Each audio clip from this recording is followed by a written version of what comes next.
broadcasting from beyond the grave.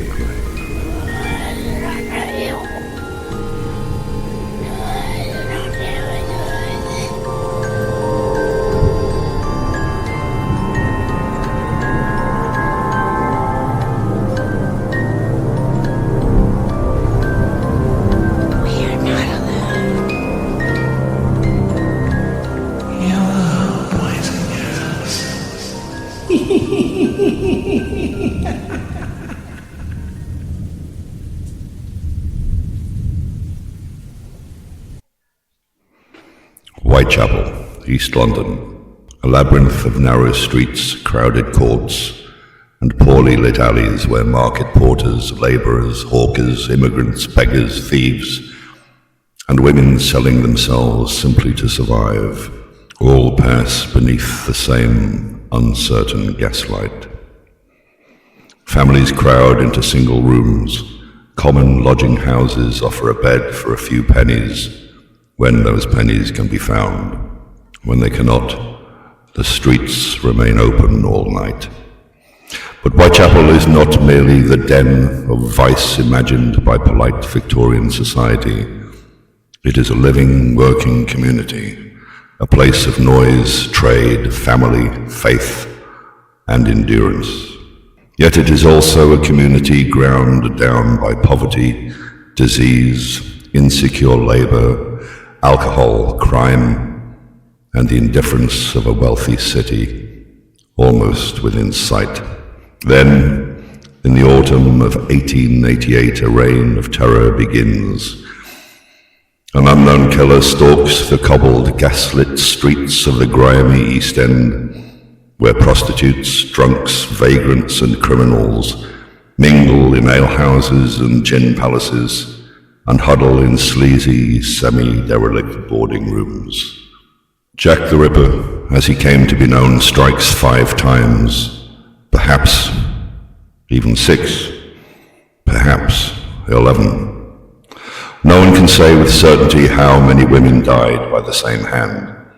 What is certain is that 11 brutal killings became part of the wider Whitechapel murder investigation, and that at least some bore the unmistakable signature of a single, savage killer. Whitechapel is not merely a place, it is a shadow that London has never quite managed to lose.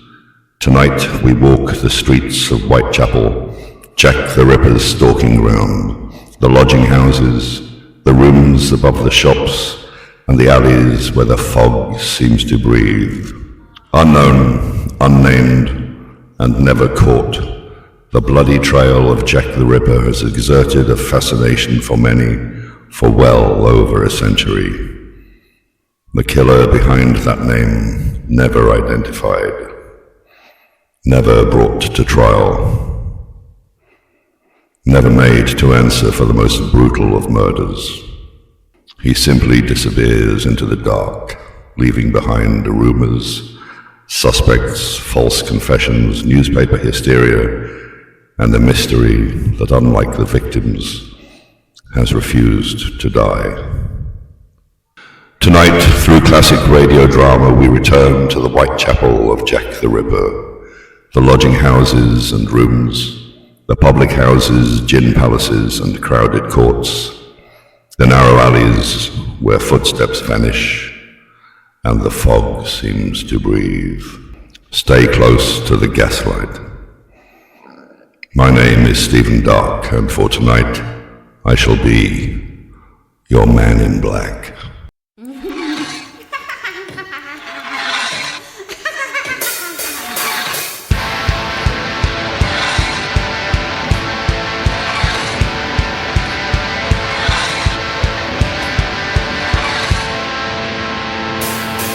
It's grim, it's dark, it's very late. It's London 1888. The girls on the street are tempting fate in the darkness of London. They're all about their business, they don't really care. They can't see the evil waiting there. And the stench of blood is in the air in the darkness of London.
it's very late. It's London 1888. Mary's girls have sealed their fate in the darkness of London. She's walking home, she has no clue. In the mist and fog he hides from you. Her worst nightmare is coming true in the darkness of London.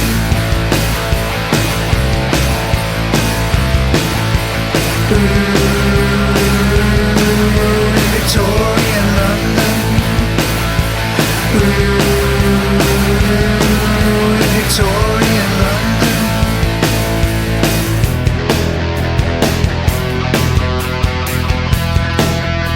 I'm Jack, the Ripper Jack, the Ripper Jack, the Ripper. I'm Jack, the Ripper Jack, the Ripper Jack, the Ripper. I'm Jack, the Ripper Jack, the Ripper Jack, the Ripper. I'm Jack, the Ripper Jack, the Ripper Jack, the Ripper.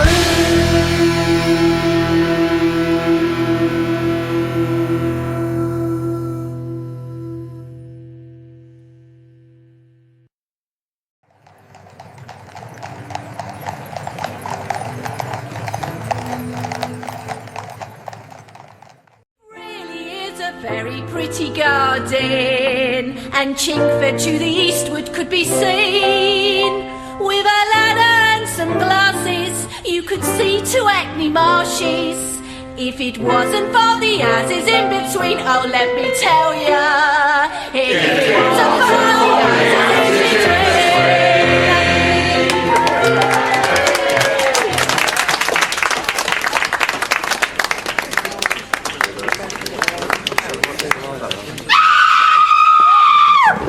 They found a body in Berners Street. She's been cut from ear to ear. Jack the Ripper struck again.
How do you do? How often does it happen in serious crime, especially murder, that meekness, mildness, respectability, Often kindness, intelligence, and charm are the outward characteristics of a man who, as they say, would be the last person in the world you'd suspect. It happens time and time again. But how much more seldom does it occur that the murderer looks like a ruffian, behaves like a ruffian, is recognized as a rascal of low mentality, and meanwhile manages, without resorting to the least craft or guile, to get away with it over and over again without exciting suspicion. It is the story of such a man that I'm going to tell you. But before I introduce our sordid cavalier, let us recall a contemporary of his in the London of 1888. One who, like our gentleman, moved in the East End of London during that year. Moved and struck by night.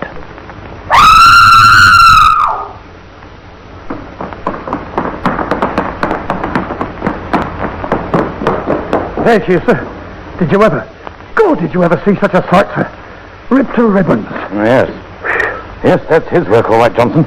Can't mistake it. Jack the Ripper all over. We've got to get him. Of course, the whole world knows that they didn't get Jack the Ripper, and yet I wonder, did they? I wonder. Take the year 1888. That's when the Ripper's razor began to flicker across the throats of some of the pretty girls of London's East End. And that is the year that there arrived from Poland to take up a job in a Whitechapel hairdresser's shop a black-haired, beetle-browed swaggerer named Pasowski. Oh, Slosky, we used to call him in the shop. Well, it was near enough, anyway. A foreign he was. Of course, there was lots of foreigners turning up down Whitechapel way them days. Dark bloke he was, with a big curly moustache and smutty sort of eyes. Said he come from Warsaw, where he'd been a barber surgeon. Yeah, knew a bit about medicines and that. Yeah, knew more about women, though, I'd say. Of course, later on, when they arrested this bloke Chapman, I never connected him with old Slosky. Well, not till I seen his picture, that was. Oh, then I seen daylight all right. It was old Slosky what worked in our shop. Of course, it was years later when they got him. To be exact, just 14 years. 14 years which contain enough known horrors committed by this cynical ruffian to let the imagination rove wide when it considers the possible unknown parallels from the same author. We don't in fact hear anything of Severin Pasowski, better known as George Chapman, until the year 1902. But the gentleman has not been idle. There was the wife who followed him from Poland, and there was the wife called Lucy Badersky he married in 1889, and there was a girl named Annie Chapman whom he couldn't even bother to pretend to marry. Now listen, Annie, and get this into your head. Kolopski's no good as a name in this country, see? Now, with you and me lodging together, we'd best be called something usual, see? What about Chapman, eh? Your name. I like that. I'll be George and you be Annie. Mr. and Mrs. George Chapman, eh? I like that. It's good. Sounds good. This happened in 1892. Before that, in 1889, Jack the Ripper ceased activity in London. In 1890, our beetle-browed Vassario went to America for a year. And in that year, in New Jersey, another mysterious murder in the same sinister pattern. Had Jack the Ripper moved to New York? I wonder. All we know is that Severin Pasowski did move to New York for a year, and that when he returned to London to become George Chapman, third-rate publican and double-dyed sinner, the New Jersey murdered ceased. Well, I wonder. Still, let's have a look at some of the things we do know for certain. Let's meet up again with the man who, once he overplayed his hand, gave the London police one of the easiest jobs that ever came their way. The year is 1895. Now listen, Mr. Chapman. Mrs. Ward and me's worried. These lodgings of ours has always been respectable, and we don't like it. And what play don't you like, Mr. Ward, eh? You and that Mrs. Spink, that's what. What about Mrs. Spink? Go on. What about her and me, eh? What's up? Now, it may not be my business, Mr. Chapman, but it's my house. And if gentleman lodger starts carrying on with lady lodgers, then out they goes. Flat. See? I'll have you know, Mr. Ward, that Mrs. Spink is a respectable widow lady. What drink? A respectable widow lady, Mr. Ward. What I'm honourably courting with a view to matrimony. As a matter of fact, if you must know, we're being married tomorrow. Now are you satisfied? Being married tomorrow? Go on. You can see us leave for the ceremony with your own eyes, Mr. Ward. In a carriage. Dirty mind, that's your trouble.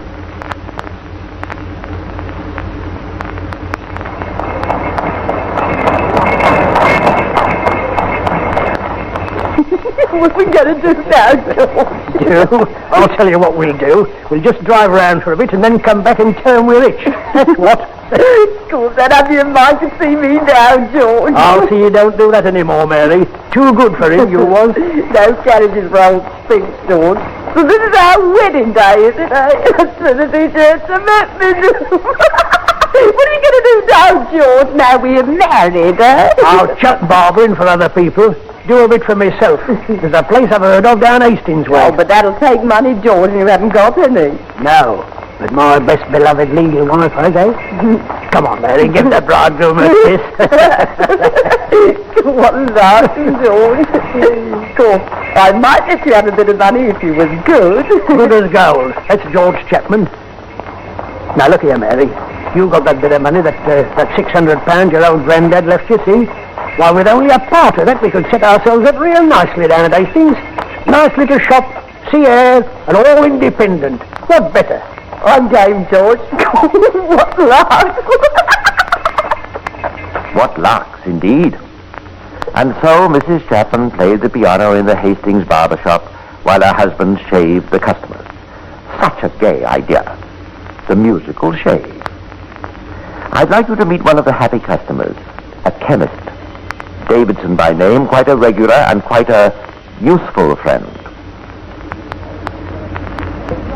Good morning, Mr. Chapman. And what can I do for you? Morning, Mr. Davidson. Now, let's see. I want a hairbrush, tin of tooth powder, a couple of face flannels, an ounce of tartar emetic, and, well, that'll be all for today. That's pretty deadly stuff, Mr. Chapman. But of course you'll know that with your medical training. There's one thing, Mr. Davidson. If ever I'm out of a job, I could probably hold one with you, eh? Yes, from what you've told me, you probably could. Are you experimenting? Just playing about. Like to keep my hand in, you know. Surely, Mr. Chapman, surely. You like that brush, eh? Yes. Good. Here are the face flannels, and you generally take Perkins' tooth powder, don't you? That's right. Quite so, and the tartar emetic? Perhaps you wouldn't mind signing the poison book while I wait out. Not at all. Just there, if you please. Mrs. Chapman, well? Yes, thanks. Good. Well, there you are, Mr. Davidson. And there you are, Mr. Chapman, thank you. That will be just 4 and 9pence. Thank you. Good day to you, and good luck with the experiment. The experiment? No experiment, this, that's in the mind of the smudge-eyed barber. No, this is a design with a foregone conclusion.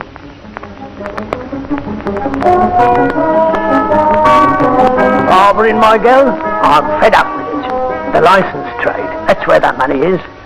Now look, here's a good sounding pub going, just off the city road. Prince of Wales Tavern. What about it, eh? The Prince of Wales's Tavern, December 1897.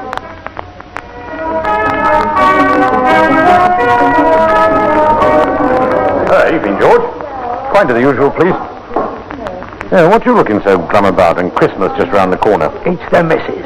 She's sick, and I'm worried. Well, you ought to get the doctor, George. Doctor, I got one. Blooming lot of good he does.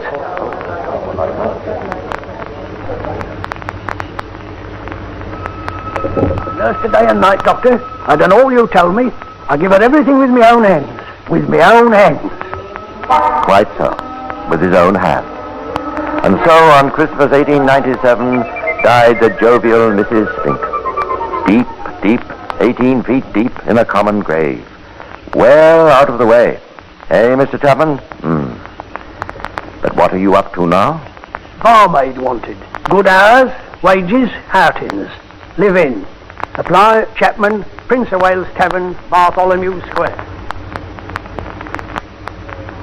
Dear Sir, I hereby beg to apply for the post advertised by you in the advertiser.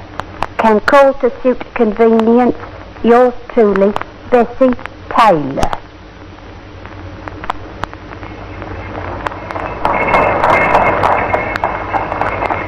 Bessie, my girl? I'll tell you what we'll do. We just drive round for a bit and then come back and tell them all at the pub we're hitched. That's what. Hitched at the cathedral. That's what. Looks better you and me being on our own in the house, see? Yes, George, I see. That's the girl. Then we'll have times, you and me, eh? What else? Yes, George.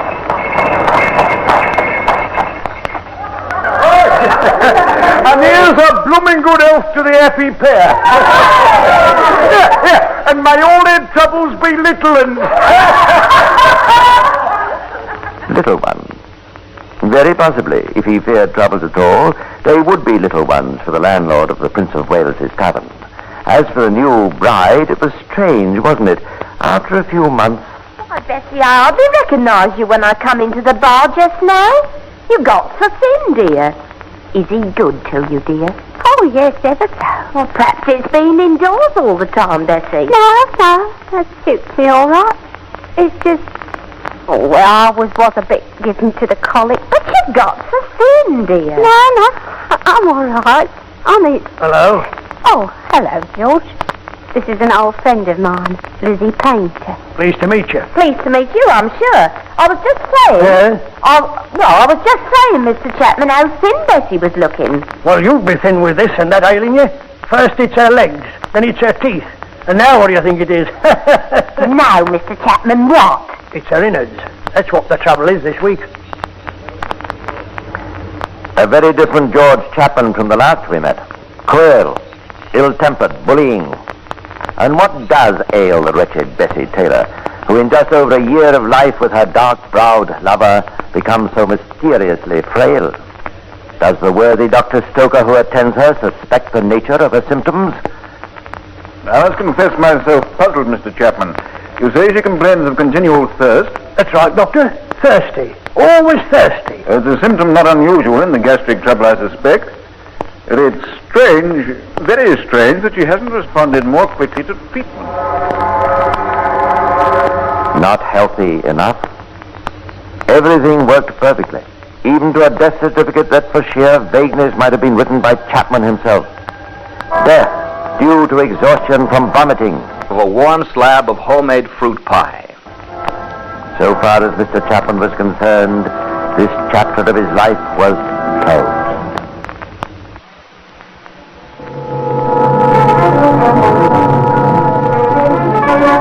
And so, with dear Bessie in the land of the departed, Mr. Chapman in the jolly bar of the Monument Tavern could stroke his handsome moustaches and feel at peace with the world. And so, in a month or two, the great mistake. Quite right, Mrs. Marsh, to come and see the place for yourself. I'd do the same for my own daughter. Well, of course, I didn't never want our Maud to go into the licensed trade, but she was set on it. You know what young girls are, Mr. Chapman. We know what they are, Mrs. Marsh. But I can assure you that this is a superior house, and you need have no fear for your girl. Oh, I'm not saying our Maud can't look after herself, but she's only 19, Mr. Chapman, and it don't seem right somehow her being here alone with you, and you a bachelor gentleman. But she won't be alone, Mrs. Marsh.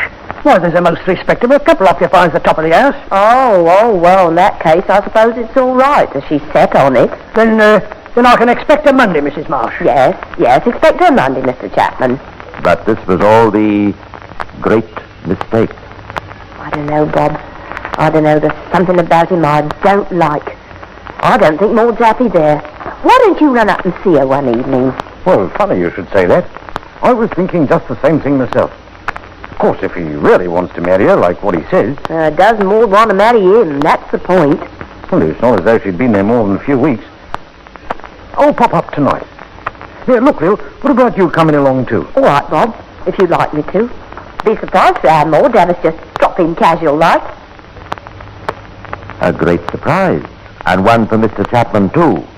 But what's going on here at the monument? Why the cheering, the toasting, the laughter, and the confetti? It almost looks as though there'd been a wedding.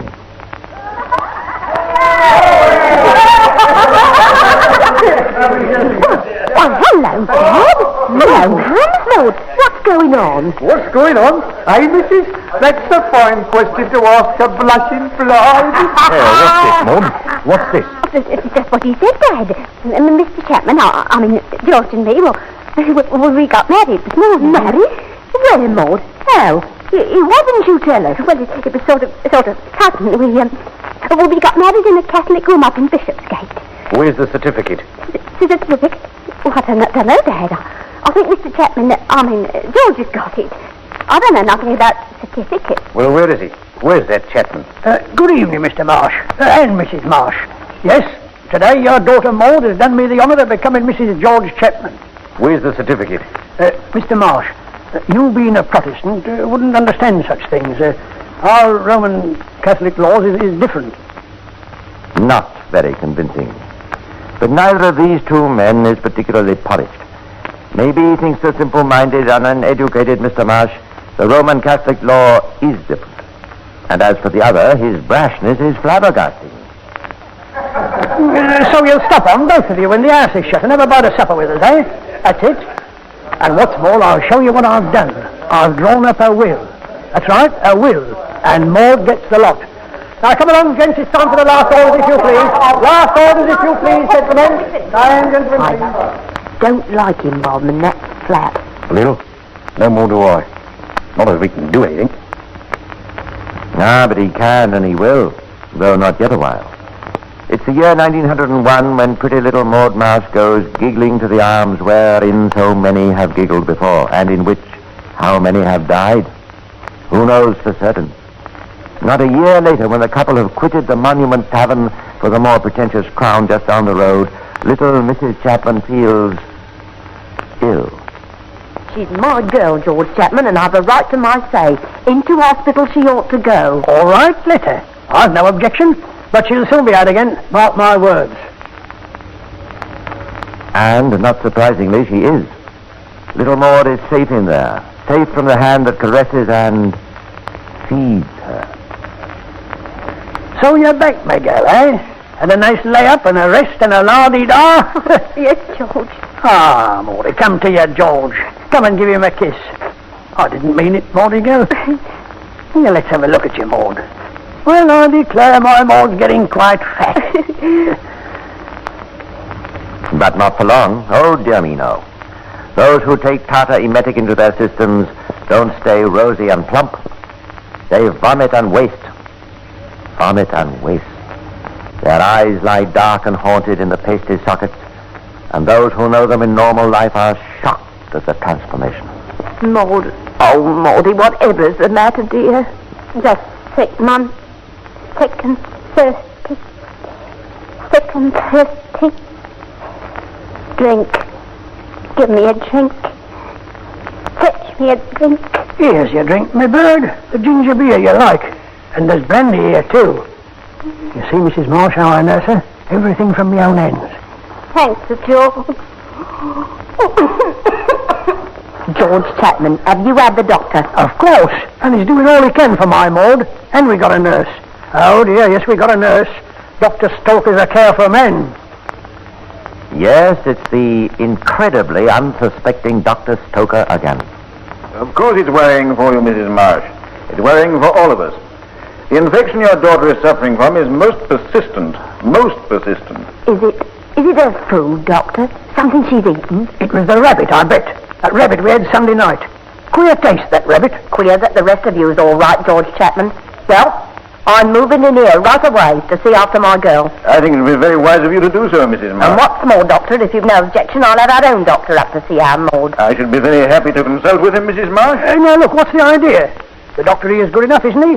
What can one do that another can't? Doctors is just doctors, ain't they? Well, Mr. Chapman, a second opinion often helps, you know. No, I'm going off my head with all this. Doctors, doctors, doctors. I tell you, if there was 50 doctors that couldn't help my Maud. And none should know better than he. Well, who is it? What do you want? Good afternoon. My name is Grappel, Dr. Grappel. I've called to consult with Dr. Stoker about your wife. It is Mr. Chapman, I presume. Yes, I'm George Chapman. I suppose this is Ma Marsh's idea. I am the family physician of Mr. and Mrs. Marsh, yes. Well, you can go up if you want to, I suppose. You'll find Stoker up there with her. Not that you'll be able to do much good, I bet. Indeed. Well, let's hope for better things than that from our consultation. Puzzling for the doctors. Very. But for George Chapman, the cue for the final, the greatest mistake. The doctors leave. They speak to him vaguely of gastroenteritis. That's reassuring. People die of that, don't they? Of that and complaints such as phthisis and exhaustion from vomiting. The doctors leave and part. Maud is not dead yet. Perhaps, Mr. Chapman, you'd better make haste. Mum. Are you there, Mum? Oh, Mum. I'm so thirsty. Could you get me something? There, Maud, love, there. I'll get you something. Drink with a kick in it. That's what Maud wants, see? I brought it here. You'd like a little brandy, Maud? Yes, please, George. What time is it, Mum? Nearly 3 in the morning, ducks. There. Now drink it up. My dear love. Oh, it breaks my heart to think. There. She'll be better. She'll be better. She'll be better by and by. Maud. Maud. George! George! Oh, my head, George! He's gone!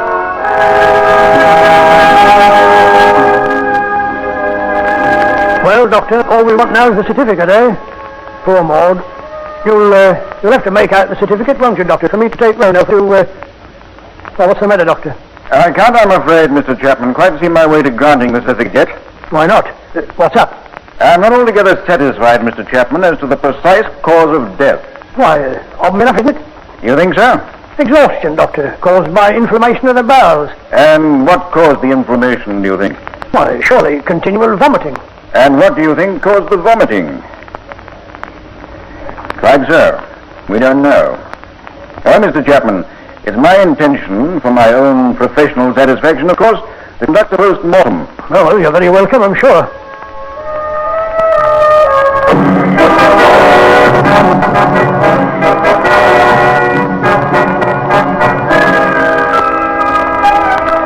Stoker, 221 New Kent Road, Southeast. Learnt death, Maud Marsh. Strongly suspect cause arsenical poisoning. Urge post-mortem search. Grappel. And the wheels begin to turn faster, faster, faster. Well, Grappel, you've made your analysis? I have, Stoker, yes.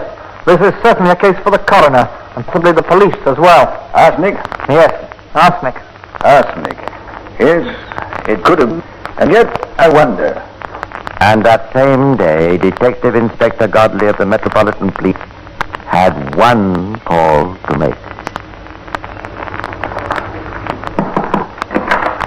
Oh, are you Mr. Chapman? Yes? I wish to speak to you quietly. Oh, you do you? Well, you better come inside. Come here in the parlour. Well, what is it? It's this, Mr. Chapman. I picked the police district. Maud Marsh, who has been living with you as your wife, has been poisoned by arsenic. And from the surrounding circumstances, I must ask you to accompany me to the police station while I make inquiries. I know nothing about it. I don't know how she got the poison. And that, strange to tell, was true enough. For a moment, perhaps before he was charged that evening with the murder of Maud Marsh, the heart of this dastardly villain may have flickered with hope. For it was not arsenic that killed Maud Marsh. At least more detailed examination of her remains and those of the wretched Mrs. Spink and of Bessie Taylor proved. The bodies of these three women were full of tartar emetic, or antimony, a rarely used drug even among the medical profession, tasteless, colorless, odorless, and deadly. As for George Chapman, never perhaps has a murder trial in London's grim old Bailey had so foregone a conclusion. And exactly 10 minutes after retiring, we find the prisoner guilty. The bumptious, cruel, and almost incredibly stupid-seeming man had no defense, absolutely no defense at all. But was he Jack the Ripper? Shortly after his arrest of Chapman, Inspector Goddy ran into an old friend and colleague in the person of Chief Inspector Aberlin, who had headed the Ripper investigations back in the late 80s. The Ripper, that's who. Listen, I've been studying this man's record, and I'm convinced. Yes, but why? Oh, listen. In 1888, your man arrives in Whitechapel, and the Ripper starts. Your man has the village, and we know about the Rippers. The Ripper was once seen and described. The description is Chapman's for the life. Ripper wrote postcards to the police, did he not? He did. Full of the cheap American slangisms that your man occasionally used. And what's more, I don't have to remind you that when Chapman went to America, Ripon stopped here and started up there. And then stopped over there when he... That's interesting, Chief Inspector, and ingenious. But we still can't prove it. Unfortunately not. Nevertheless, I'm convinced. Well, it's plausible, isn't it? And possible, too. But we shall never know. What we do know, of course, and I think you'll agree, is quite enough. If ever a scoundrel deserved his fate, and more than that, it was Severin Sasovsky, alias George Chapman. Publican, poisoner, litigator.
the dark alley.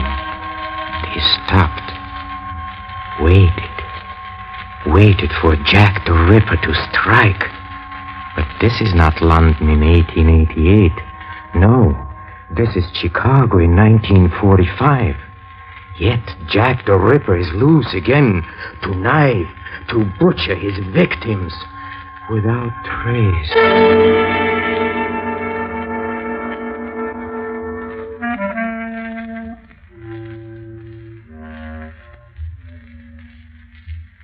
Hello, creeps. This is Peter Lorre, opening the doors of the Mystery Playhouse. If you recall, some 60 years ago, London was terrorized by a one-man crime wave, by a murderer who was never captured and never seen. And tonight, we follow the investigations of Sir Guy Hollis, who firmly believes that Jack the Ripper is still alive, that it is he who is the fiend that once again slashes and kills. There is the element of the supernatural in this story that will amaze you, for it seems that the spirit world has given the black heart of Jack the Ripper the power of everlasting life.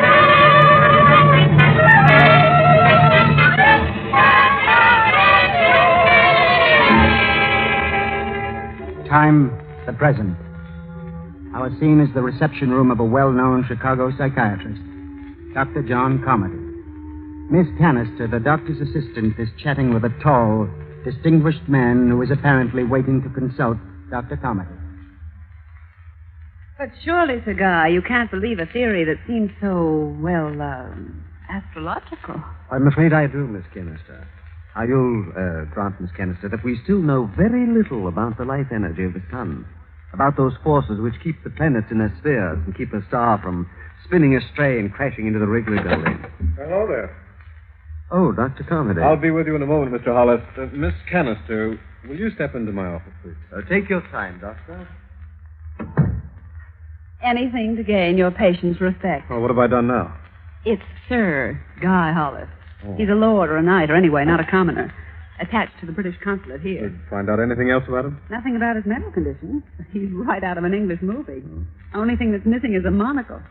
Oh, yes, and he's a bug about astrology. Send him in. Mm-hmm. The doctor will see you now, sir. Thank you.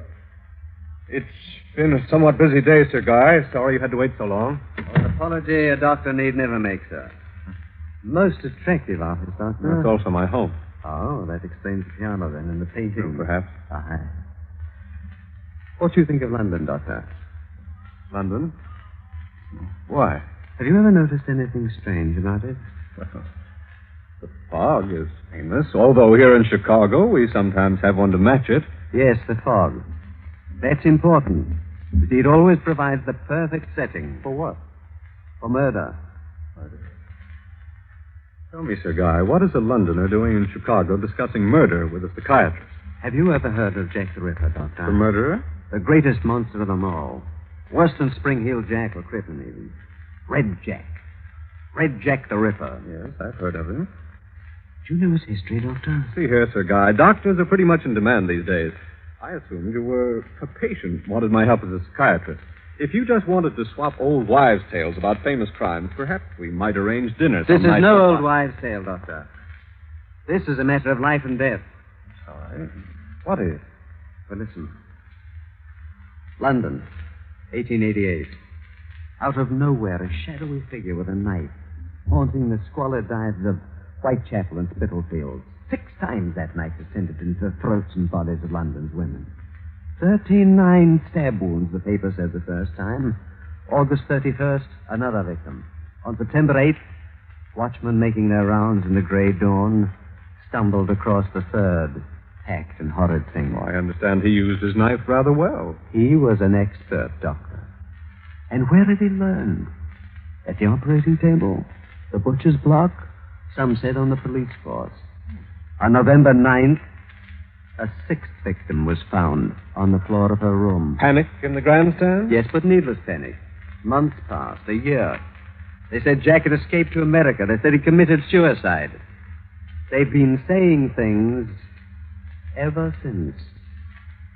You tell the story very well, but I'm afraid that's all the time I can give you today, Sir Guy. I haven't finished. I'm anxious to hear the rest of your Dr. story. Carmody, I am on the trail of Jack the Ripper. I've tracked him here to Chicago. You've tracked... See here, Sir Guy. What was the date of those London murders? 1888. Well, look, if Jack the Ripper were even born that year, he'd be 56 today. I'd say Red Jack would be good and dead about now. Would he? Or should I say, would she? Because the Ripper may have been a woman, you know. Do you think I'm insane, Doctor? No. Well, then you might listen to my reason for thinking the Ripper is still alive. I have been studying these cases for 13 years. Talked to officials, friends of the poor drabs he killed, and then I started studying unsolved murders all over the world. Followed a trail of blood. I could show you clippings from San Francisco, Shanghai, Berlin, Cairo, Milan. 87 such murders. And all have the trademark of the Ripper. You remember the New Orleans torso slayings last summer? Well, vaguely. A colleague of mine attended the hearing. Then surely you remember two recent ones here in Chicago. One out on South Durban in September, and then a few weeks ago there was another very much like it up on Posted. Yeah? Well, Doctor? You're a criminologist. But figure it out, Sir Guy. If Red Jack were, say, 30 in 1888, he'd be 86 today. And no man of 86 could have butchered up that Halstead corpse. Suppose he didn't get any older. Suppose Red Jack knew how to stay young. But people do grow old, Sir Guy. Murderers, too. Whether they're women or butchers or scientists, they grow old. What about sorcerers? Who? Necromancers, wizards, practices of black magic. Now, see here, Doctor, I have studied the dates of those 87 murders, and they have an astrological significance. Suppose Red Jack didn't murder for murder's sake alone. Suppose he wanted to make a sacrifice. What kind of a sacrifice, Sir Guy? It has been said that if you offer blood to the dark gods when the moon and the stars are right, they grant boons. Boons of eternal youth. I don't understand, Sir Guy. I'm not an authority on witchcraft, nor even an amateur criminologist. Why have you come to me? Because Jack the Ripper is here in Chicago, and through you, I am going to capture him.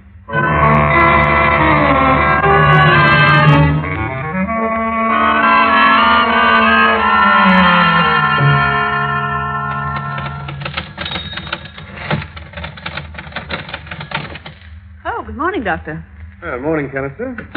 Well, how did his lordship turn out last night? He's the most exciting patient we've had in months. He's not a patient, Canister, at least not yet.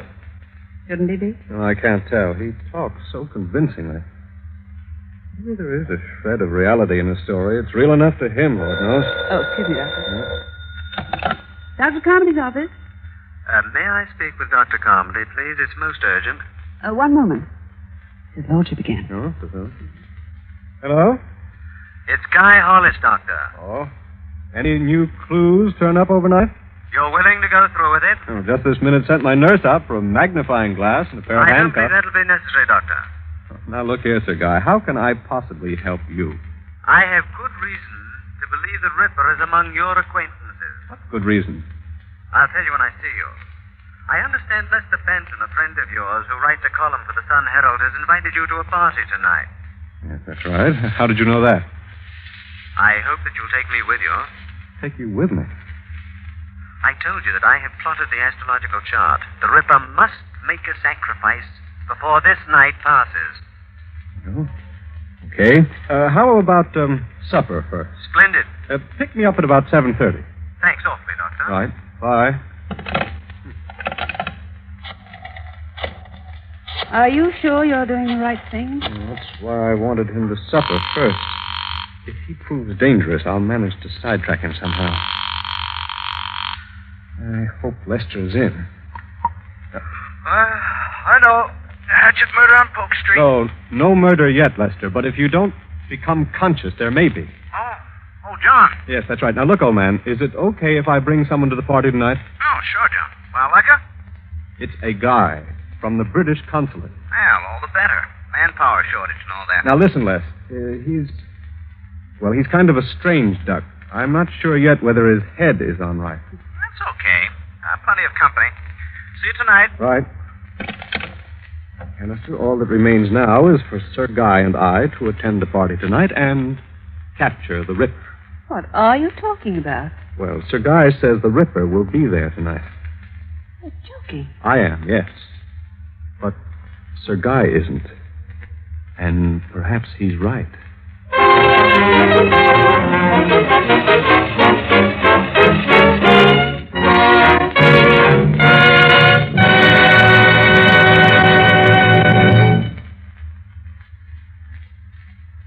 But I still don't know who you're hoping to find at Lester's party tonight, Sir Guy. A few writers, a painter, singer, all fairly normal. How about so is the Ripper? Perfectly normal. Except on certain nights. Then he becomes an ageless, pathological monster crouching to kill. On evenings like tonight, when the stars are arranged in blazing patterns of death. But why among my friends? Because they are the kind of people the Ripper seeks out. But I warn you, Sir Guy, once these people find out what you're up to, you'd better be prepared for just about anything. I'll be ready. Look, what's that you've got there? See here, Sir Guy, you can't go around among my friends with a gun in your pocket. Oh. Then you keep it before me. Yeah. But be prepared to use it. Sure. Well, come on. The party should be in full swing by now.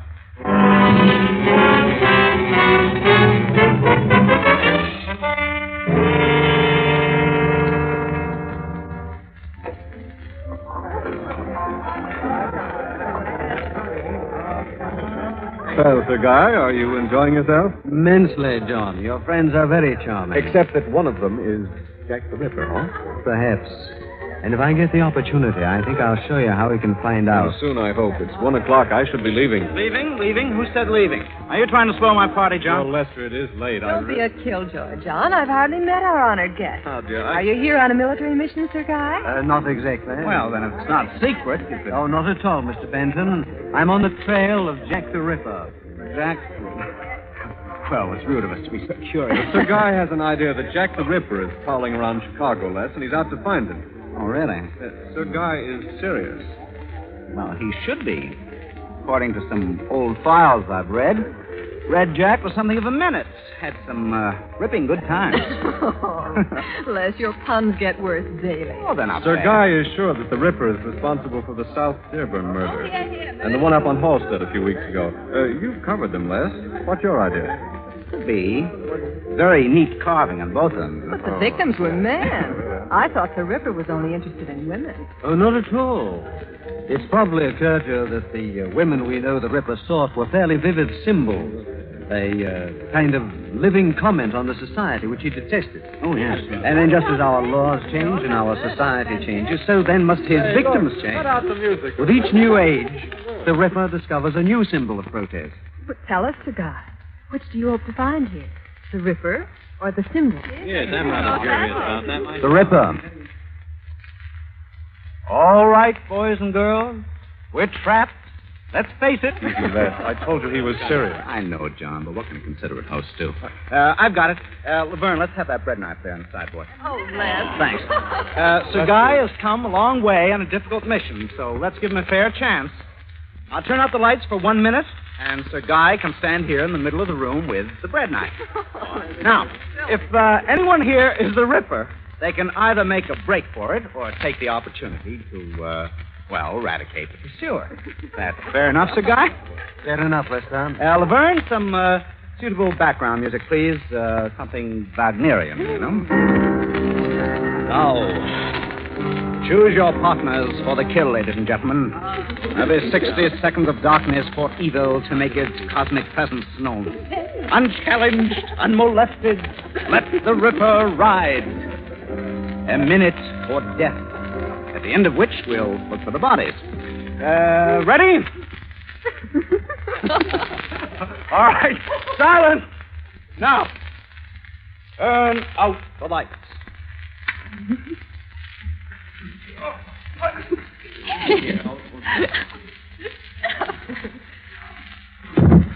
Don't anyone move. Let the affirmative forces return. Let there be light.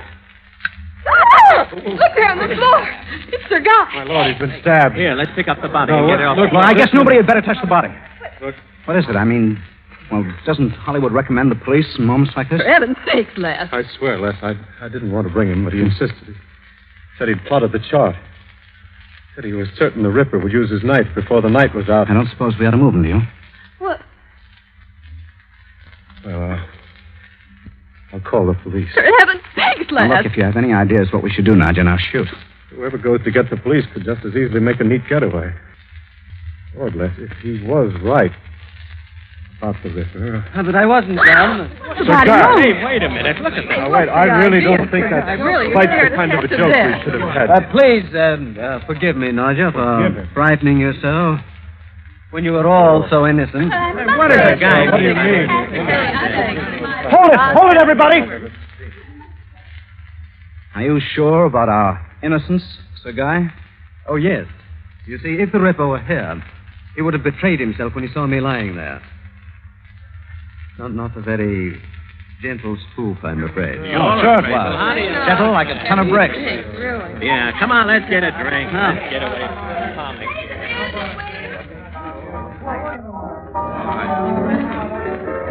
Well, John, shall we leave? It's getting rather late. Yes, Sir Guy. Oh, you can shut your mouth now, Nadia. The game's over. For heaven's sake. I'll get your coats.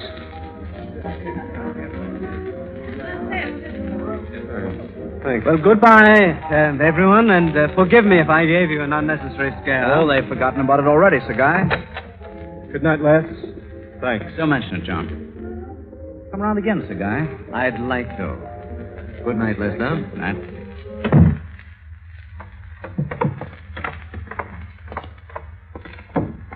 I suppose you're thinking that I'm guilty of the same sort of sensational tricks as our friend the Ripper, but I want only to rid the world of a devilish fiend who lives by the blood of others. As Les said, they've all forgotten it by now. Well, I guess I was wrong to seek him out at a party. You know, we're far more likely to find him out here in the darkness and the fog, perhaps along a lonely, shadowed street such as this, or perhaps in a neglected dead end, like this one here. Now, Sir Guy. Please, do me one more favor. It's only a hunch, but let's turn up this alley, see what it has to offer. Remember, the Ripper must make a sacrifice tonight. Well, as long as I've gone this far. Thanks, old boy. Yes, this is what the Ripper likes. Small, gaping alleyway. Hardly noticeable to the rest of the city. It'll be in a hidden corner like this where I'll capture him. And I'll turn the bloody swine over to the police. He's a mad beast, John. An ageless monster let loose on the world. There's nothing up here, Sir Guy. No, just to the end of the alley, John. And we'll turn back, I promise. Look, Sir Guy, don't you think this is carrying the hobby a little too far? The hobby, John? In 1888, one of those nameless drabs the Ripper killed was my mother. What? Yes. My father spent his life searching for the Ripper. Caught up with him, too, about 1926 in Hollywood, where he was stabbed in a brawl. The police never learned who it was. But I know it was the Ripper. And I'll live till I find him. I swear I will. Let me have my gun now, John. We've left your friends, and I feel safer with my gun on me. Now, see here, Sir Guy. Oh, please, John, now let me carry the gun. Now, let me have it, John. Please. All right. You insist.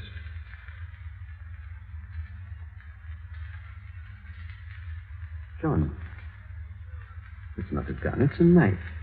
I know. John, what are you doing? Never mind the John. Only Jack. No.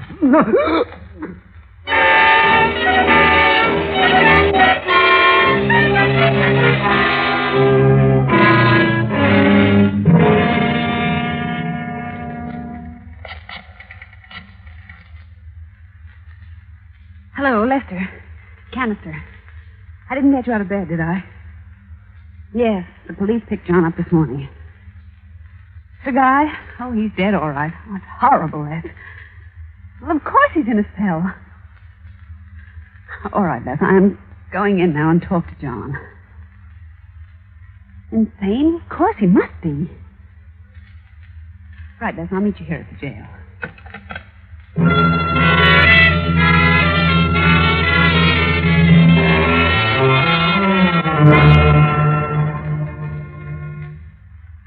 My time's up now, John. I'd better be going. Just one more thing, Canister. For some reason, I want you to understand. You see, Sir Guy was right. I did have to make an offering before the night was over. I didn't want for it to be him, Canister. But up there in that alley, I realized he was as determined as I. You know, Canister, I still wonder who at that party was astute enough to send the police after me so quickly. Lester, perhaps. The police won't tell me, but I'll find out, Canister. And if it was Lester, he'll know I found out. But what difference can it make now? Oh, police haven't won yet, Canister. The gods won't let me down. They never have.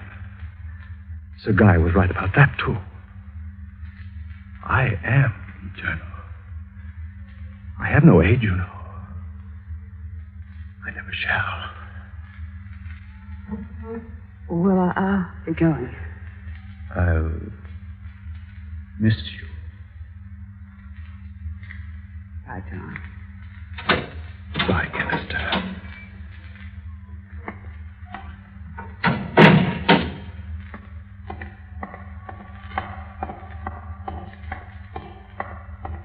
Lester. Canister, I've died 10 times over. Why, Les? He's safe today. The charge, you know. I still died 10 times over. He suspected it was you who called the police. As long as he doesn't suspect you, put me wise. Now, will you tell me how you found out about it? I was emptying the wastebasket after Carmody left last night for the party. Mm-hmm. I discovered a lot of astrological plotting in his handwriting. And that Englishman's words. Couldn't forget them. Carmody just told me the gods won't permit him to be executed. He thinks he really is Jack the Ripper. He's insane, Les. Oh, and I was afraid you'd say that. Well, what do you mean? Any doctor will tell you he is insane. I know they will. They'll also tell the jury. So? So, the law doesn't execute the insane. It allows them to live. You mean? Who knows, Canister? Who knows?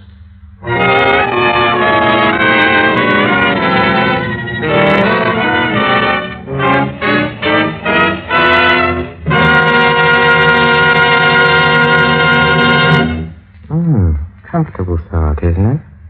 Dr. Carmody may die for his crimes, but Jack the Ripper will live on. Oh, well, spirits are hard to kill, unless they come in a bottle. Now for our next production, we have something much less exciting. Oh, only 17 shots, a mob of crooks outsmarting each other for a paltry $200,000, 2 murderers, and Simon Templar, better known as the Saint. Follow me to the green room for a preview. Right this way. Come. Come.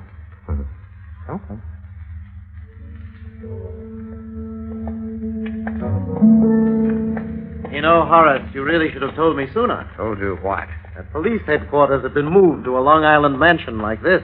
It's quite a shock to a hard-working taxpayer like me. You better start getting used to shocks, bub.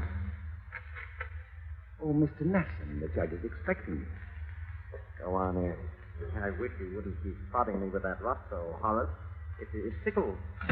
This way, sir. Why, cozy little stump, isn't it, Horace? My name is not Horace. In here, please. Judge Stryker, Mr. Nasson is back, sir. Ah, yes. Come in. You might as well lock the door, Nathan. Right, sir. Sit down, Mr. Templar. So you are the famous gentleman known as the Saint, are you? Sometimes my friends call me that. Mr. Templar, we are faced here with a serious matter, a very serious matter. So it would seem. So serious, in fact, that I have been obliged to adopt rather extraordinary measures to deal with it. Like sending around a phony dick to pick me up? Oh, you knew he was a phony? My dear fat-headed friend, you didn't really think that Horace over there could successfully impersonate an officer of the law, did you? Why, I... Shall we get down to business? Very well. You have in your possession a certain diary. containing statements and suggestions which I hardly need say are wholly untrue. Such as the statement that when you held a fine job in Washington, you dreamed up the high-tor oil swindle and got away with it. Fabrication from beginning to end. And that you and your associates now control about 90% of the black market. His lies, every one of them. Naturally. That's why you're so anxious to have them suppressed. The fact remains that their publication might seriously damage the character and financial standing of certain reputable members of the community. Especially including you. It is for that reason and that reason alone that I am prepared to ascertain what value you place on this volume. What's your offer? Shall we say $10,000? May I ask you what you find so funny about $10,000? Oh, nothing under ordinary circumstances. But you must admit that in this case it is a little ridiculous. And what would you suggest? $200,000, Judge Stryker. What did you say? You heard me. I said $200,000. You're insane. Oh, no, I'm not. I'll tell you what I'm going to do, Judge. I'm going to set up a foundation. The Simon Templar Foundation for the rehabilitation of wounded war veterans. It will have a capital of $1 million. Your share will be exactly 1/5. Do I make myself clear? Why haven't you changed your tune before you ever get out of this house? Nathan! Don't try to get your gun, Horace. You see, I always carry a spare, and I'm an excellent shot. When you searched me, you should have remembered that I always have something up my sleeve. Now, take your gun out, very slowly, by the muzzle. Drop it. Thank you. Now, keep it toward me. That's right. And now, if you'll be good enough to unlock the door. Go on. Open it.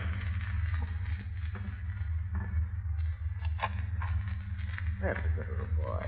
You'll hear from me again, Templar. Oh, I'm quite certain of it. In fact, I shall expect to have your check by Saturday morning. Good night, Judge.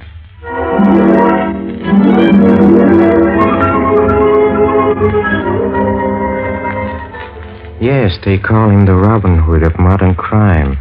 But even a Robin Hood is not immune when powerful interests concern themselves with arranging for the sudden death of the saint. So with these gentle thoughts, this is Peter Lorre closing the doors of the Mystery Playhouse. Until next time, good night. Sleep tight.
Armed Forces Radio Service.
Mystery in the Air, starring Peter Lorre, presented by Camel Cigarettes.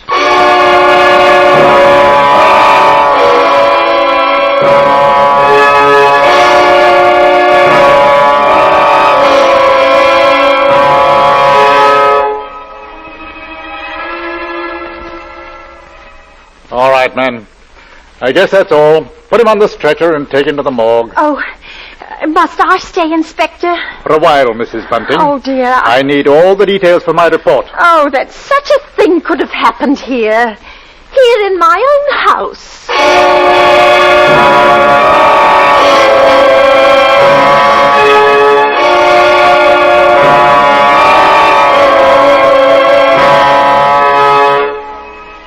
Each week at this hour, Peter Lorre brings us the excitement of the great stories of the strange and unusual, of dark and compelling masterpieces culled from the four corners of world literature.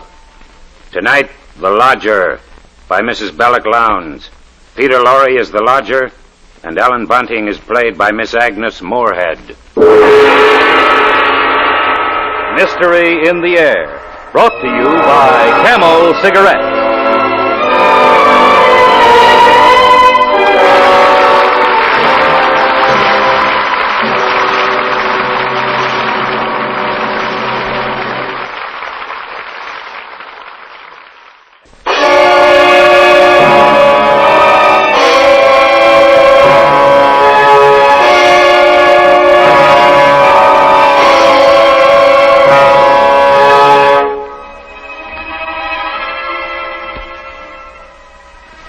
Go on, Mrs. Bunting.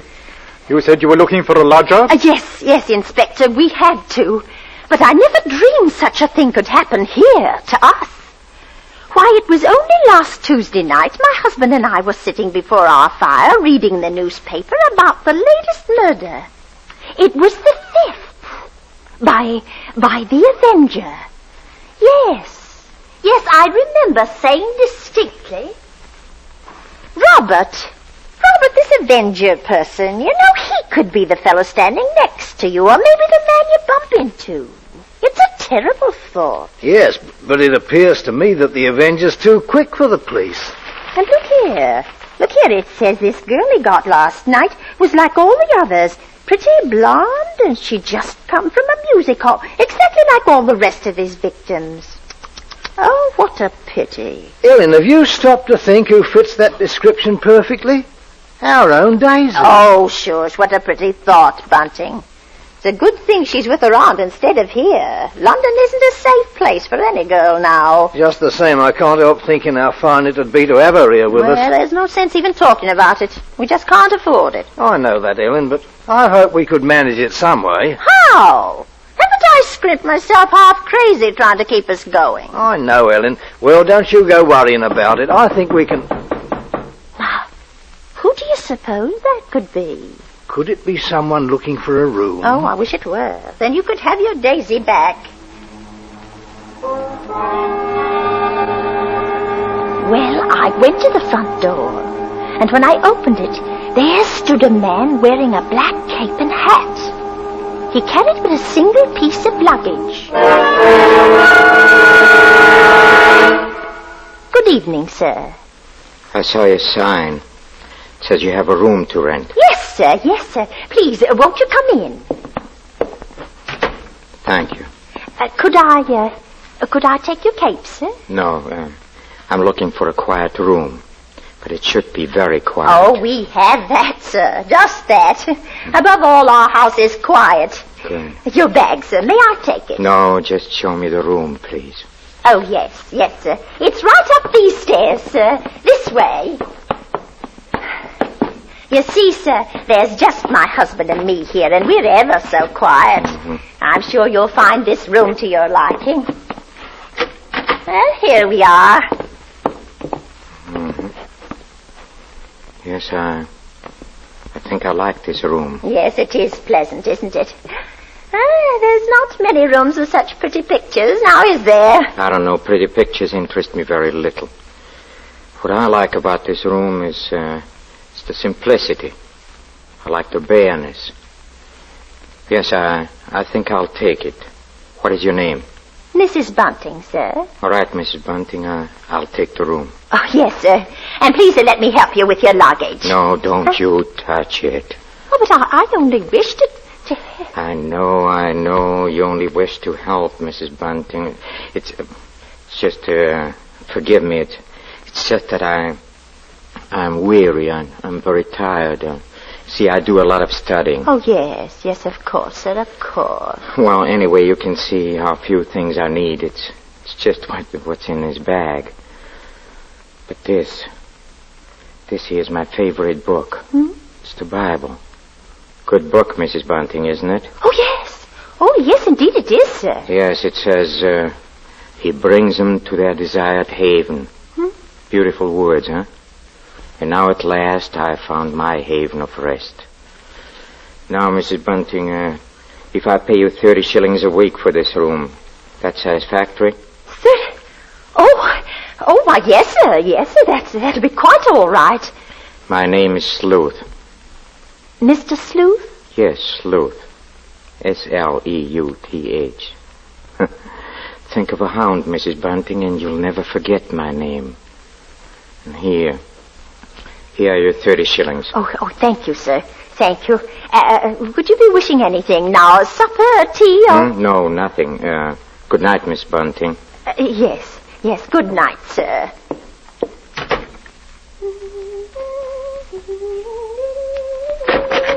Please stop that. You hear? Oh, sir, what did I do? You were humming. That's music. Oh, but I... Music is an instrument of sin. Oh, yes, sir. And you did tell me, Mrs. Bunting, that your house would be absolutely quiet. Oh, but it is, sir. I didn't mean any harm, believe me, sir. I believe you. I'm sorry I spoke sharply. I know you. You're trying to be considerate and kind. Oh, thank you, sir. Thank you. By the way, Mrs. Bunting, I think I would like some bread and some tea. Oh, certainly, sir. I'll have it in an instant.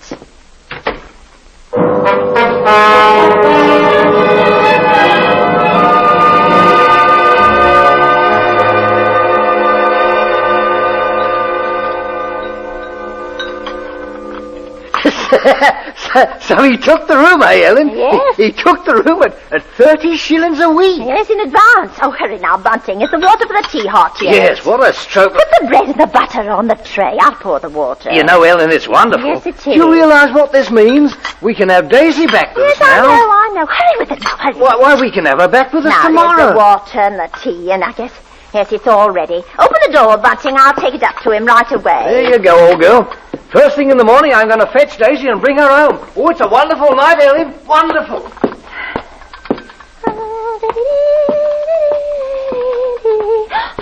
Oh, I mustn't do that. And she has cast down many wounded from her. Yes, many strong men have been slain by her. Come in. And to know how the wickedness of folly... Why, Mr. Sleuth, you... Yes? What is it? Those pictures, those pretty girls, you've turned all their faces to the wall. Yes, I've turned them to the wall because they are wicked and sinful. Oh, but, sir, Don't you agree, Mrs. Bunting, that everything wicked and sinful should be purged from the earth? Huh? Yes. Oh, yes, I do. I'm happy to hear that, Mrs. Bunting. Now, if you'll excuse me, I have to leave. Oh, but, sir, here's your tray. Good night, Mrs. Bunting.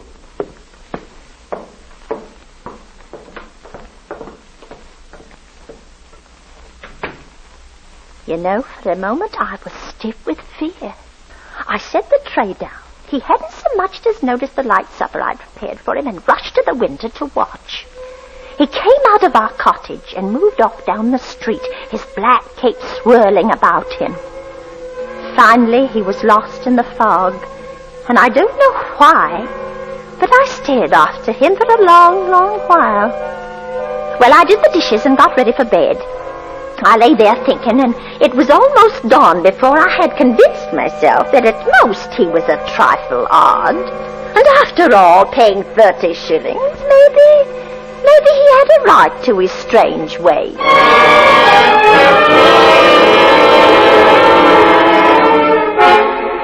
It was daylight when I was suddenly awakened by the newsboys shouting in the street. Horrible murder! Read all about Murder at King's Cross last night. Avenger strikes again.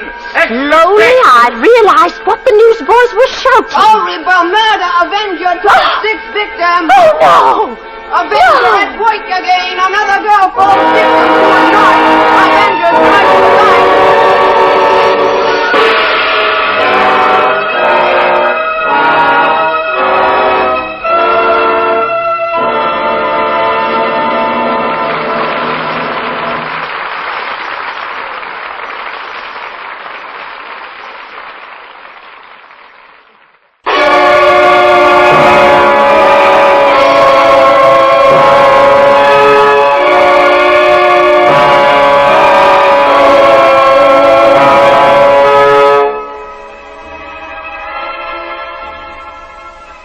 As the inspector takes notes of the terrifying event, Ellen Bunting continues the story.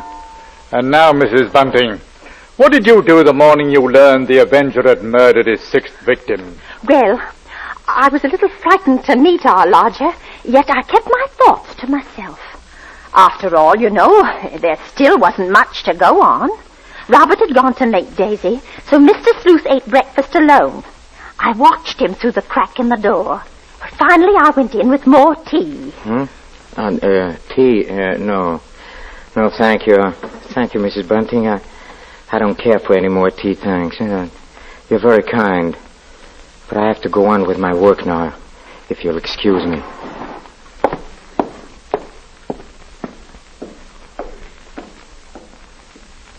My fear really changed to pity then. Oh, he seemed so helpless and tired. And he was so considerate.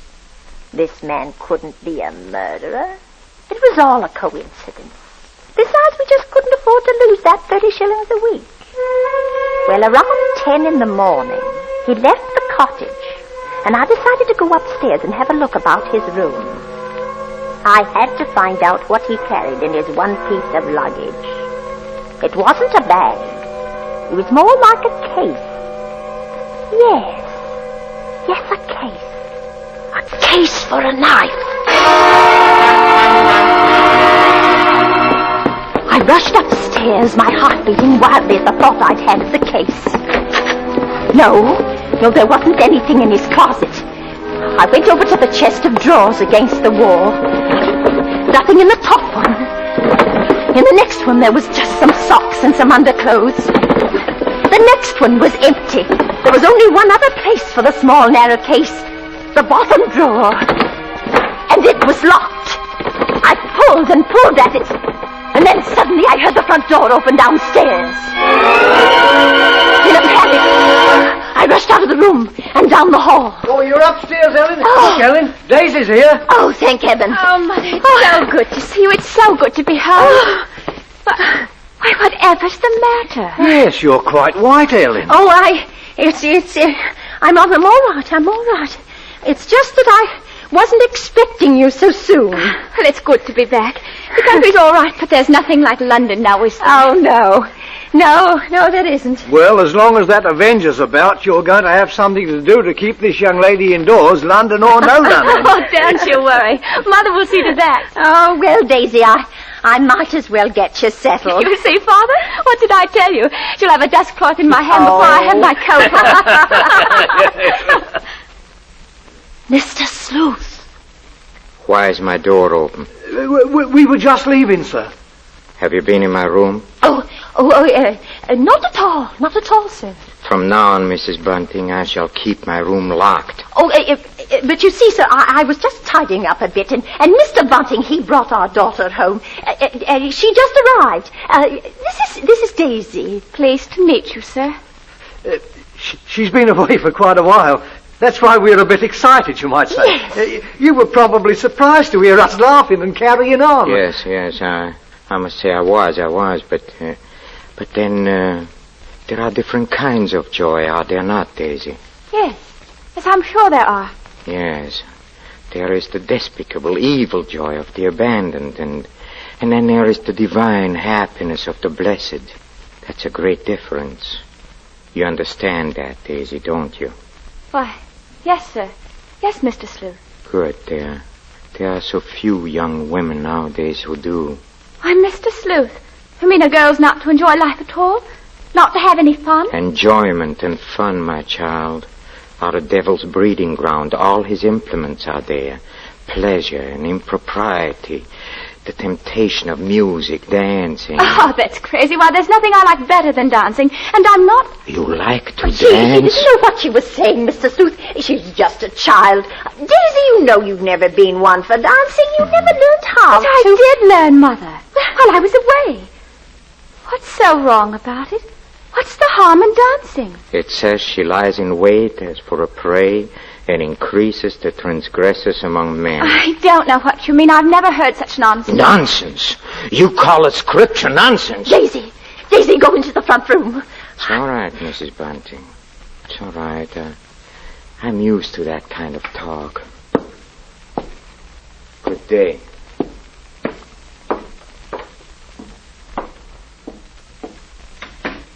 Daisy. Yes. Daisy, listen to me. What, Mother? I've got to tell you about... About what? Oh, nothing. Nothing. I've got to go out for a while now. I'll be back.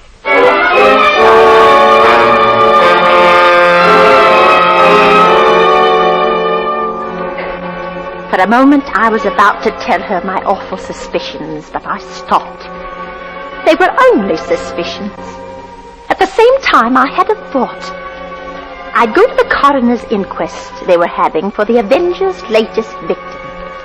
I was hoping to hear something said that would clear my suspicions of the lodger.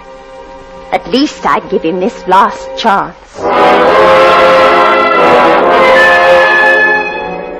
A lady was testifying as I took my seat. She'd seen the Avenger from her window, she said, and her description of him didn't tally with Mr. Sleuth at all. Oh, I can't tell you how relieved I was. Till it was pointed out she couldn't possibly have seen anyone that night from her window because of the fog.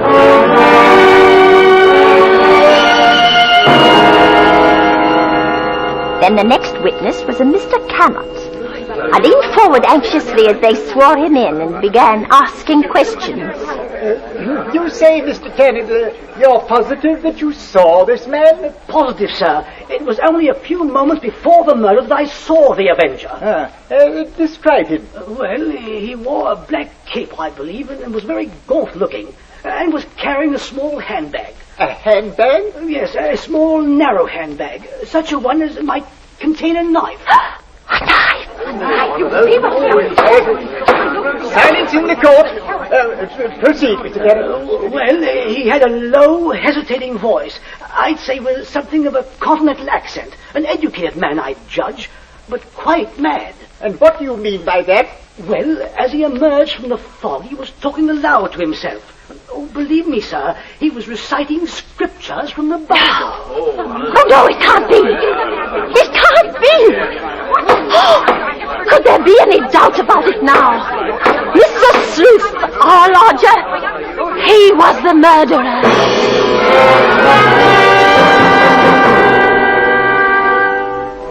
I got out of the courtroom as quickly as I could. I didn't even notice it had started to rain. I hardly remember going home, running and walking somehow, while the nightmare of fear and terror grew bigger and bigger inside me. It was 3 streets from our cottage that I saw my husband, Robert. One thought hit me clearly. I realized Daisy must be home alone with the Avenger. Bunting! Bunting! Why, Ellen. Ellen, what is it? Bunting, where's Daisy? Where is she? Where's Daisy? Why, she's at home. Oh, listen, Bunting, listen. Sleuth! Sleuth is the Avenger. What? What are you saying? Our lodger, he's the Avenger. Daisy's alone with him right now. Hurry! Hurry!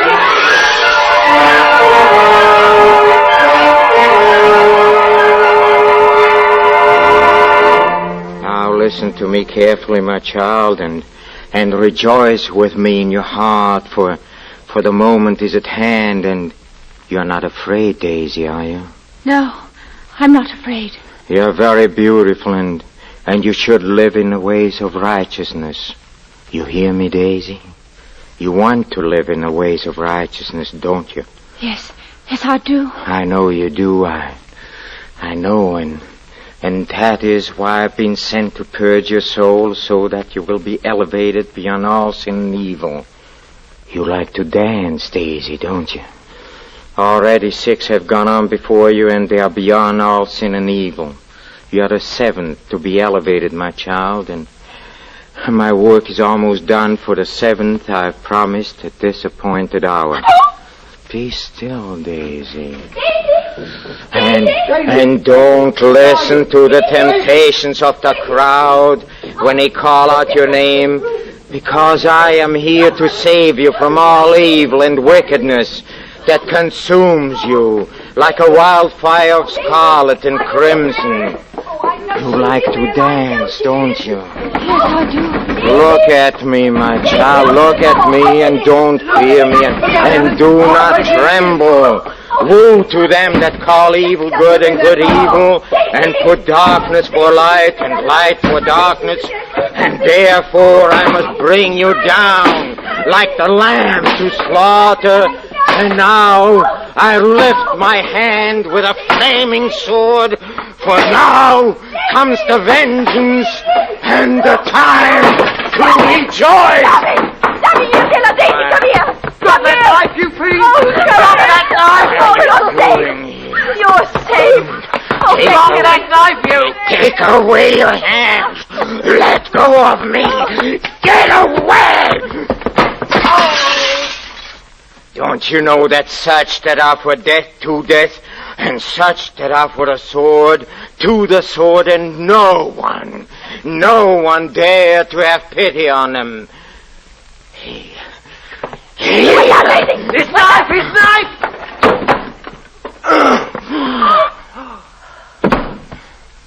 Oh, mercy. Oh, he fell on the knife. Yes. And it's burning. It's burning in me like a fire. Oh, it purges me and consumes me. All sin and evil are falling away. Praise and glory, for it is I who is the 7th. Yes, the vengeance is fulfilled.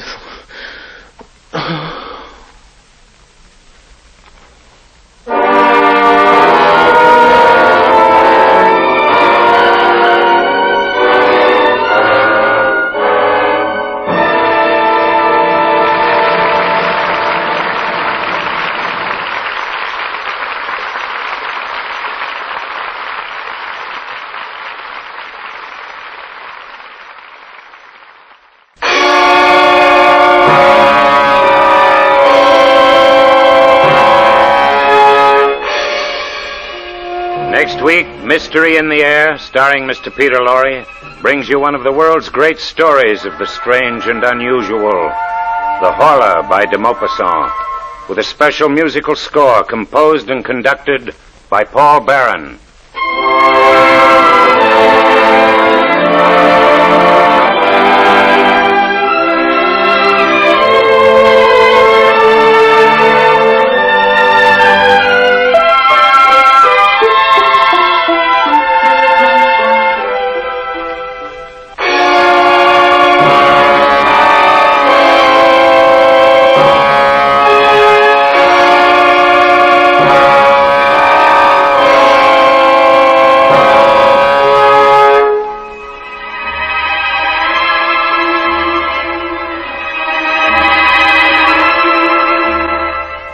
Listen again next week at this same time when the makers of Camel cigarettes present Mr. Peter Lorre in Mystery in the Air. Next week's play will be The Horla by de Maupassant. The artists supporting Mr. Lorre tonight were Agnes Moorehead as Ellen, Henry Morgan as the voice of Mystery, Barbara Eiler as Daisy, Eric Snowden as Bunting, Raymond Lawrence as the Inspector, Rolf Sedan as the Witness, and Conrad Binion as the newsboy. And on behalf of Mr. Lorre and the entire cast, our sincere thanks to Agnes Moorehead for her great portrayal of Ellen Bunting.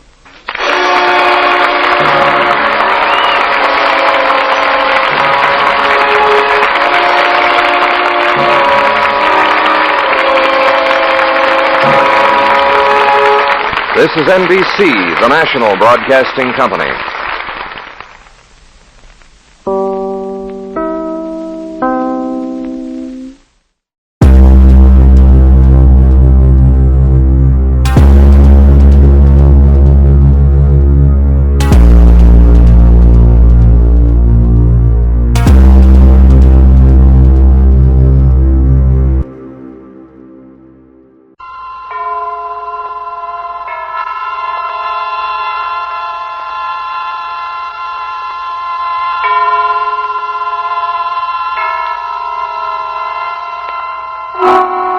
Suspense.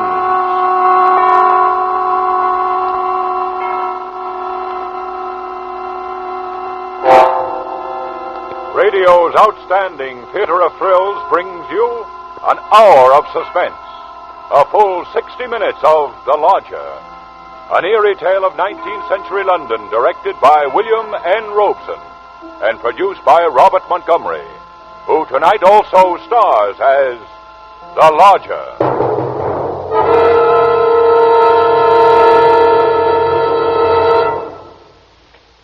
This is Robert Montgomery, with a few words about a city. A sprawling, furious city, which had slackened its pace to allow the miasma of horror to settle even to its furthest corners. I say horror, but there was a fascination, too, for there is always a fascination where there is violent death. The city?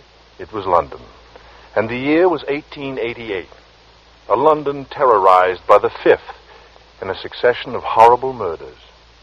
Such is the very real setting for The Lodger, for Mrs. Belloc Lowndes' novel is based on fact. It was almost certain that these deeds were the work of one person, for this meager identity was established by the victims themselves. They were all young, all attractive women. It was the killer, still at large, who absorbed the imagination of the great city. The killer who had taken special pains to make it clear that some obscure and terrible lust for vengeance possessed him. And because of him, laughter was forced, conversations waned, and there were silences where there should have been good talk between neighbors. Only in homes, doors bolted and blinds drawn, was the talk easy, as, for example, in the home of Ellen Bunting. In particular, Ellen Bunting. Ellen was no different from all the middle-aged housewives dwelling in London's squalid Whitechapel district. Her home was a small segment plastered into a block-long tenement in Marylebone Road. Ellen read the newspapers as avidly as she said her prayers, so she knew all the facts of the case. And she knew it was quite proper to refer to the wielder of the knife as the Avenger.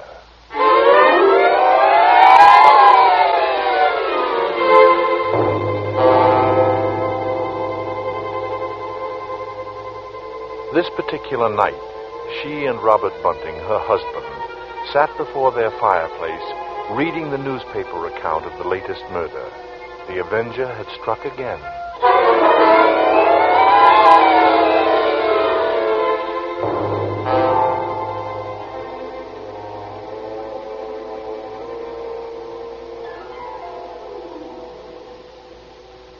Why, he might be anybody.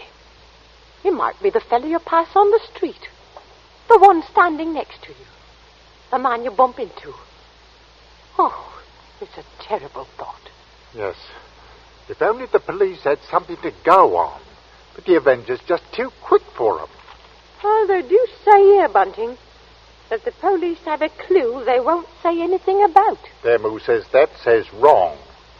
The poor chap who was on point duty in the street where the last one happened, he hears a yell, he says, but he took no notice. The coppers will have to stick to it better than that to catch a slick one like the Avenger. It says here he left his calling card again. A bit of grey paper on which the monster writes his name. Funny kind of visiting card, ain't it? It isn't a thing to make a joke about, Bunting. Or was it a square piece of paper or one of them three-cornered ones? It don't say which, Bunting. Well, it should. Those are the things I like to know about. Keeps a body informed. Huh. And a fair girl again. just like all the rest. And let's see. Described by her friends as a very light-hearted girl. What a pity.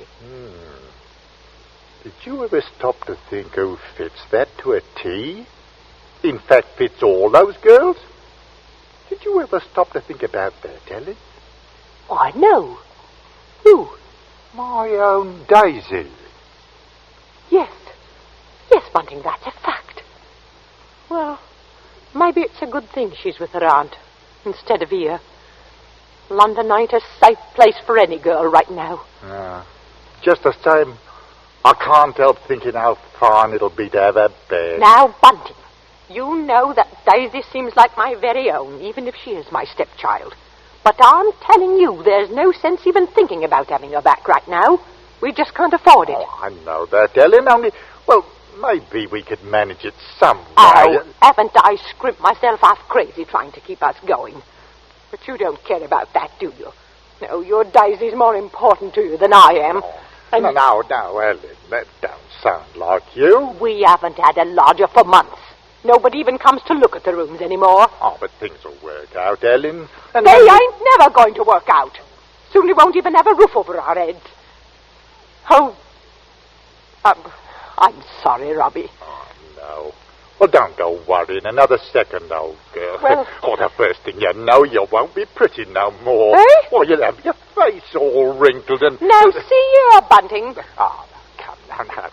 Let's see you smile. Oh, leave me alone. I won't. Oh, get on with you.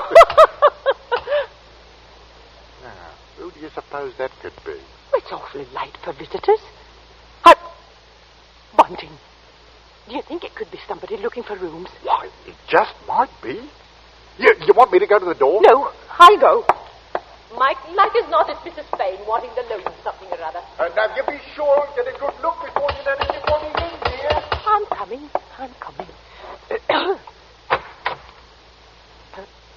Yes, sir? Is it not true that you let lodgings? Yes, sir. Won't you come in, sir? Thank you. Could I take your cape, sir? Thank you. However, there's no need. I am looking for rooms. Quiet rooms. Above all, they must be quiet. Oh, yes, sir. You'll find all my rooms quite quiet, sir. All of them? How many are there? Well, just now I have 4 left. The house is empty, save for my husband and me, sir. Oh, that sounds very suitable. You'll pardon me, sir, but the door... I am happy that you closed the door, madam. It's not safe to leave one open in London these days. That is a thing you should remember. It would be so easy for anyone to slip in. I assure you, sir, you needn't be afraid of that. Now, your bag. May I take it? No, I'll hold it. If you'll be so good as to show me the rooms. Oh, yes. Yes, sir. They're right up these stairs, sir. Thank you. This way. Thank you. You see, sir, there's just my husband and me here, and we're ever so quiet. And I'm sure you'll find these rooms to your liking, sir. Here we are. Now, I'll just light the gas. There. Ah. It's very good. It is pleasant, isn't it, sir? Capital. First rate, quite first rate. Exactly what I wanted. You must understand, madam, that I am a man of science, and I often require the presence of great heat. This seems like a capital stove. Oh, it is, sir. And this sink. It will be exceedingly useful to me. Exceedingly. And these pictures, sir. There's not many rooms with such pretty pictures, are there now? The 3 Graces. They've been in the family for years, sir. Yes. I'm tired. Tired, very, very tired. Indeed, sir. Then you mean to take my room? Where's my bag? Surely I had a bag when I came in. It's over there, sir. By the door where you put it when we came into the room. Oh, yes, I beg your pardon, madam. But there is something in that bag which is very precious to me, something I procured with infinite difficulty, and which I could never come by again without getting into great danger. I'm sure of it, sir. Now about the room. Oh, yes. I'll take them. The very simplicity, the bareness of them impresses me. And about terms, sir? About terms. My name is Sleuth, madam. Sleuth. Think of a hound and you will never forget my name. And assure yourself that I am quite willing to pay you. I am quite willing to pay you, shall we say, a month's rent in advance. What would you say to 15 shillings a week, sir? And if I offered you £2, might I then rely on your not taking another lodger? Oh, yes, sir. First rate. Then everything seems quite suitable, Mrs. Bunting, sir. Mrs. Bunting. You see, I expect to do a great deal of studying here in this room. The Holy Bible. Oh, yes, sir. And please, sir, let me help you with your luggage. No, don't touch it. But, sir, I only wish to... Of course, Mrs. Bunting. You only wish to help. You must forgive me. It's just that I am so very weary. Oh, I'm sorry, sir. He bringeth them to their desired haven. Beautiful words, Mrs. Bunting. Indeed they are, sir. And now at last, I've found my haven of rest. I'll be going now, sir. Is there anything else? Oh, yes, of course. Of course there is. Your money, Mrs. Bunting. Now let's see. Here's 5, 6, 7, 8 pounds. There. Thank you, sir. And would you wish supper now? Tea? Nothing, thank you, nothing. Good night, sir. Good night, Mrs. Bunting. You have... Stop it! You were humming a song. But I... Music, Mrs. Bunting, save that expressing the majesty of God, is an accompaniment for irreverent gaiety and an instrument of sin. It bespeaks of obscene gods in revelry. It is the tongue of the devil mocking the saints. Yes, sir. And you assured me your dwelling was quiet. But it is, sir.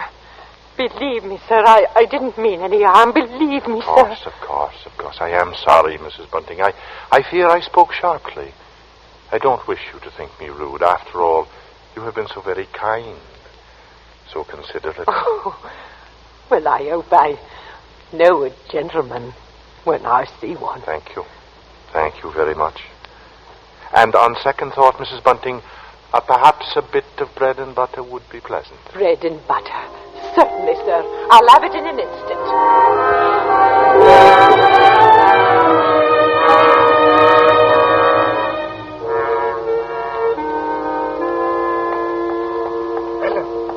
Ellen, did he take the room? Come into the kitchen where he won't hear us.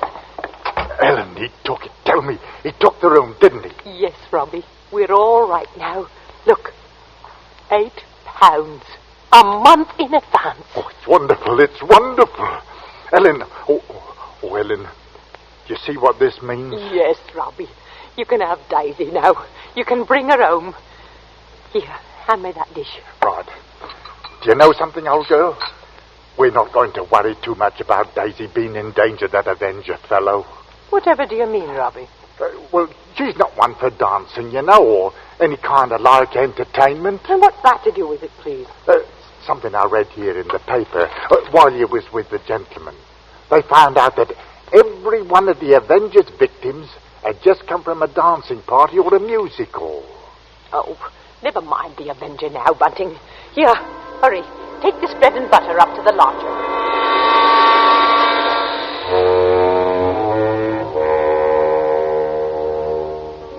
That was the first and the last time Mr. Bunting served the lodger. The man who called himself Sleuth made it at once clear that he preferred to be waited on only by one person, and that person his landlady. He gave her very little trouble. His oddities were something to occupy her mind. They amused her. And Mr. Sleuth had none of those tiresome, disagreeable ways with which landladies are only too familiar. To take but one point, Mr. Sleuth did not ask to be called unduly early. It was a great comfort not to have to turn out to make the lodger a cup of tea at 7, or even 7:30. Mr. Sleuth seldom required anything before 11.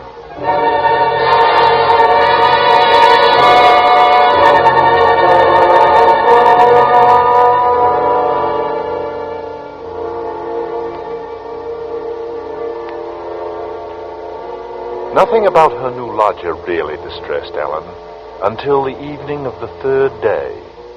It was time for Mr. Sleuth's dinner, and she started up the staircase to his room. Oh. She has cast down many wounded from her. Yea, many strong men have been slain by her. Come in. She saith unto him, stolen waters are sweet, and bread eaten in secret is pleasant. But he knoweth not that the dead are there, and that our guests are in the depths. Why, Mr. Yes. What is it? Those pictures. Those pretty girls. Half-human monsters, madam, who stare at me and eat of my sinew. You've turned all their faces to the wall. A woman is a narrow gate. She also lieth and waiteth for a prey, and increaseth the transgressors among men.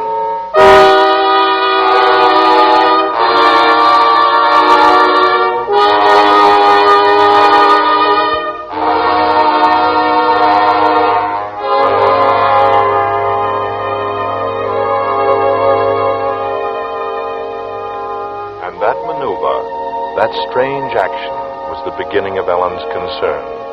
Logically, it was nothing. Mr. Sleuth simply had a queer kind of fear and dislike of women.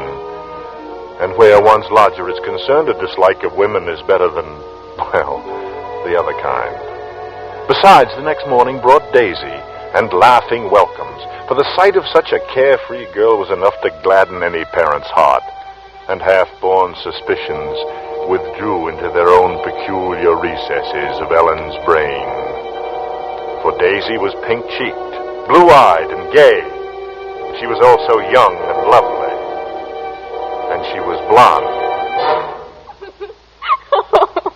Oh, it's so good to be home. Oh, Daisy, you're even prettier than I remembered you would be. That's right, Daisy.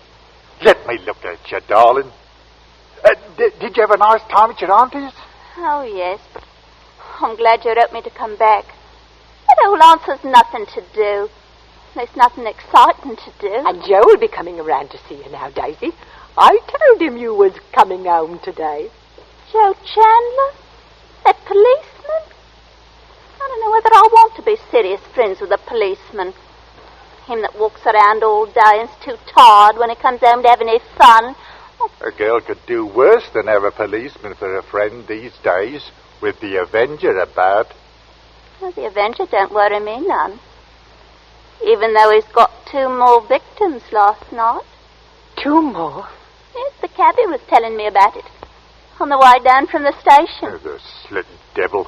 Got 'em within a few yards of each other. He's got a nerve. Daisy, you talk like you've been taken in by him. Oh, Mother. Oh, that'll be Joe, I'm thinking. I'll go, Father. Daisy. Hello, Joe. It's nice to see you. Oh, Daisy, I've missed you something terrible. It's nice of you to say so. Won't you come in? Thank you. Good afternoon, Mrs. Bunting. Mr. Bunting. Hello, Joe. Daisy was just telling us she heard from a cabby that the Avenger struck again. Aye, that he has. Well, tell us about it, Joe. Have they got any clues? Well, they have and they haven't. But the Yard is circulating a description at last. Well, go on, tell us, Joe. Well, it ain't given out to the public yet. But I guess you folks aren't the public. Oh, no, of course not. Tell us, Joe. Well, this is the way we got it at 8 o'clock this morning. Wanted. A man of age approximately 28, height 5 feet 8 inches, complexion dark, no beard or whiskers, wearing a black diagonal coat, hard felt hat, high white collar and tie, very respectable appearance. What I likes to know is why on earth didn't the people who saw him try and catch him? Well, it's this way, Daisy. No one person did see all that.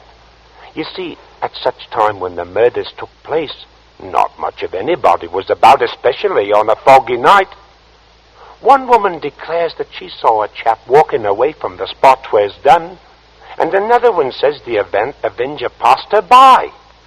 And, well, the inspector who has charge of that sort of thing looked up what other people said, and, Well, that's how he made up this wanted. Well, did they find the murder weapon yet? No.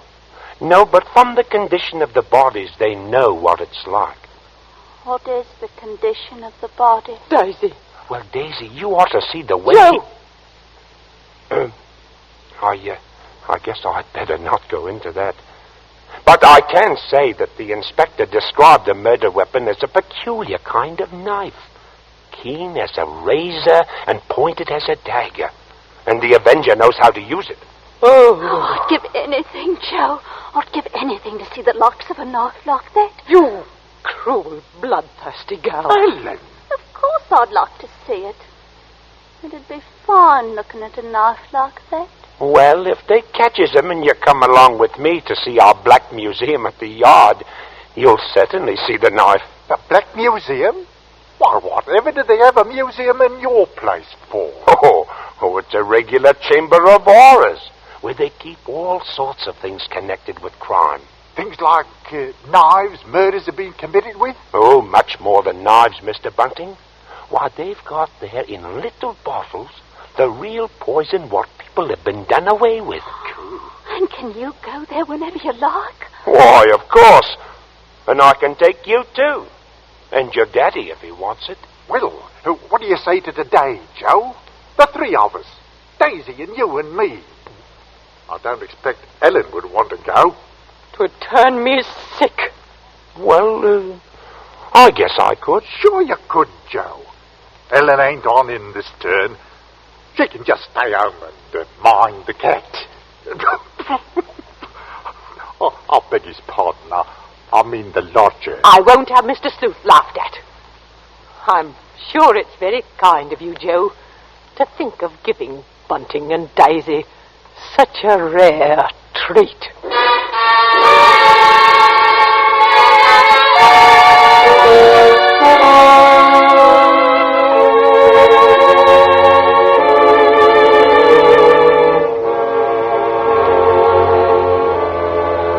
How curious, how amazing to reflect that one unseen, mysterious stranger had touched the lives of those ordinary people.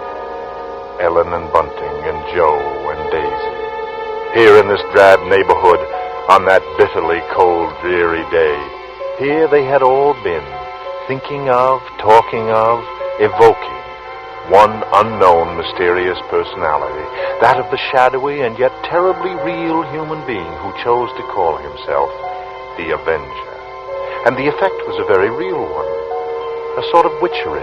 The very name Avenger seduced common sense, and somehow even Mrs. Bunting realized the irony of her presence among such talk. While this thought threaded vaguely through her mind, she took her tea, doing everything as was her way, with a certain delicate and clean precision.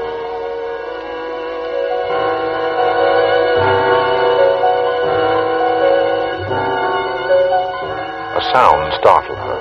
Shuffling, hesitating steps were creaking down the house. She looked up and listened. Surely the lodger was not going out again into the cold and foggy afternoon. Of course not. Mr. Sleuth was evidently about to do something that he had never done before. He was coming down into the kitchen. Yes, sir? What can I do for you, sir? I hope you didn't ring, sir. No, I didn't. The truth is, I didn't know you were here, Mrs. Bunting. My gas stove has gone wrong. Yes? So I came down to see if you had a gas stove. I'm going to ask you to allow me to use it tonight for an important experiment I wish to make. You'll find it very cold down here, sir. It seems most warm. Warm and cozy after my cold room upstairs. For the matter of that, you ought to have a fire in your bedroom these cold nights. Certainly not. I dislike an open fire. I thought I had told you as much. Yes, I remember. Very good, sir. I'll be out of the kitchen in half an hour. You can use it then, sir. Thank you all the same, Mrs. Bunting. But I shall come down later. Altogether later, after you and your husband have gone to bed tonight. I assure you I will pay you something for the use of the stove, Mrs. Bunting. Oh, no, sir. I wouldn't think of charging you anything for that. That's very generous of you. Sometimes I believe that you are too generous towards me. I feel I have become a burden to you. Have I, Mrs. Bunting? Oh, no, sir. Then I'll bid you good afternoon, Mrs. Bunting. Yes, sir.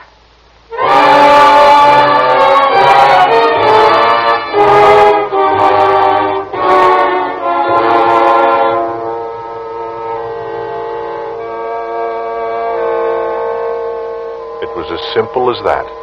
A simple request by her lodger.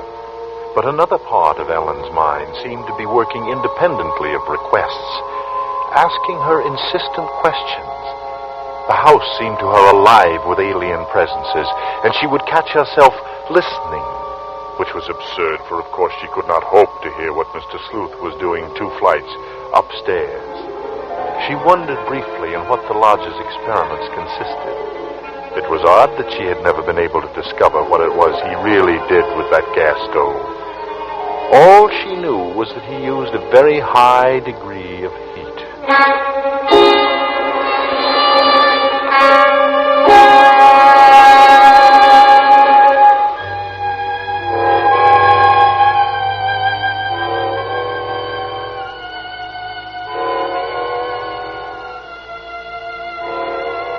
And later, waiting for sleep to come to her that night, such thoughts persisted.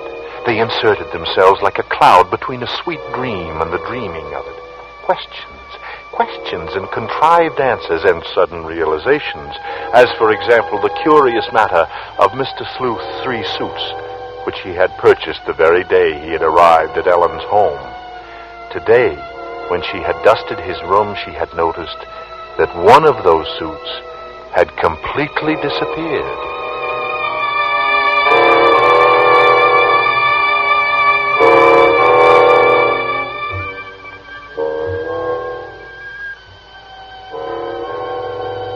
It was intensely dark, intensely quiet, the darkest, quietest hour of the night when Mrs. Bunting was awakened by sounds at once unexpected and familiar.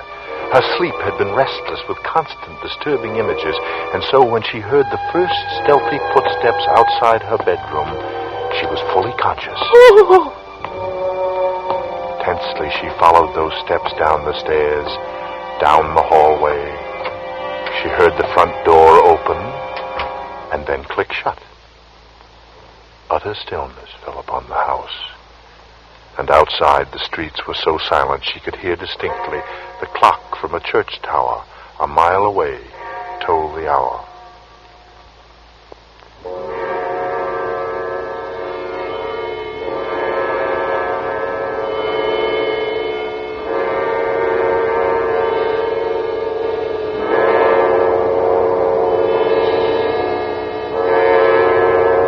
In her troubled fancy, she pictured a long figure plodding through the swirling fog, moving quietly, stealthily, seeking, stalking, finding. When soon after she heard the lodger return, there was no surcease from the horrible dread which possessed her. Instead, it grew into something shrill, something that made her crouch in her bed, her thumb clasped between her teeth, stifling a scream. And then she remembered. Of course, the stove. The lodger had told her he would use the stove that night for an experiment. For an experiment that needed an intense amount of heat. But for Ellen, there was no more sleep. Merely a tormented state of half-awareness, which suddenly stripped away soon after dawn. Horrible murder! Horrible murder, the piercing scream of a newsboy down in the street. The Avengers strike tonight! Ellen Bunting heard the boy cry out the Avengers' latest stroke made during the night.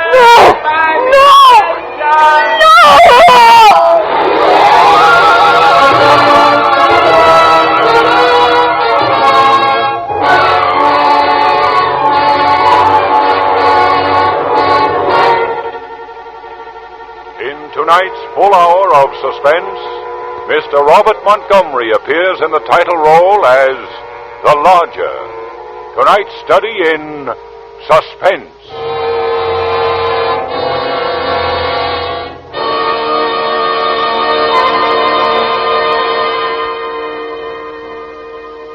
In just a moment, we will return with Act Two of Suspense.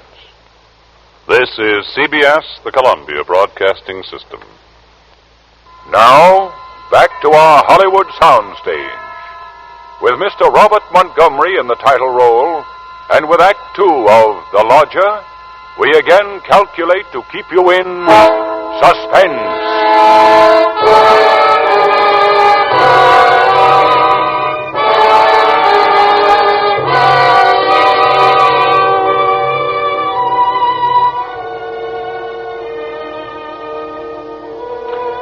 When Mrs. Bunting went down to her kitchen that morning, everything looked just as she had left it, except that the cavernous whitewashed room seemed to be filled with an acrid kind of fog and the smell of burned cloth. She twisted a newspaper, lighted it, then stooped and flung open the door of her gas stove. A fierce heat had been generated there since she had last used the oven, and through to the stone floor below had fallen a mass of stringy black soot. Somehow she wasn't surprised. Somehow it was as she expected. Yet her first glimpse that morning of the gray-faced lodger all but banished her sleepless night's terror. Mr. Sleuth looked lonely, very, very lonely and forlorn. There was a kind of pitiable, helpless weariness in his eyes. She found she was hoping desperately that her unspoken fears were unfounded, and she knew that she must be certain before she voiced her fears to a soul. And there was one thing she could do. Examine the lodger's single piece of luggage. What could it hold? Not much in the way of clothing, surely. It was too small, too narrow. It was more like a case. A case for a knife.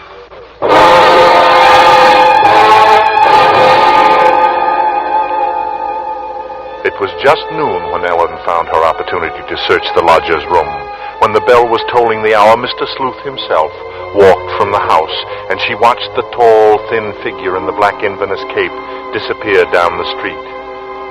She waited a few minutes, and then she rushed upstairs. Daisy! What are you doing in Mr. Sleuth's room? Oh, whatever's the matter with you, Mother?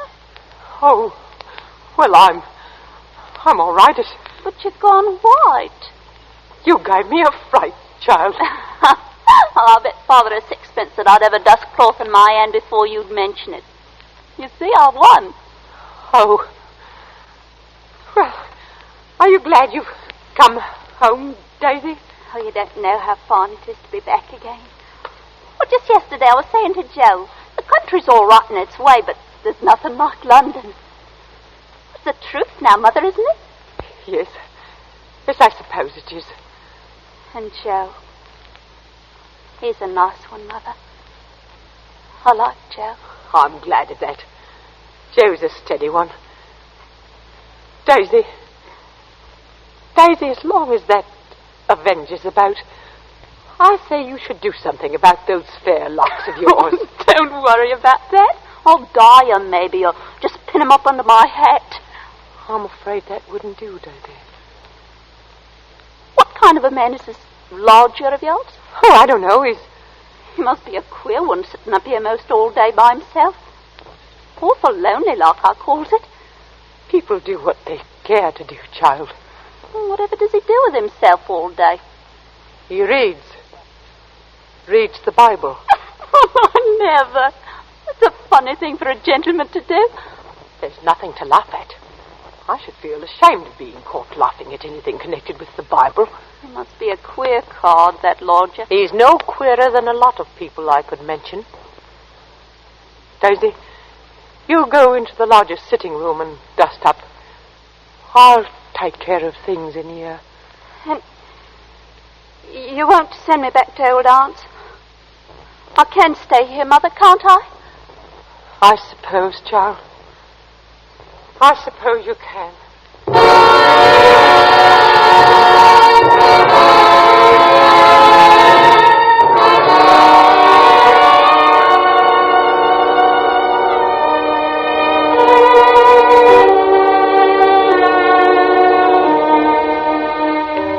Mrs. Bunting went about her work.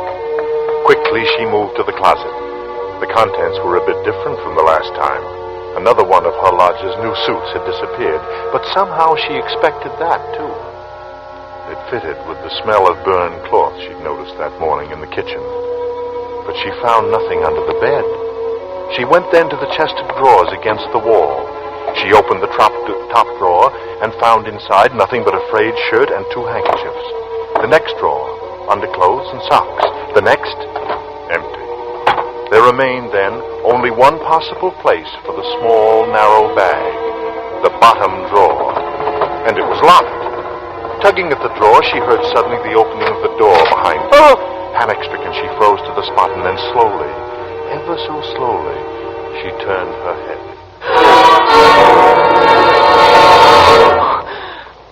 Mr. Sleuth. Mrs. Bunting? You've invaded my privacy. Why, I was just... My cupboard door is awry. Does this mean that you have been searching my rooms? It's about her snuff box, sir. My husband, Bunting, that is. Remembered an old snuff box. He thought still more... Does this mean that I must keep each drawer locked to prevent your spying upon me? Oh, no, sir. You see, sir, Bunting has a very high opinion of that snuff box. To? Oh. Quickly, tell me, who is this? This is my stepdaughter, sir. Daisy. She just arrived yesterday, sir. You see... Pleased to meet you, sir. She's been away for quite a long while, sir. We really didn't know when she was returning home, Mr. Sleuth. That's why I didn't mention Daisy when you took the rooms. And I must say, sir, I was surprised to hear about us taking in a lodger. And pleased about it, too, sir. Yes, I must say that I am the one who is surprised. Yes, and perhaps even pleased. Thank you, sir. Yes, of course I am pleased. There are, Miss Daisy, all kinds of pleasures, are there not? Yes. I'm sure there are.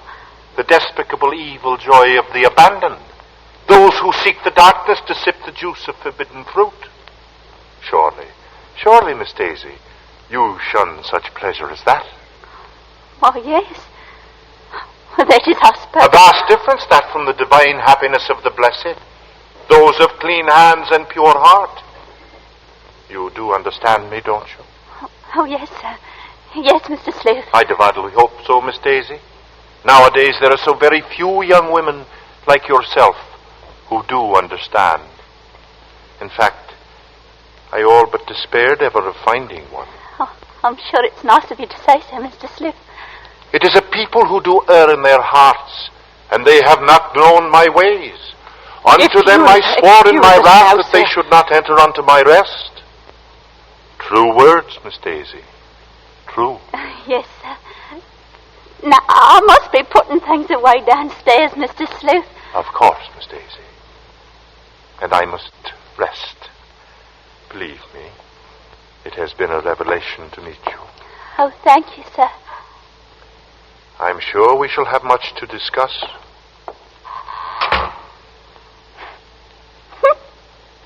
He's a queer one, all right, Mother. But such a gentleman, isn't he?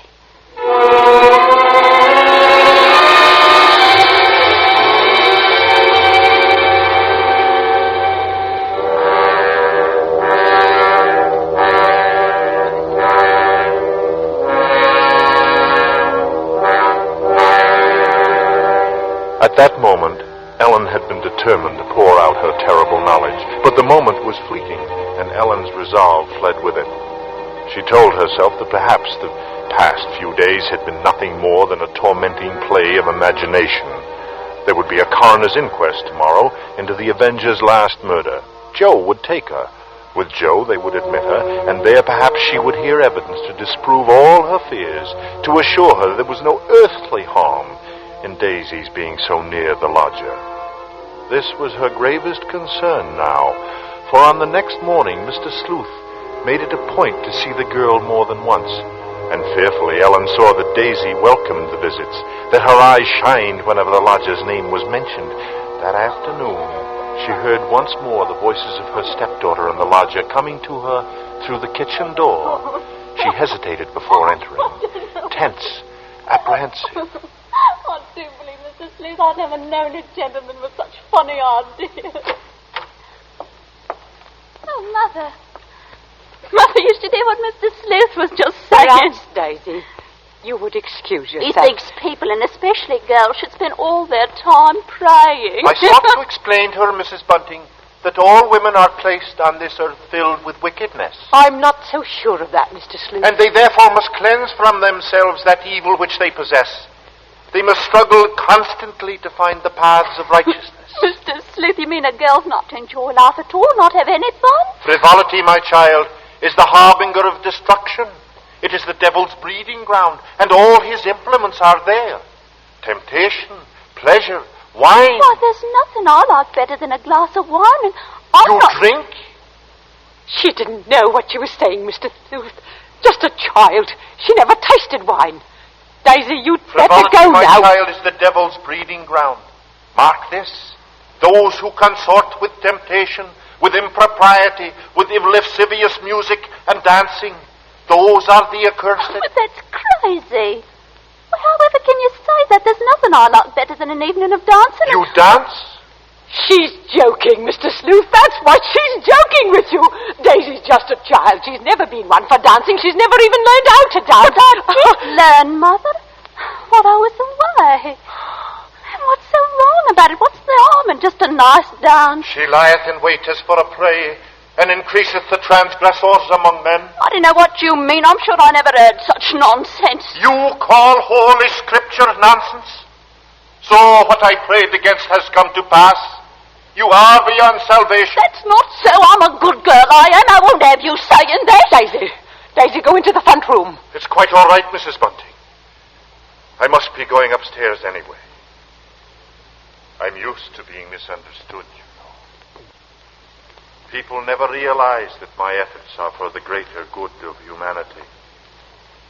They don't know that I'm their benefactor. Of course. And that power on high will direct my hand toward the expulsion of all evil. All the evil in the world. Daisy. Daisy, listen to me. Yes? Daisy, I've got to tell you about... About what, Mother? nothing. I suppose nothing. And then I'll go out for a while. I told Joe I'd meet him. Yes. Yes, I suppose it's really nothing.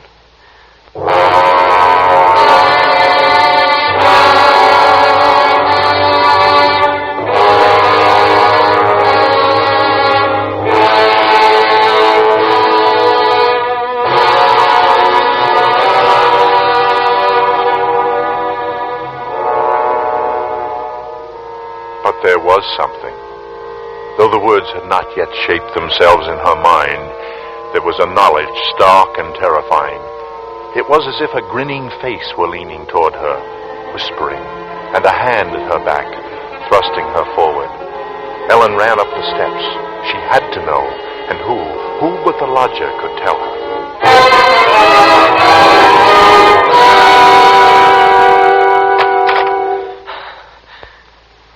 You are welcome, Mrs. Bunting. But I believe propriety dictates that you knock. Mr. Sleuth. Yes? It's about Daisy, sir. She is a great disappointment to me, madam. And I suppose to you. Yes, that must be it. You want me to help her seek salvation. You want me to kneel with her... Oh, no! No, sir. It isn't that at all. Well, then what is it, madam? Come, I was preparing myself for a walk. It's a fine dark day for a walk. But surely you wouldn't go out now. It isn't fit for anyone to be out in that fog. You must be jesting, Mrs. Bunting. From this window I saw Miss Daisy go into the street not 5 minutes ago. A very sweet-looking young girl, Miss Daisy. A pity she has estranged herself from innocence. You don't know what you're saying, Mr. Sleuth. Come to the window, Miss Bunting. Listen. How very quiet and still London is in the fog. Not a sound. Yes. It's very quiet today. Too quiet, I'm thinking. Quite natural-like. And I, for one, have a delicate feeling for nature. So now, Mrs. Bunting, if you'll excuse me, But aren't you afraid, Mr. Sleuth? Aren't you afraid of going outside? Afraid? Afraid of what? I was thinking of the police. The police? But what is man? What is man's puny power and his strength when set against that of the highest power? So Ellen had tried, and she had failed. But even then she had had her moment of triumph. Looking out of the window, she had seen Daisy, arm in arm with Joe Chandler, and smiling up into his face. She was relieved when the lodger left the house. She needed this time for thinking. And now she knew what she must do. In an hour or so, Daisy would be coming home with Joe, and then she would ask him to take her to the coroner's inquest. She must give the lodger that last benefit of doubt, and if that should fail, then she would tell Bunting, or go to the police. And in an hour, as she expected. Oh. It's me, Mrs. Bunting. I've come to see you about something. Mind if I come in? Yes, come in, Joe. But where's Daisy? That's what I come to see you about, Mrs. Bunting. About Daisy. You see... Where is she, Joe? What's happened? Well, you see, we were walking, and Miss Daisy asked to be by herself for a while for the reason that... No! Now, don't take on, Mrs. Bunting. What? I don't think what I've got to say can take you by surprise. From the look or two you've been casting me lately. Why, Joe, whatever are you talking about? Well, like I say, Mrs. Bunting, it's your daughter. It's Daisy. I want her hand. I want to marry her. Mr. Bunting now said if it's all right with you, it's all right with him. Then Daisy's all right. Nothing's happened to my Daisy. Well, of course she's all right. She told me she wanted to do some thinking about me, and she didn't want me around while she'd done it. Oh. I left her with her daddy just a minute ago at the corner pub. Well, as far as I'm concerned, you have my blessing, Joe. Oh, that's mighty fine, Mrs. Bunting. And, Joe, I want you to do something for me. Of course I will. Just ask me, Mrs. Bunting. Joe, I want to go to the coroner's inquest tomorrow. Coroner? But why? I've got a reason for wanting to go there. I want you to take me, Joe. Well, I guess I could. Why, sure. Of course I'll take you, Mrs. Bunting. I'd be proud to take my future ma any place she says.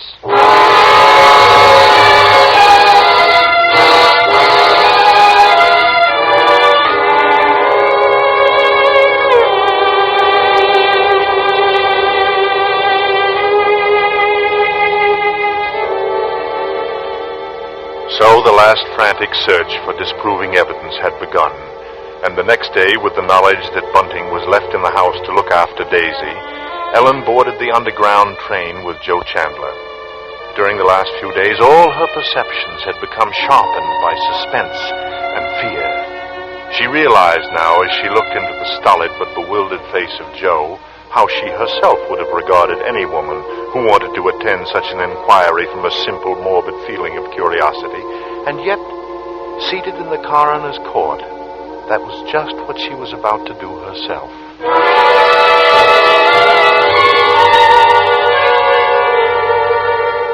Ellen, seated near the rear of the room, listened to each of the witnesses, and from them she found none of the hope she had come for none of them had seen the Avenger or knew what he looked like.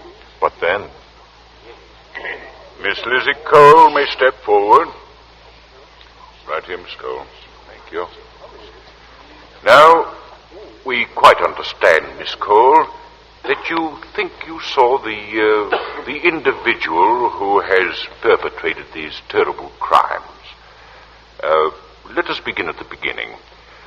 What sort of hat was this man wearing? It was just a black hat. A black hat, thank you. And the coat? Were you able to see what sort of coat he was wearing? He hadn't no coat. I remember that very particular. He's a queer one, I said. As it was so chilly, everybody as can wear some sort of coat this weather. But the statement you gave to the newspaper reporters says that the Avenger, according to you, was wearing a coat. A big, heavy coat. I never said so. I was made to say that by the young man from the newspaper. Just put in what he liked in his paper, he did.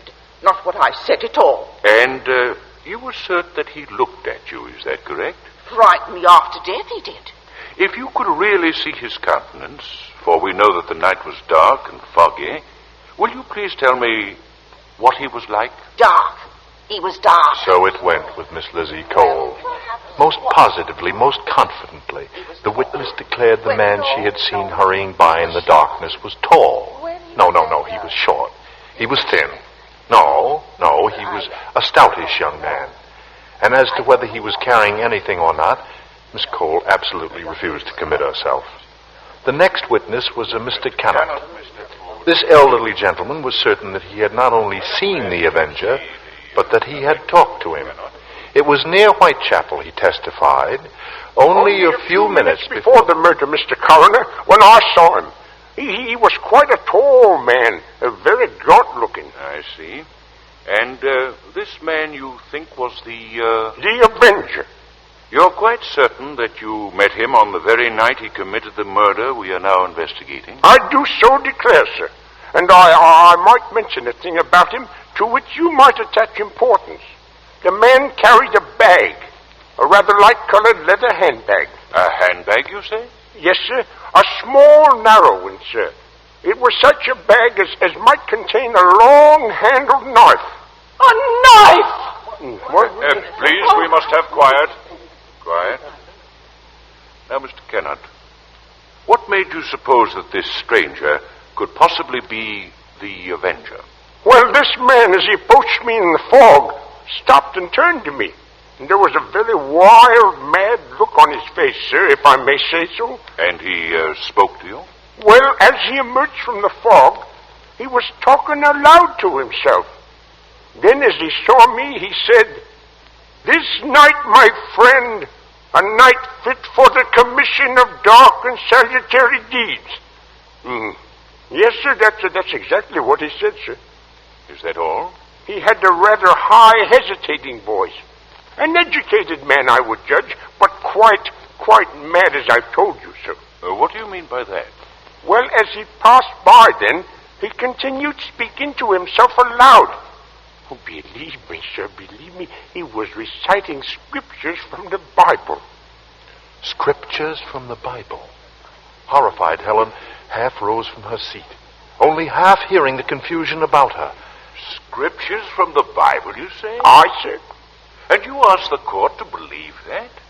I would say, Mr. Cannot, that the man we're looking for would be, least of all, a religious man. And that's where you're in error, Mr. Coroner. The religious note is the very key to the case. I'm convinced of that, sir. Very interesting. And now, if you please, you may stand down, Mr. Cannot. Just a moment, sir, just a moment. You must understand, sir. The man you're looking for must be a religious maniac. That is the only possible explanation. And you must understand, sir, time is going on. I have an important witness to call, a medical witness. Now, if But certainly you're not... You may stand down, Mr. Cannot. The court was dismissing the very truth. Ellen knew that. She could no longer keep silent. Her hand shot forth and she screamed. I want to say...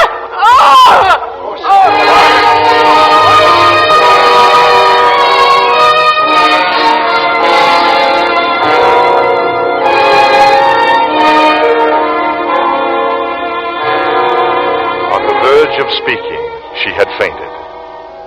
And then when Ellen was revived a few minutes later, she said nothing. Her brain was in too great a turmoil, her nerves too shocked. like one in a dream, she allowed herself to be led by Joe Chandler from the courtroom.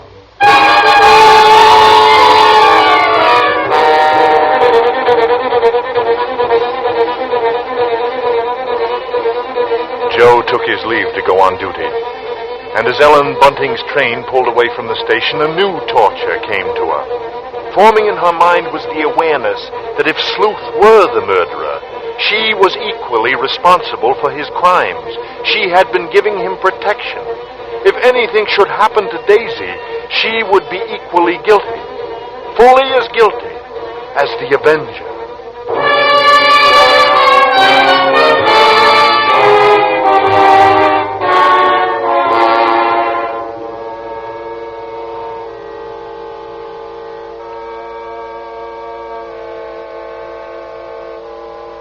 As Ellen neared her neighborhood, her dread was increased. With each moving footstep, with each heavier boom of thunder from the rainstorm that was almost here, the grip of terror grew tighter and tighter about her. She moved faster and faster. If only she were in time. The first light drops of rain sprinkled her brow as she turned into Maribon Road. Then she saw Bunting walking toward her, sharply, like the dart of a knife blade. The one fact pierced her mind. Daisy was now alone with the lodger.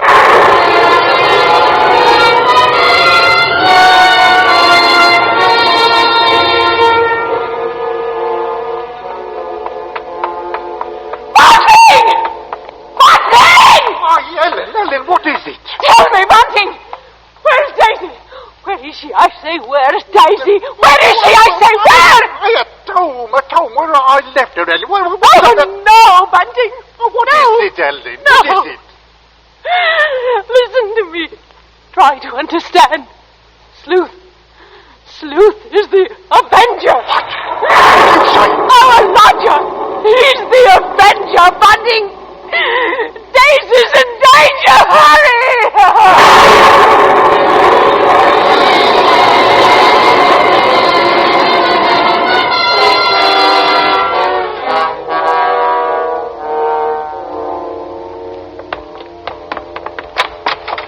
Daisy! Daisy! Daisy! Where are you? Oh, look, in the kitchen, Bunting. You try the sitting room. Daisy? Daisy! Where are you, Daisy? Answer me, Daisy! Try the bedroom. I did. She's not there. She's not downstairs. Oh, then there's just his room.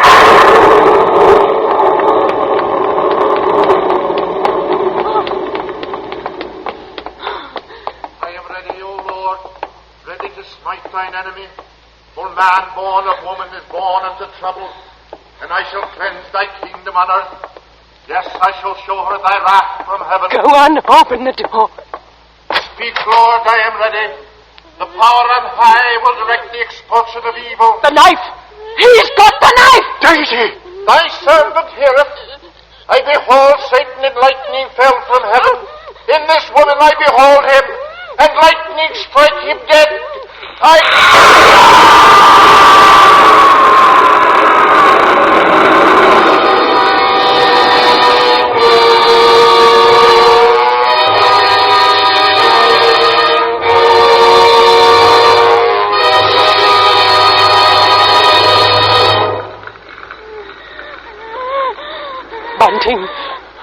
Bunting, is she all right? Yes. Take her out, Ellen. No, Bunting, you can't stop the fire. We must save ourselves. Come away, Daisy. He's dead, child. He's dead. Aye, he's dead.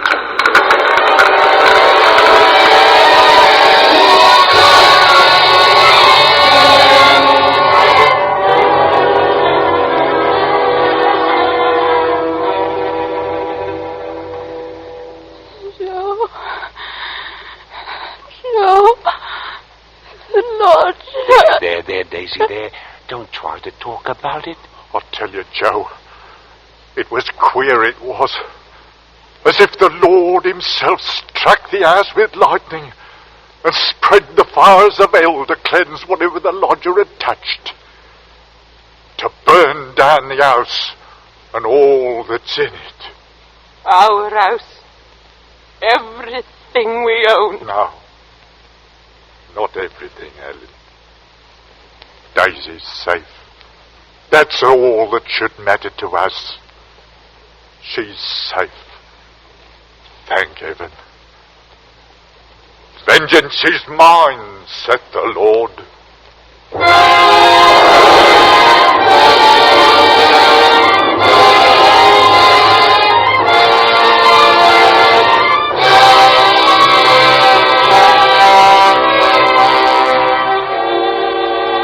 Death by act of God.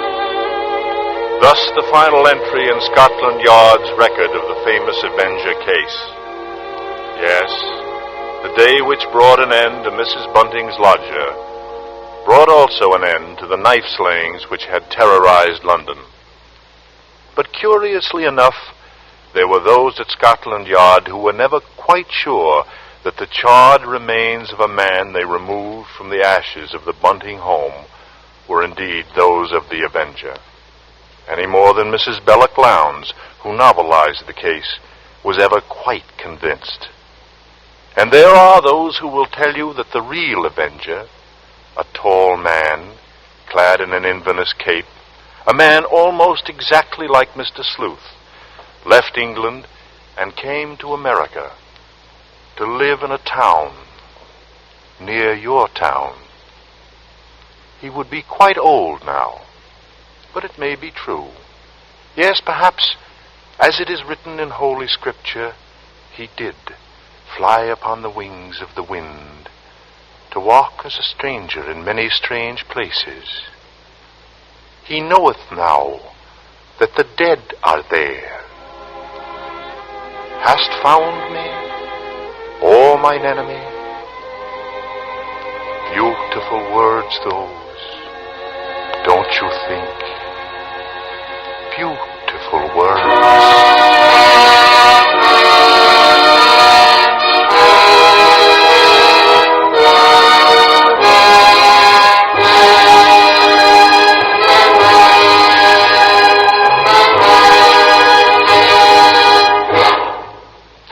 This is Robert Montgomery, without the Inverness cape. And I want to thank Jeanette Nolan, who played Ellen, and Peggy Weber, who was Daisy, for their splendid performances in tonight's play. Next week, we have chosen a story whose elements are natural counterparts of suspense. I guess you could call it a love story. One kind of a love story. For indeed, there is a man and there is a woman who fall in love, and they marry. It is probably only a mischance of fortune that the man has no material means, and the woman comes from a family of substantial wealth. And the dire chain reaction of events, which are then set in motion against the bride's family, are undoubtedly matters of mere coincidence, I imagine. Yes, you could call it a love story. We'll leave it to your own good judgment after you hear Beyond Reason by Devery Freeman. Next week's study in suspense. Mr. Montgomery may currently be seen in the Universal International production Ride the Pink Horse. The Lodger was adapted for suspense by Robert Tolman and directed by William N. Robeson. Bud Gluskin is our musical director and conductor, and Lucien Morawek composes the original scores. Next week, hear Beyond Reason on radio's outstanding theater of thrills, 1 hour of suspense.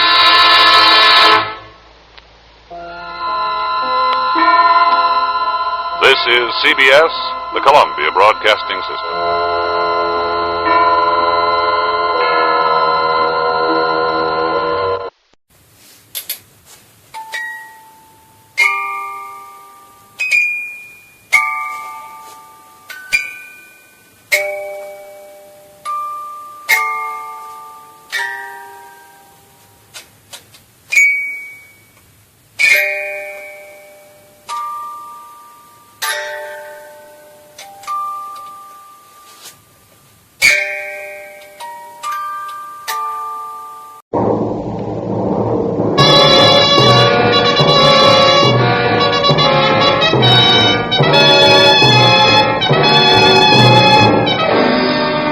This is Hollywood and CBS presenting Forecast Number 4. Herbert Marshall, directed by Alfred Hitchcock in the first program of a proposed new series entitled Suspense.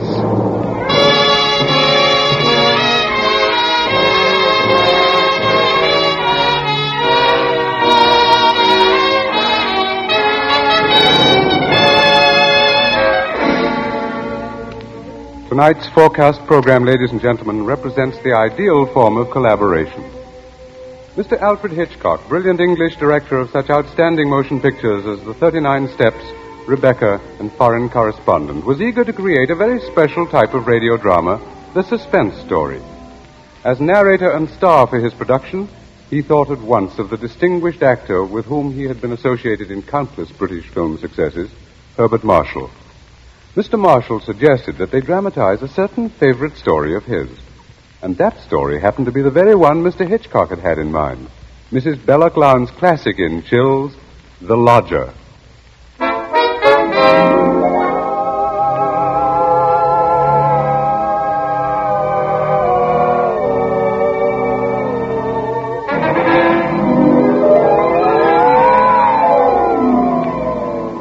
The Lodger is a work of fiction which springs from recorded fact. A story which begins in the year 1888 in London. A London terrorized by the fifth in a succession of recent murders.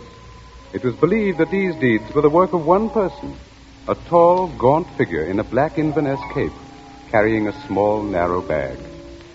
That meager description, provided by a highly unnerved witness, was the sum total of all that was known of the murderer.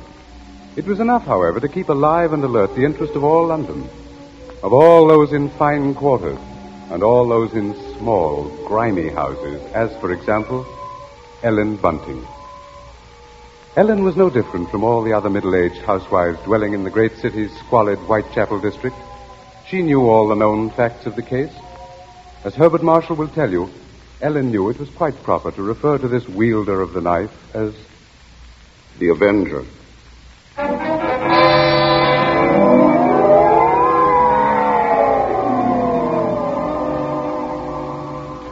Of course, Ellen Bunting was far more concerned with her personal problems than with thoughts of the Avenger.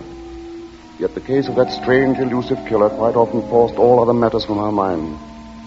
There was that mad, meaningless scheme he seemed to follow. All his victims, for example, had been women. All had been young, attractive, and, oddly enough, blonde. But Ellen could no more understand the motive for his brutal slashings than could the police. This night, she and her husband, Robert Bunting, sat before their fireplace reading the newspaper account of the latest murder. The Avenger had struck again.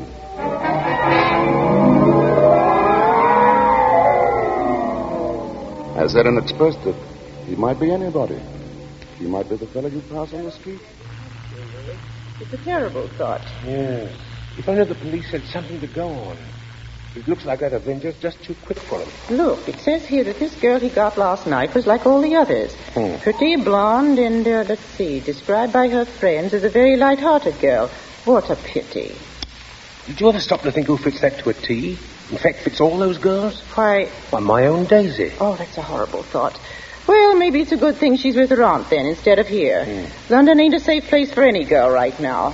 Just the same, I can't help thinking how fine it'll be to have her back in. Now, Bunting, you know that Daisy seems just as much my own daughter as she is yours. But I'm telling you, there's no sense even thinking about having her back right now. We just can't afford it. Oh, I know that, Ellen. Only, well, maybe we could manage it some way. How? Haven't I scrimped myself half crazy trying to keep us going? But you don't care about that, do you? No, your Daisy's more important to you than I am. No, Ellen, that don't sound Oh, like you. I can't help if it don't. What are we going to do? Tell me that. We'll get along, dear. Something will turn up. Oh, we haven't had a lodger for months. Nobody even comes to look at the room anymore. Yes, but things will work out, Ellen. Oh, they ain't never going to work out. Soon we won't even have a roof over our heads and... Oh, I'm sorry, Robbie. I didn't mean to take on so. Oh, I know, dear, I know. It's all right. Oh, I didn't think it.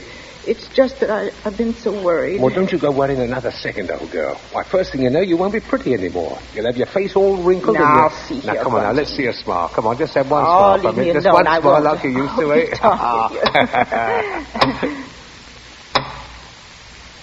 And who do you suppose that could be? Awful late for visitors. Bunting, do you think it could be somebody looking for rooms? Well, it might be. You want me to go to the door? No, I'll go. Oh. You just stay here. Yes, all right. Now, be sure you get a good look at the rooms before you let them in, dear. Oh, I'm coming. Oh, I do hope it's... Yes, sir? Is it not true that you let lodgings? Yes, sir. Won't you come in, sir? Thank you. Could I take your cape, sir? There's no need. Now, I'm looking for a quiet room. It must be quiet. Oh, we have that, sir. Above all, our house is quiet. Your bag, sir. May I take it? No, I'll hold it. You'll be so good as to show me the room, please. Oh, yes, sir. It's right up these stairs, sir. This way. Thank you. You see, sir, there's just my husband and me here, and we're ever so quiet, and I'm sure you'll find this room to your liking, sir. Here we are. Now, I'll just light the gas. There. Mm-hmm. Very good. It is pleasant, isn't it, sir? And there's not many rooms with such pretty pictures, are there now? We've had them in the family for years, sir, and... Pictures interest me very little. You see, what really impresses me about the room is the very simplicity of it, the bareness. Yes, sir. It's not at all crowded, is it? It will be quite suitable, Mrs. Bunting's. Mrs. Bunting. You see, I could do a great deal of studying in my book here, the Holy Bible. Yes, sir. Please, sir, let me help with your luggage. No, don't touch it. Oh, but I only wish to... Oh, you only wish to help, of course. You must forgive me, Mrs. Bunting. It's just that I'm so very weary. Of course, sir. He bringeth them to their desired haven. Beautiful words, Mrs. Bunting. Indeed they are, sir. And now at last I have found my haven of rest. Yes, sir. Then you'll be taking the room. Let us see now, what are you going to charge me? With attendance, mind. I shall be staying in most of the time, and I shall be wanting meals. Oh, we can see to that. Then does 30 shillings a week suit you? 30? Why, yes, sir. Yes, sir, that will be quite all right. Good, and I shall pay you in advance. My name is Sleuth, Mrs. Bunting. Mr. Sleuth. Sleuth. Think of a hound, Mrs. Bunting, and you'll never forget my name. 23, 4, 30 shillings. Thank you, sir. And I think I should enjoy a little light supper now, Mrs. Bunting. Bread and butter, perhaps. Could you arrange that? Oh, certainly, sir. I'll do that now. And if you'd be requiring any beer or spirits... Certainly not. Oh, sir. What did I say? I thought you understood me, Mrs. Bunting, and I had hoped that you and your husband were abstainers. But we are, sir. We don't keep nothing about. I would have had to go out and... Of course. Oh, I'm sorry, Mrs. Bunting. I fear I spoke sharply. I don't wish you to think me rude. After all, you've been so kind, considerate. I hope I know a gentleman when I see one. Thank you very much. Now, I'll just hurry with your supper.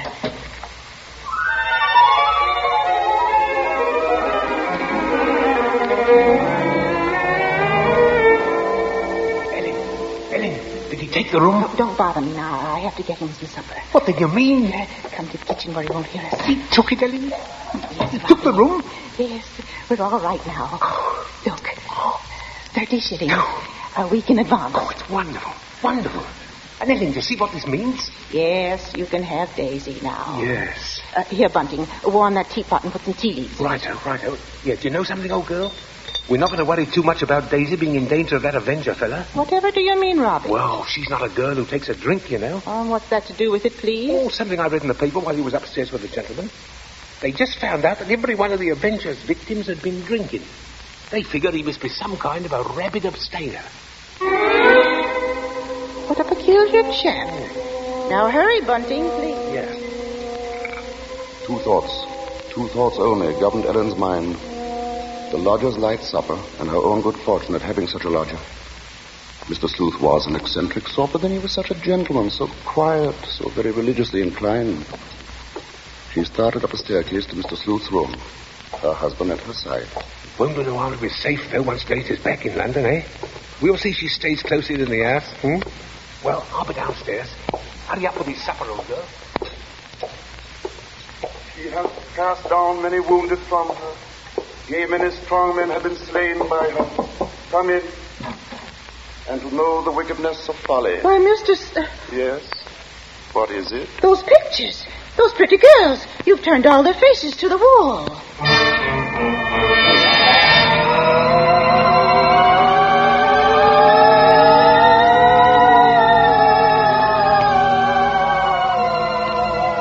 And that maneuver, that strange action, was the beginning of Ellen's concern. Soon there came to her a recollection of the Black Inverness Cape, the small, narrow bag, the urgent matter of alcoholic drink. And these details began to shape themselves into a pattern which grew more disturbing with each passing hour. The day following, the lodger did not leave the upstairs room once, nor did he leave the next day. And the oddness of this took its place in the pattern. Then, too, the approaching arrival of Daisy, her stepdaughter, added to her concern. On the second night, her sleep was restless with vague, horrifying images. And so when she heard the first stealthy footsteps outside her bedroom, she was instantly awake. Tensely, she followed those steps downstairs, down the hallway. She heard the front door open, and then click shut. Utter stillness fell upon the house. And outside the streets were so silent she could hear distinctly the clock from a church tower a mile away told the hour. In her troubled frenzy, she pictured a lone figure plodding through the deep fog, moving quietly, stealthily, stalking, searching, finding.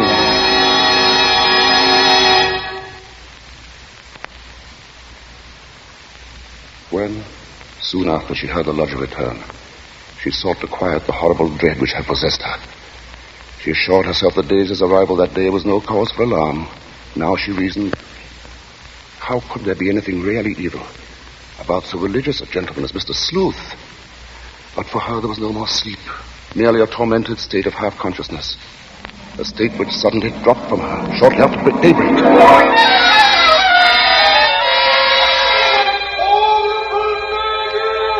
Horrible murder. That was the piercing scream of a newsboy far down the street. Ellen Bunting heard the boy cry out the Avenger's latest stroke, made during the night.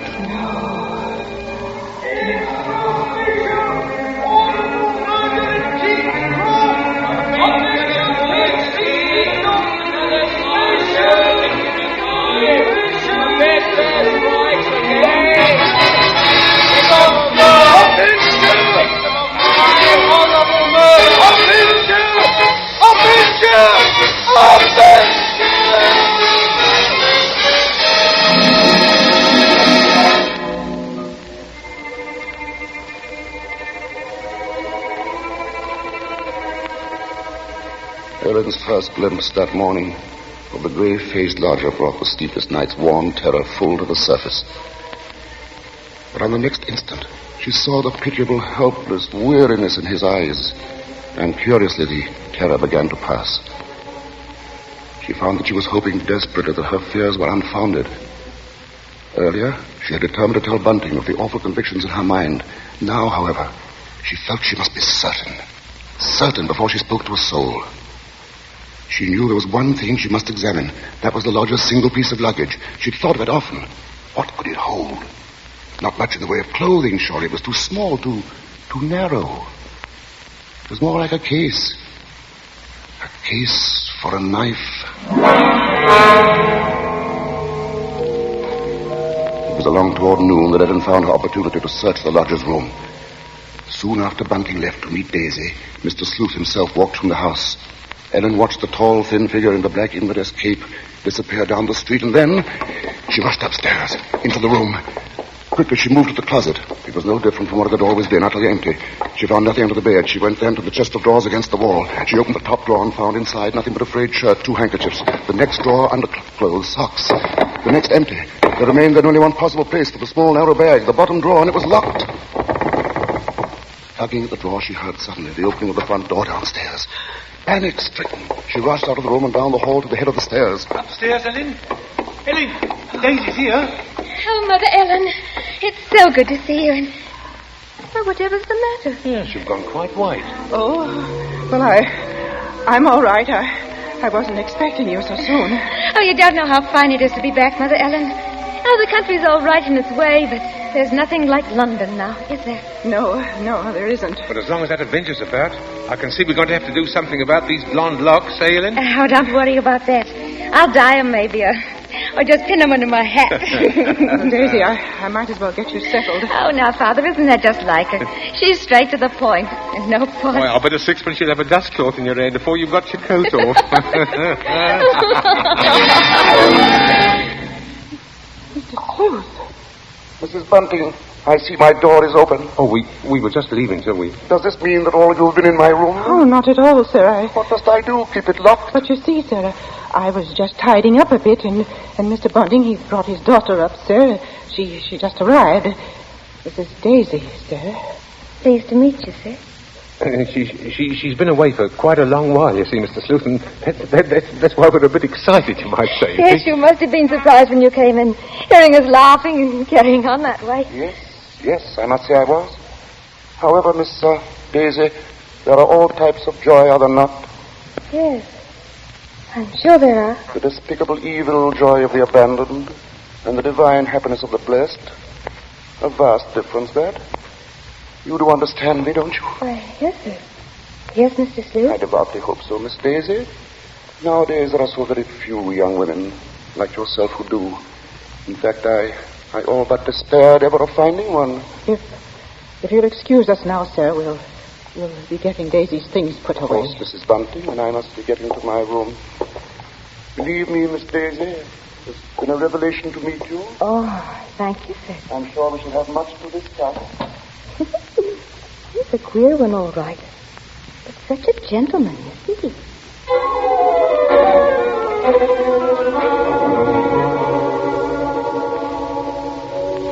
At that moment, Ellen had been determined to pour out her terrible knowledge, and then the moment passed by. She told herself that perhaps the past few days had been nothing more than a grim illusion, a tormenting play of imagination. She would wait then until she had attended the coroner's inquest into the last Avenger murder. There, perhaps, she could hear evidence to disprove all her fears, to assure her there was no earthly harm in Daisy being so near the lodger. This was her gravest concern now, for on the next day, Mr. Sleuth made it a point to see the girl more than once. And fearfully, Ellen saw that Daisy welcomed his visits. As Ellen was preparing to step out to the inquest, she heard once more the voices of her stepdaughter and the lodger coming to her through the kitchen door. She hesitated before entering. Tense. Strangely apprehensive. I do believe, Mrs. Sleuth, I've never known a gentleman with such funny ideas. Oh, Mother Ellen, You should hear what Mr. Sleuth was just saying. Perhaps, Daisy, you would excuse yourself. He thinks people, and especially girls, should spend all their time praying. I sought to explain, Mrs. Bunting, that all women are placed on this earth filled with evil. They therefore must struggle constantly to find the paths of righteousness. Why, Mr. Sleuth, you mean a girl's not to enjoy life at all? Not to have fun? Frivolity, my child, is the devil's breeding ground, and all his implements are there. Temptation, pleasure, wine. Oh, that's crazy. Well, there's nothing I like better than a glass of wine, and I'm... You drink. She didn't know what she was saying, Mrs. Sleuth. Just a child, and Daisy, you'd better go now. But I didn't say nothing wrong. What's the harm in a glass of wine? She lieth in wait as for a prey, and increaseth the transgressors among men. Well, I don't know what you mean. I never heard such nonsense. You call Holy Scripture nonsense? So what I prayed against is true. You are beyond salvation. That's not so. I'm a good girl, I am, and I won't have you saying that. Daisy, go into the front room. Quite all right, Mrs. Bunting. I must be going upstairs anyway. I'm used to being misunderstood, you know. People never realize that my efforts are simply for the greater good of humanity. Of course, sir. And that the power on high will direct my hand toward the expulsion of all evil. Daisy, listen to me. Yes? I've got to tell you about... About what, Mother Ellen? Nothing. I've got to go out for a while now. I'll be back.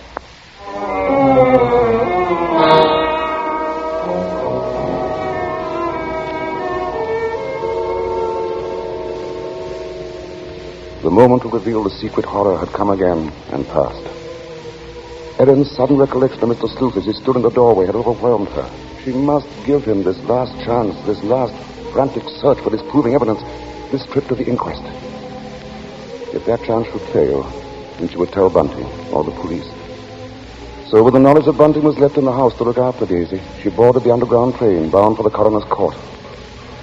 But as the train pulled away from the station, a new torture came to her, began to mount in her mind.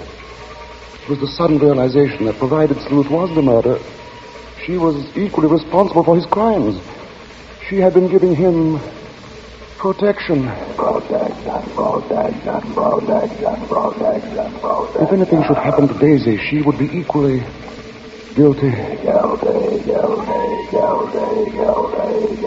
Fully as guilty as the Avenger.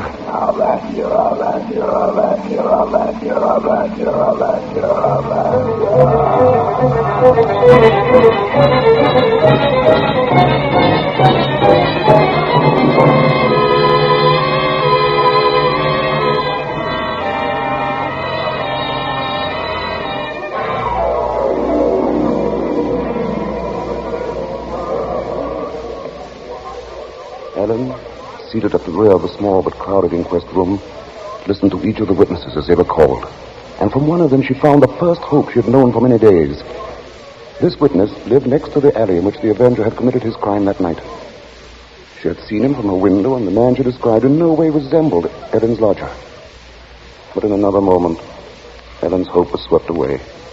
It was pointed out that the fog had been so heavy that night that the witness could not possibly have seen the murderer from her window. She left the stand, replaced by a Mr. Cannot. This elderly gentleman was certain that he had not only seen, but talked with the Avenger. It was in Regent's Park, he testified, only a few moments before the murder, Mr. Coroner, when I saw him. He was quite a tall man, very gaunt-looking, and carrying a handbag. A handbag, you say? Yes, a small, narrow one. Just such a bag, I might add, as might contain a knife. As Ellen heard these words, the tension which had been mounting up within her became almost unbearable. Rigid with horror, she gripped the arms of her chair. She heard the coroner. I shall have to ask for more order in the court. And now, Mr. Kenneth, I understand you heard this man speak. Oh, yes. He had a rather high, hesitating voice. An educated man, I would judge, but quite mad. What do you mean by that? Well, as he emerged from the fog, he was talking aloud to himself. Believe me, sir, he was reciting scriptures from the Bible.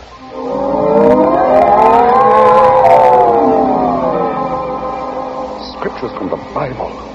Horrified, Ellen rose from her seat, only half hearing the confusion about her.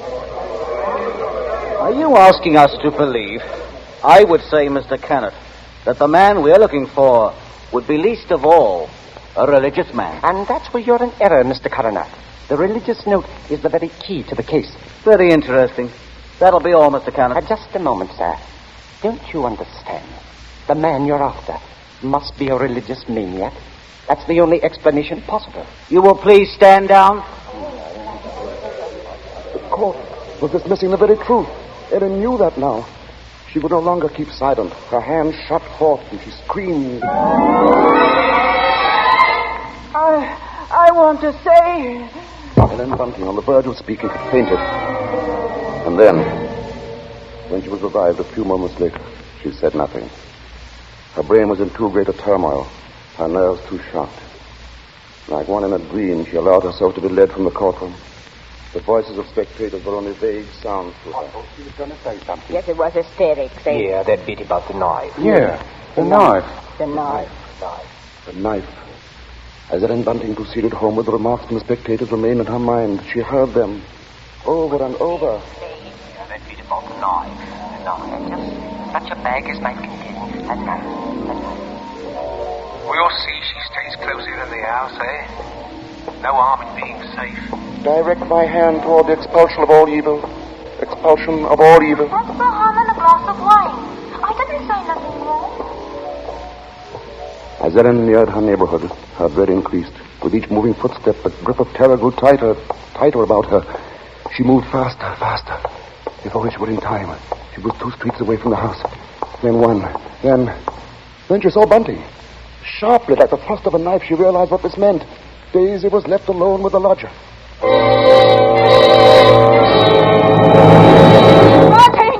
Bunting!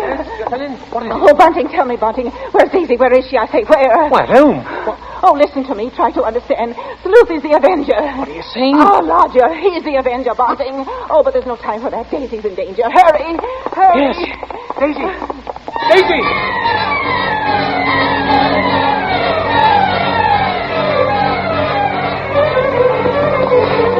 Here we are, Bunting. Here we are. Daisy! Oh, Daisy! Daisy, where are you? I look in the kitchen, Bunting. You tried the sitting room. Daisy!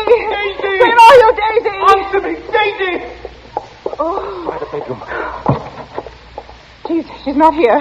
What about the dining room? Look, she's not there. She's not downstairs. Then there's just his room.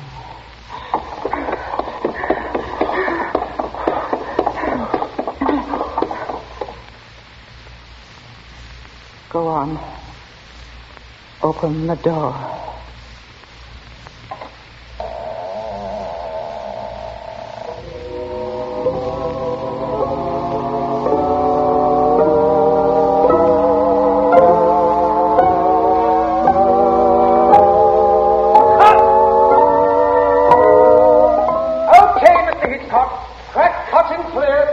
Say, Cup, what's the idea, Hitch? I've a few more lines to do.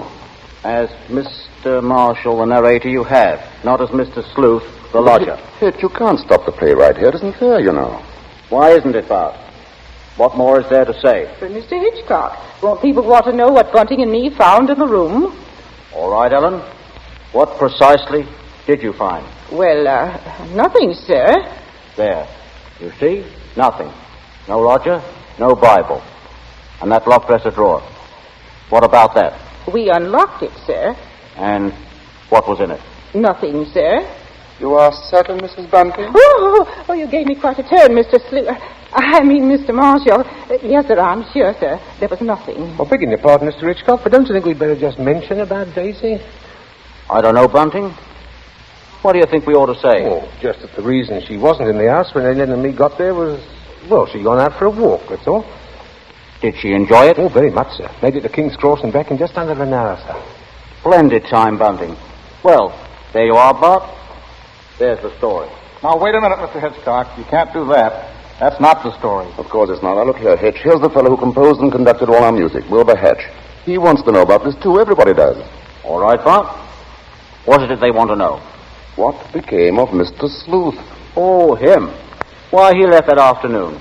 They never saw him again. And now I think we ought to say something about the Columbia forecast so Hitchcock, far. sir, will you please... Stop him, Mr. Marshall. Hitch, listen to me. Yes? What is it? They want to know when the Avenger finally was caught. Oh, well, let me ask you something, Bart. Are you acquainted with Loretta Young? Yes, what's that got to do with it? Well, in next week's Columbia preview series, Miss Young will take the starring role in the drama of an American Red Cross nurse. That's good news, isn't it? Oh, that's great. But now listen, Hitch. You've just got to tell that audience exactly when and how Mr. Sleuth was caught. Caught? Why on earth should he be caught? Why? Well, he was the Avenger, wasn't he? Was he?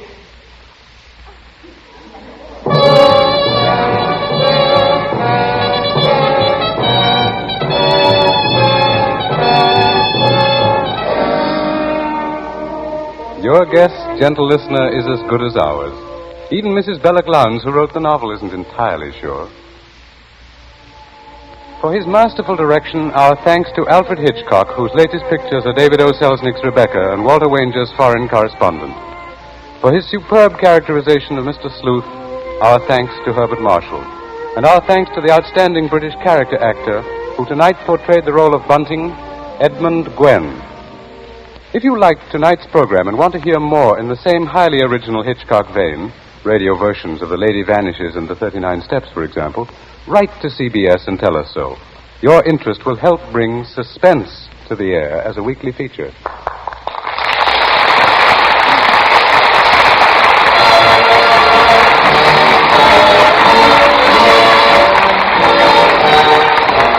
Forecast next week presents from Hollywood, Loretta Young in Angel, first of a proposed series based on the adventures and the romance of a typical Red Cross nurse. From New York, a new sort of comedy show. Ed Gardner as Archie in Duffy's Tavern, with Gertrude Neeson, Colonel Stoopnagle, Larry Adler, and John Kirby's orchestra. Don't miss Forecast at this hour next week.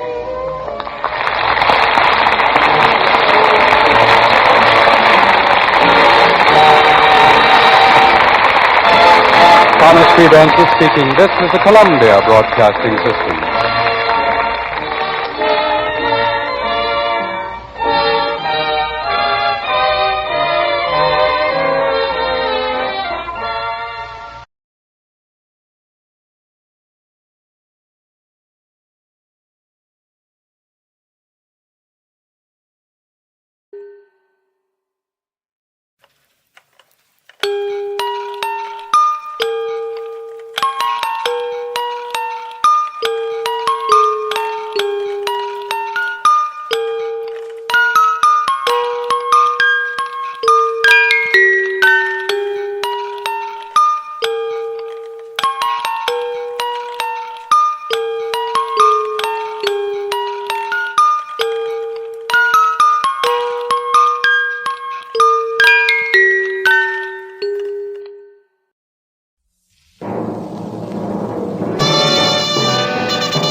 This is Hollywood and CBS presenting Forecast number 4.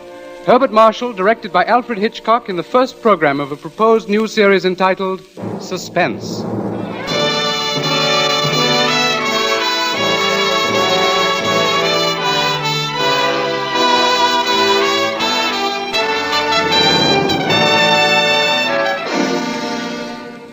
Tonight's Forecast program, ladies and gentlemen, represents the ideal form of collaboration. Mr. Alfred Hitchcock, brilliant English director of such outstanding motion pictures as The 39 Steps, Rebecca, and Foreign Correspondent, was eager to create a very special type of radio drama, the suspense story. As narrator and star for his production, he thought at once of the distinguished actor with whom he had been associated in countless British film successes, Herbert Marshall. Mr. Marshall suggested that they dramatize a certain favorite story of his, and that story happened to be the very one Mr. Hitchcock had had in mind. Mrs. Belloc Lowndes' classic in Chills, The Lodger.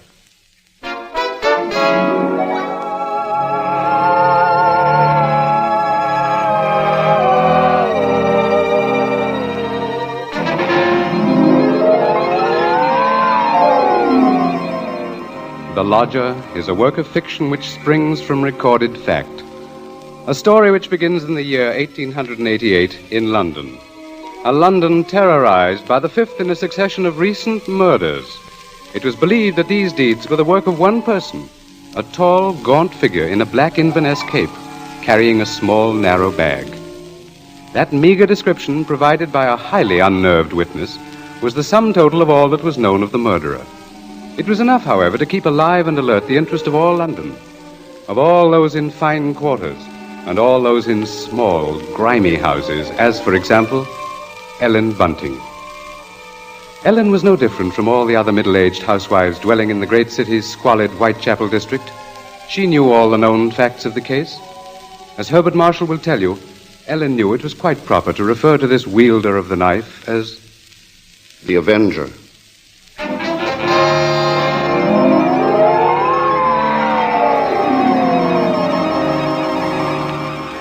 Of course, Ellen Bunting was far more concerned with her personal problems than with thoughts of the Avenger.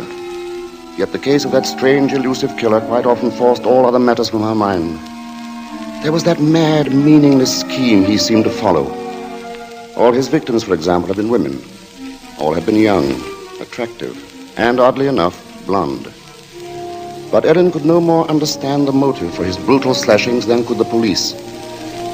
This night, she and her husband, Robert Bunting, sat before their fireplace reading the newspaper account of the latest murder. The Avenger had struck again.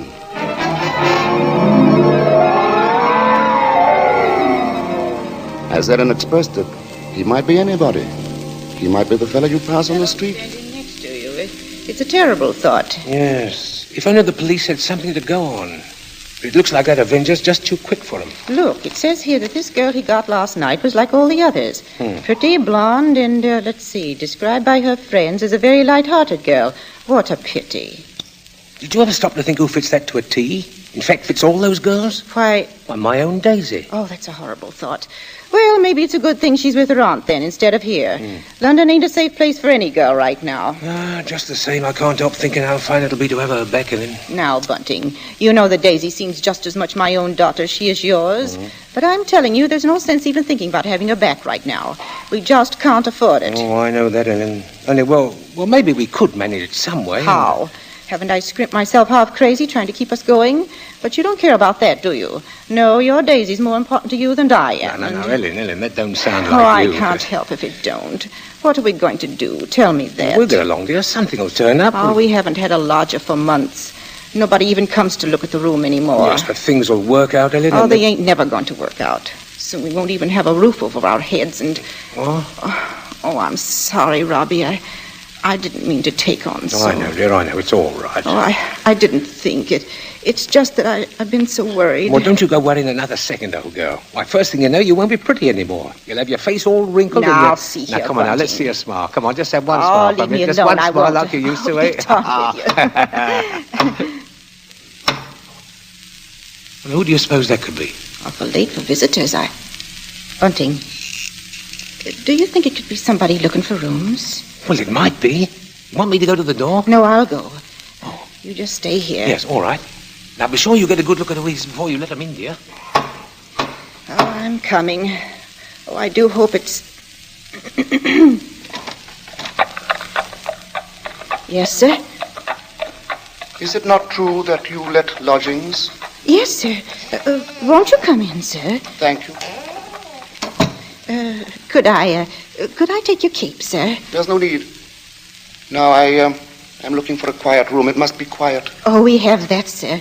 Above all, our house is quiet. Your bag, sir, may I take it? No, I'll hold it.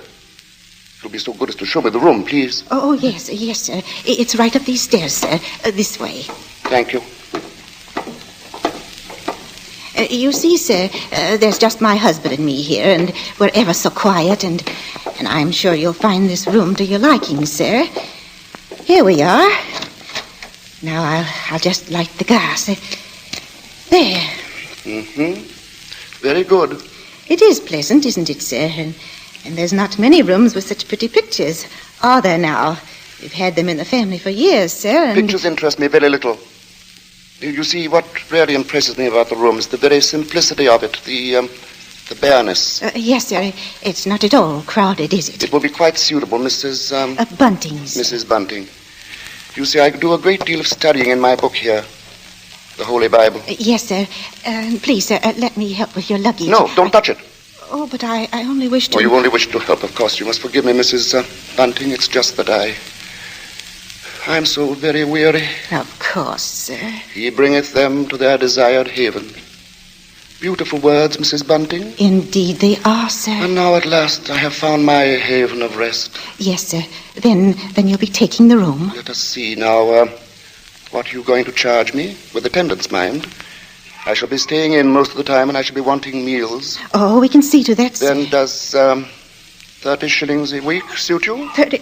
Why, yes, sir. Yes, sir, that will be quite all right. Good, and I shall pay you in advance. My name is Sleuth, Mrs. Bunting. Mr. Sleuth. Sleuth. Think of a hound, Mrs. Bunting, and you'll never forget my name.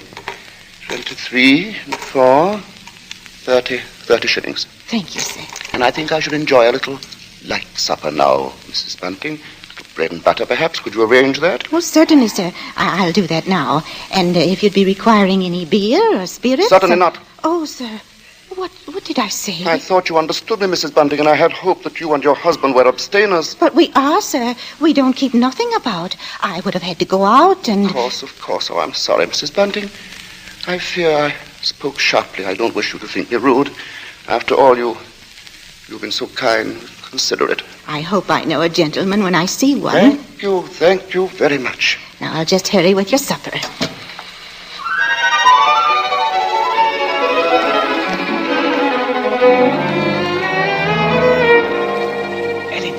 Ellen, did he take keep the room? No, don't bother me now. I have to get him some supper. What did you mean?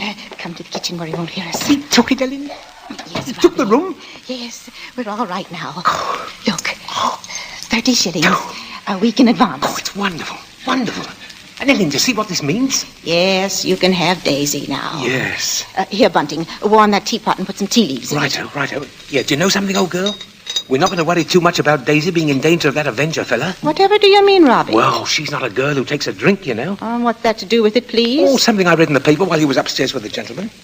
They just found out that every one of the Avenger's victims had been drinking. They figure he must be some kind of a rabid abstainer. What a peculiar chap. Now hurry, Bunting, please. Yeah. Two thoughts only governed Ellen's mind. The lodger's light supper and her own good fortune at having such a lodger. Mr. Sleuth was an eccentric sort, but then he was such a gentleman, so quiet, so very religiously inclined.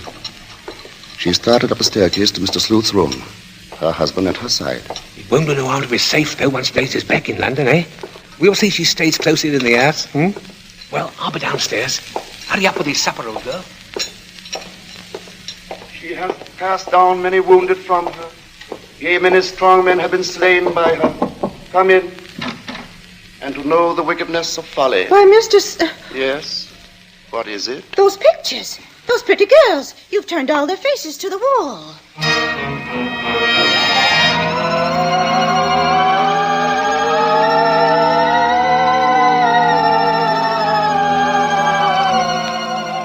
And that maneuver, that strange action, was the beginning of Ellen's concern. Soon there came to her a recollection of the black Inverness cape, the small, narrow bag, the urgent matter of alcoholic drink. And these details began to shape themselves into a pattern which grew more disturbing with each passing hour. The day following, the lodger did not leave the upstairs room once, nor did he leave the next day. And the oddness of this took its place in the pattern. Then, too, the approaching arrival of Daisy, her stepdaughter, added to her concern. On the second night, her sleep was restless with vague, horrifying images. And so when she heard the first stealthy footsteps outside her bedroom, she was instantly awake. Tensely, she followed those steps down the stairs, down the hallway.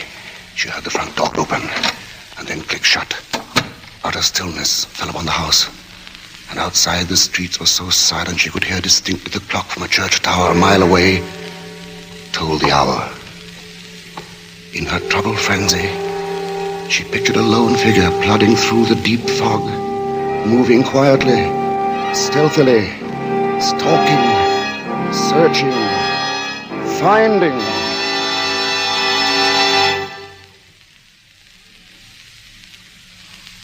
When, soon after she heard the lodger return, she sought to quiet the horrible dread which had possessed her.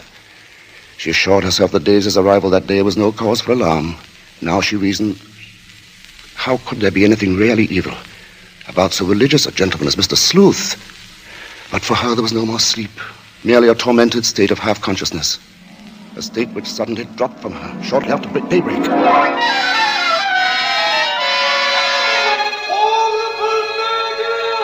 Horrible murder. That was the piercing scream of a newsboy far down the street. The Avenger strikes during night! Ellen Bunting heard the boy cry out the Avenger's latest stroke, made during the night.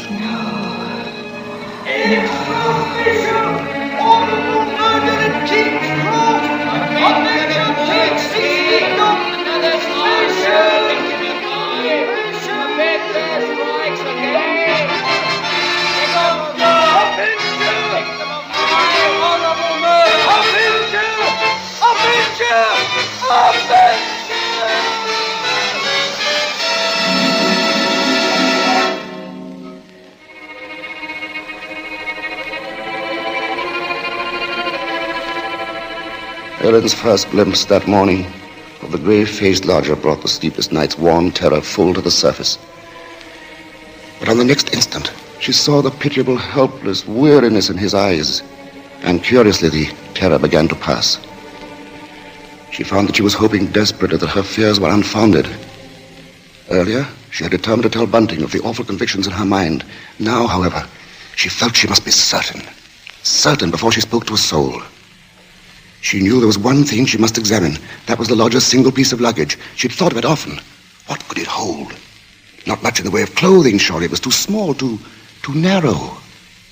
It was more like a case. A case for a knife. It was along toward noon that Ellen found her opportunity to search the lodger's room. Soon after Bunting left to meet Daisy, Mr. Sleuth himself walked from the house. Ellen watched the tall, thin figure in the black Inverness cape disappear down the street, and then she rushed upstairs, into the room. Quickly, she moved to the closet. It was no different from what it had always been, utterly empty. She found nothing under the bed. She went then to the chest of drawers against the wall. She opened the top drawer and found inside nothing but a frayed shirt, 2 handkerchiefs. The next drawer, underclothes, socks. The next empty. There remained then only one possible place for the small, narrow bag, the bottom drawer, and it was locked. Tugging at the drawer, she heard suddenly the opening of the front door downstairs. Panic-stricken, she rushed out of the room and down the hall to the head of the stairs. Upstairs, Ellen? Ellen, Daisy's here. Oh, Mother Ellen, it's so good to see you. And whatever's the matter? Yes, you've gone quite white. Oh, well, I'm all right. I wasn't expecting you so soon. Oh, you don't know how fine it is to be back, Mother Ellen. Oh, the country's all right in its way, but there's nothing like London now, is there? No, there isn't. But as long as that Avenger's about, I can see we're going to have to do something about these blonde locks, eh, Ellen? Oh, don't worry about that. I'll dye them maybe, or just pin them under my hat. Daisy, I might as well get you settled. Oh, now, Father, isn't that just like her? She's straight to the point, and no fuss. Well, I'll bet a sixpence you'll have a dust cloth in your hair before you've got your coat off. Mr. Sleuth. Mrs. Bunting, I see my door is open. Oh, we were just leaving, so we... Does this mean that all of you have been in my room? Oh, not at all, sir. What must I do? Keep it locked? But you see, sir, I was just tidying up a bit, and Mr. Bunting, he brought his daughter up, sir. She just arrived. This is Daisy, sir. Pleased to meet you, sir. She's been away for quite a long while, you see, Mr. Sleuth, and that's why we're a bit excited, you might Yes, you must have been surprised when you came in, hearing us laughing and carrying on that way. Yes, I must say I was. However, Miss Daisy, there are all types of joy, are there not? Yes, I'm sure there are. The despicable evil joy of the abandoned and the divine happiness of the blessed. A vast difference, that. You do understand me, don't you? Why, yes, sir. Yes, Mr. Sleuth. I devoutly hope so, Miss Daisy. Nowadays, there are so very few young women like yourself who do. In fact, I all but despaired ever of finding one. If you'll excuse us now, sir, we'll be getting Daisy's things put away. Of course, Mrs. Bunting, and I must be getting to my room. Believe me, Miss Daisy, it's been a revelation to meet you. Oh, thank you, sir. I'm sure we shall have much to discuss. He's a queer one, all right. But such a gentleman, isn't he?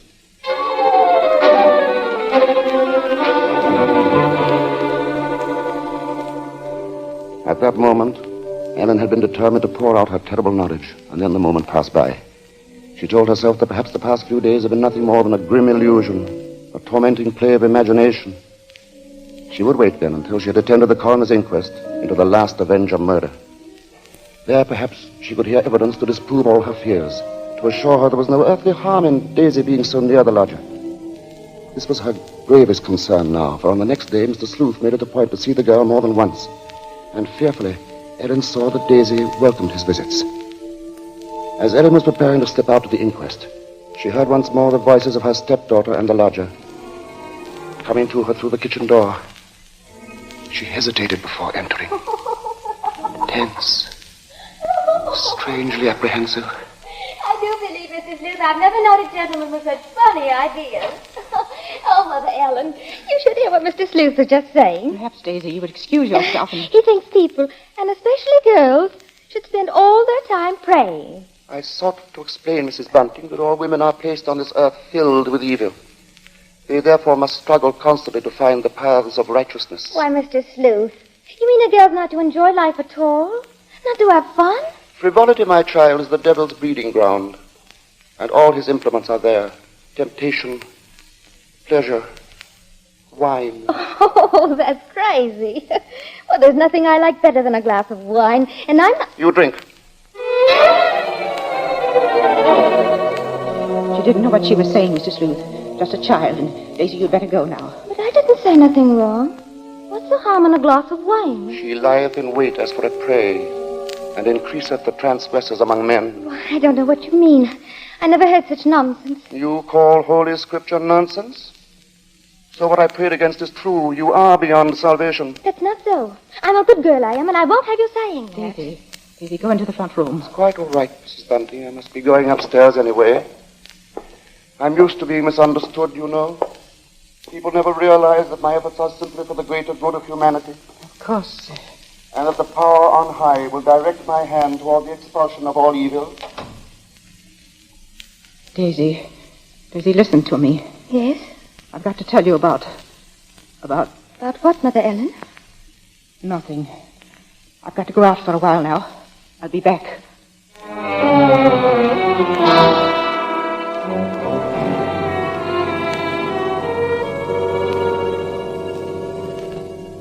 The moment to reveal the secret horror had come again and passed. Ellen's sudden recollection of Mr. Sleuth as he stood in the doorway had overwhelmed her. She must give him this last chance, this last frantic search for disproving evidence, this trip to the inquest. If that chance should fail, then she would tell Bunting or the police. So with the knowledge that Bunting was left in the house to look after Daisy, she boarded the underground train bound for the coroner's court. But as the train pulled away from the station, a new torture came to her, began to mount in her mind. It was the sudden realization that provided Sleuth was the murderer, she was equally responsible for his crimes. She had been giving him protection. If anything should happen to Daisy, she would be equally guilty. Fully as guilty as the Avenger.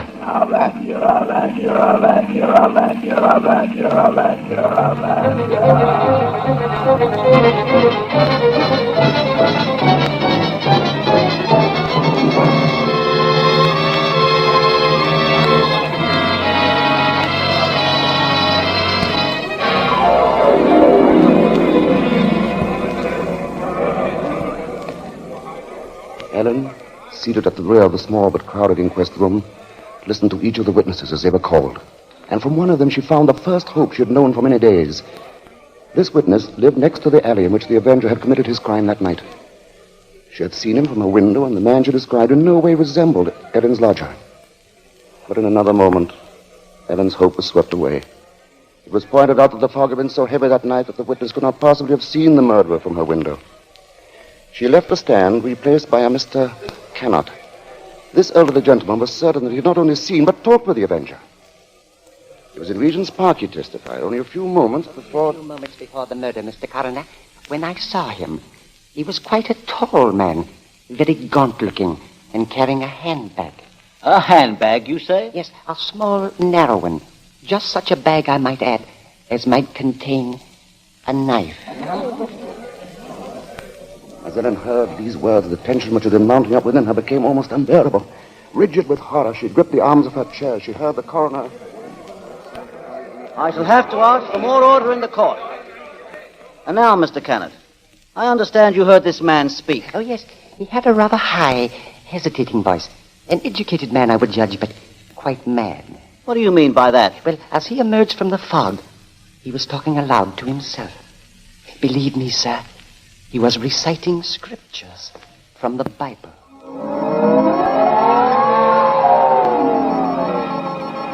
Scriptures from the Bible. Horrified, Ellen rose from her seat, only half hearing the confusion about her. Are you asking us to believe, I would say, Mr. Cannot, that the man we're looking for would be least of all a religious man? And that's where you're in error, Mr. Coroner. The religious note is the very key to the case. Very interesting. That'll be all, Mr. Cannot. Just a moment, sir. Don't you understand? The man you're after must be a religious maniac. That's the only explanation possible. You will please stand down. The court was dismissing the very truth. Ellen knew that now. She would no longer keep silent. Her hands shot forth and she screamed. I want to say... Ellen Bunting, on the verge of speaking, had fainted. And then, when she was revived a few moments later, she said nothing. Her brain was in too great a turmoil, her nerves too shocked. Like one in a dream, she allowed herself to be led from the courtroom. The voices of spectators were only vague sounds to her. I thought she was going to say something. Yes, it was hysterics, eh? Yeah, that bit about the knife. Yeah, the knife. The knife. The knife. As Ellen Bunting proceeded homeward, the remarks from the spectators remained in her mind. She heard them over and over. Yeah, that bit about the knife. The knife. Just such a bag as might contain that knife. That knife. We'll see she stays close in the house, eh? No harm in being safe. Direct my hand toward the expulsion of all evil. Expulsion of all evil. What's the harm in a glass of wine? I didn't say nothing wrong. As Ellen neared her neighborhood, her dread increased. With each moving footstep, the grip of terror grew tighter, tighter about her. She moved faster, faster. If only she were in time. She was 2 streets away from the house. Then one. Then she saw Bunting. Sharply, like the thrust of a knife, she realized what this meant. Daisy was left alone with the lodger.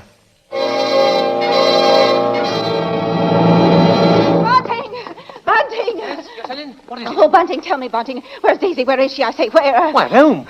Oh, listen to me. Try to understand. Sleuth is the Avenger. What are you saying? Oh, Lodger, he's the Avenger, Bunting. Oh, but there's no time for that. Daisy's in danger. Hurry! Hurry! Yes. Daisy! Daisy!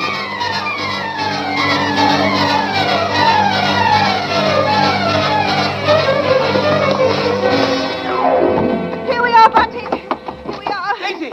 Oh, Daisy! Daisy, where are you? I'll look in the kitchen, Bunting. You try the sitting room. Daisy! Daisy! Where are you, Daisy? Answer me, Daisy! Oh, Let's try the bedroom. she's not here. What about the dining room? Look, she's not there. She's not downstairs. Then there's just his room.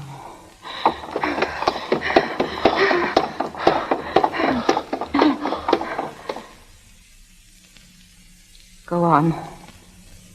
Open the door.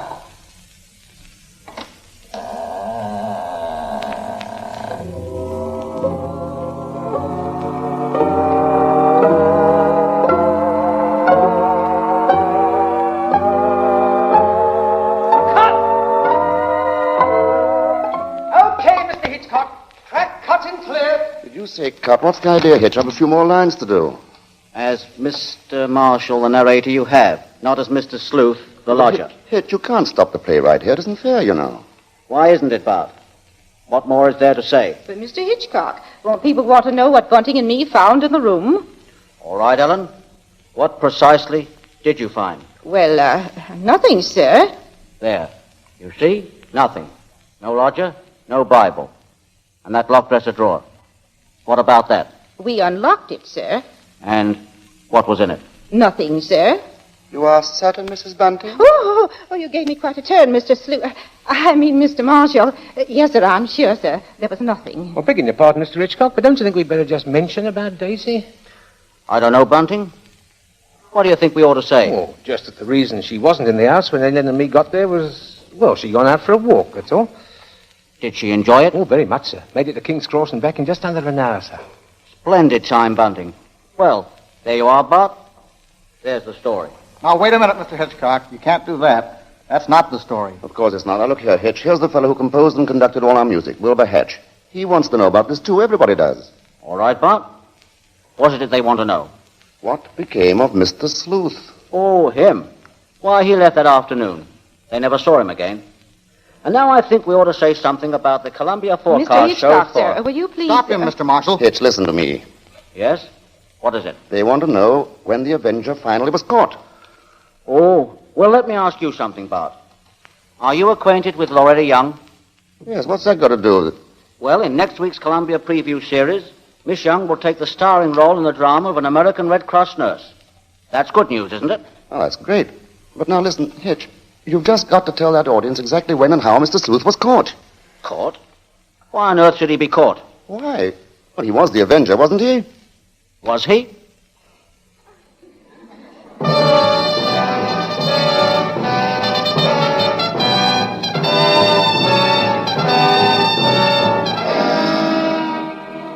Your guess, gentle listener, is as good as ours. Even Mrs. Belloc Lowndes, who wrote the novel, isn't entirely sure. For his masterful direction, our thanks to Alfred Hitchcock, whose latest pictures are David O. Selznick's Rebecca and Walter Wanger's Foreign Correspondent. For his superb characterization of Mr. Sleuth, our thanks to Herbert Marshall. And our thanks to the outstanding British character actor, who tonight portrayed the role of Bunting, Edmund Gwen. If you liked tonight's program and want to hear more in the same highly original Hitchcock vein, radio versions of The Lady Vanishes and The 39 Steps, for example, write to CBS and tell us so. Your interest will help bring Suspense to the air as a weekly feature.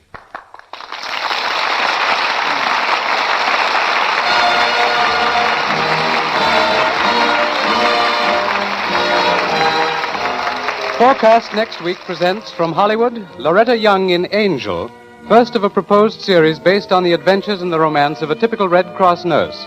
From New York, a new sort of comedy show, Ed Gardner as Archie in Duffy's Tavern, with Gertrude Neeson, Colonel Stoopnagle, Larry Adler, and John Kirby's orchestra. Don't miss Forecast at this hour next week.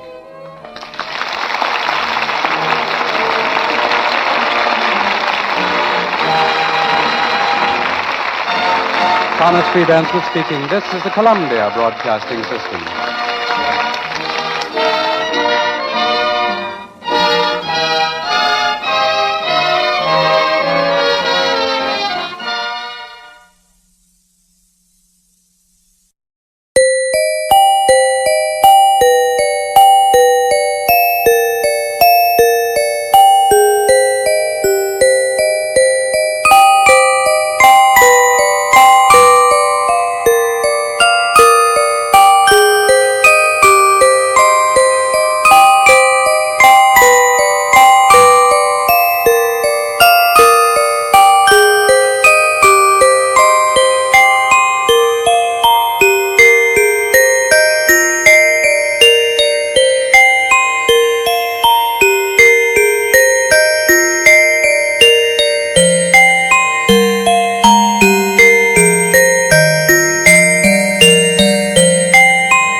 Petri Wine brings you Basil Rathbone and Nigel Bruce in the new adventures of Sherlock Holmes.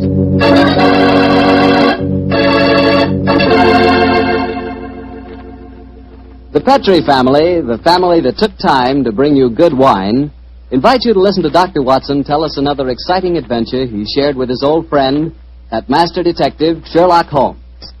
And if you will, I hope you'll listen to me for a second, because I want to tell you about a wine that can make waiting for dinner a pleasure. The wine is Petri California Sherry. Any evening, well, let's say tomorrow evening, right before dinner, pour yourself a glass of Petri Sherry. Just look at it. It's clear as crystal and a wonderful deep amber color. One sure sign of a good sherry. And if you need further proof of just how good Petri Sherry really is, taste it. What wine! That Petri Sherry has a flavor that you know comes right from the heart of the grape. And if you like your sherry dry rather than sweet, you'll really like Petri Pale Dry Sherry. There's no doubt about it. Petri Sherry is one of the most delicious before-dinner wines in this swell country of ours.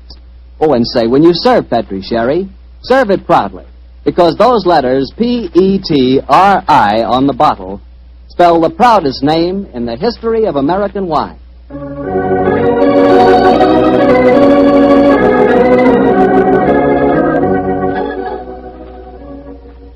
And now I'm sure our good friend Dr. Watson's waiting for us. Let's go enjoy. you are, Mr. Bartell. Good evening, Doctor.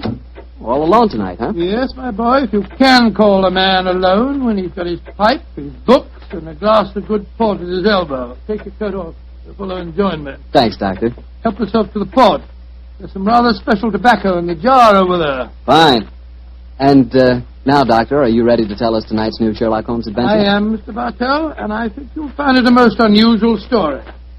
It began on a winter's night in 1896. Holmes and I had gone to a theatre in the East End of London to see a performance of a famous old English melodrama called Sweeney Todd, the Demon Barber of Fleet Street. That's a good bloodthirsty title, Doctor. The Demon Barber. He sounds as though he specialized in close shaves. Oh, gracious me, Mr. Bartell, that's almost unforgivable. He was a murderer of voracious appetite who placed his victims in a specially constructed barber's chair, cut their throats, and then pressed the lever that would swing the chair over and decant the unfortunate victim into a horrible cellar beneath his shop. Glad this is only a stage play you're talking about, Doctor. As my story begins, we were seated in a private box watching one of the closing scenes. Holmes was leaning forward in his chair, following the action on the stage with an obvious delight, while I sat beside him equally engrossed. An actor by the name of Mark Humphreys was playing the part of Sweeney Todd, and no one could deny that he was playing it up to the... Where are you going, Tobias? To the nearest magistrate, Sweeney Todd, to denounce you as a fiendish, cruel, cold-blooded murderer. You have pronounced your doom. Into the chair with you, and over and down into the depths below. Ha, ha, ha, there. Say, whence comes this apparition? 'Tis the ghost of another customer of mine. The yawning grave yields up his ghastly inmates to prove me guilt. Blood will have blood. See, he is there. He comes to accuse me of his murder. Oh, save me! 'Twas not I that slew you. Let me leave, or it will kill me. Let me leave! Ha ha ha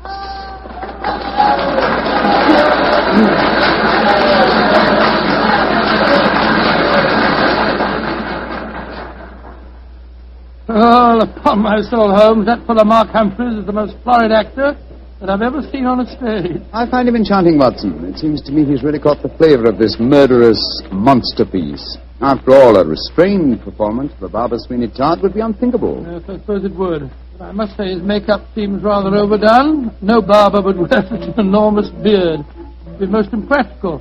Probably get in the customers' faces. By the way, I noticed from the program that Mark Humphreys, as well as being the principal actor, is also the owner of the company. Yes, the current trend towards the actor-manager is a very healthy sign, I think. Come in. Excuse me, but is one of you gentlemen Mr. Sherlock Holmes? Yes, I am. Oh, I was asked to give you this note. Thank you. Now, who on earth knows that you're at the theatre, Holmes? We'll soon find out. Ah, this note is from Mark Humphreys, our actor-manager. What's it say? Dear Mr. Holmes, I recognize you in your box. Please come to my dressing room after the performance. My sanity, and even the safety of London, perhaps, depends on your compliance. Lord, my sanity and the safety of London. I wonder what on earth he means. That, my dear fellow, we can only discover by going backstage to meet him. As it is, the curtain's going up in the last scene I see. For a little longer, we must possess our souls in patience.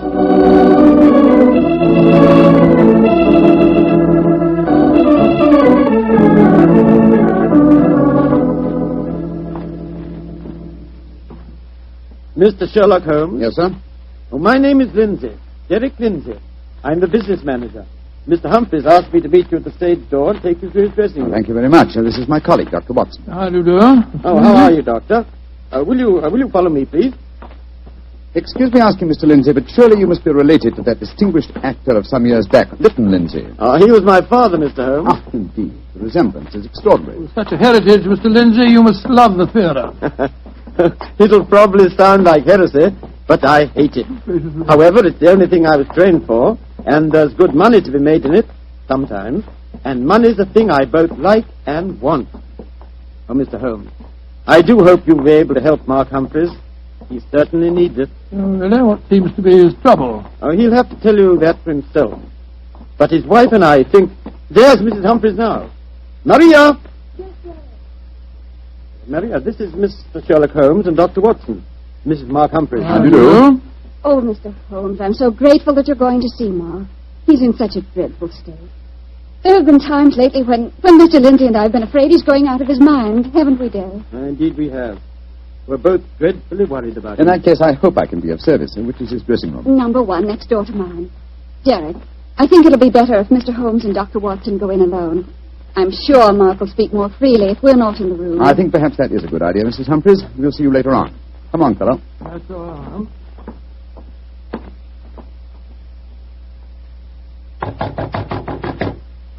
Come in. Sherlock Holmes. Thank heaven you're here. Close the door. Mr. Humphreys, this is Dr. Watson. Watson, eh? Yes, I know of you, too. How do you do, sir? Sit down, won't you, gentlemen? You're wondering why I asked you to come back and see me, of course. Naturally, sir. Well, I won't beat about the bush and waste your time. I come straight to the point. I'm going mad. Oh, come on. I know, it sounds fantastic, but it's true. I've often heard of actors beginning to live their parts off the stage. They play on it. Well, it's happening to me. I'm turning into another Sweeney Todd. The character I'm portraying on the stage. Are you suggesting, sir, that you're a potential murderer? Yes, I am. What reason do you have for holding that belief? Reason? Listen to this. 3 times in the past week, I've wakened in the morning to find my boots covered with mud and my razor stained with blood. You've had no recollection of any untoward events during the night? None. Have you ever been addicted to the unfortunate habit of sleepwalking, sir? Not to my knowledge, Doctor. And if I had been, surely my wife would have told me about it. Your wife? Where do you live, Mr. Humphreys? We have a flat here above the theatre. Above the theatre, eh? Mr. Humphreys, you say that on 3 separate occasions on wakening in the morning, you have found a blood-stained razor and mud-covered boots. Can you show us this proof? No, I can't. I was always so frightened that my wife would see that I cleaned them before she had the opportunity of finding them. It is, sir. They would have been very valuable clues in a case like this. I couldn't risk my wife seeing evidence like that, Doctor. She'd know the truth. But at night times, while she's asleep, some devilish, unconscious urge has overcome me. An urge that causes me to prowl the streets of London, razor in hand, looking for a victim. Mr. Holmes, you've got to help me. I'm certain that without knowing it, I've been committing murder, and if you don't help me, I'll go on and on. Mr. Humphreys, please. I'll undertake the case. It's a very unique assignment. In effect, I'm being engaged by a possible murderer to prove him guilty.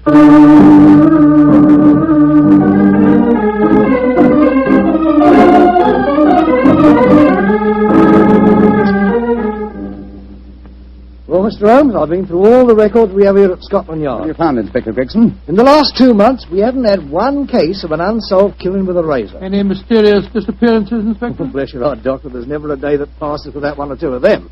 Here's a list of them, Mr. Holmes, if it's any use to you. Thanks. Come on, Watson. In the morning, we can go back to the theatre and set our friend's mind at rest. I'm much obliged to you, Gregson. Glad to be of service, Mr. Holmes.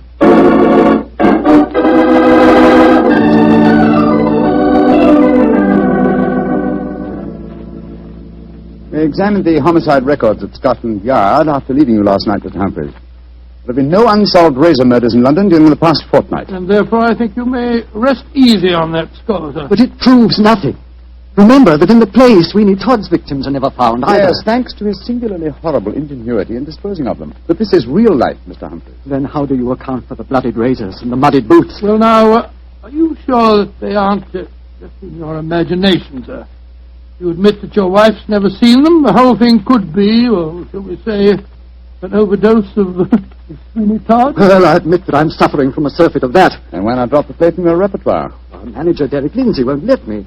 It's our best money-maker, and he's always got a keen eye to business.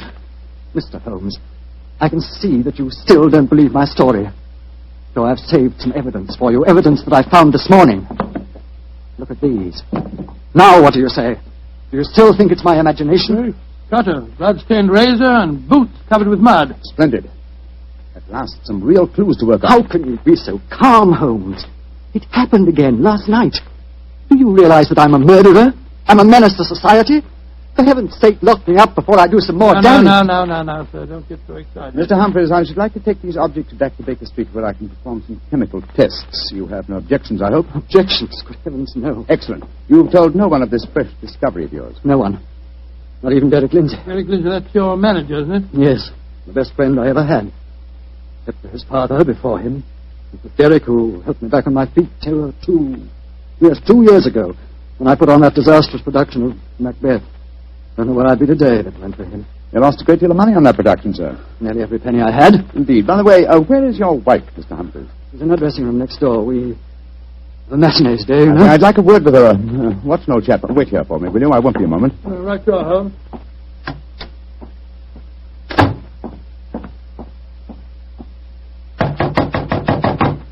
Who is it? Sherlock Holmes. You want to talk to me, Mr. Holmes? For a moment. May I come in, Mrs. Humphreys? Well, couldn't we talk on the stage? It's empty. I should prefer to come into your dressing room, if you don't mind. What I have to say is confidential. Very well, then. Come in. Mr. Holmes, may I introduce Signor Vanelli, our musical director? How do you do, sir? It is a great honor to meet the so great Signor Holmes. I have so admired you. Oh, often I have envied you. Many times I say to myself, Giuseppe... Signor Vanelli, if you don't mind, I wish to speak to Mrs. Humphreys alone. Oh, I quite understand. Excuse me, Signor. Adios, Cara Maria. Mr. Holmes, I'm really awfully glad of this opportunity to talk to you. Tell me truthfully, please, what's your opinion of my husband? I haven't formed a definite opinion yet, except that it's possible that he's the victim of a fraud. I just wanted to ask you a couple of questions, if you don't mind. Of course not, Mr. Holmes. Has your husband ever shown evidence of being a sleepwalker? A sleepwalker? Oh, no, never. I see. Are you a light sleeper? Yes, I am. Exceptionally so. Why? Oh, I was just curious. You're being very mysterious, Mr. Holmes. Can't you tell even me what's going on? I promised your husband the answer to that question before tonight's performance. I'm afraid I can't tell you any more until then. Oh. And now may I ask a question? Oh, certainly. No, I won't promise to answer it. You said just now that my husband might be the victim of a fraud. What did you mean? Again, I'm afraid that you must wait for the specific answer to that question. However, there's another fraud being practiced on him that I can speak of now. What fraud? The fraud that you are indulging in, Mrs. Humphreys. What do you mean? Of course, this particular fraud is none of my business, but when I almost force my way into your dressing room and find your musical director, a quantity of rice powder on one shoulder and suggestions of rouge on his cheek, it doesn't take a great deal of intelligence to deduce that your husband is being deceived. Get out of here, at once. That's exactly what I propose doing. Good day to you, madam. No doubt I shall see you later on.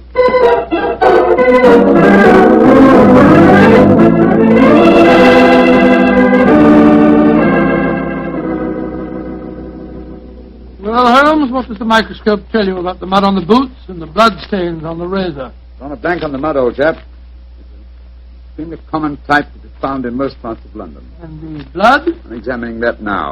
This is as strange a case as ever I remember, Holmes. Here you are trying to prove a man innocent when he insists that he's guilty. By George, Watson! Here's the answer. What? This blood is definitely not human blood. It's probably canine. Now, a Sweeney Todd madness would hardly drive its victim to kill dogs. Therefore, it's obvious that Mark Humphreys is the victim of a devilish plot. And he's not a murderer. No, come on, old fellow. Let's go to the theater at once and give him the good news.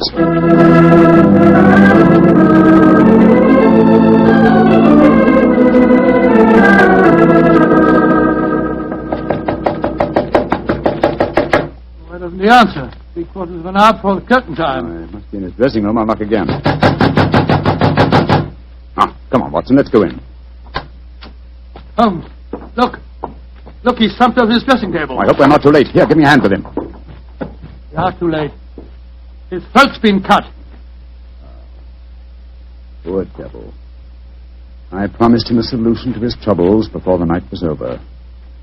Little did I think that the solution would be death.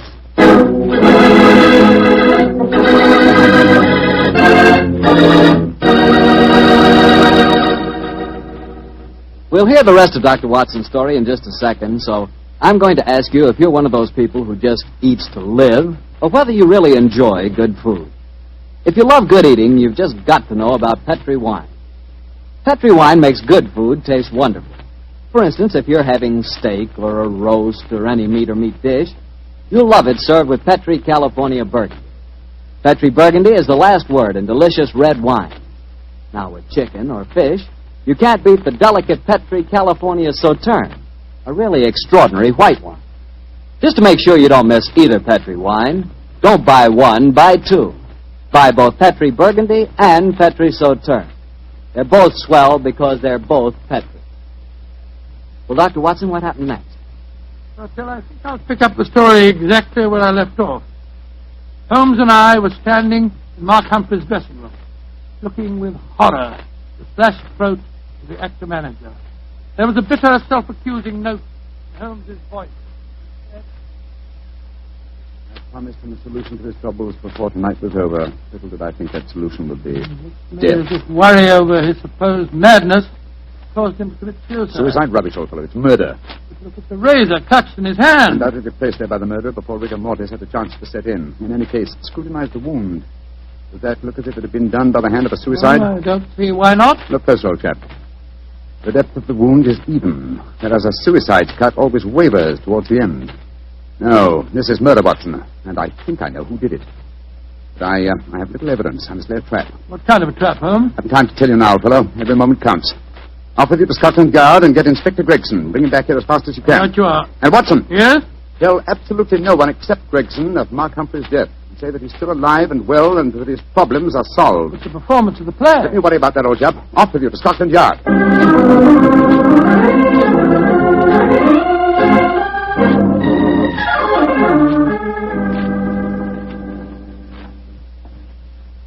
I'm sorry it took so long to find me, Dr. Watson. I was out on another case. No, that's all right, Inspector. The performance, if there is one, must be nearly over by now. Here's the stage door, sir. Yes, here we are. Here, you can't go on the stage. Who says I can't? I'm Inspector Gregson of Scotland Yard. Oh, sorry. Performance is going on. I wonder who the devil's playing Sweeney Todd. Come along, let's just stand here in the wind. Quietly. This is only the wind whistling through this cellar. But this is impossible. There's Mark Humphreys on the stage. I saw him with his throat cut. I don't believe in ghosts, Doctor. Great heavens, it's Holmes. Something like that. Who's this? It's you, Mr. Savage. Somebody seems to cut your throat. For a pity. No more veal pies. Tell Sweeney Todd who cut your throat, dearie, and he'll cut their throats, too. He'll revenge you while you burn down there in hell, dearie. He'll revenge you.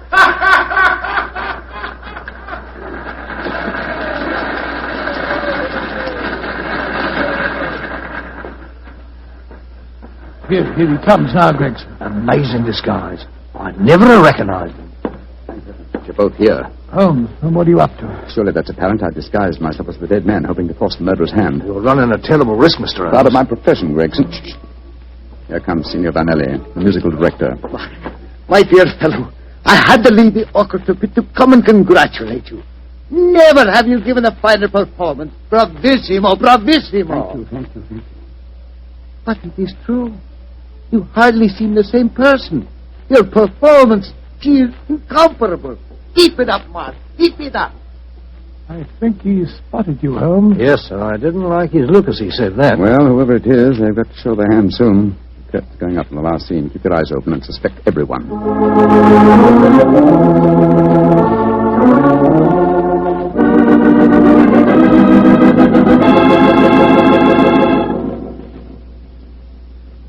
Look, my lord, Judge. He's by your side. Do not whisper. Your ermine robe is stained with blood. Sweeney Todd, what dark deed presses on your conscience? Was a dark, foul deed, but heed not what you hear, Lord Judge, nor what you see. Still the figure sits there. I feared it to come to this. It is useless to deny my guilt. The very dead rise from their settlements to prove Sweeney Todd a murderer.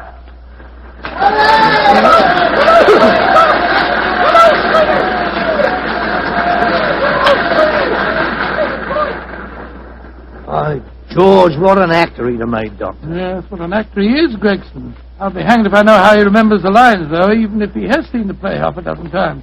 Here he comes now. Bravo, Holmes. You did splendidly. But it didn't work, Watson. It didn't work, confound it. Murderer still hasn't tipped his hand. Have I underestimated him? Looks as if you have, sir. And if you don't mind my saying so, I think you'd have been a lot wiser to let me handle the case as soon as you found his body, instead of going in for all this dressing up stuff. Oh, but of course. Now I see it. Only one person could have killed Mark Humphreys. Who, Holmes? Do as I say, and I'll show you. I'm going to Humphreys' dressing room now, alone. Give me a few moments' start, and then follow me.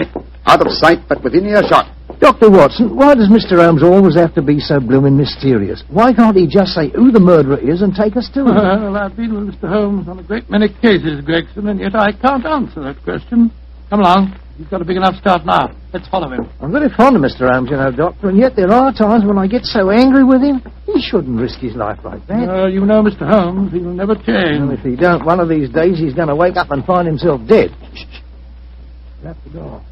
Someone inside with him. You devil, Humphreys! How many times do I have to kill you? Great Scott, it's Derek Lindsay, the business manager. Come along, Gregson. No, Lindsay! You succeeded in killing Humphreys, but you won't kill me. Grab his arm. Look out for that razor. Here, you. Let go of me! No, you don't.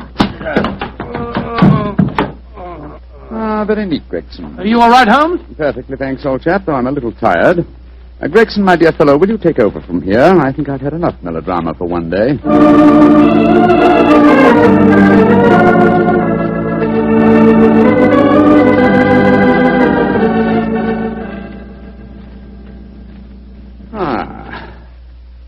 How pleasant, Watson, to be back at Baker Street again, a crackling fire, my dressing gown, and your company combined to make a soothing ending to a somewhat violent day. Yes, it's been a most unusual case, Holmes. I still don't entirely understand it. The original thought, of course, was to try and drive Mark Humphreys mad by making him think that he was a murderer.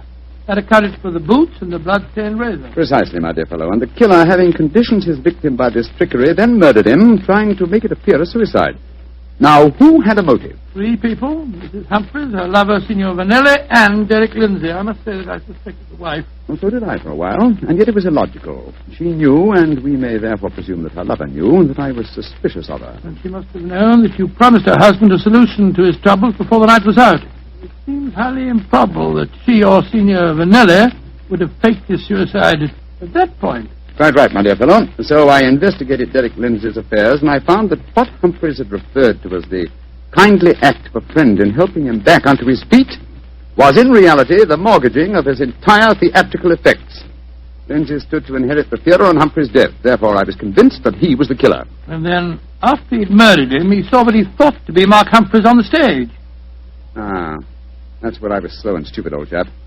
I couldn't imagine what motive gave the cold, clear nerve to suppress all reactions when he saw his supposed victim revived on the stage. Only at that moment did I realize. And what was the motive that made him hold his hand? The characteristic that ruled his life, Watson. Avarice. A morbid love of money. You see, if he'd attacked me during the performance, he'd have had to refund the money to the audience. His greed conquered all other passions. It made him wait until the performance was finished before he attempted my life. You know, Holmes, now that the case is solved, I'll tell you something in confidence. Please do, old fellow. What is it? At the end of the play tonight, I was afraid that you'd made a mistake, that you'd slipped up on the case. Gregson thought so, too. And I, Watson, will tell you something in confidence. Oh, what is it? There were 3 of us that felt the same way. Well, now you're being modest, Holmes. I assure you I'm not, my dear chap. In fact, in the future, if it should strike you that I'm, getting a little overconfident of my powers, or perhaps giving less pains to a case than it deserves, kindly whisper Sweeney Todd in my ear, will you? I shall be infinitely obliged to you.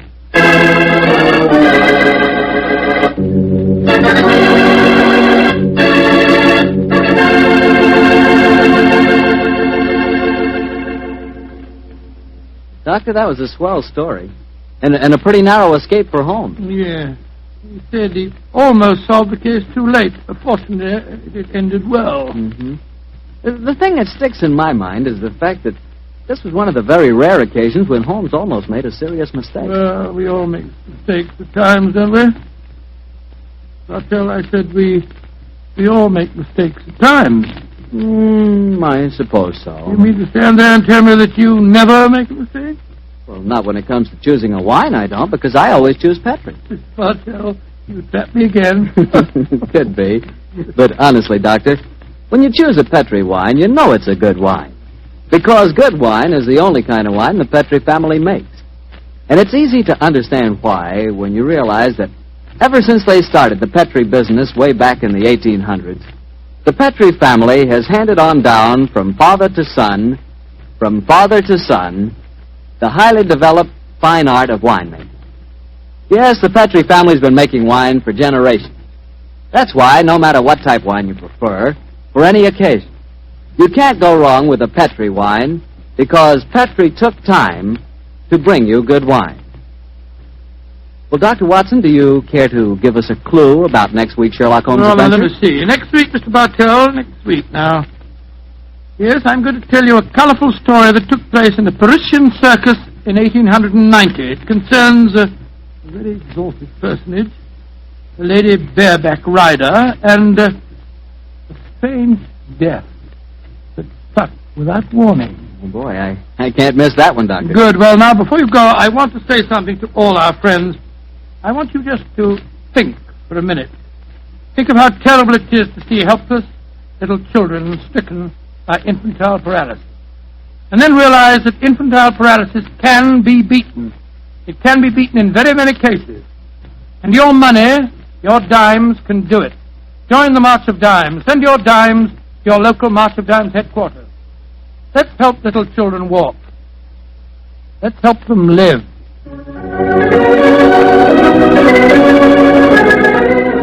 Tonight's Sherlock Holmes adventure was written by Dennis Green and Anthony Boucher and was suggested by an incident in this Arthur Conan Doyle story, The Yellow Face. Music is by Dean Fossler. Mr. Rathbone appears through the courtesy of Metro-Goldwyn-Mayer, and Mr. Bruce through the courtesy of Universal Pictures, where they are now starring in the Sherlock Holmes series.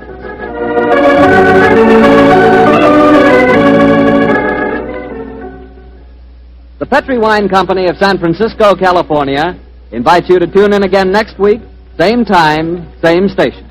Sherlock Holmes comes to you from our Hollywood studio. This is Harry Bartell saying good night for the Petri family. For a solid hour of exciting mystery dramas, listen every Monday on most of these same stations at 8 o'clock to Michael Shayne, followed immediately by Sherlock Holmes. This is the Mutual Broadcasting System.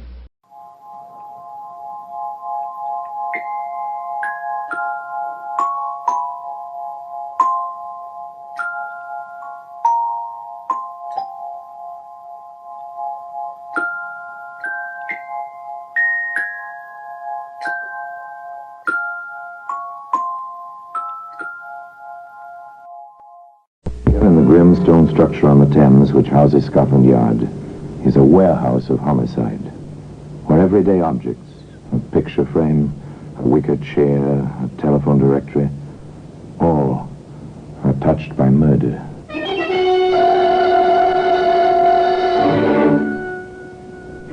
A straight razor. It's a familiar object, a straight razor. Perhaps your father used one like this. Mine did. Straight, keen-edged bit of steel, beautifully sharpened and stropped to remove a man's whiskers, or perhaps... A most efficient bit of Sheffield, isn't it, Sergeant? Yes, Inspector, for its original purpose as well as the other. Matter of fact, I use one exactly like it every morning. A grim sort, Sergeant. A very grim sort. Today, that razor can be seen in the Black Museum.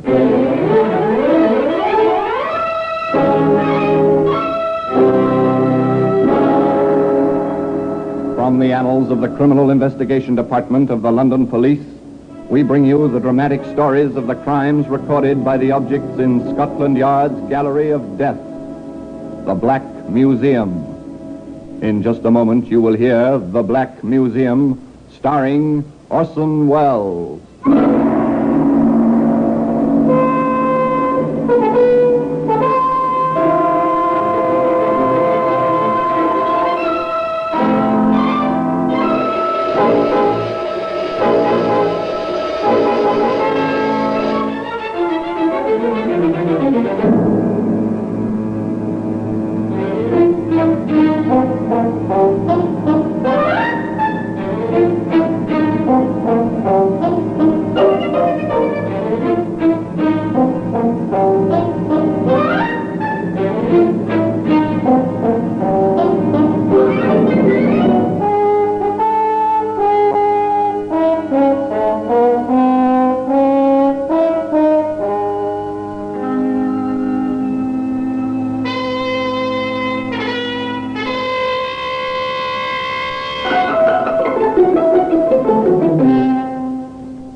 The Black Museum, starring Orson Welles. And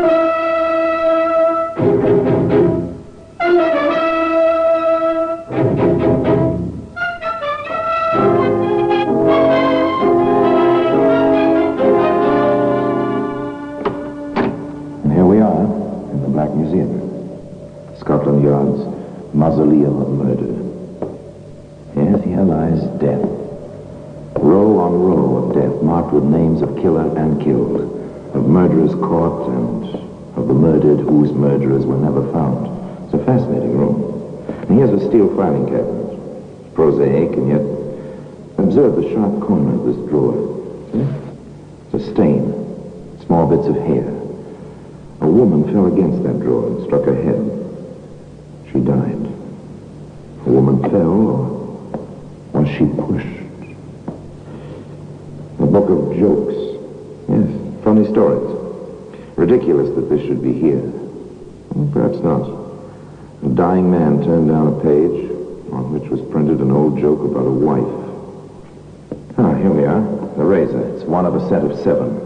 They used to come in wooden cases. You remember the 7 straight keen blades marked, one for each day of the week? And this one, well, it was used by a good-looking fellow of about 40 who had a way with the ladies.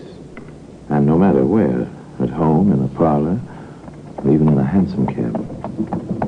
Mabel, you are the sweetest little thing. Oh, I don't think it's proper you should talk to me like this, Mr. Wilson.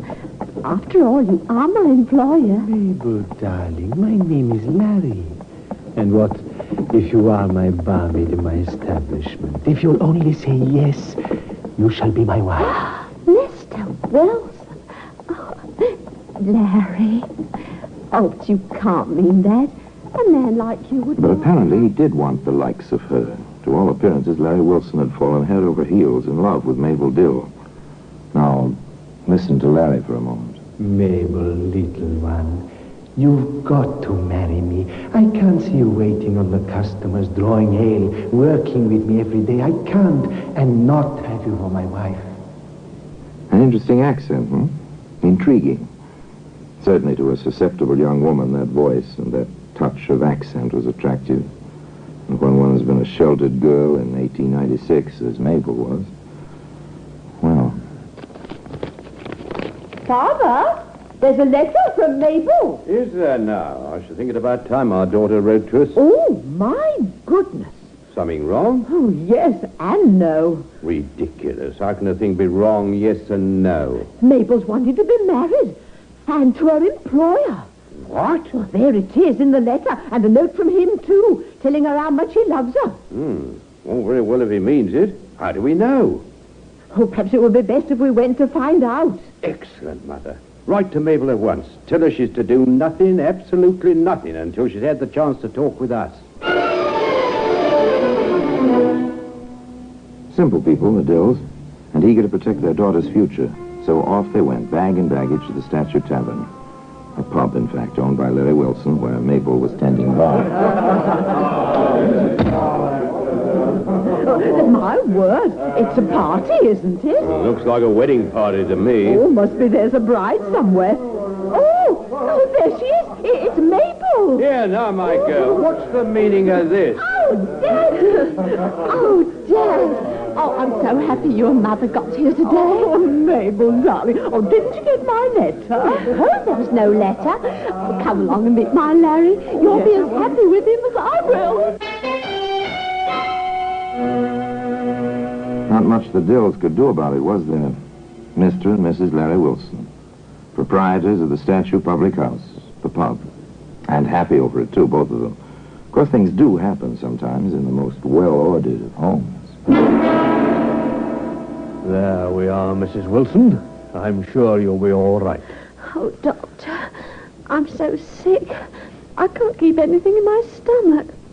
Oh, Doctor. She is so ill, Dr. Grant. What is it, do you think? Probably something she ate.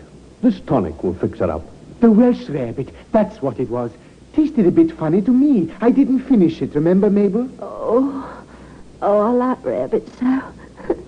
Certainly right, I suppose, for being so greedy. Well, you've learned your lesson, little lady. From now on, more care. Fill the prescription, Wilson, and I'll look in on it again this evening. Right, Doctor. Mind now, less indulgence. Strict diet. An upset stomach, that was all. Nothing serious. Except Mabel just didn't seem to get better. Mother Dill came to visit and decided to stay. I'm staying on, Larry. You've got your pup to tend to. I'll tend to Mabel. Mother Dill, there's nothing to be alarmed about. I'm staying, and I'm asking Dr. Marshall to look at Mabel. Who's he? My family doctor. Known Mabel for 10 years. Are you suggesting, Mother, that I'm not providing properly for my wife or giving her the best of care? I'm not suggesting anything, Larry, except that you have to worry about so many things, and I have nothing to do but take care of my daughter. I cannot allow it. A man's first duty is to his wife. More, I'm properly qualified. I can take care of her far better than... Larry, I will not be put off. As for your qualifications, well, really, a barber is no doctor, even though some people permit barbers to bleed them. Are you trying to insult me and drive me away from my wife? The truth can be insulting, I suppose. However, from what Mr. Dill and I know, your care of your first 2 wives didn't work out so well. What with both of them dead and buried these 3 years. There was no arguing with Mrs. Dill. Her child was suffering, and she intended to have her way, and she did. Dr. Marshall came in consultation with Dr. Grant. It puzzles me. It does, really. You can see my position, Marshal. I've done everything the symptoms seem to call for. Nothing helps. Well, we'll see. Meanwhile, if we can get her to take some nourishment, the poor child's just wasting away.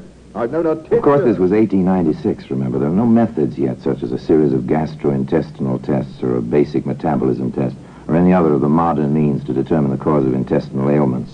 The doctors had to work by observation and an occasional chemical reaction. In the case of Mabel Dill Wilson, it was tragic indeed. Larry. Larry. He's downstairs, darling. Mother's here. I want Larry. Oh, it's Larry. I'll call him, dear. Larry! Will you leave the bar and come upstairs? Larry! Larry Wilson came upstairs, and quickly, 2 at a time, he raced up the stairs and entered his wife's room. Is that you, Larry? Yes, sweetheart, it is. I waited for you, Larry. Goodbye, darling. Mabel, darling. You took good care of her, Mother Dill. Excellent care, I must say. Your daughter, my wife, is dead.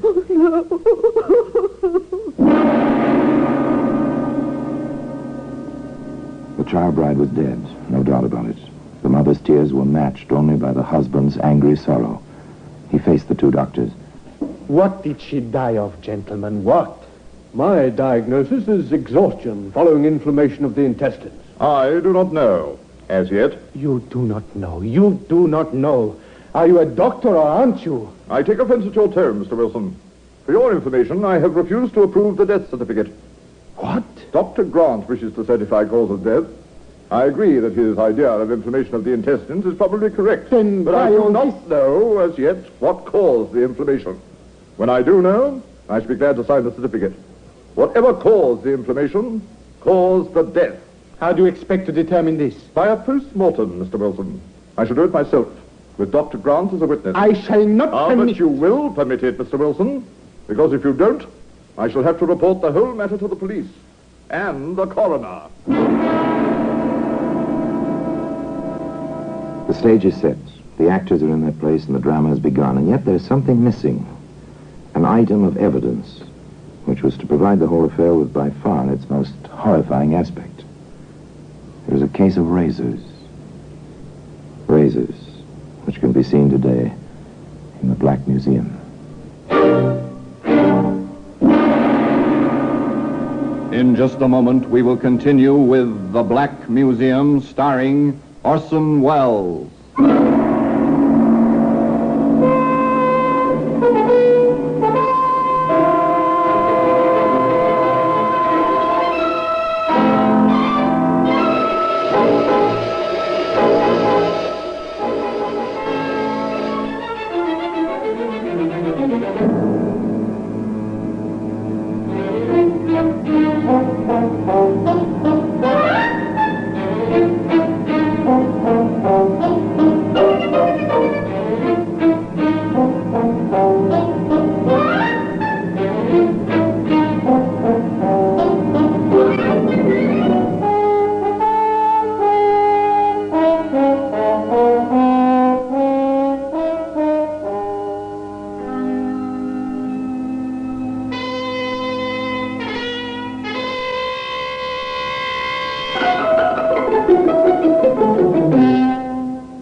And now we continue with The Black Museum, starring Orson Welles. The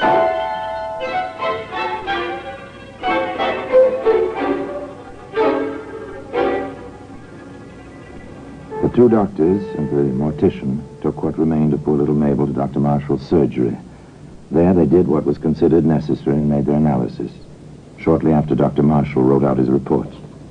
And as a result of my analysis, it is my opinion that there is definite suspicion of arsenical poisoning. With that report and Dr. Grant's concurrence, there was nothing to be done but report the matter to the coroner and to the police. How certain are you, Dr. Marshall, that there is a large quantity of arsenic in the body? As certain as I can be, Inspector, without being a specialist in criminal toxicology. Have you preserved the necessary items, Doctor? Contents of the stomach and so on? I have. In sealed jars, initialed by both Dr. Grant and myself. Very well. If you will deliver them to me, I will see to it that proper tests are made at once. In the meanwhile, it might be wise to have... In the meanwhile? Well, of course, there was only one thing to do.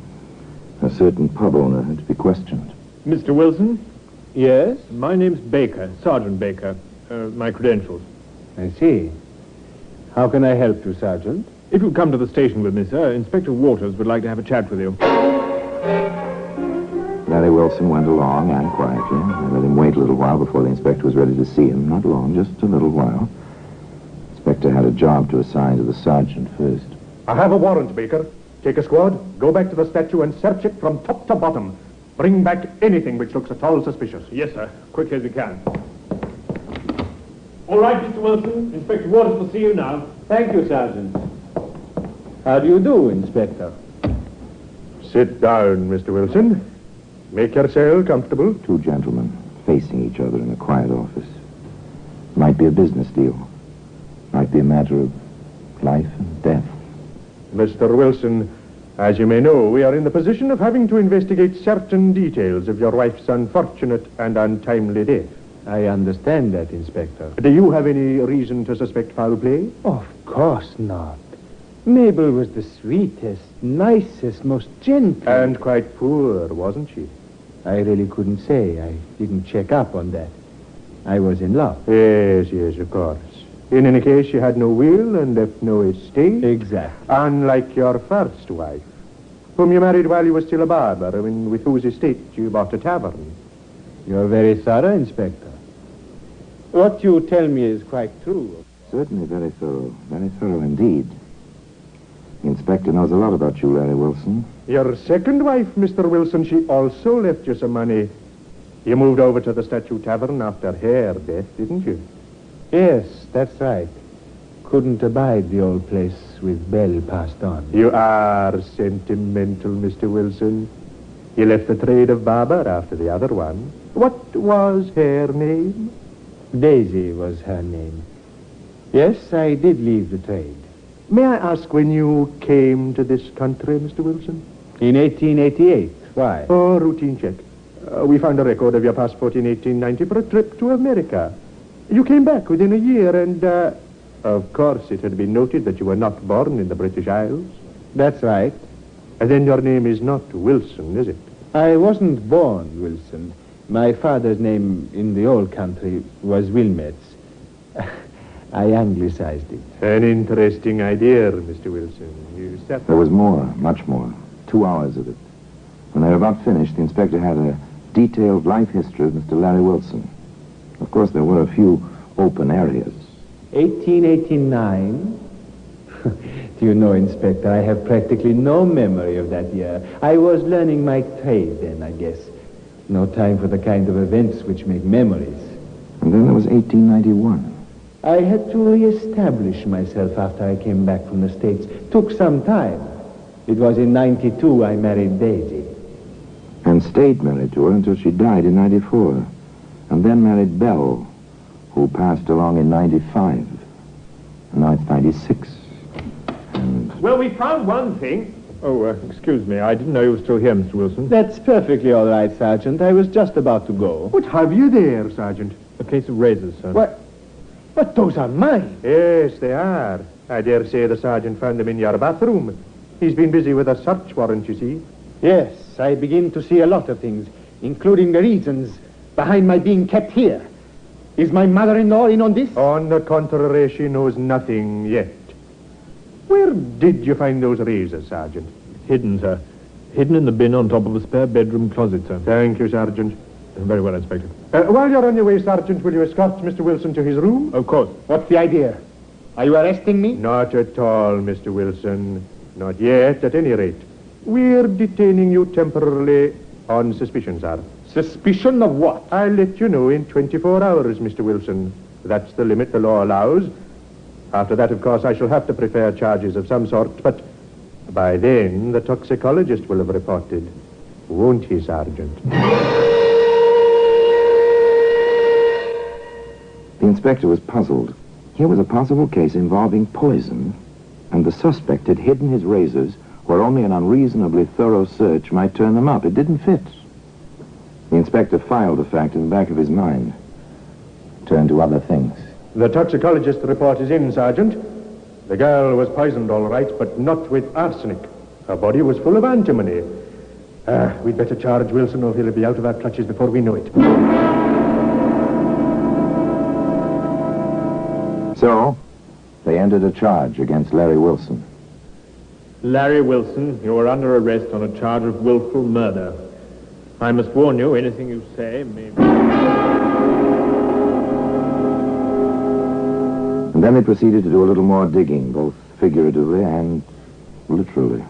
I want an exhumation order, Sergeant, for the bodies of the first and second Mrs. Wilsons.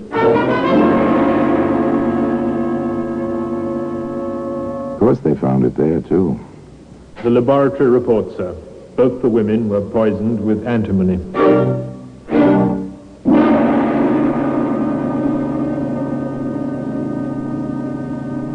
They called in Dr. Grant. Dr. Grant, you attended all three of Mr. Wilson's wives, did you not? Yes, I did. And you made out the death certificates in the first two instances? I did. And in both cases, you stated that the cause of death was exhaustion following severe retching brought on by intensive inflammation of the intestines. I did. But you didn't consider these facts at all suspicious? Why should I have? I've seen many such cases. Fatal cases? No, not fatal. However, with the symptoms in all the cases so remarkably alike, they were alike, weren't they? Definitely. Oh, most definitely. Now that you mention it, Inspector, the whole thing does seem a trifle too coincidental, doesn't it?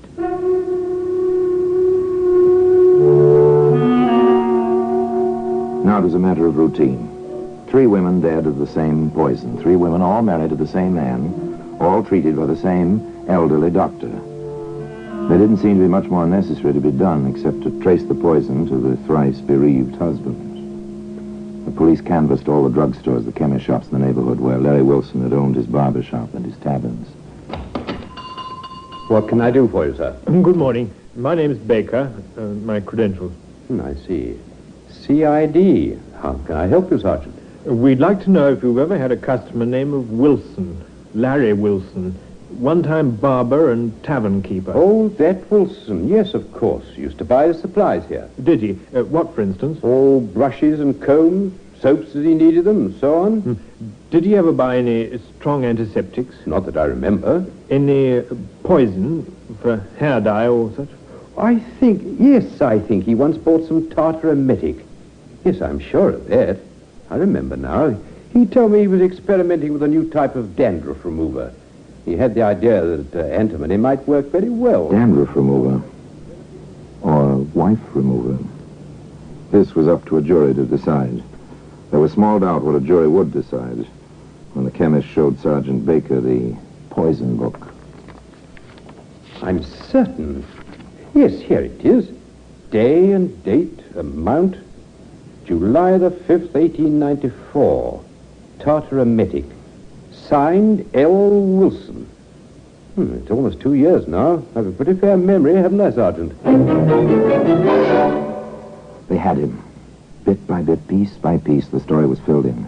The saga of this man with a fascinating little accent. And the women he'd married.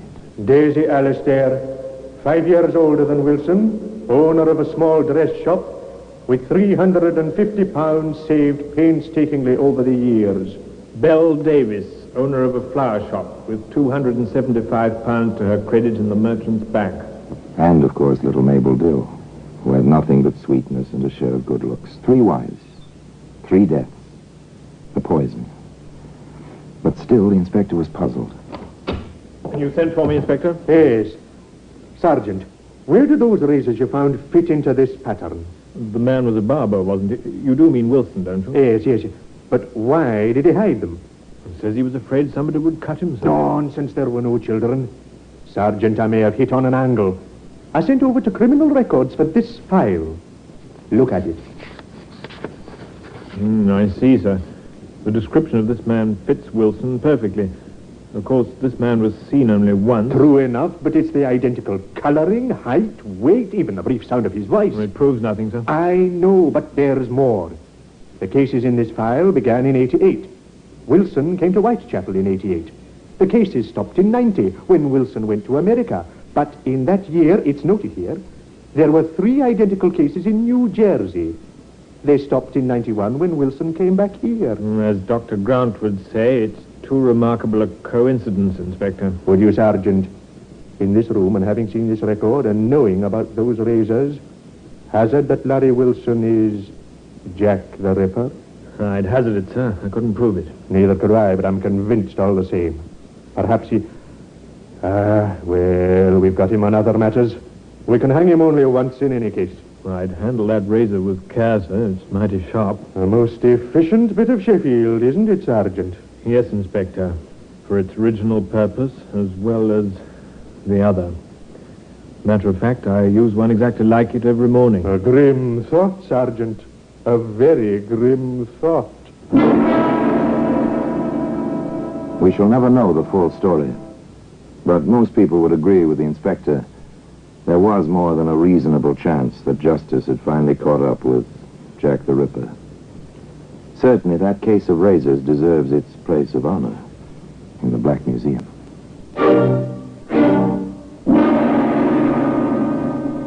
Orson Welles will be back with you in just a moment.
Now here in person is Orson Welles. They were sure that they never proved it. Larry Wilson was hanged for the death of poor little Mabel Dill, legally and technically, and for the deaths of his other 2 wives as well. There's no question. The jury deliberated exactly 10 minutes. But the additional fact remains that never again from the date of Wilson's arrest was there a murder in the technique of Jack the Ripper. Not in London, not in America. His terrible signature never appeared again on the body of any murdered woman. The case of razors remains in its customary place in Scotland Yard. And now, till we meet next time, till we meet in the same place, and I tell you another story about the Black Museum, I remain, as always, obediently yours.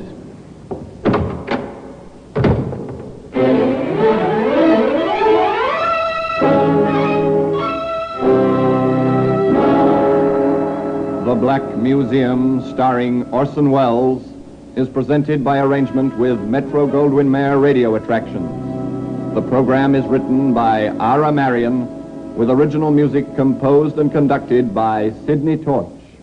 Produced by Harry Allen Towers.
Speaking from London.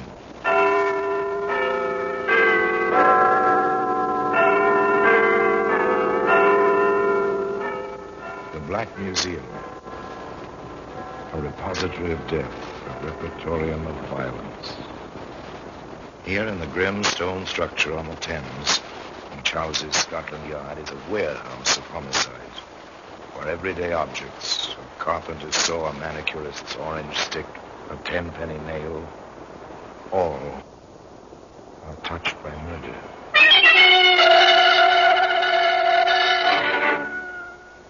Now this sheath knife.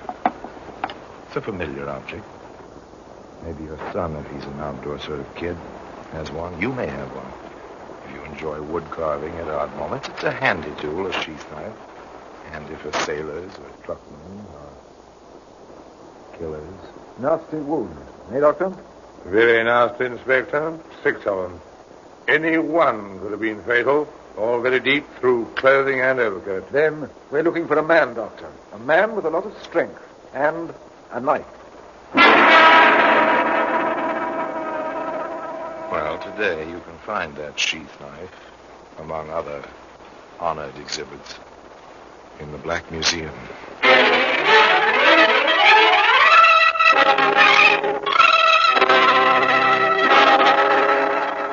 From the annals of the Criminal Investigation Division of the London Police, we bring you the dramatic stories of the crimes recorded by the objects in Scotland Yard's Gallery of Death, the Black Museum.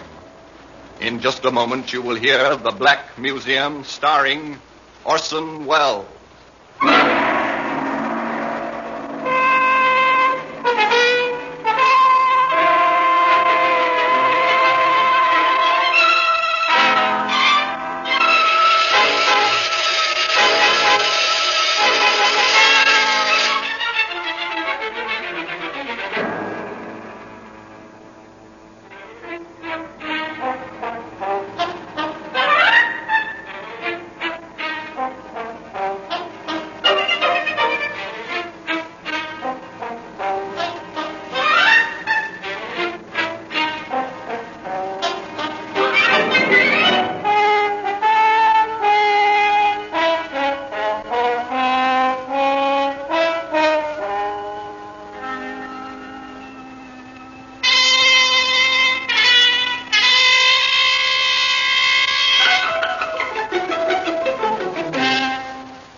Now, The Black Museum, starring Orson Welles.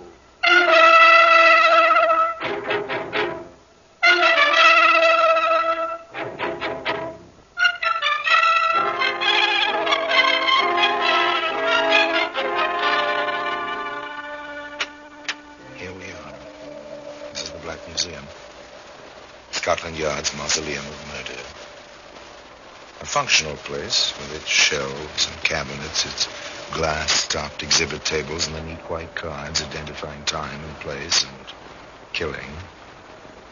Yet over the whole thing, a kind of aura, a mystery, as if the manipulators of these weapons still waited to pick them up, just beyond the shadows.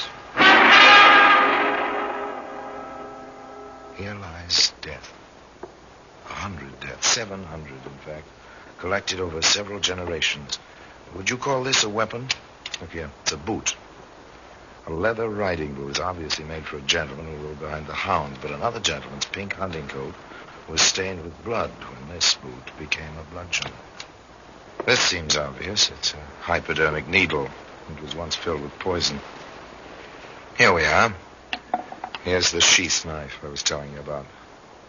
Leather sheath, Sheffield steel, bone handle. It's a pretty instrument in its way. But the story connected with it isn't quite so pretty. It begins one coldish night in November, as a suburban train drew into the dark station at Ilford, a short distance from London. Two men rose to shrug on overcoats. In the same car, a man and woman rose, too. Evelyn and Fred Winters, shipping clerk and his wife, returning to their little house in Ilford. Careful, dear. It's dark on the platform. You might go first, even if you are married to me. Huh? Oh, yeah. Yes, of course, yeah. All right, Evelyn, come along now. Train will take you on with it. You'd like that, I expect. No, we had a nice evening. You're tired now. You wouldn't talk like that. Well, let's walk. I'm a trifle chilly. He's a patient man, this Fred Winters. He always manages to find excuses for his wife's nagging, but then Evelyn is a bit younger than Fred and quite good-looking in a rather daring manner, you know, with those tall, vividly colored girl, excellent figure, which she displays to advantage. Of course, all this was lost on the two men who left the train at the opposite end of the car from Mr. and Mrs. Winters. They stood on the platform for a minute or two, stamping their feet. And the Winters disappeared up the tree-lined street. For a moment or two, the two men followed. Apparently, they'd come to a decision. Whatever it was, it doesn't matter. It was never carried out. They heard.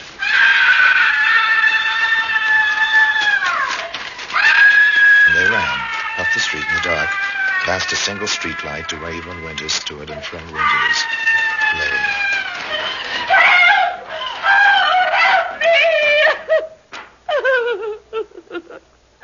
Someone ran out of the driveway. Then Fred fell. Oh, he's all over blood. He's dead. He's dead. Oh, he was dead, all right. He was quite thoroughly dead, as Inspector Bell put it. It's the man Scotland Yard placed in charge of the case. Nasty wounds. Eh, Doctor? Very nasty, Inspector. 6 of them. Any one could have been fatal. All very deep through clothing and overcoat. Then we're looking for a man, Doctor. A man with a lot of strength and a knife. Now it begins. The long, slow, painstaking piecing together of the puzzle. Someone with a good deal of strength wielded the 6-inch knife. Step 1. So far, so good. Step 2. Yes? I'm Inspector Bell, Mrs. Winters. We met last night near the station. Yes, I remember. Come in, won't you? I expect you want to ask some questions. The questions. They all begin as soon as the widow and the detective inspector are seated in the tiny front room of a shabby little semi-detached house. The inspector glances around, sees no wealth here, that's certain. Dismissed money is the motive. What did your husband do, Mrs. Winters? Do? Oh, I see. He was a shipping clerk. How old was he? He said 48. I think he was closer to 52. Did he see service? Home guard. He was too old for the ground troops, and he had no skills for any of the technical services. Did Mr. Winters have any enemies that you know of? Freddie? Enemies? Oh, of course not. He never hurt a fly. An excellent quality. Gentleness. Gentleness? Oh, no, Inspector. Fred was meek. Meek and mild, as the old saying goes. But he loved me in his way. There was more of the same, lots more, but nothing to indicate a reason for willful murder. Finally, the inspector decided to call it a day. Well, I won't bother you any longer today. Oh, yes. If you decide to go away, or anything like that, let us know when and where, won't you, Mrs. Winters? considerate man, Inspector Bell, and wise. He had long experience. He never rushed a case or a situation. He knew well that there wasn't any use in that. He returned to the local police station, and there he found a woman and a man waiting for him. The murder took place right in front of my house, sir. Did you see anything, ma'am? No, it was too dark. Our street is very badly lighted. But I heard running in my driveway. Then it sounded like scuffling out front. I went to the window and heard a woman, half whisper, "Don't. Oh, don't." Then she was frightened? No, sir. How's that? It wasn't fright, sir. It was like she was begging someone she knew not to do something. Then I heard running away again, going away. And after that, the screaming. You're certain the woman was not frightened? I'm positive, sir. If I'd felt she was, A tiny bit of testimony, very tiny. Would it stand up in court? How would it impress a jury? What would a good defense counsel do with it on cross-examination? Well, it was weak, but it was interesting. Quite interesting. And there was a man waiting at the station house for Inspector Bell with the woman. The man introduced himself. I'm Stanley Winters, Inspector. Fred was my brother. I don't want to get anybody into trouble, sir, but there are a few facts my sister-in-law may forget to mention. Women are like that at times. Facts? Such as, Mr. Winters? There's a man who disliked my brother intensely. A ship's steward, James Davis. And the cause of this dislike? My brother threw him out of the house. For what reason? Fred thought that this Davis was, making passes at Evelyn. Fred mentioned it to me once or twice. Your brother must have been fairly sure to take such action. Incidentally, what was this Davis doing in the house in the first place? We knew Evelyn's family as a boy. He was quite friendly with Fred and Evelyn at first. Went off on a holiday with them to Brighton. Between sailings it was. Then he moved in. Fred had a spare room and could use the money. But after a while, Fred didn't like Davis's attitude towards Evelyn, so he threw him out. Is there anything else, Mr. Winters? Nothing I can think of, sir. This was just a point I thought you ought to know. Thank you, Mr. Winters. We'll probably be in touch with you. Good night. Good night. Sergeant? Yes, sir. Pick up order, Sergeant, for James Davis, ship's steward. Check crew lists of all lines carrying passengers or using stewards. And don't let Mrs. Winters learn that we know about this Davis. Not yet, at any rate. Beg pardon. You James Davis, steward aboard the Morania? I am. So what? I'm from Scotland Yard. My credentials. What do you want with me? I'd like to have a talk with you before your ship sails. Sailing date's 3 days off, we understand. That's right. What do you want to talk with me for? A friend of yours has been killed. Name of Fred Winters. What? Freddie dead? How? Where? The inspector will tell you all that. Shall we go now, Davis? I've seen your first officer already. He knows what's going on.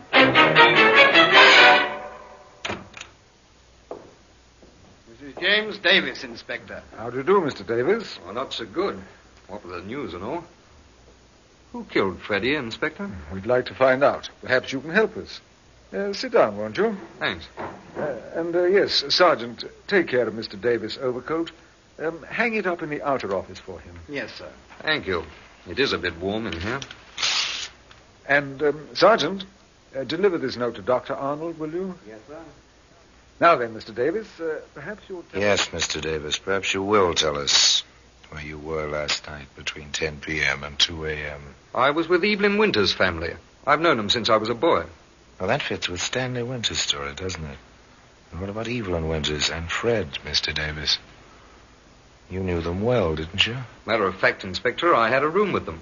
Until poor old Freddie got the idea that Evelyn and I were a bit too friendly. It wasn't true, naturally, sir. But I figured it'd be better all round if I cleared out. So I did. Perfectly natural. Don't cause your childhood friend any trouble. If her husband is jealous, live somewhere else. So simple, so proper. It was just about then that the telephone on the inspector's desk added its voice to the situation. Inspector Bell here? Arnold speaking. Bill, you've got good eyes. Sergeant Holloway is here with a fellow's overcoat. He gave me your note. I made only the first test, but there's no doubt in my mind. That stain you spotted on the sleeve, it's blood, all right. No question about it. Well, today you can find that sheath knife, among other honored exhibits, in the Black Museum. In just a moment, we will continue with The Black Museum, starring Orson Welles.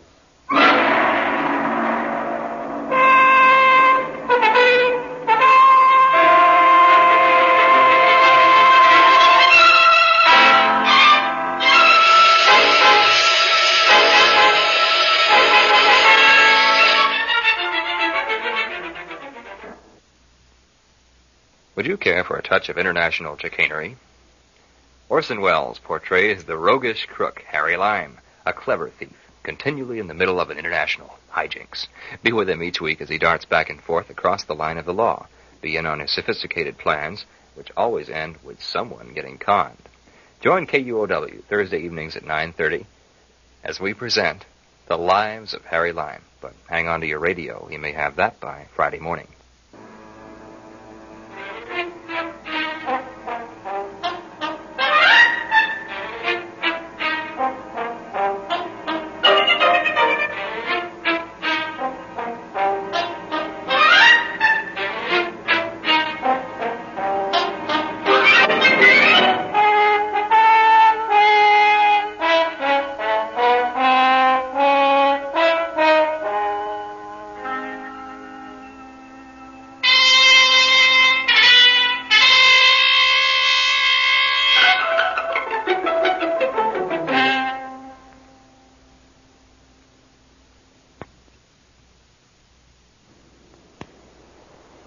Now we continue with The Black Museum, starring Orson Welles. They kept what they knew from Jimmy Davis and from Evelyn Winters.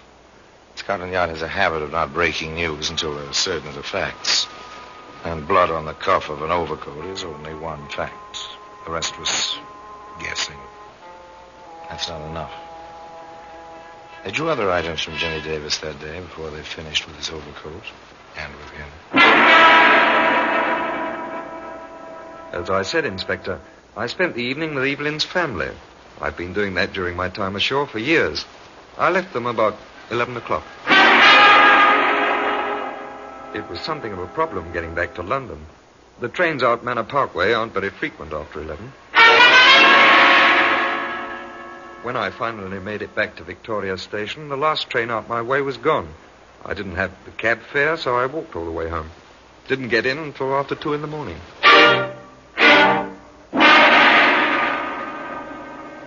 Quite straightforward, very logical, honestly told. To Inspector Bell, it seemed, well, just a little too honest. He asked Jimmy Davis to wait around a bit, then he consulted with Sergeant Holloway. A railway map, Sergeant. Here's the line that runs out to Manor Park. He was there, sir. Mrs. Winter's family confirmed that. And the time Davies says he left them. If there were anything to our idea, he'd never tell us about it if they couldn't confirm it. But he must have known it was a problem, as he said, to get back to London. Well, how does that fit, sir? He could have left a little earlier, but he didn't. Now, look here, on the map. Yes, look closely, Sergeant. What do you see? The inspector's pointing. Ilford. The next stop after Manor Park, going toward London. I see what you mean, Inspector. It might be quite simple. Board a train at Manor Park with a ticket for London, hop off the next stop, Ilford, knowing that Fred and Evelyn Winters will be on the midnight train down from London, wait in a dark driveway. Yes, it might be quite simple. The inspector thinks so, too. I think we'll ask Davis to stay here a day or two. His ship doesn't sail until day after tomorrow. Meanwhile, Sergeant, we'll get ourselves a warrant, and you can give his lodgings a thorough going over.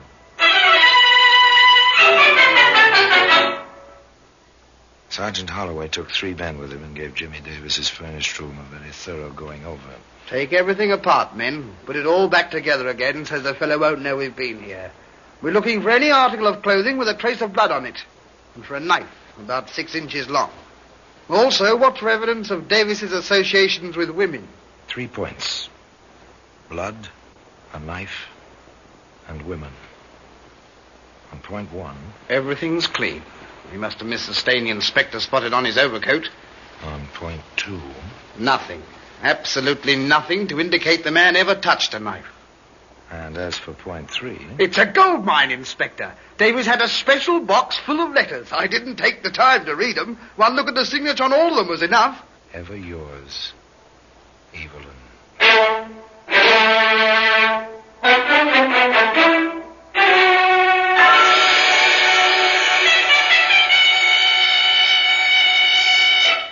Interesting reading. Not nice, but interesting. Darlingest, I can't explain it. I looked up digitalis in a medical dictionary at the library. It's a cumulative poison. Put it in Freddie's tea, but it had no effect. He just complained that it tasted bitter. I've given it to him for a week now. I'm afraid to make the doses any larger. But I'll think of something else because I cannot live without seeing him. I took an electric bulb and broke it and powdered the glass.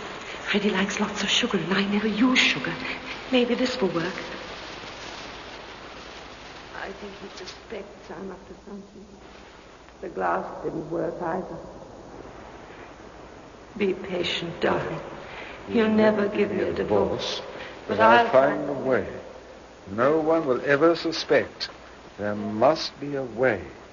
We've got to be together, and we shall be as we were once, only without fear. Ever yours, Evelyn. Nice girl, wasn't she? Poison, powdered glass. Ever yours, Evelyn.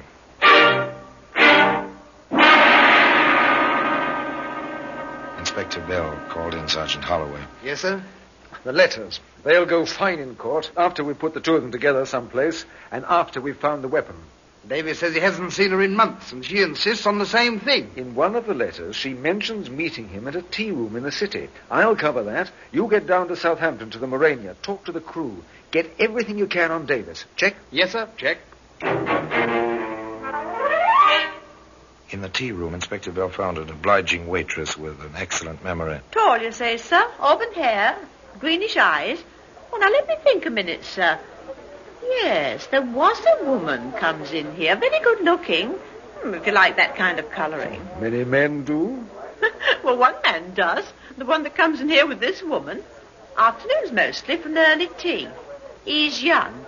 Oh, younger than she is, that's my guess. Very nice looking. Have you heard any names? Once it was...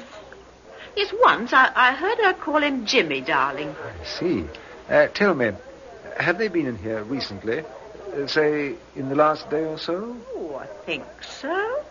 I seem to remember... Yes, the day before yesterday it was. Do you think you'd know them again? In a crowd, perhaps? Yes, sir. I'm sure now. Why, sir? Are they in trouble with the police? I wouldn't want to put nobody in trouble, not if I could help it. In trouble with the police? Well, a little. Just a little. If you call a growing sum of evidence in a murder case trouble. And it was growing. Sergeant Holloway went to Southampton. I gather from some of the other men that Davis was never too sociable, right? Ever show you any of his hobbies? Well, he didn't have any that I know of. Not, say, wood carving or anything like that? Oh, I never saw him use a knife on wood. Oh, he owned a knife. Oh, yes, sir. Slick-looking blade it was. Carried it in a sheath on his belt. He liked to keep it pretty sharp, too. I see. Well, thank you, Carter. Thank you very much. But there are two themes here. They must be resolved together. A woman who followed the pattern of a sly, careful poisoner. A man who once owned a sheath knife. The planning of a careful crime. The execution of a crime of violence. Did the two themes come together on that midnight street in Ilford? Was Jimmy Davis waiting behind the hedges? Did Evelyn Winters know he was there? Know that she was leading her husband to his death? There were answers to these questions somewhere. Inspector Bell went quietly and methodically about the business of getting those answers. I'm glad you could come in to see us, Mrs. Winters. I've been hoping you'd be able to help us. Oh, is that so, Inspector? I wish I could help you. My office is just along this hall. Yes, we're rather up a tree. A most difficult kind of case. Unless we can find someone with a motive somewhere, it may go unsolved. Oh, there's Sergeant Holloway. Sergeant Holloway? Yes, you remember him. He's working with me. He may have a question or two. There he is, in this office with the glass panel door, talking to someone. Oh, no. Jimmy. And what time did you actually... Come in a minute, Mrs. Winters. No. No, I won't. I know the man Sergeant Holloway is talking to. He knows me. Yes, Mrs. Winters?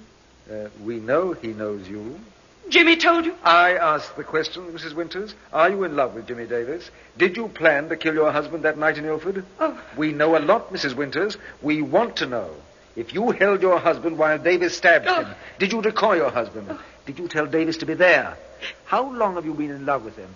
How long have you tried to... Questions. They came thick and fast. Now, the inspector took her into his office. The stenographer waited. She was warned, and the questions poured out around her as she sat there, pinioned by the inspector's quiet voice. Until... All right, I'll tell you. I was in love with Jimmy, but I didn't plan the murder. Jimmy did that. He did it on his own. He jumped out of the driveway and struggled with poor Freddie. Fred fell down. Jimmy ran away. I had nothing to do with it. Nothing. A nice girl, a really nice girl with willpower. They showed her the letters in her own handwriting, but she stuck to her story. I had nothing to do with it. Nothing. And Jimmy Davis, still in love with this woman. Jimmy denied the letters, too. Evelyn didn't know a thing. I waited for them. I wanted to make Fred give her a divorce. He tried to hit me, and we fought. I used the knife. It was self-defense, but I got scared. I threw the knife into the sewer grating and ran away. Evelyn didn't know a thing. We didn't see each other for months.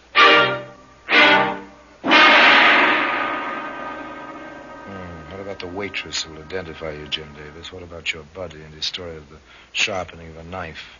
What about the letters? What about the woman? Is she worth it? Evelyn didn't know a thing. She had nothing to do with it. Sorry, Davis. It's no use. You'll be tried together, and the chances are you'll hang together. Well, that's the story. That's how they wound up the case. And today, in case you're interested, you'll find that sheath knife in the Black Museum.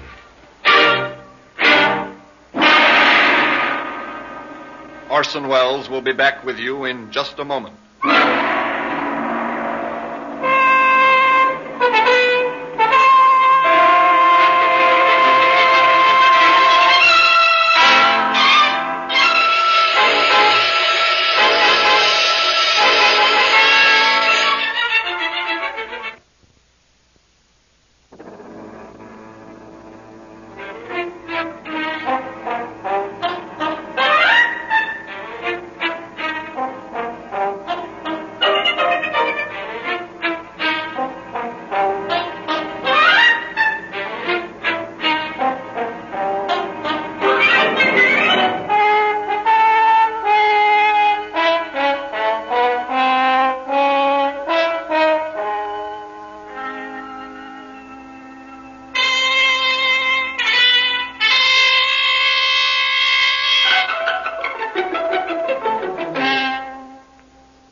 Now here in person is Orson Welles.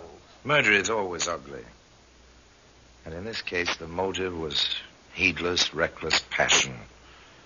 And the ugliness was amplified by the long planning, the cruelty, and finally, by the end of the story. But Evelyn Winters died badly, unable even to manage the numbness of fatality which comes to so many murderers on the scaffold.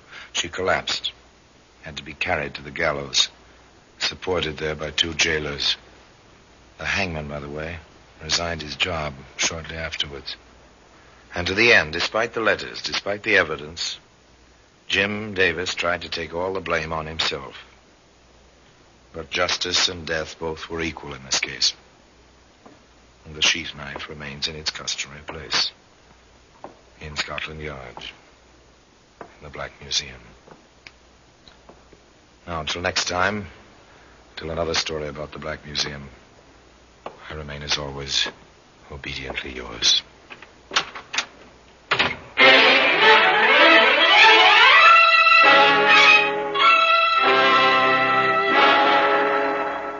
The Black Museum, starring Orson Welles, is presented by arrangement with Metro-Goldwyn-Mayer Radio Attractions.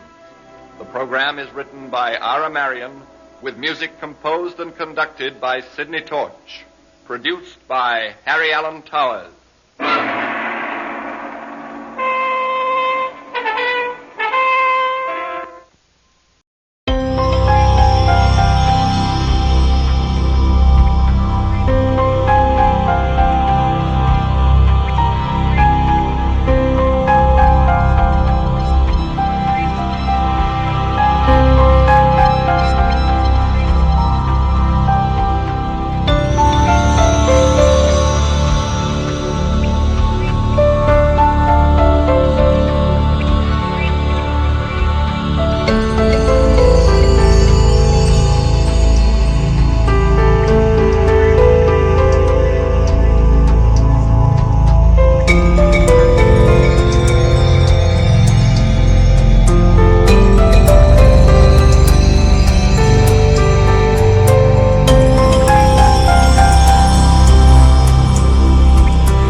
And now, stay tuned for the program that is rated tops in popularity for a longer period of time than any other West Coast program in radio history.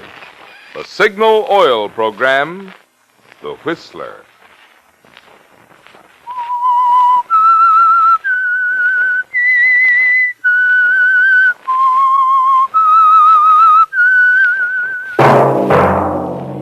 Signal, the famous Go Farther gasoline, invite you to sit back and enjoy another strange story by The Whistler.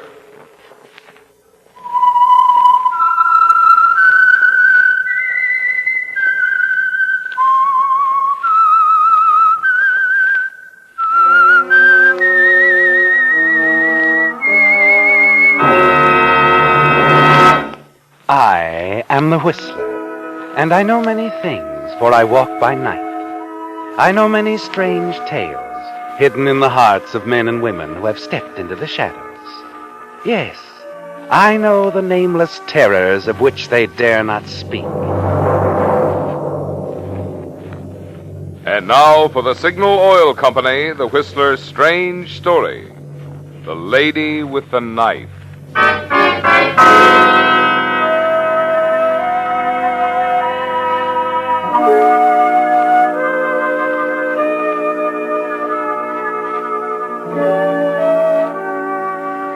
It was only 3 in the afternoon, but the hotel cocktail lounge near the railroad depot in Omaha was buzzing with customers caught there between trains. In the darkness of the corner booth, Morley Carr sat with a portly gentleman in the salt and pepper suit. His name was Sam Wilson, and he loved to talk. Morley, on the other hand, loved to listen. Yes, in his kind of business, he often found it profitable to strike up an acquaintanceship with an overindulgent stranger in a bar. And the minute he saw the man in the salt and pepper suit, Morley smelled money. China? Do I know China? Listen, mister, I know China like the palm of my hand. From Beiping to Hong Kong. You spend a lot of time there, Sam? 6 years. That's so. Been fired off every English-speaking newspaper in the Orient. Here you are, gentlemen, a pair of tall ones. Ah, that's great. Tell him to get working on 2 more. That'll be $1.20. Oh, here, let me... No. This is my party. Here you are, waiter. Keep your change. Thank you, sir. Oh, now, Sam, you shouldn't have done that. It was my round. Oh, forget it. I like you, pal. I like the way you talk. Like the way you wear clothes. Now, if I had the crust, I'd offer to buy that checkered overcoat you got on. Oh? Hey, where'd you get it? I got it in London. I thought so. Mm-hmm. I could pick that check out at Times Square in the rush hour. Very distinctive. What do you plan to do now, Sam? Retire. Oh, that takes money. I got it. Right here in my pocket. Yeah, it's funny, isn't it? I beat my brains out for 20 years in the newspaper business. Never make a dime. Then, bingo, my card comes up. And old Sam has the key to $250,000 right in his pocket. $250,000? Sure. Just like the song. Let me see, how's it go? I'm always chasing rainbows, watching clouds drifting by. My schemes are just like... I don't feel so hot, pal. Oh, my head. Well, that's that. Waiter. Yes, sir? Hey, would you help me get Mr. Wilson upstairs to his room? Looks like the party's over.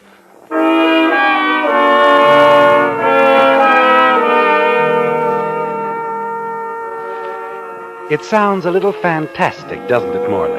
But it's worth looking into. $250,000, he said, and something about the key to it in his pocket. The waiter helps you get him to his room, lay him on the bed, and you walk down the hall a few doors to your own room, already thinking of the approach you're going to use on your new friend Sam when he comes around tomorrow. 10 minutes later, you hear voices and movement down the hall that brings you to your door. You open it quietly. That noise. Wonder what's going on. Uh-oh. Came from Sam's room.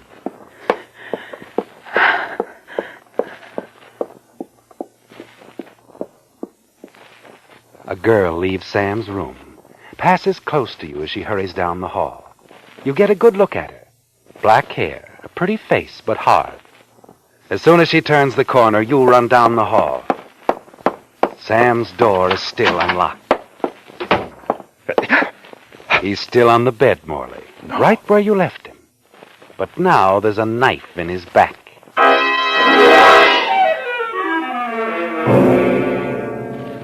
A second later, you see the reason. His inside coat pocket, the one he patted when he talked about the key to the $250,000, is empty.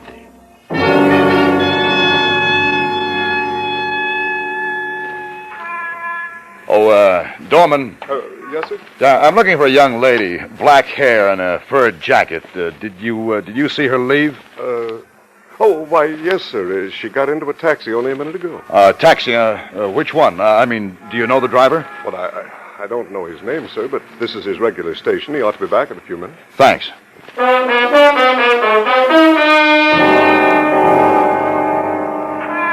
How about it, driver? Did you see her? Black-haired dame in a fur jacket. You know, it's awful hard to remember sometimes. All right, here. Maybe this'll help. Thanks. Yeah, as a matter of fact, I do remember now. Took her to a hotel on the other side of town, picked up her baggage, and brought her back to the station. She got on the 706 for San Francisco. Pulled out a half hour ago. Hey, you got a good memory.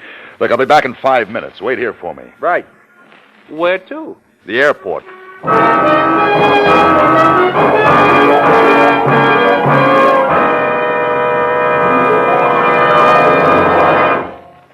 Some Whistler fans with whom I was talking before the program started said to me, "Marvin, we're not doubting your word, but you say such wonderful things about Signal Ethyl. It's hard to believe any gasoline could be quite that good." Well, frankly, friends, I'm hoping you won't just take my word for it. I'm hoping you'll be so intrigued you'll want to find out for yourself. For instance, if you're skeptical when I tell you about Signal Ethyl's trigger-quick starting, there's an easy way you can prove it. If it sounds too good to be true when I enthuse about Signal Ethyl's peppy pickup, there's an easy way you can prove it. And if it seems too much to expect that Signal Ethyl will let you purr up hills in high while other cars shift and clatter, there's an easy way you can prove it. How?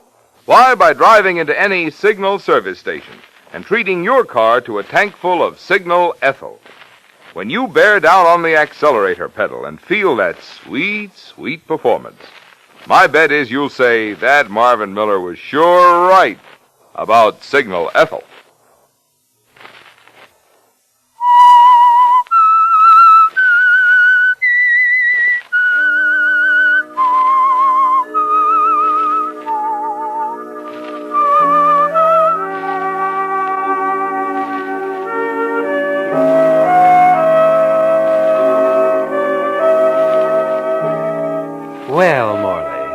there were any doubts in your mind about the key to the $250,000 Sam Wilson was prattling about, they're gone now.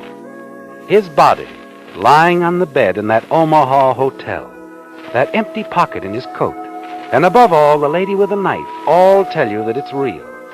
That if you play it smart, part of that $250,000 is yours. That's why you're standing in the terminal in San Francisco now, as the passengers from the 706 from Omaha come down the ramp. A minute later, you see her, follow her to a cab, and hear her direct the driver to a hotel on Eddy Street.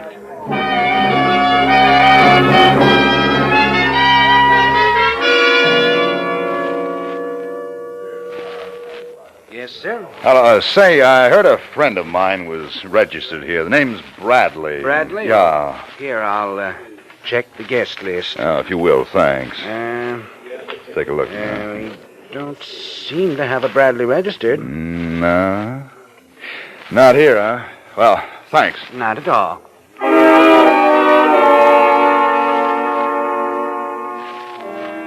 Lucille Lacey, room 402. You saw it, didn't you? The last name on the register.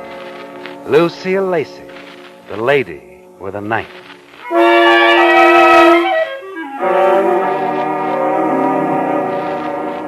Directly across the street, there's another hotel, a small one, a little ragged at the edges. You take a room, then station yourself in the lobby where you can keep an eye on the entrance of the Brighton across the street. And during the next few days, you follow Lucille Lacey everywhere. But it's not until the fourth day that she makes a move that means something. A pawn shop on 3rd Street, run by a man you know, a man named Cardoza. You wait in the store entrance until you see her leave, then walk across for a word with him. A furtive, cautious man, with a nervous habit of doodling on a scratch pad as he talks to you across the counter. A little bit like old times, Molly. Having you back in town? Just passing through, Cardoza. How's business been? I'm getting by. Oh? Just getting by, huh? That's all. Mm-hmm. You, looking up all your old friends? No, I'm here on business. Big? Yeah. When? I don't know yet. Can you take care of me? Maybe, I ought to know more about this business. Maybe I'll leave it at that for the time being. So long, Cardoza. Don't take any wooden diamonds.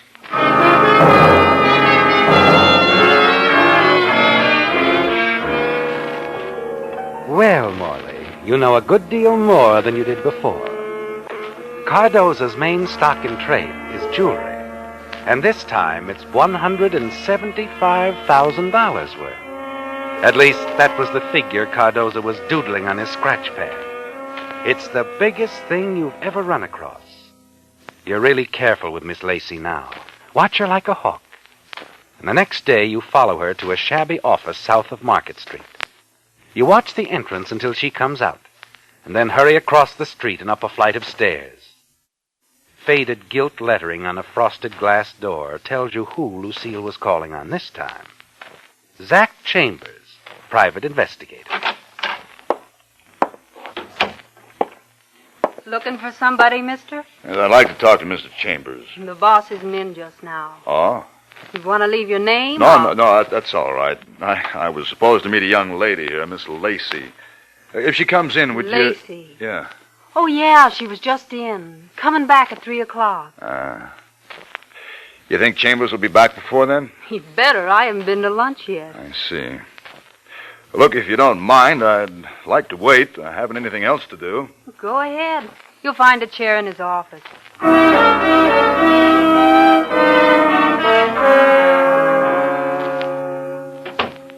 Chambers? Yeah, that's right. My secretary tells me you've been waiting a couple hours. Uh-huh. Look, we got about 20 minutes, Chambers. I'll get right to the point. I want you to do me a favor. Oh, I'm not exactly in the habit of There'll be a fee in it for you, of course, a good one. Yeah? You got an appointment with a girl at 3 o'clock. I have? Yeah, your secretary told me. She talks too much. It's all right. Well. No. It's nothing like that. I'm a friend of her husband's. She ran out on him. Happens every day. Why don't you stay out of it? And this is different. She really loves the guy. She's just mixed up. Aren't they all? I promised him I'd talk to her, and so far I haven't found the opportunity. Doesn't she know you? No, that's what gave me the idea. You're way ahead of me, pal. I'd like to take your place, Chambers. Huh? When she comes here to talk to you. Oh, now, wait a minute. There's really nothing wrong. You know how people pour their hearts out to strangers, and I figured it'd give me a perfect chance to talk her into going back to her husband. Well, what do you say? Oh, I can see your point. It seems like a neat way to get to her. What was it you said about money? What's your usual fee? 30 a day in expenses. Only, this is a rather unusual case. Can we make it 50? Yeah, let's. What'd I do? Where's your secretary? Out to lunch? All right, keep her out. Stay away yourself for a couple of hours. Oh, where can I hang my coat? That closet in the corner. $50 for doing nothing. That's not bad. Of course, there isn't a chance I won't get... Come back at 5, I'll give you the money then. That is, if she keeps the appointment. Okay, pal. One more thing. Yeah? You're a very interesting liar.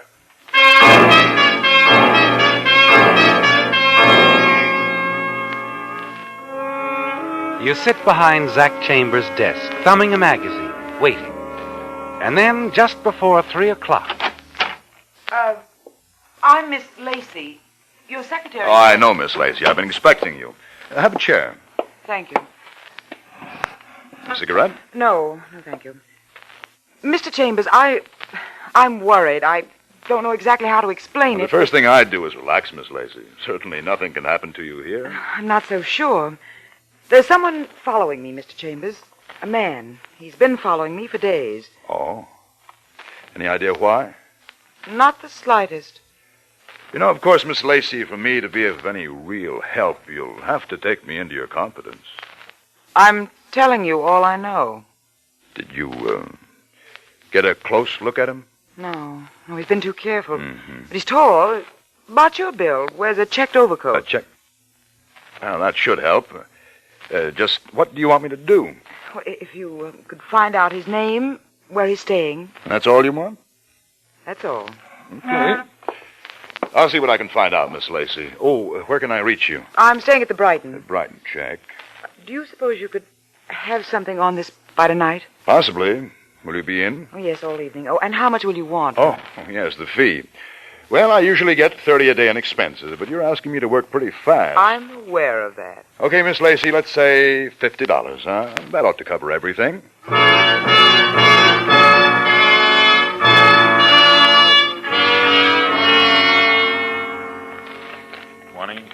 30, 40, $50. Okay, pal, all here. How'd you make out? Oh, we had a nice talk. It's like I told you. She's a confused girl. Oh, sure. Yeah, and I'll be running along. Thanks for the cooperation. Thanks for the fee. Hey, wait a minute. You forgot your overcoat. Oh, yeah. Say, you like that checked coat, Chambers? That's a knockout. It's yours. Huh? The lady. She doesn't like it on me.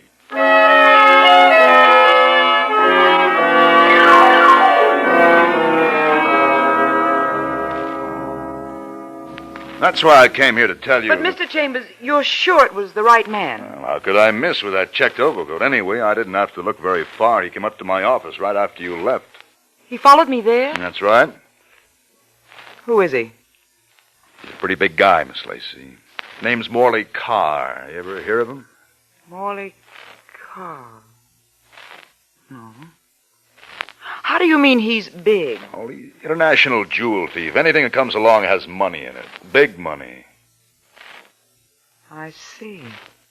You know, I'm beginning to think that $50 deal I made with you is too cheap. You may need some help, Miss Lacey. I'm not asking for help. What's he after? He tried to sound me out about you, or rather, buy me out. He offered me a deal. Where does that leave us? Oh, well, I figured I'd talk to you first. Of Because he's coming back, and I have to tell him something. You can tell him you're not for sale. Oh, but I am.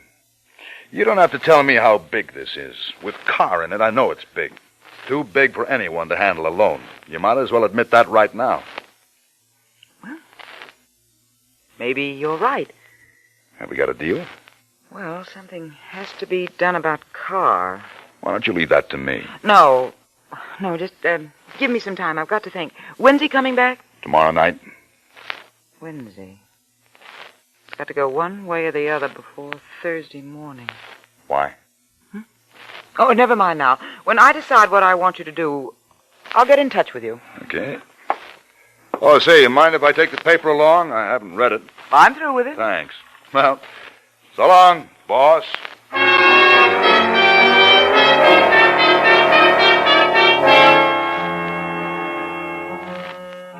You're playing it close, Morley, but you're in the home stretch now.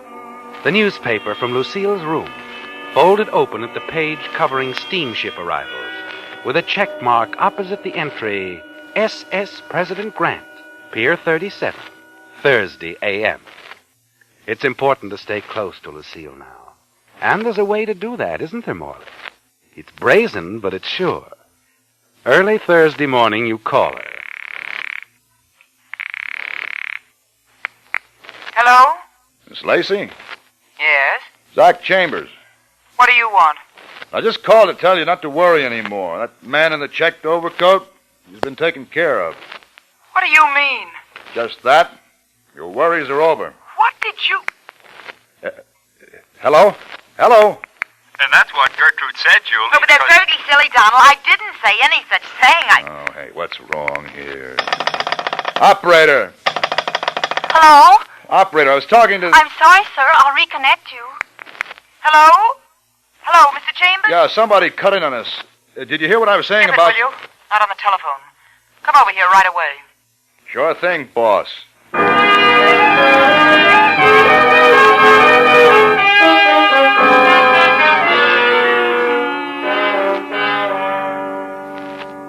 You shouldn't have been so careless on the telephone, Mr. Chambers. Why not? I might have been talking about a fuller brush man. But you weren't. Let's forget it. Well, you going somewhere? Why? Bags. All packed. Oh, I just decided to move, that's all. You, check out yet? Not until morning, no. Oh. Well, what about our deal? You decided anything? I guess you're right. It's too much for me to handle alone. You're smart. Hey, you gonna let your hair down? Take a look in that desk drawer. There's something you ought to see. Okay.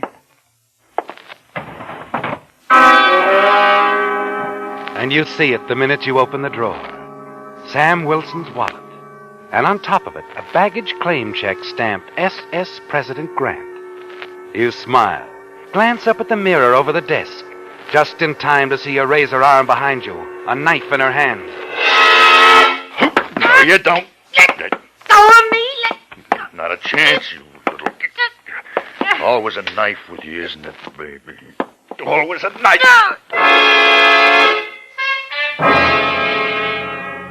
For a moment, you stand there trembling, staring at the body of Lucille Lacey.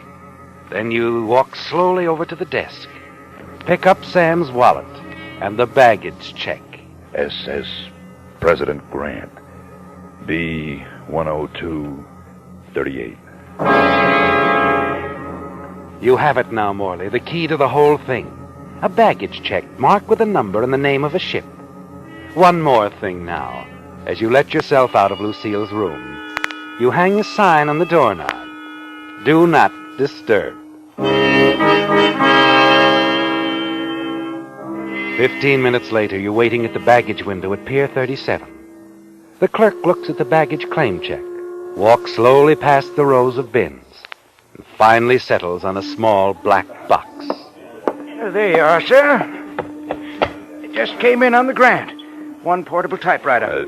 A typewriter? That's yours, isn't it? Let me look at that check again. B-102-38. Oh, yeah, that's right. Thanks very much.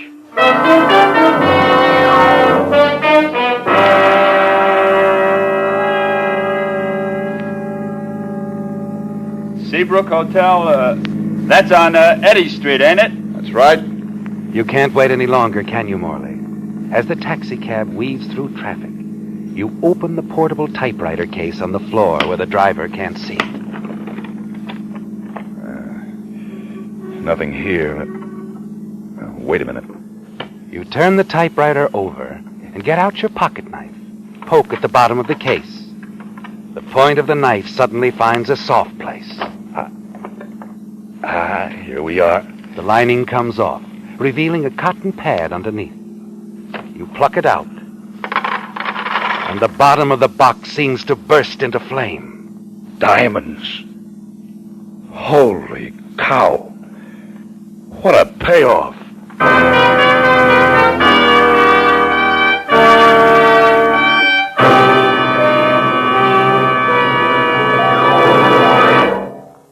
The automobile battery you buy this winter may have to last a long time.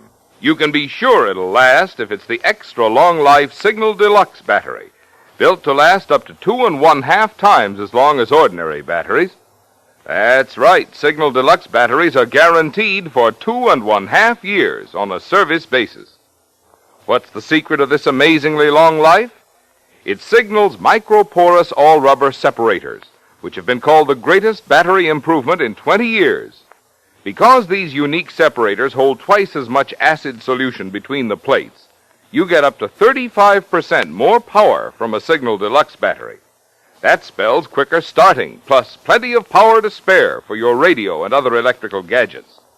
Yet this dependable trouble-free performance actually costs less per month because of that 30-month guarantee.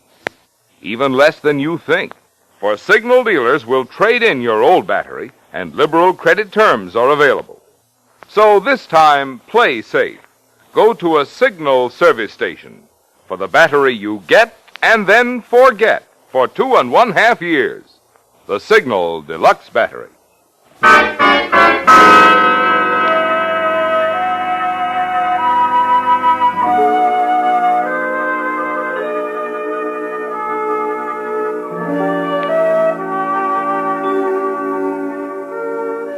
Well, it began with a hunch, didn't it, Morley? With a solid, sure feeling that the man in the salt and pepper suit back in that bar in Omaha had money. And it paid off on a dock in San Francisco when a baggage clerk put a fortune in smuggled diamonds into your hands. As the cab pulls up in front of your hotel, you know the important thing now is the time, that you have to be out of town before Lucille Lacey's body is discovered in her hotel room across the street. The lobby is almost deserted when you enter. A tired-looking gentleman is reading the paper in a chair near the window. And the clerk, as usual, is wrapped up in his magazine. 308, please. Oh, yeah. And get my bill ready. I'm checking out in 10 minutes. Just a minute. Brady, Yeah? this is the man, 308. Huh? What are you... All right. Keep your hands on the counter. Take a look, buddy. Headquarters. Oh, look, I don't know what you... This the guy who made the call, clerk? Yeah, the one the operator told you about when she called headquarters. Smart girl. The operator? Yeah. The one who was on duty when you placed that telephone call a couple of hours ago. Got kind of gabby, didn't you? Something about taking care of the guy in the checked overcoat? Oh, well, that was only a gag, officer. I was kidding. You see... You got a queer sense of humor. A guy named Zake Chambers was found dead in an alley this morning. You... With a knife in his back. Know anything about it? Knife? What are you trying... And he was wearing a checked overcoat. The papers hit the streets an hour ago. Oh, listen, officer. I don't know anything about it. When I called her, I was kidding. Don't you see? I was... Who were you kidding? The lady at the Brighton across the street, room 402. Made a note of it right here on the register. Listen, you gotta let me explain. I had nothing to do with killing that guy. We'll get to that later. Later? Yeah. At the moment, I want to see how your girlfriend across the street took the joke about the guy in the checked overcoat. No, wait a minute. You can't... Come on, mister. Let's go over and talk to the lady in 402.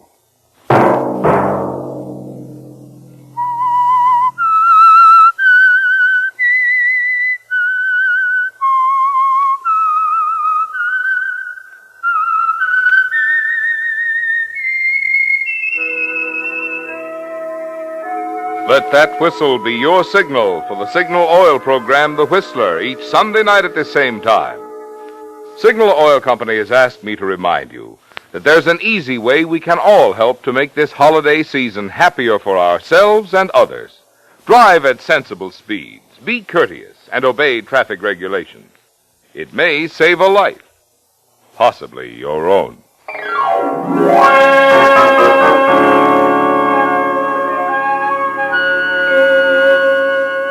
Featured in tonight's story were Bill Foreman, John Daner, and Betty Lou Gerson. The Whistler was produced and directed by George W. Allen, with story by Harold Swanton and Joel Malone, music by Wilbur Hatch, and was transmitted to our troops overseas by the Armed Forces Radio Service. The Whistler is entirely fictional, and all characters portrayed on The Whistler are also fictional. Any similarity of names or resemblance to persons, living or dead, is purely coincidental. Remember at this same time next Sunday, another strange tale by The Whistler. Marvin Miller speaking for the Signal Oil Company. Stay tuned for Our Miss Brooks, starring Eve Arden, which follows immediately over most of these stations. This is CBS, the Columbia Broadcasting System.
Tonight, Columbia brings you as guest star Hollywood's genial character actor, Stuart Irwin. The story is by the author of The Thin Man and the Maltese Falcon, Dashiell Hammett, one of America's acknowledged masters of the art of suspense. Suspense is compounded of mystery and intrigue and dangerous adventure. In this series are stories calculated to intrigue you, to stir your nerves, to offer you a precarious situation, and then withhold the solution until the last possible moment.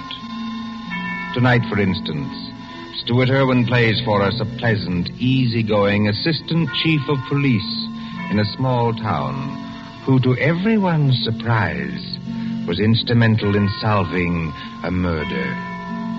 We trust that with this tale we shall keep you in suspense. For suspense tonight, CBS presents Stuart Irwin in Two Sharp Knives by Dashiell Hammett.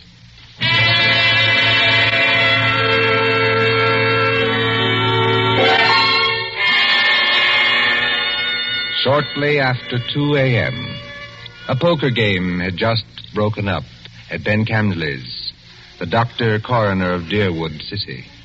Scott Anderson, Deerwood's chief of police, and Wally Shane, his assistant, were standing outside. Where are we heading for, Scott? Let's walk across the street, Wally. Railroad station. Gee, aren't you afraid of the excitement, Chief? Don't you think that watching the 211 come in is apt to be too much for your blood pressure? Well, if it is, Wally, you can always carry on. You've been a pretty good imitation of an assistant to me for some time now. Yeah? Yeah. If anything happens to me, you'd be the chief. Don't worry. Won't be any harder for you to fool the public as chief. Hi, Elmer. Howdy, Scott. Hi, hello, Wally. Kind of late for you boys to be around, ain't it? No, I don't know. We sort of figured we'd put the town to bed tonight. How's the 211? On time? Right on the nose. She ought to be blowing for the bend in just about 3 seconds now. Yep. What'd I tell you? It's her now. Expecting anyone on her, Scott? No, Elmer, I'm not expecting anyone. Wally and I just thought we'd come over and watch you come in, that's all. You know, Elmer, you never can tell who might get off, though. Dick Turpin, Henry Morgan, Jesse James, Jack the Ripper, or 6 officers of Murder Incorporated, or even your Aunt Gussie. I guess you're right, Wally. Well, here she be. Pardon me, gents, but I gotta be rolling the wagon out to the baggage car.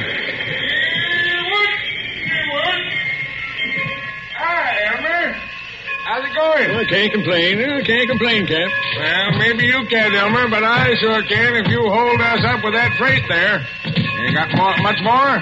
Nope. This is the last piece now. There you are, Cap. All done. Okay. See you tomorrow, Elmer.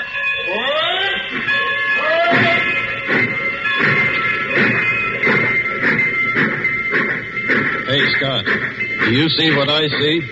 You mean, do I see the man who just got off that train? The answer's yes. Well, he's a ringer for the guy we got a picture of. That is the guy. Well, then, what do we do now? We take him, Wally.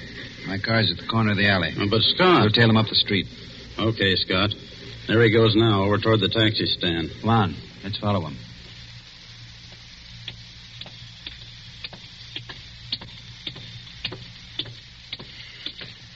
Hello, Furman. Huh? Why, I don't believe You're Mr. Furman, aren't you? Yes, I am. Philadelphia? Yes. I'm Scott Anderson, Chief of Police. What? Chief of... What's happened to her? Happened to who? Oh, no, you don't. No. Let me go. Hold you on. think you can pull that sort of stuff with me? You're very much get a mistaken. crack at that mug. Oh, no. Wait a minute. No. Wait a minute. Hold it, gentlemen. Wally. Well, Furman? Well, I'm sorry. For a moment there, I thought you weren't really a policeman. Thanks. Nice to know I look almost human. Yes, it was silly of me. I'm sorry. Well, let's get going now before anything else happens. Okay, Furman, get in the car. I'll drive, Scott. In you go.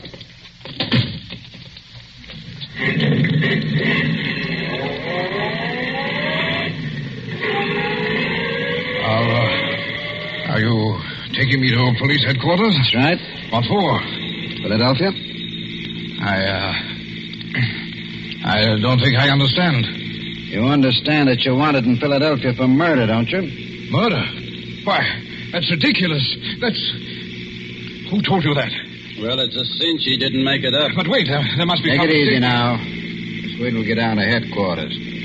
And I'll show you what I mean.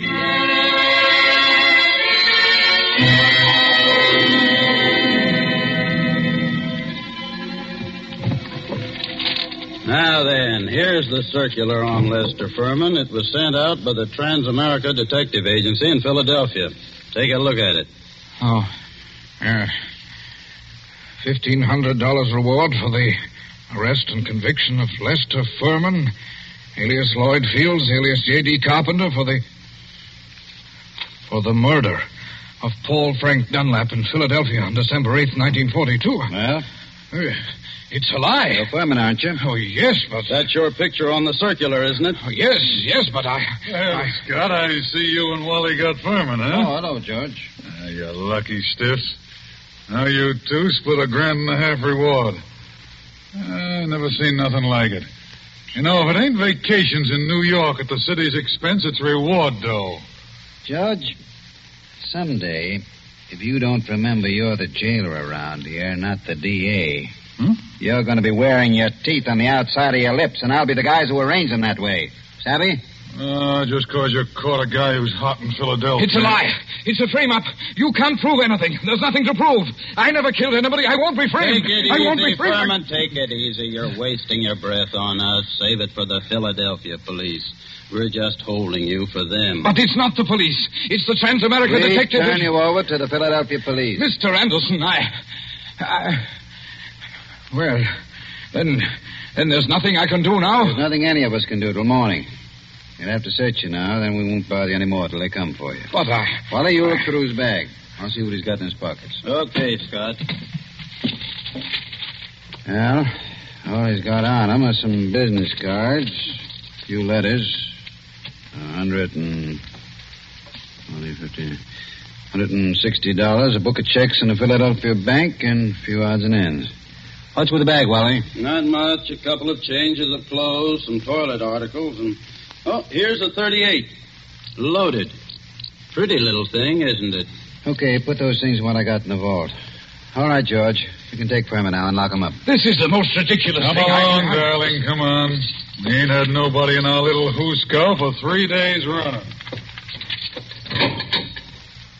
There you are. Now you'll have it all to yourself. Just like a suite at the Ritz. But Go on, in you go. I tell you, you're making a mistake. I demand to be allowed to get in touch with my lawyer. Hey, how about you boys cutting me in on a little of that blood money, huh? Oh, sure, George, sure. I'll forget all about that 2.5 you've been owing me for 3 months. Make Furman as comfortable as you can, George. Take good care of him. He's valuable, huh? Yeah, now, if it was some bum that didn't mean a nickel to you... George, any day now, I'm going to forget that your uncle is county chairman and throw you back in the gutter just to see how high you'll bounce. Remember that. Oh, Scott, I didn't mean nothing. That's all, George. Never mind the rest. I'm going home now. If anything's urgent, I can reach there. But get this. I don't want to be disturbed. Unless it is urgent.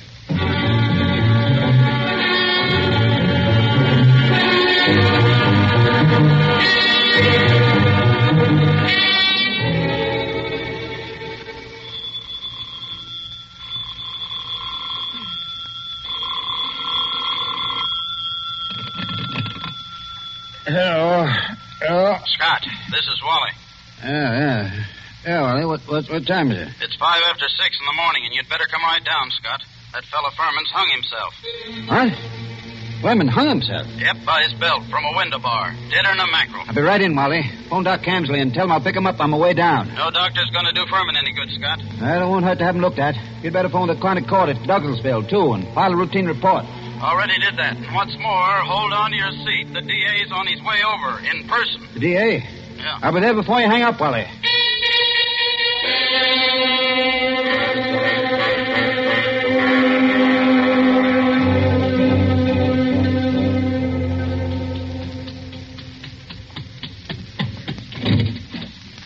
Come on in, Chief. Ted Carroll, the DA's here, and he's plenty hot under the collar. What's he burning about? Oh, he's just mad. Running up quite a phone bill on us, too. Been calling Philadelphia every couple of minutes since he got here. What kept you so long? I couldn't get my car started. Well, let's go in and see the old buzzard. No, Ted? Listen, Scott, what is all this? Oh, what? There's some funny business going on here. What's funny about it? Man hangs himself. Just another case of suicide. Sure it was suicide. But I just telephoned Transamerica. Dug a guy out of bed there. And he said they'd never sent out circulars on Furman. Didn't know about any murder he was wanted for. All they could tell me about him was he used to be a client of theirs. I don't know what to say, Ted. I don't either. Oh, a fine chief of police you are. What on earth kept you so long? Car store. Came as quick as I could. Makes you so crabby, Ted. Nothing.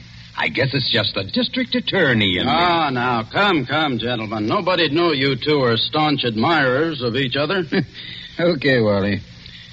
Tell me, what do you make of it? Well, there's plenty wrong, Scott.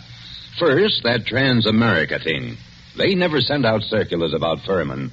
And now, get this. I talked to the Philly police just before you came in.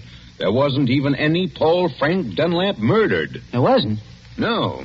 What did you get out of Furman before you let him hang himself? That he was innocent. Didn't you grill him? Didn't you find out what he was doing in town? Wally, didn't you? What for? He admitted he was Furman. The description fitted him. The photograph was him. The Trans-America Detective Agency is supposed to be on the level, ain't it? Philadelphia wanted Furman. We didn't. But Why, sure, Ted. If I'd have known he was going to hang himself. Yeah, but then if your aunt wore pants, he'd be your uncle. You said Furman had been a client of Trans-America. They tell you what the job they did for him was? His wife left him a couple of years ago, and he had them hunting for her for 5 or 6 months. But they never found her. They're sending a man up here tonight to look things over. Yeah, huh? Yes. Mm-hmm. Well, I'm going out and grab a quick bite. But I might as well tell you, Scott, there's going to be trouble over this. I know that, Ted. There usually is when somebody dies in a jail cell.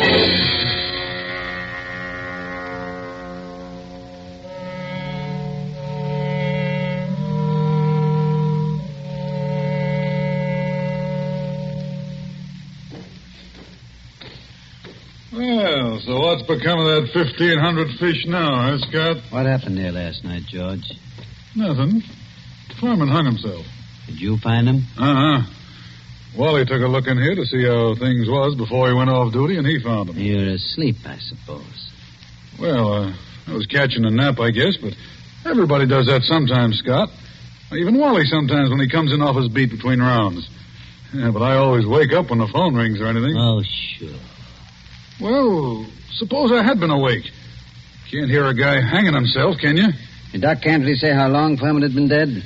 He done it about 5 o'clock, he said he guessed. Oh, you want to look at the remains, Scott? They're over at Fritz's undertaking parlor. Not now. Hey, and speaking of firemen, what are you going to tell the guys from Trans-America when they show up here tonight?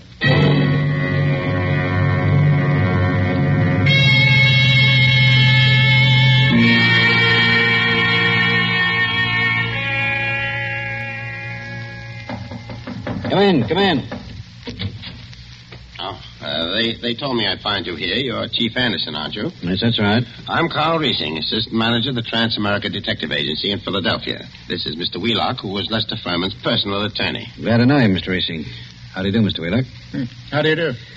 I know you gentlemen are already in possession of most of the details concerning Mr. Furman from the time he arrived in Deerwood until the time of his death. But perhaps you don't know that the police of most towns in our corner of the state have also received copies of this same reward circular. Take a look at it. I must say this circular is an excellent forgery. You're sure it's a forgery, Mr. Riesing? Oh, yes, there's no doubt about it. But it's an excellent forgery. Tell me, Mr. Wheelock, was Mr. Furman a native Philadelphian? Oh, my, yes. He was a well-known, respectable, and prosperous citizen of Philadelphia. Married, I believe? In 1934, he married a 22-year-old girl named Ethel Bryan, daughter of a Philadelphia family. And the Furmans had a child? Isn't that right, Mr. Wheelock? Yes, born in 1936, but the child lived only a few months. Mr. Furman's wife disappeared after the child's death. What year was it that she disappeared? Mr. Riesing should remember that. His agency worked on the matter. Oh, I remember it well. Mrs. Furman disappeared in 1937. We never heard anything of her again, although Furman spent a lot of money trying to locate her. What did she look like, Mr. Riesing? In just a moment. I have a picture of her right here in my briefcase. Here it is. Quite pretty, isn't she? If you care for that type. I see what you mean, Mr. Wheelock. But she's attractive as that. Judging by this photo, I'd say that she was a small-featured, pretty blonde, with a weak mouth and large, somewhat staring eyes. Oh, that's an accurate enough description, all right. If you don't mind, I'd like to have a copy made of that photograph, Mr. Riesing. Oh, you can keep that one if you like. It's one that we had made up at Trans-America. Her description's on the back. Thanks. Did Furman ever divorce her? No, sir. He was a lot in love with her, and he seemed to think that the child's dying made her a little screwy so that she didn't know what she was doing. That's right, isn't it, Mr. Wheelock? That is my belief, Mr. Riesing. You said Furman had money, Mr. Wheelock. About how much did he have? And who gets it? I should say his estate will amount to perhaps $500,000 left in its entirety to his wife. Mm-hmm. It's quite a handy sum for anyone to have, I'd say. Mr. Wheelock, Everything shows that somebody framed Furman into the Deerwood jail. And that frame-up drove him to suicide. But there has to be something else. A lot else.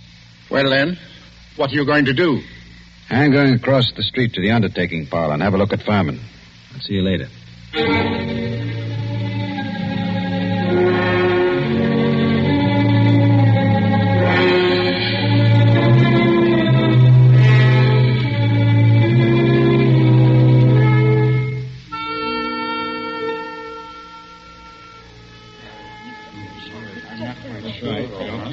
Oh, Doc. Hi, Scott.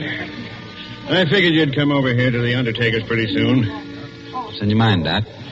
Let's get out of this crowd. I want to tell you something. I just got rid of 2 guys in my office. Let's go back there. Suits me. 2 of those bruises showed, Scott. What bruises? Furman. Well, up under the hair, there were 2 bruises. Why didn't you tell me? I'm telling you now, Scott. You weren't here when I made my examination. This is the first time I've seen you since then. Why didn't you spill the stuff about Furman's bruises when you were testifying at the inquest, then? I'm a friend of yours. Do I want to put you in a spot where people can say you drove this chap to suicide by third-degreeing him too rough? Ah, you're nuts. How bad was Furman's head? Well, Scott, that didn't kill him, if that's what you mean. There's nothing the matter with his skull. Just a couple of bruises nobody'd notice, and unless they parted the hair. I thought you ought to know, though. Yeah. Thanks, Ben. Yes, who is it? This is Fritz, the undertaker. Listen, Scott, there's a couple of ladies over here that want to take a look at Furman. Is it all right? Who are they? I don't know them. Strangers. What do they want to see him for? I don't know. Wait a minute. Can't I please see him? Why do you want to see him? Well, I'm his wife. Furman's wife? Yes. Oh, certainly. I'll be right over. So long, Ben. I've got to go back to the undertaker's. So long, Scott.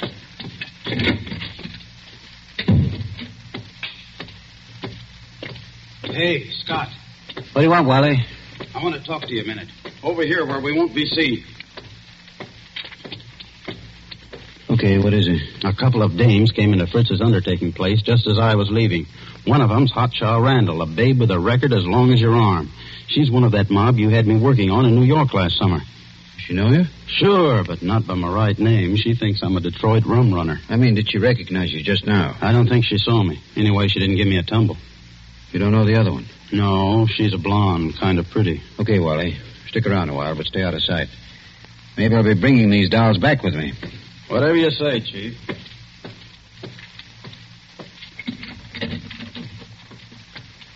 Oh, there you are, Scott. I wondered when you were coming. This is Mrs. Furman, and this is Mrs. Crowder. How do you do? Hiya, Chief. They just saw the body. Mrs. Crowder, I thought your name was Randall. What do you care, Chief? I'm not hurting your town any. Don't call me Chief. You city slickers, I'm the town whittler. Thank you for letting me see him. It's all right, Mrs. Furman.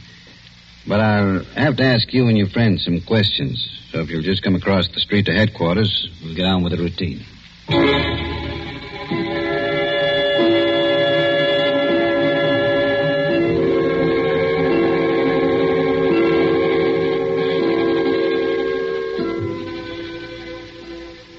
Before I ask any questions, I want to tell you something. Mrs. Furman, your husband didn't commit suicide. He was murdered. Murdered? Ah, Chief, we got alibis. We were in New York, and we can prove it. And you're likely to get a chance to.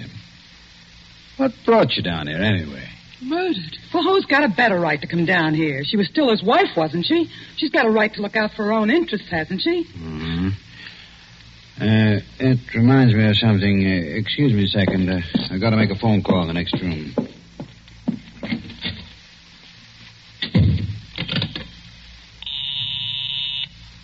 Officer Hamill speaking. This is Scott. Yes?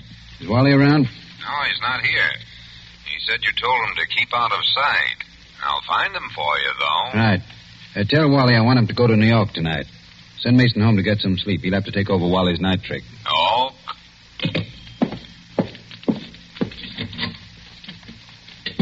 Mr. Anderson, do you think I had anything to do with with his death? I don't know, Mrs. Furman. I know he was killed. I also know he left you something like $500,000. Wow. Dollars? Dollars. All right, Chief. Let's stop clowning. The kid here didn't have a thing to do with whatever you think happened. No? No. We read about Lester Furman committing suicide in yesterday morning's paper, and about there being something funny about it. And I persuaded her she ought to come down to deal with Anderson, I wouldn't have done anything to hurt Lester. I left him because I wanted to leave him. I wouldn't have done anything to hurt him for money or anything else. Had I wanted money from him, I would only have had to ask him for it. That's the truth, Chief. For years I've been telling Ethel she was a chump not to tap him. But she never would. I wouldn't have hurt him. Why'd you leave him then? Oh, I don't know how to say it. The way we lived wasn't the way I wanted to live. I wanted... Oh, I don't know what. Anyway, after the baby died, I couldn't stand it anymore. Excuse me. Hello? Oh, yeah, Hammer? You gave Wally the message? Yes, I want him to go to New York tonight. Okay, where is he? Home? He is home, huh? Okay, thanks. Mrs. Furman, this circular got your husband in the jail. Did you ever see that picture before? No. Why, that can't be.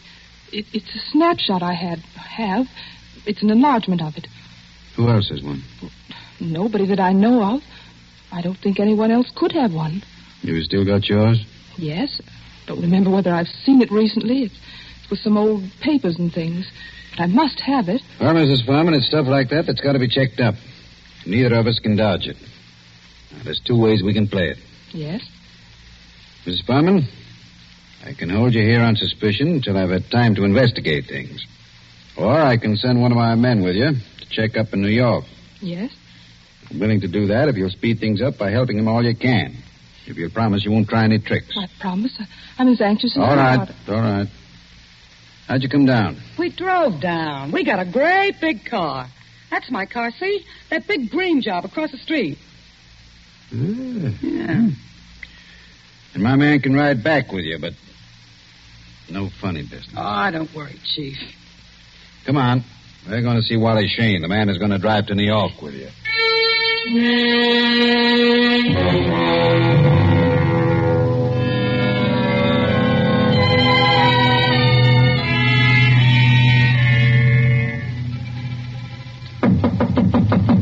Wally?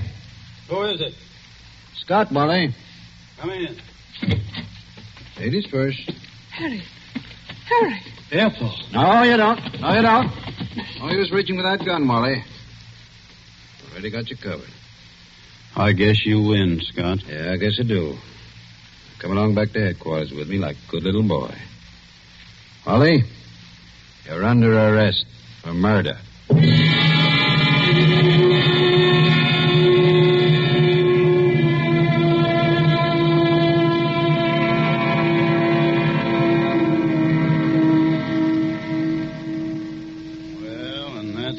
I knew it was all up, Scott, the minute I saw those two dames going into Fritz's. Then when I was ducking out of sight, I ran into you, and I was afraid you'd take me over there with you, so I had to tell you one of them knew me. Figuring you'd want to keep me under cover for a little while anyhow. Long enough for me to get out of town. Why didn't you get out, Wally? Well, I dropped in home to pick up a couple of things before I scram, and that phone call of Hamill's catches me, and I fall for it. You see, Scott, I figured you're not on to me yet and are going to send me back to New York to see what dope I can get out of the dames. Well, you fooled me, brother. I never thought you'd fall for that.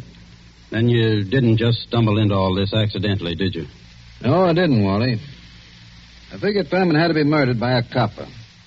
The no reward circular's well enough to make a good job of forging one. Incidentally, who printed that Furman circular for you, Wally? I'm not dragging anyone in with me. It was only a poor mug that needed dough. Okay, Wally. You see, I knew only a copper would be sure enough of the routine to know how things would be handled. Only one of my coppers would be able to walk into Furman's cell, bang him across the head, and string him up on the... Those bruises showed, you know. They did? I guess I should have wrapped 2 towels around that blackjack. Oh, gee, Scott. I seem to have slipped up on a lot of things. So that narrows it down to my coppers and... Well, you told me you knew the Randall woman. There it was. Only I figured you were working with him. What got you like this, Wally? Same thing that gets most saps into jams, a yen for easy dough. I was in New York, see, Scott, working that Dutton job for you, palling around with big-shot racketeers, passing for one of them, and... Yes? Well, I got to figuring that my work takes more brains than theirs, and they're taking in big money, and I'm working for coffee and cakes. That kind of stuff gets you, Scott. Anyway, it got me. Mm-hmm. Then I ran into this Ethel Furman, and she goes for me like a house afire. I liked her, too, see, so that's dandy. But one night she tells me about how much dough her husband's got and how he feels about her, and I get to thinking... Thinking what? I think she's nuts enough about me to marry me. So I got to thinking, suppose he died and left her his role. Mm-hmm. I see. So I run down to Philly a couple of afternoons and look Furman up, and everything looks fine. I took my time working out the details, meanwhile writing to her through a fellow in Detroit. Go on. Finish one. Well, I decided to do it. I sent those circulars out to a lot of places, not wanting to point too much to this one. And then when I was ready, I phoned Furman, telling him to come to Deerwood Hotel that night. And sometime before the next night, he'd hear from his wife, Ethel. I knew he'd fall for any trap that was baited with her. Only I guess I'm not as sharp as I thought I was, Scott. Maybe you are, Wally. Maybe you are. That doesn't always help. Old man Camsley, Ben's father, used to have a saying, to a sharp knife comes a tough steak. Well, sorry you did it, Wally. I always liked you. I know you did, Scott. I was counting on that.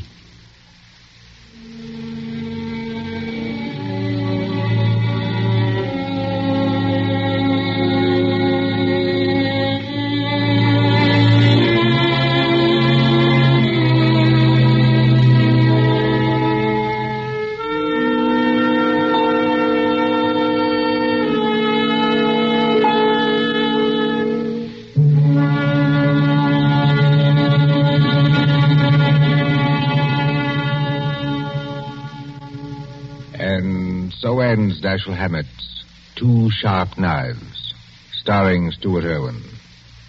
Tonight's story of suspense.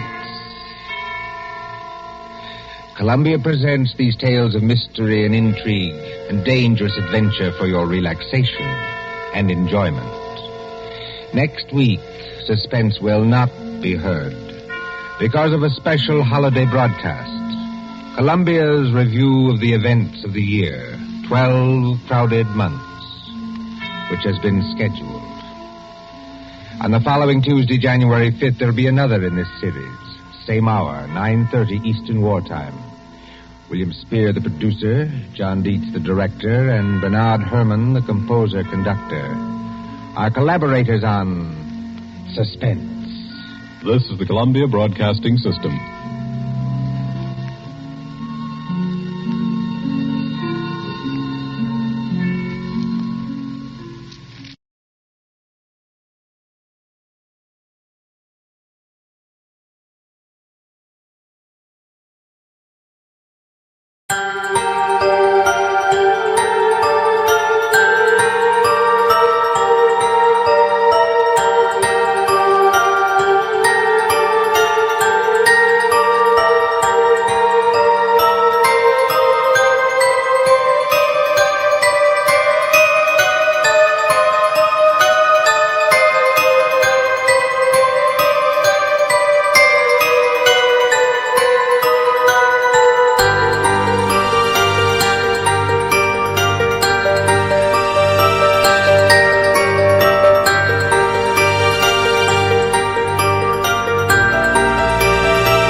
Let go of me. Let go. First, I have a little surprise for you. Look there, right in front of you. Tombstones. 3 of them. The first one is your mother. The second one is your brother. They're both sleeping soundly under them. And the third one... It's mine.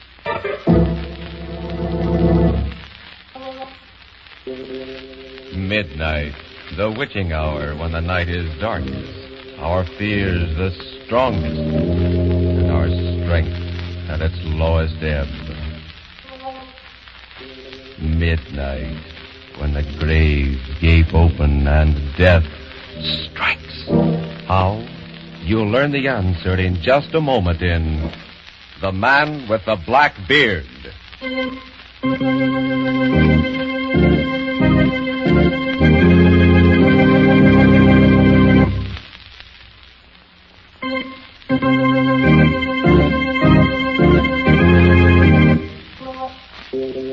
And now, Murder at Midnight. Tales of mystery and terror by radio's masters of the macabre. Our story by Sigmund Miller is The Man with the Black Beard.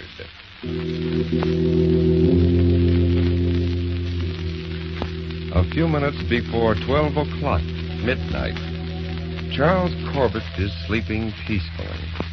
But not his wife, Evelyn.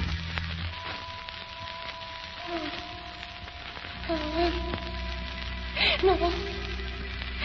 No, don't touch me. There's no use running. You can't get away. Please let me alone. You mustn't be afraid, Evelyn. You.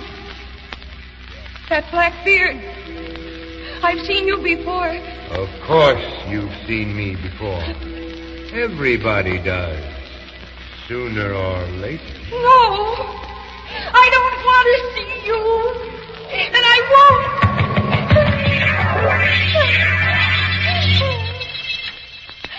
Scalpel, please. What are you doing?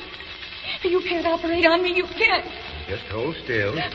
After this first incision, you won't feel anything. No, there's nothing wrong with me. Let go of me. No one's holding you. Get up. I'm trying to. I can't. No, Evelyn. Your face. You're growing a beard. Yes, Evelyn. A black beard. You're the man with the black beard who's been following me. Yes, Evelyn. No. I'm afraid you're going to die.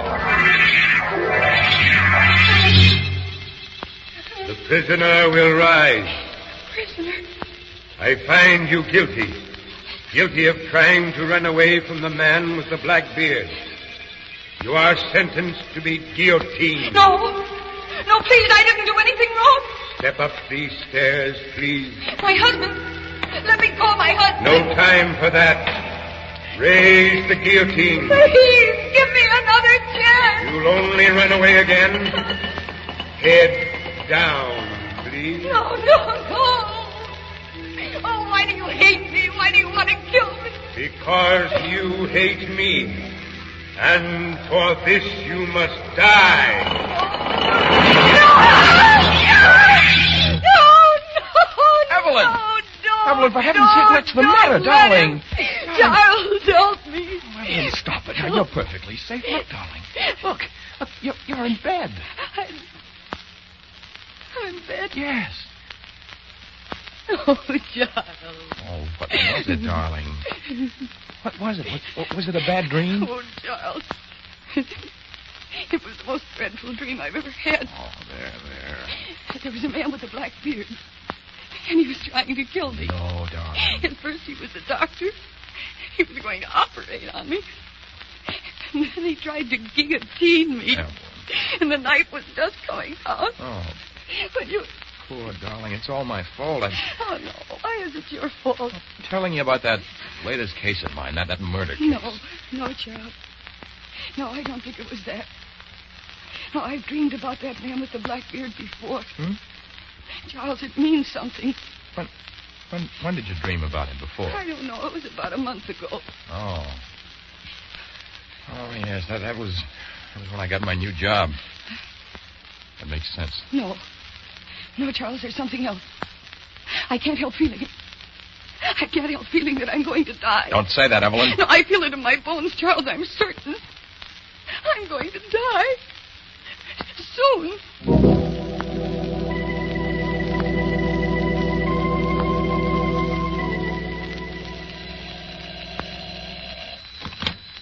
Corbett speaking. Mr. Corbett, I'm glad I got you. Central Hospital's been trying to reach you. Who? Central Hospital. Oh, they must have the wrong Corbett. I don't know anyone there. Oh, they said it was about your wife. My what? What about her? Well, she collapsed down the street, and they brought her into the hospital. Okay. I'm going right over.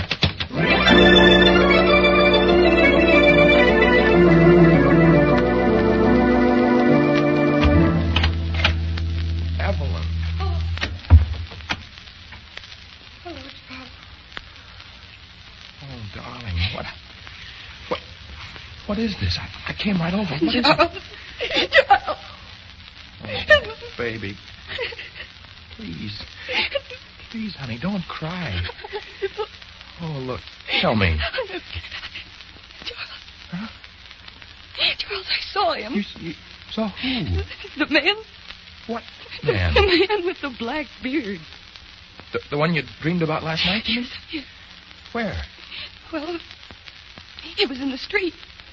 In the street? No, I left the office. I was going out for lunch. And I was just going out of the lobby when I saw him. A man with a black beard. Oh, no, darling. I stared at him. I tried to place him. And then I realized that he was the man from my dream. He nodded to me, Charles. I guess I must have fainted. Well, Evelyn, honey, it can't be the same man. It's just your imagination. No, Charles, it's not. It was the same man. I remember his face in every detail. No, I don't see. Oh, I guess we have to do something about this, darling. What can we do? Look. Suppose we go to see Dr. Lieber. He should be able to help you. No. It's no use, Charles. He's after me. The man with the black beard. I'm going to die, Charles. I'm going to die.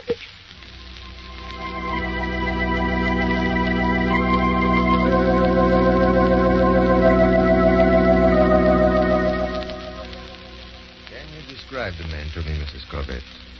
Yes, Doctor, I can. He has a long, narrow face, deep-set black eyes, and a black beard. Had you ever seen him before before you dreamed of him? No, I don't think so. And you believe the man you saw in the street and the one you dreamed about are the same? I know they are. You say he nodded to you, as if he knew you. Oh, he knew me, all right. He wants me to die. You met him twice? Yes, and both times he nodded. I can understand your being afraid of him. But I think you also hate him. You do hate him, don't you? Hate him? Doctor, I could kill him without even thinking twice about it. I see. What do you think, Dr. Lieber? If she did not hate him, the explanation would be simple. She might have seen this man with a black beard before she dreamed of him, just passing in the street. And she could have had a nightmare about him. But hate is important. Hating him the way she does, that means he has become a symbol to her. A symbol?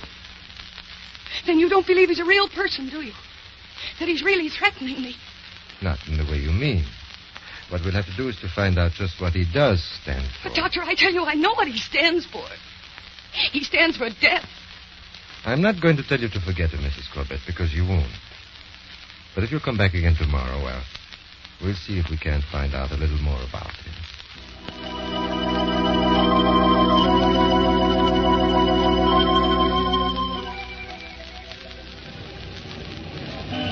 Why, Charles, what are you doing here? Waiting for you, darling.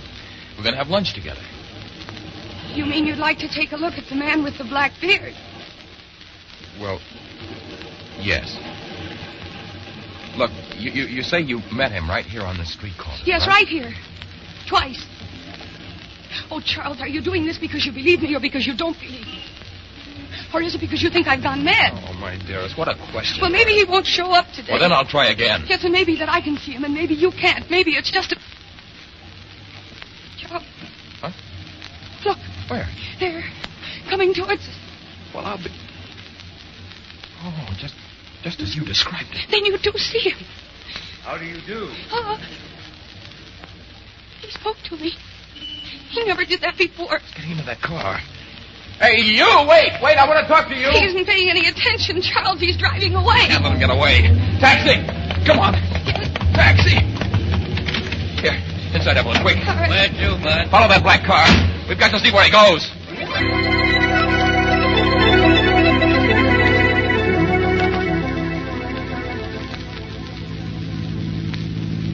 Listen, mister, how much longer are we going to keep tailing this guy? We're way outside the city limits. Yeah. We're going to tail him until we find out where he's going. You haven't lost him, have you? No. He can't go much further because this road... Hey, he's turning off. Huh? Into the cemetery. What? What did you say? The Cypress Cemetery. He's going in. Well, step on it, will you? Gonna catch him. Don't worry. There's just this one road, and the entrance gate's on the other side of this curve. There's an attendant there. He'll have to stop and show a pass or something. Holy smoke. He's gone. Hey, stop at that gate, will you? Yes, sir. Excuse me, we're looking for a big black car that just came through here. Black car?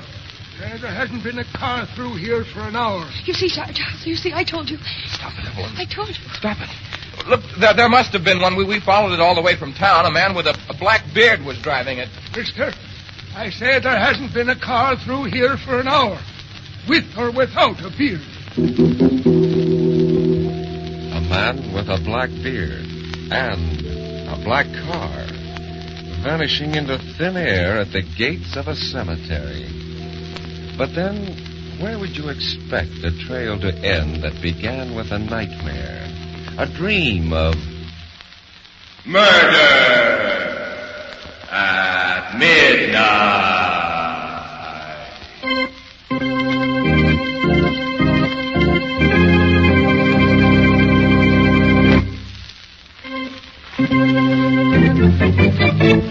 And now back to Murder at Midnight and The Man with the Black Beard.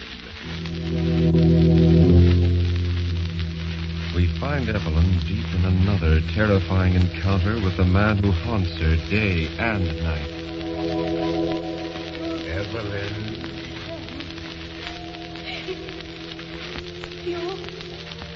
You again?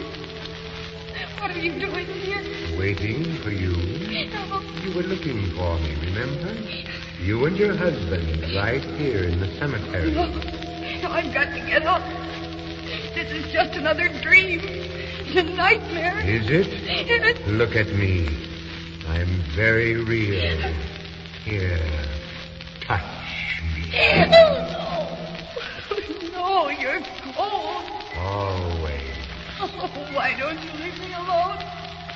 Why are you pursuing me? It's you who are pursuing me. It's a lie. I hate you. Naturally. I have a surprise for you. I don't want to see your surprise. Oh, I've got to wake up. I've got to. First, you must look at my surprise. Look there, right in front of you. Tombstones. 3 of them. The first one is your mother's. The second is your brother's. And the third one, do you recognize that? It's my own. Can you read the inscription? Oh.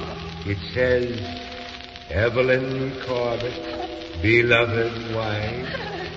Simple, but dignified. No, it's horrible. It's horrible. Now, if you kindly step down into your grave, our business will be finished. Oh, I won't do it. I won't. I don't want to die. I'm afraid I must insist. No, I won't. This time you can't help yourself, even by waking up. This time in you go. Evelyn! What are you doing on the floor? What is it? Oh, Darling, what's the matter? it was he again. Who? It was the man with the black beard. He threw me into my grave. Oh, no, darling. You fell off the bed, that's all. Oh, Here, darling, let me help you up. Back on the bed. There. Oh, Charles. Oh, Charles, if this keeps up, I'll go out of my mind. I know, darling. Oh, Charles, do something. You just got to do something.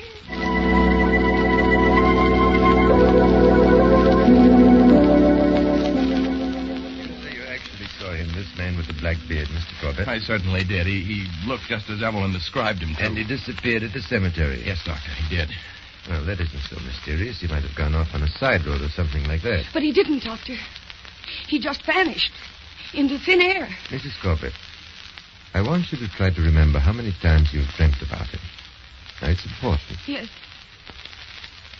3 times. Are you sure? Well, I think I am. When was the last time someone close to you died? Died?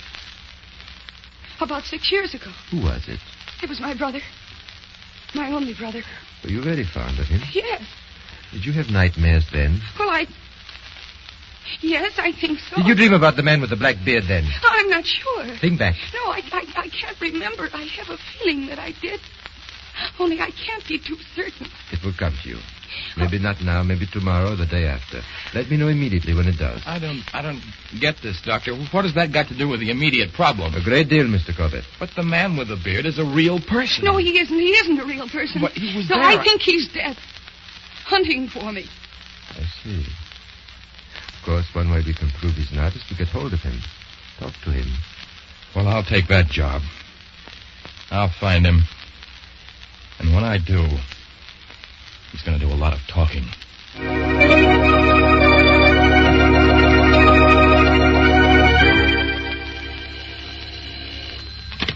Hello. Mr. Corbett? Yes?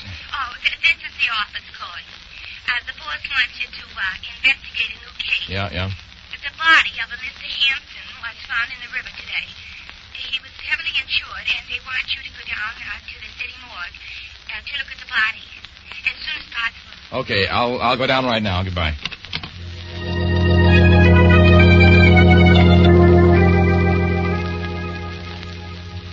When was that body fished out of the river? Several hours ago. Uh-huh. Okay. You can put the sheet back. So what do you think? Murder, suicide, or accident? Well, I don't know yet. Hey, there he is. Here. He? Who? The man with the black beard. He just walked out of the slab room. I didn't notice. Hey, wait a minute. Oh, gone. He must have taken the elevator. I'll ring. Oh, I've got to find that guy. Come on. Down, car. Watch your step. Did you just take down a man with a black beard? No, sir. But you must have. He came out of here just a minute ago. Well, maybe he walked down. It's only 2 flights. Oh? Where are the stairs? Right over there. Okay, I'll see.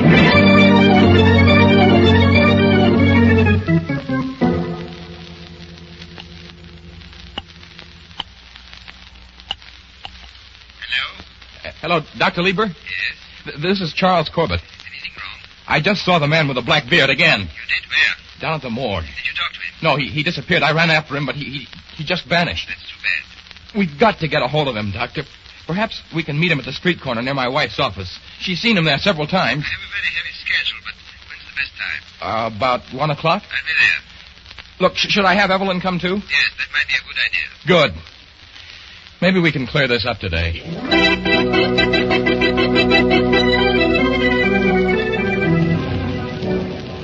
Charles, I'm afraid. Oh, there's no reason to be afraid, dear. I'm with you, and Dr. Lieber will be here any minute. Well, if I see him again, I don't know what'll happen. Nothing will happen. Believe me, darling. Look, once we talk to him... Here he comes. Where, Charles? Right there. Dr. Lieber. Oh, I thought you... You startled me. Hello. I'm glad you could come, Doctor. And I'm terrified. Doctor, do we have to do this? It's the quickest way of getting to the bottom of it. What time have we got, Mr. Corbett? I have 5 to 1. Yes, it's just about the time he passes by. I hope he doesn't keep us waiting too long. Dr. Lieber, really, you've been wonderful about this whole thing. If it hadn't been for you and Charles, I don't... What is it, Mrs. Corbett? What's the matter? Look, over there. It's he. He really does have a black beard. I've got to get away. I've got to get away. Stay here. Nothing's going to happen to you. He's coming over here. Good. Oh, don't let him touch me. Don't. Please, Mrs. Corbett. Good afternoon. How do you do, sir? I believe you are the people who are looking for me.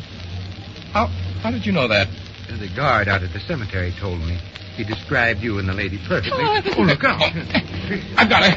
Evelyn. She's fainted. Evelyn, Better take her someplace quiet where she can... My place is just up the street there, a few doors. If it won't bother you too much, Of course not. Show us.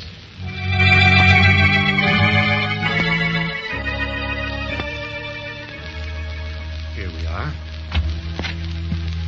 But this is... It says Blakely's funeral parlor. Yes, I'm Mr. Blakely. An undertaker? Yes, a mortician. Of course. This is finally beginning to make sense. Put it down on the couch there, Corbett. Makes sense. How? Do you know Mrs. Corbett, Mr. Blakely? I've seen her a few times in the street. We seemed to have lunch at about the same time. She stared at me, and I assumed she knew me, so I nodded to her. You've had no other dealings with her? Not that I know of, no. What was your wife's maiden name, Corbett? Huh?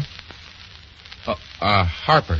Why? Would you look that name up in your files, Mr. Blakely? Why, yes, of course. Let me see.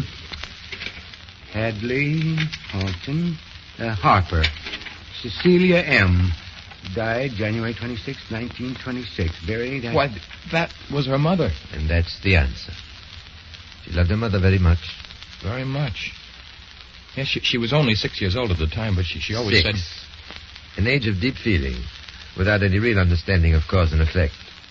Her mother died, and Mr. Blakely came and took her away. As a result, she attributed her death to him. He came to represent death to her, and thus became an object of terror and hatred. But I don't understand. After all these years... She didn't remember him consciously because she wanted to forget about him. But a subconscious mind never forgives or forgets. She must have seen him in the street without really being aware of it. Then her subconscious mind went to work and started creating those nightmares. And you think that when we tell her all this and we explain... I'm sure of it. Yes, but, Doctor, how can we explain the attendant at the cemetery and the guy at the morgue? You know, they said they hadn't seen him. Now that we know that Mr. Blakely, the bearded man, is an undertaker, a mortician, the explanation is simple. He was such a familiar figure at the cemetery and the morgue that his presence did not quite register on their conscious mind.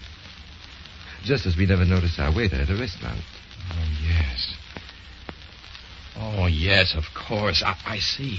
Now, let me take a look at her. She should be coming to now. Good Lord. What is it? Doctor, what's the matter? I don't seem to find any pulse. I'm afraid. The strain and the shock. You mean... You mean... I'm afraid she is, Mr. Corbett. After all, when we believe someone to be dead, they can be dead.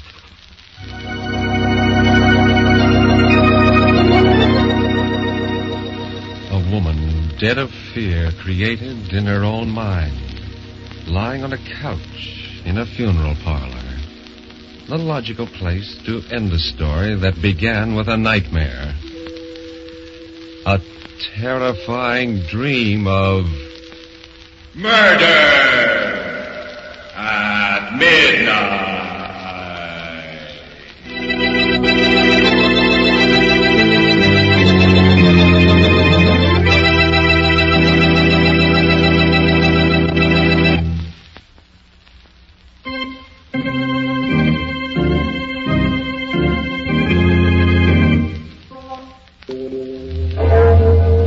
Remember to be with us again when death steps smiling from behind a tombstone, and the clocks strike 12 for... Murder at midnight.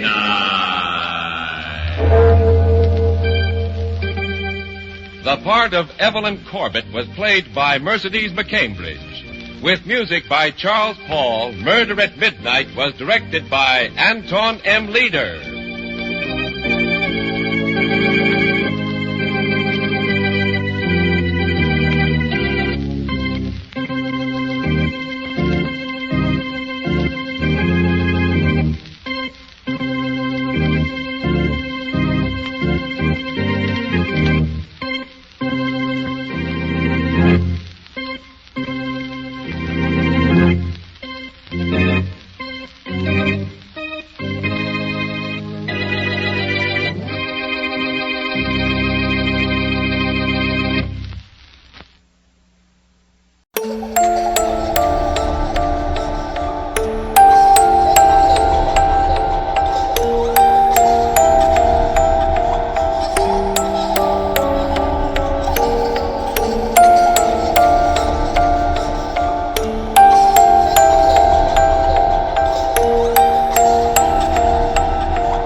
Hello, I hope I haven't kept you waiting. Yes, this is the Crime Club. I'm the librarian. Murder Rents a Room. Yes, we have that Crime Club book for you. Come right over.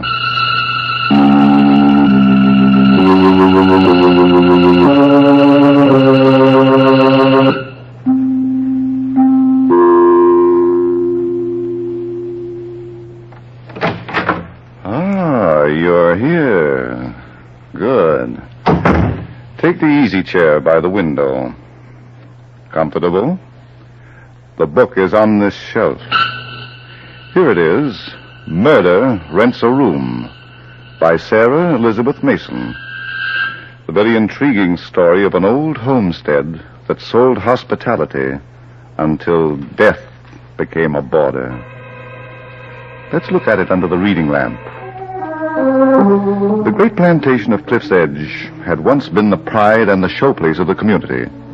But that had been a long time ago, and nobody remembered. Now it was just thousands of acres of dried-out, desolate land.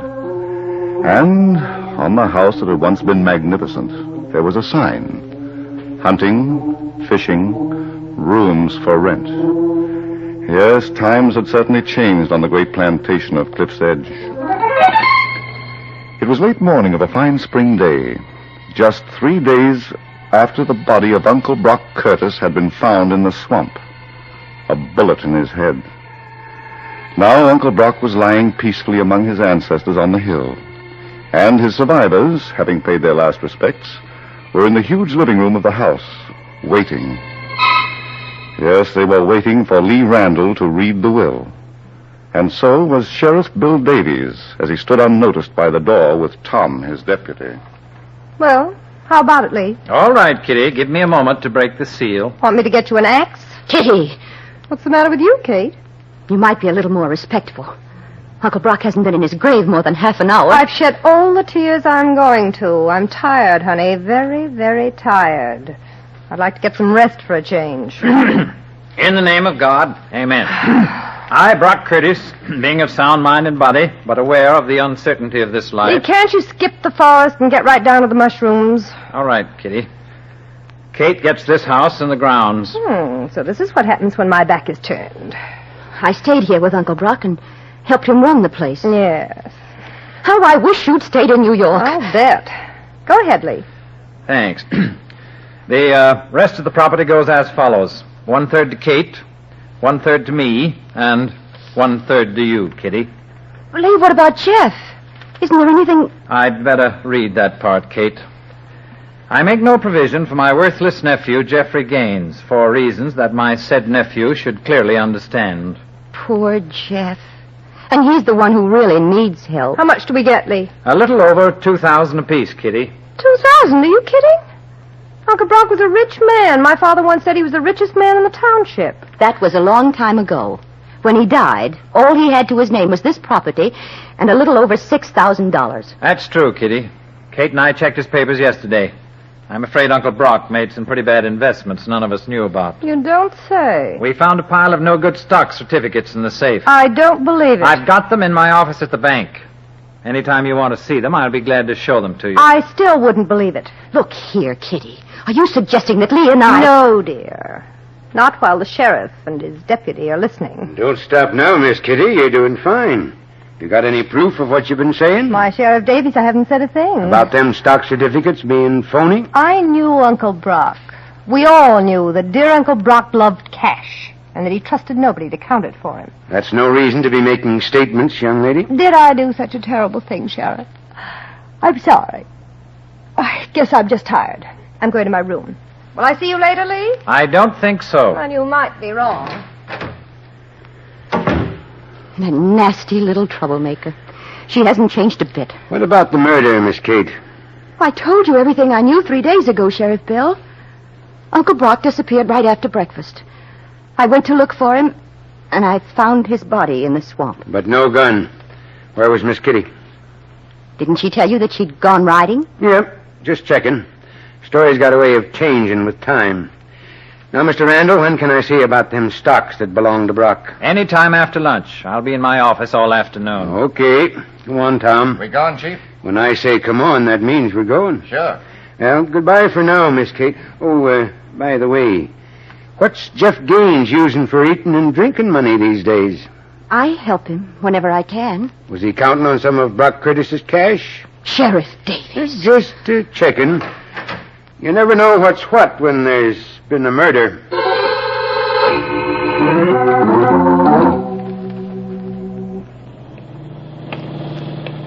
Hey, Chief, we're passing Jeff's farm. I know. Okay, but I figured you wanted to talk to him. Changed my mind, Tom. We're going back to headquarters. Uh-huh. You got an angle? Maybe. Going to relax and let nature take its course. Oh, I see. There are 4 parts to this puzzle, and Jeff's only one of them. Sure. We do nothing until all 4 parts get moving. If them stock certificates are phony, then somebody's got a lot of cash that belonged to Brock. Yeah, but what's that got to do with nature? Human nature, Tom. Nobody likes to be left out in the cold.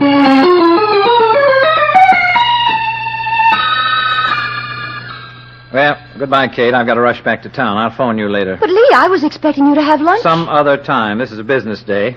I may be only second vice president, but the bank still needs me. All right.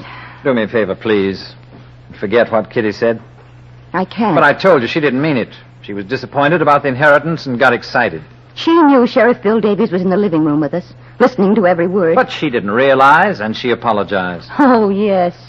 It's about time you recognized her favorite pastime, getting people into trouble and then apologizing. Well, I'm not going to worry about it.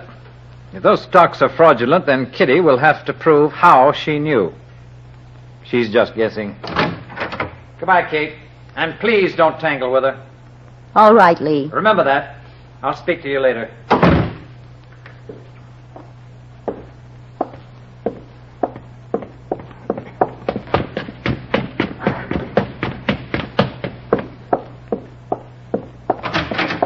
Kitty? Hello, darling. What were you doing in Uncle Brock's room? Looking around. What for? Ooh, the little things that always point to a murderer. You know, like a safe that can be opened by anybody. You know there was never any secret about that safe, Kitty. No. And nobody ever went to it, except Uncle Brock. Nobody, dear. Kitty, I'm warning you. If you're bent on making trouble... What will happen? Will my body be found in the swamp, too, with a bullet in my head? What do you want? My share of Uncle Brock's money. You're getting it. Yes, darling, but not where I like it. Think of Jeff. He gets nothing. You're changing the subject, dear. Kitty, why don't you try to be reasonable? It isn't my fault or Lee's fault that Uncle Brock made those investments. You know how he kept things to himself. Yes, I know. Lee checked those stocks through the bank. And when he told me they were worthless... You sat right down and cried. Oh, shut up. How do you think I feel about losing my share of $150,000? I could never imagine. Owning a lot of paper in companies that don't even exist anymore. Do you think I like it? Then why don't we make a deal? What do you mean? You killed Uncle Brock, honey. Did I? Don't misunderstand. I'm not complaining. Just give me half the money and we'll kiss and make up. You're very shrewd, Kitty. But not smart. Business before compliments, cousin dear. Do you think asking me for money is going to make you look innocent? Oh, a twist of the table and I'm under it, huh?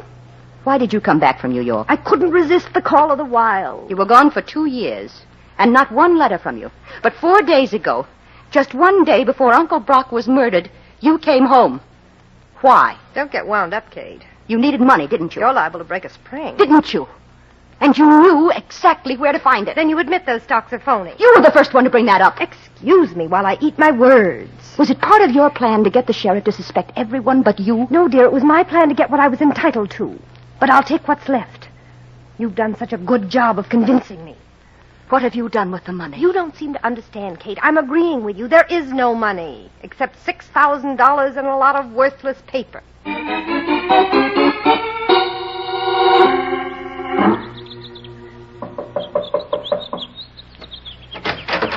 Hello, Jeff. Kitty. Kitty, sweet. What do you want here? Are you still mad at me? You've got no right to come to my house. Leave me alone. Jeff. Get away from me. You still love me, don't you? If I wanted to come back to you, what would you say? What would I say? Let's go in. Kitty, are you asking me what I would say? Look at this place, Jeff. How can you live in such filth? You get used to a lot of things when you don't care. Oh, I'm sorry. I wasn't nice 2 years ago. When I broke our engagement, went to New York. I can forget that now. They tell me you've become a drunkard and you've let your farm go to rot. Oh, Jeff, I was such a crazy fool. Yeah, I sure hated you, Kitty. I swore if I ever saw you again, I'd kill you. That's funny, isn't it? I was going to kill you. You're a little drunk, aren't you? I guess I am, but I can see you. That's enough for me. Jeff, please. What's the matter? Every reunion starts off with a kiss. No, not now. We've got so much to talk about. Sure. You don't like the smell of my breath. And I need a shave. Okay, let's talk. Jeff, why didn't you come to Uncle Brock's house these last 4 days? Because he told me you were there. He told you when? The night before he was killed. I met him on the road, that old miser. He didn't even own a car. Cost too much. Horses are cheaper. Carriages don't use gasoline. Yes, I know. He gave me plenty when I breezed in with my car. I got taxes due on this property and a payment on the mortgage. I asked him to give me a loan to help me out. What do you think he said? And him with all that cash in his safe. Jeff, did you ever see it? Nobody ever saw it, you know that. Or smelled it either. But it was there. Everybody knew it was there. And it's still there, waiting to be spent. No, it isn't. What did you say? Somebody stole it. Now, see here, Kitty, I've got a great sense of humor, but don't take any bets on it. Don't get excited. You didn't lose anything. I didn't expect anything. He told me he was going to cut me out of his will. But Kate promised to pay off my debt so I can keep my home. Kate? She was here the day before yesterday after Sheriff Bill and Tom got through asking me a lot of silly questions. She told me not to worry. Jeff, don't believe everything you hear. What are you talking about? You're not getting any help. Sheriff Davies is going to arrest you for the murder of Uncle Brock. What? Me? That's right. He's out building up his case right now. But I didn't kill him. How do you think that'll sound in court? Coming from you. Oh, yeah. From a no-good bum. Who put him up to it, Kitty? Well, I don't know for sure, Jeff, but after the funeral, after Lee went back to town, the sheriff and Kate had a long conference. That's a lie, Kitty. What? Kate's the one person in this world who wouldn't try to hang me. Would I? Oh. Thank you for being so frank. Goodbye, Jeff. I'll see you in the death house. Kitty, wait. Look, I didn't mean to give you any wrong impression. I'm just not too clear upstairs yet. You've only got one real friend now, darling. Keep that in mind. Oh, but it doesn't seem possible that Kate would... Kitty, don't you understand? She loves me. $150,000 worth? The little things she's done that proved it over and over again. She'd bring me money. She knew I was going to buy whiskey with it. She brought me my meals every day, cooked meals. Uncle Brock's been murdered and his money is gone. Once when she thought I was out cold, she kissed me and said how much she loved me. I wanted to cry because I was thinking of you. Jeff, are you going to listen to me? What do you want me to do, Kitty? Believe that Kate is framing me? Believe that I love you. Sure. All right. Now, we've got to get away from here as soon as possible. I'm ready. But I want Uncle Brock's money. What? My share of it. He left it to me, and we'll need it, Jeff. Do you want me to find it? Yes, speak to Kate. Ask her to marry you. What? Yes, that's good. Tell her husband can't testify against his wife. She'll go for that, Jeff. Maybe I ought to shave first, huh? Oh, you think of everything, don't you? No, you do. I just fall in line like a well-trained monkey.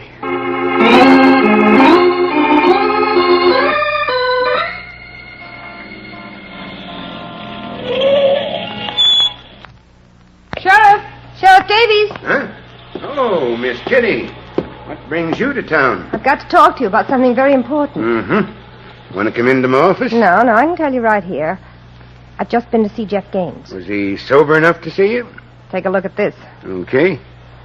What's so special about a $50 bill? I found it on the floor in Jeff's house.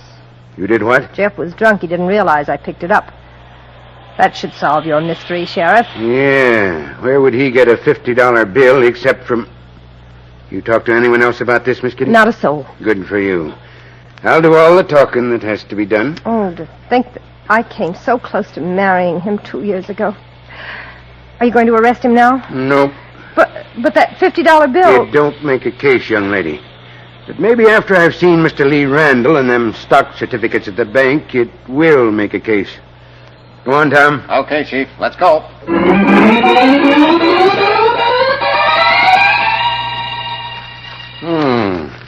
A lot of gold mining stocks, huh, Mr. Randall? Uncle Brock seems to have had a preference for them, Sheriff. Yeah, and here's some shares in an oil company in Peru. Are these all the stocks you got? All of them, representing 18 different companies. And all of them out of business? For years. Before Brock put money into them? Before? Didn't you check that when you checked the companies? Why, no, it never occurred to me. Hey, Tom. Yeah, Chief? Get some paper and make a bundle. We're taking this stuff to headquarters. Okay, Chief. But, Sheriff Davies, I need those certificates. So do I. I'm filing Uncle Brock's will for probate. These prove what's become of his estate. They might prove a lot more, Mr. Randall, when I get through with them.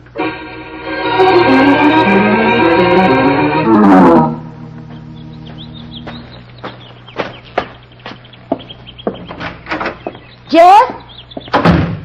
Jeff, are you home? Yes, I'm home. Kate? Who else? The Queen of Sheba? I brought you some lunch. I'm sorry I'm so late, but... Why, Jeff, what are you dressed all up in your Sunday suit for? Still looks good, doesn't it? It's the first time I've worn it in 2 years. Why? I thought you might like to see me as a human being for a change. You've never looked like anything else to me, Jeff. Thanks. I was going to call on you at Cliff's Edge. It's clean there, and... Kate, there's something I've been wanting to talk to you about for a long time. Yes? Wait a minute. Well, what's the matter? There's a car coming. Oh, for pity's sake. What are you so nervous about? I've been watching every car for the past hour. Looking out of the window like a hunted criminal? Shut up. Why? It's turning into my driveway. It's the sheriff and Tom. What? I ought to kill you for this, Kate. No. You sent for them, didn't you? You told them to meet you here. You were bringing me lunch. A cooked lunch. But that takes time to eat. What are you taking down that shotgun for? You're not going to frame me, Kate. I'm going to be just outside this back window. And I'm going to be listening. If you so much as tell them where I am, I'll kill the three of you.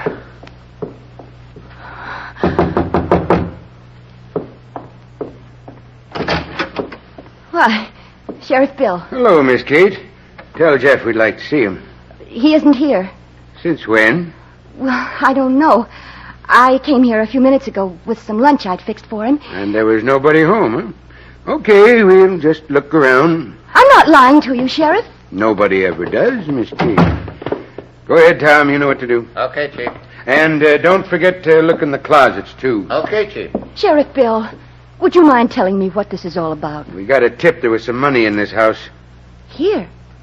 Who told you? Miss Kitty. She found a $50 bill on the floor. When? A couple of hours ago. I see. It ain't funny, Miss Kate. Oh, Sheriff, it's a riot. Kitty walks in and there's $50. I've never had such luck. Are you saying she didn't find it? I'm saying she did. But not here. Mm-hmm. Where? In Uncle Brock's safe. Can you prove it? Why did she come back from New York? She hates Cliff's Edge and everything that goes with it. That ain't proof, Miss Kate. All right. Then account for the fact that Uncle Brock was murdered just one day after she came back. That still ain't proof, and until you got it, I'm going to keep on thinking what I'm thinking. Say, Chief. Yeah, what is it, Tom? He ain't here. You searched the whole house? 4 rooms and 2 closets. That's all there is. Okay. Now we'll start taking this place apart. You won't find any money. You sure of that? I'm sure Jeff isn't a murderer. Mm-hmm. You got a pretty good crush on that fella, ain't you? Now, see here, Sheriff Bill. Well, that's all right. Being in love's a mighty fine thing. But don't let it go to your head.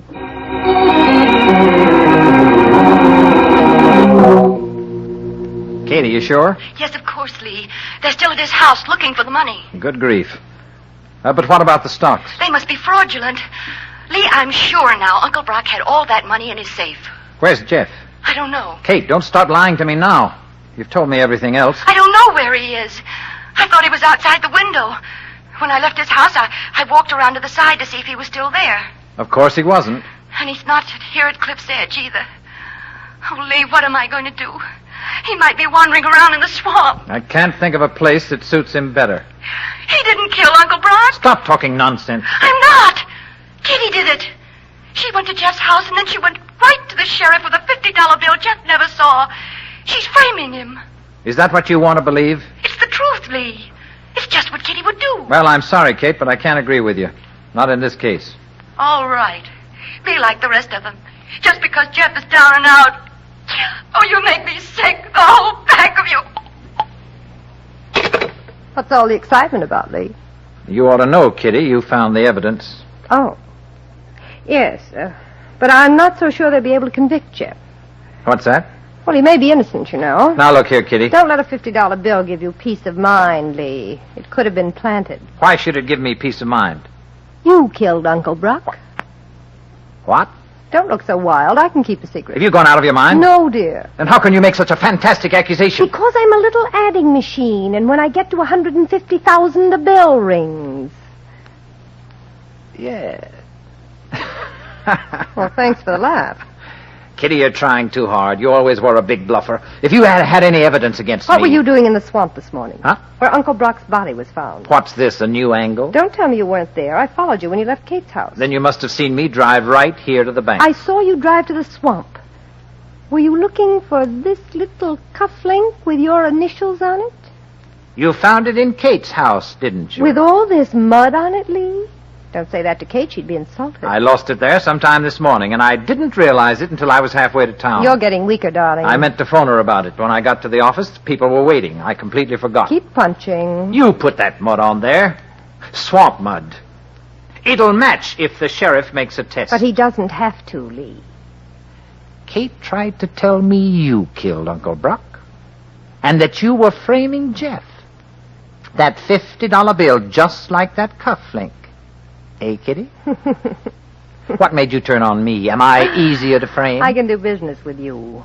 Give me $150,000. Why, you... Get out of here. All right. But it's either you or Jeff. I can make it Jeff. It's up to you.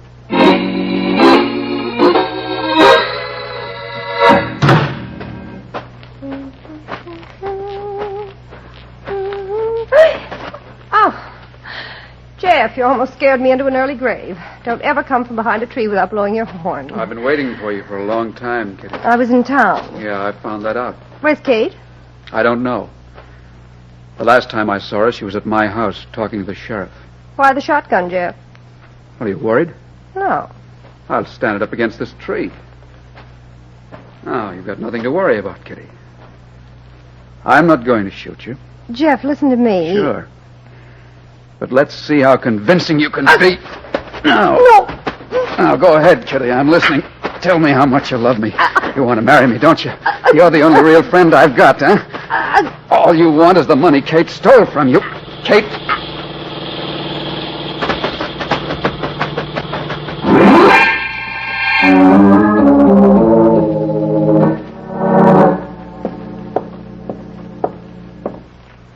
Where's the sheriff, Tom? He's in there, Mr. Randall, in the inquiry room. Thanks.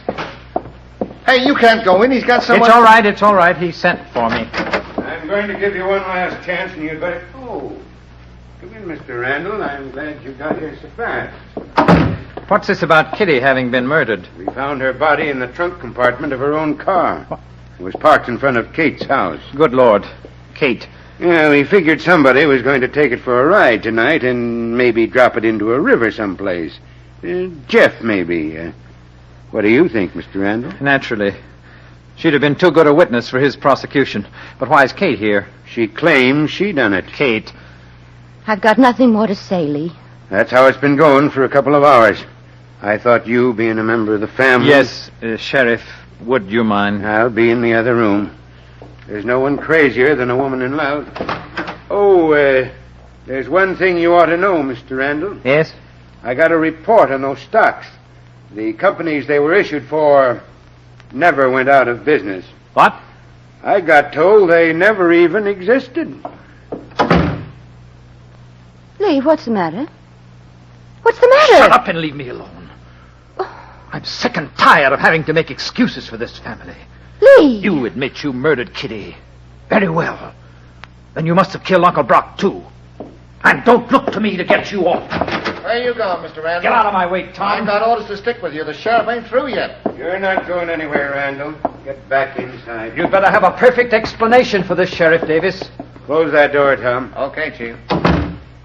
Now, Randall, let's have the whole story from the beginning. Well, if you're suggesting that I'm a murderer, maybe I can sue you for false arrest. I can, too. Yeah. All right. Guess I'll have to do the talking. Did you ever see this paper before? I've seen hundreds of government bonds. This one in particular for $10,000 and with that serial number. It's the negotiable kind. Anybody can sell it. Well, Mr. Randall? How'd you get it? I had an idea your Uncle Brock was too smart a man to keep $150,000 in cash in a safe that wasn't safe. How did you get that So bond? I checked with Mr. Brewster, who used to be the president of your bank. He's a pretty old man, and his remembering ain't what it used to be. But he remembered them bonds Brock Curtis bought 18 years ago. 15 of them at $10,000 apiece. That's when I got a notion to check the brokerage houses out of town. Yeah, and we found one in Baltimore that That'll do, Tom. I think Mr. Randall wants to talk now. Well, a few weeks ago, Uncle Brock asked me to draw up a will for him. He told me about the bonds. Where were they? In the wall of the cellar. He took me down there and showed me the exact place. I was the only one who knew, so I killed him. Why did you kill Miss Kitty? How did you know I killed her? When I drove up to Kate's house, I saw Jeff running away. Kitty was unconscious, nearly dead from strangulation. Thanks for telling me. Now you've made it solid.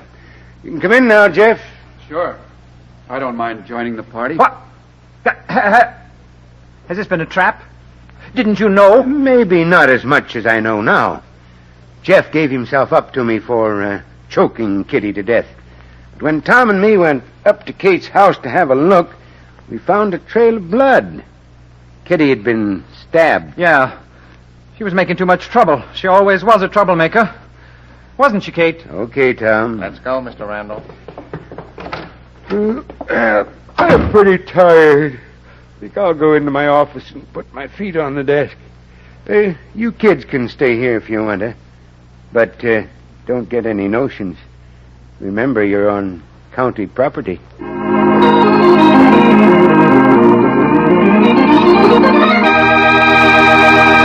And so closes tonight's Crime Club book, Murder Rents a Room, based on a story by Sarah Elizabeth Mason. Stedman Coles did the radio adaptation. Roger Bauer produced and directed. Elspeth Eric played Kitty Bowling. Sherling Oliver was Lee Randall. Helen Shields was Kate Frazier.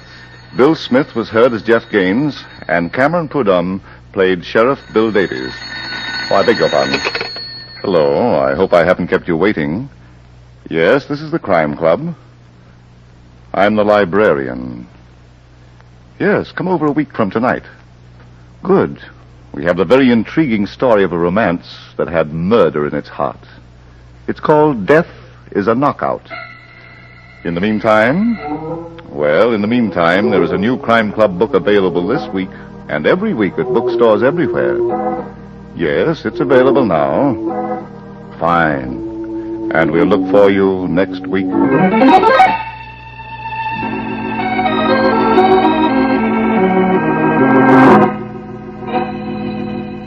This program came from New York. This is the Mutual Broadcasting System.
Wait a minute.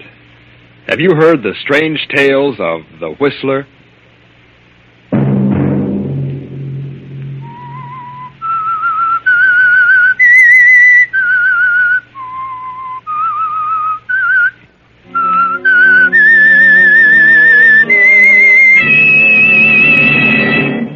I'm the Whistler.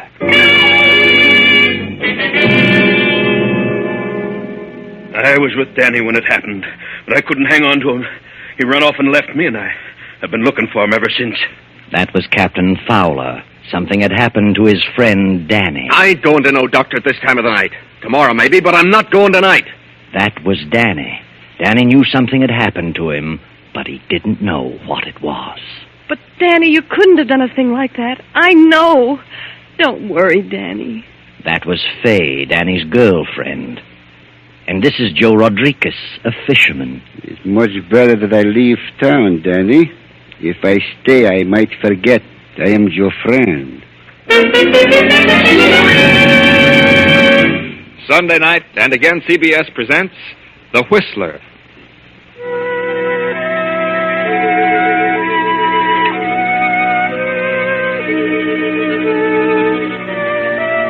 I, the Whistler, know many things, for I walk by night.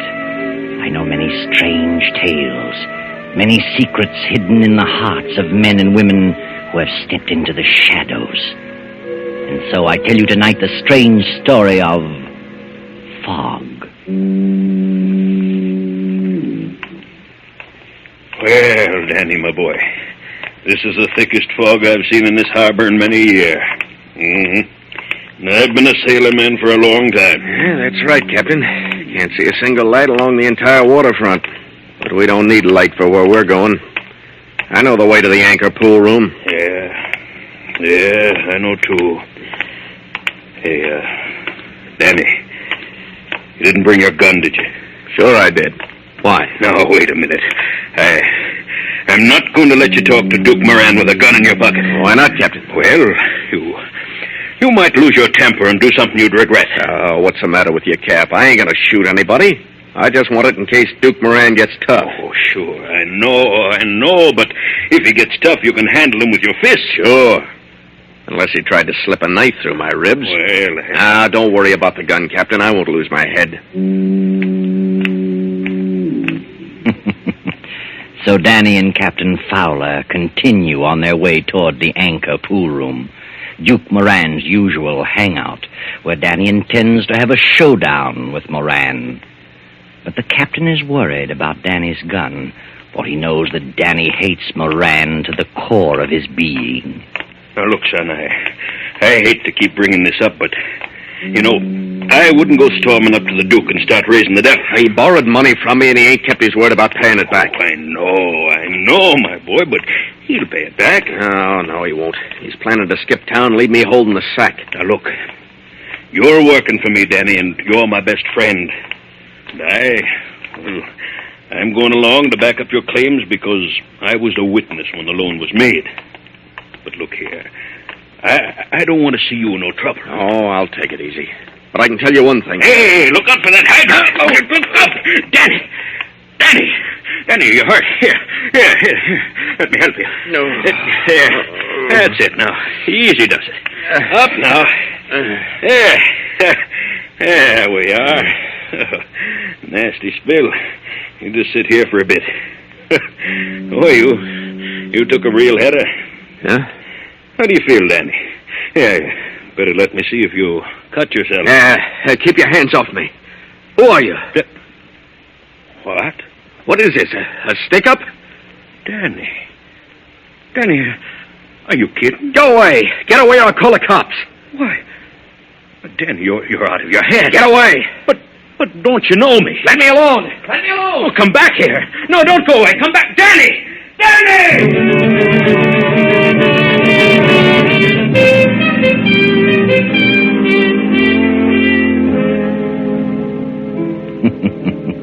Danny breaks away and quickly disappears into the fog. For a quarter of an hour, Captain Fowler searches the vicinity and finally hurries on to the anchor pool room.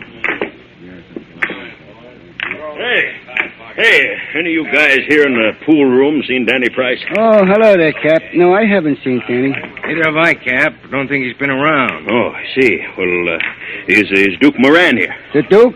He was here a minute ago. Where'd he go, George? Out in the alley, I think. Yeah, that's right. Some guy opened the back door and called him. Some guy... Oh.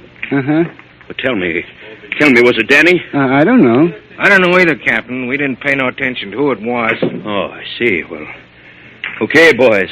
Thanks.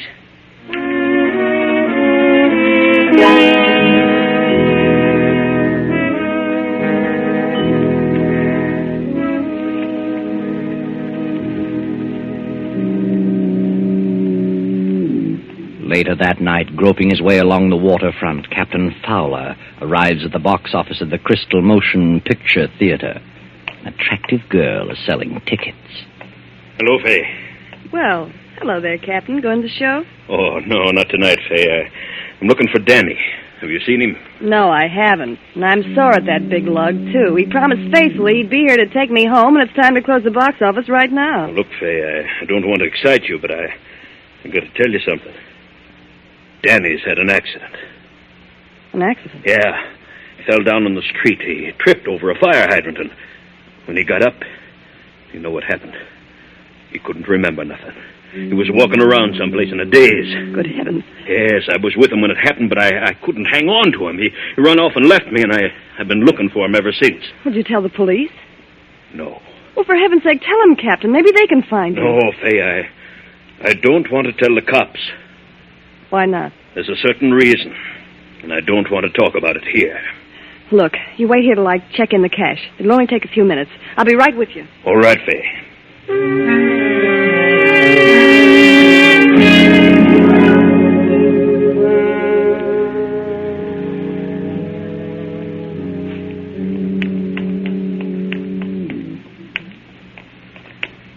right, Captain. Now tell me, why didn't you notify the police? Because Danny's got a gun on him. Oh. Yes. He was on his way to see Duke Moran. You know, about that money. Yes. And he was afraid the Duke might start something. I see. You say you've been looking for Danny? Yes, I've been everywhere. Been to the casino, over to the bowling alley. Have you been to Fred's Cafe? Well, no. Well, Danny goes there for coffee sometimes. Well, all right. We'll take a look. Fred's Cafe, why, it's in the next block, ain't it? Yeah. Oh, I tell you, Fay, we got to find that kid. He's like a crazy man. You know what he did? He looked me right in the face and he didn't know me. Oh, my goodness. Captain, suppose his memory never does come back. Oh, now, Fay, don't carry on like that. And don't you start worrying. Yeah, Oh. I know how you feel. You and Danny engaged to be married and all, but don't you worry. I think everything will turn out all right. Oh, I hope so. Hey, wait! Oh, listen. What's your hurry, folks? That's Danny. Well, sure it is. You going to a fire or something? I've been chasing you for a block. Oh, Danny. Hiya, Fay. Oh, Danny, you're all right. Oh, sure. Sure, I'm all right. Except I'm kind of mixed up. All of a sudden, I'm sitting in the Clark Hotel.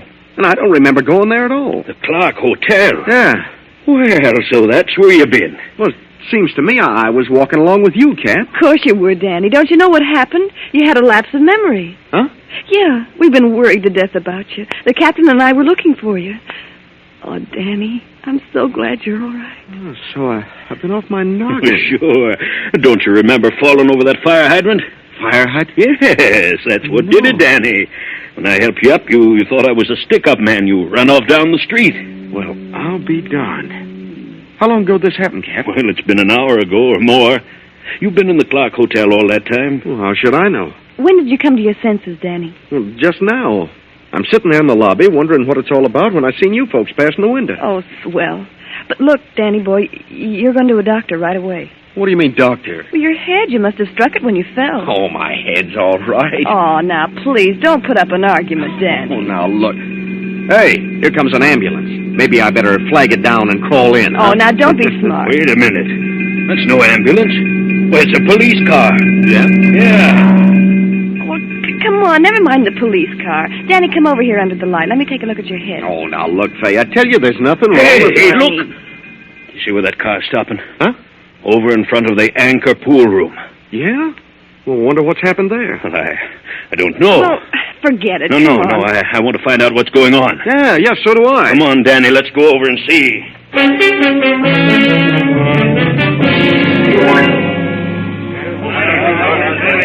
All right, you people, get back now. Don't block the doorway. Hey, what's happened, officer? The guy's been killed. Shot. Yeah? Yeah. They just found his body out in back of the pool hall. Well, who was he? Do you know? Yeah, Duke Moran.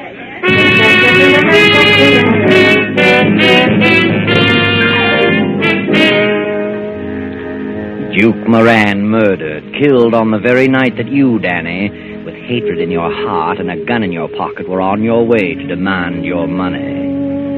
Could it be that after your mind went blank, you continued on to the Anchor pool room? Look at your gun, Danny. If no shots have been fired, you're all in the clear. Did I kill him? Did I kill him? Did I kill him?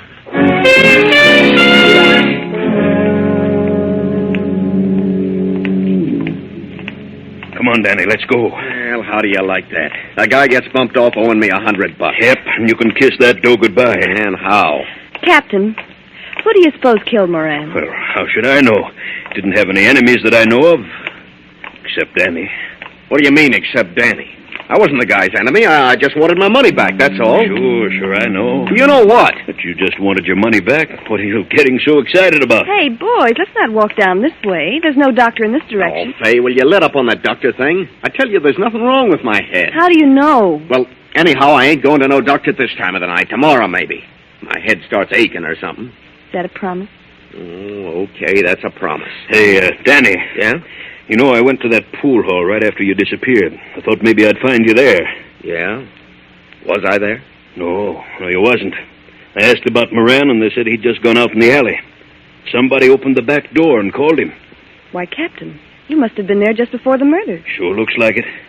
I'm sorry now I didn't go out and back and see who Moran was with. It's a shame you didn't. Yeah. Hey, Danny, I've been wondering... All right, go ahead and say it.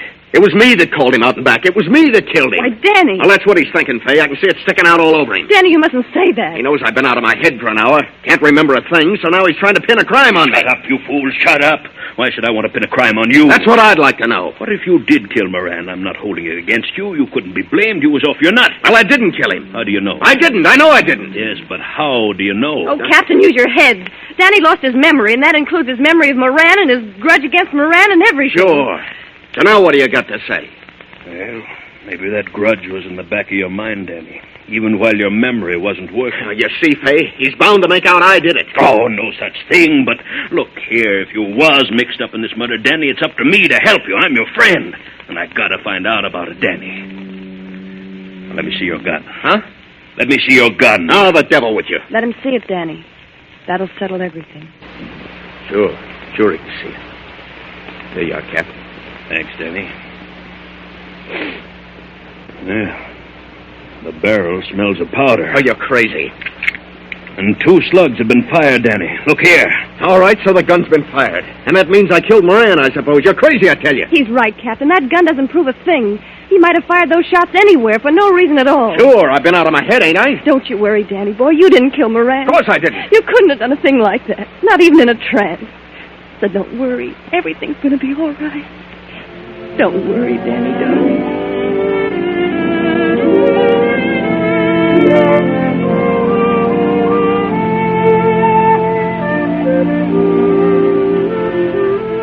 Poor Fay. She doesn't believe her own brave talk.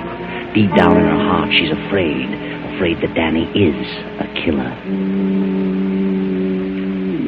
It is nearly midnight now.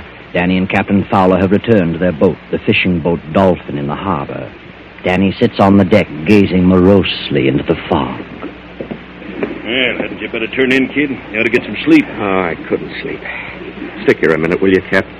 I'd like to talk to you. Sure. I'm sorry I blew my top the way I did when we was ashore. Oh, that's all right, Danny. I know you was thinking of my interest when you asked to see the gun. Sure I was. All kidding aside, it looks pretty much like I bumped off Moran, doesn't it, Cap? Well, Danny, to be honest with you, it does.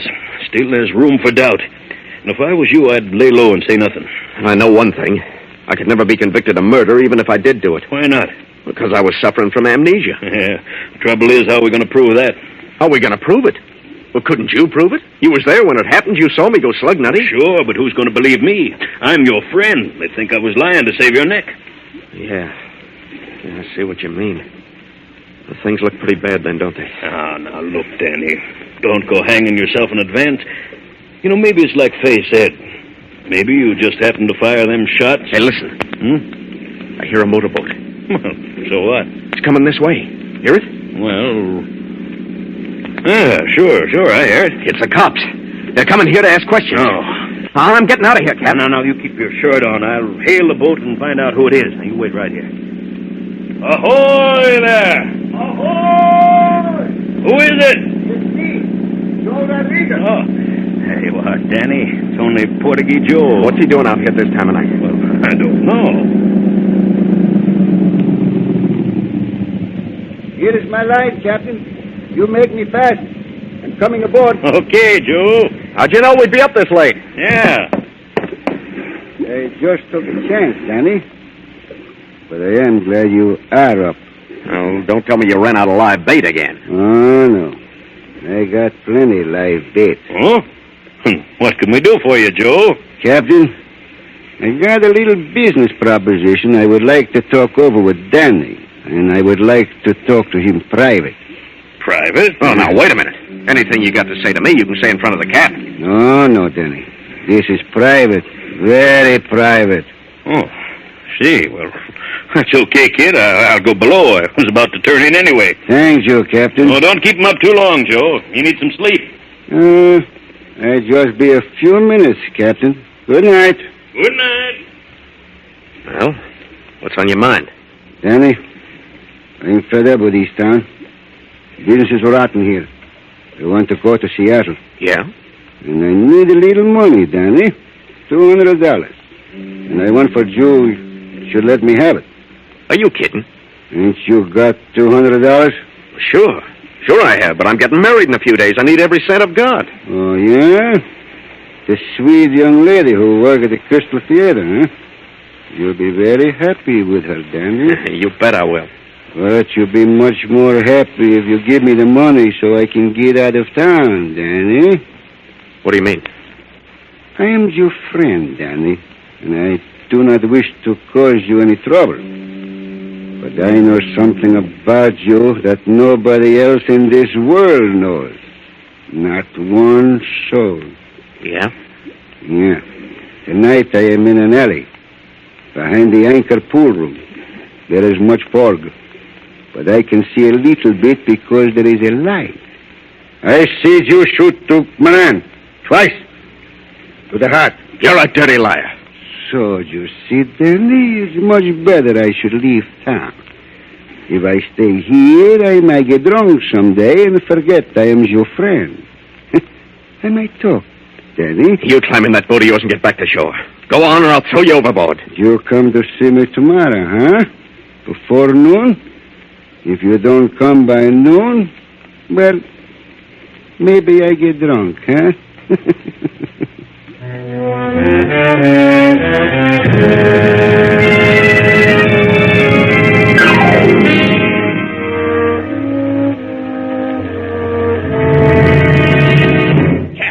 Cap, you awake? Oh, yes, Dan. Well, there's no room for doubt now. I'm the guy that did it. What?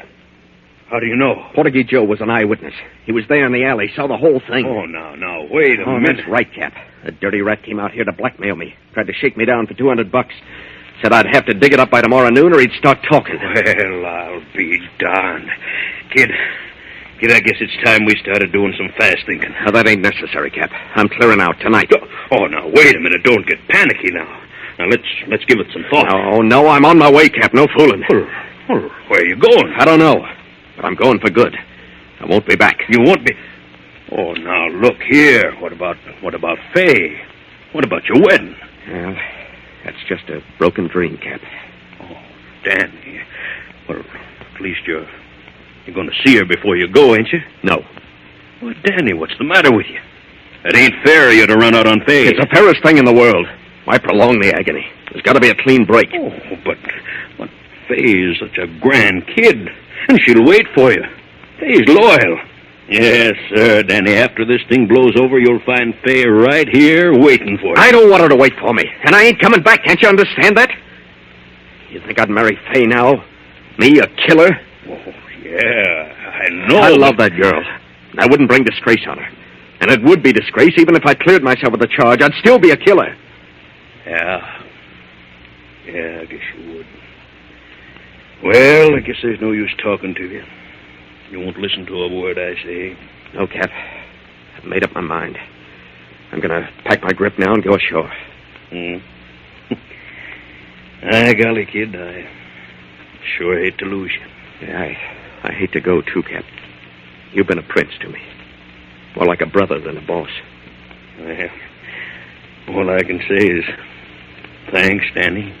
Even when you knew I was saving up my money to buy a boat of my own, to go into competition with you, you never said a word. Well, why should I? Oh, this is a free country. Every man has a right to advance himself. And, about Faye, I wish you'd explain to her. You know what to say. Well, not quite as good a talker as you are, Danny, but I'll try. You know something, Cap? I wish you and Faye'd get married. I know you'd make her happy. Me and Faye? No, she wouldn't have me. Don't be too sure about that. She'll forget about me after a while. But explain things to her, will you? Well, okay, Danny. I'll try. I'll do my best. Well, I'm going to hit the first freight train out of town. So long, Captain.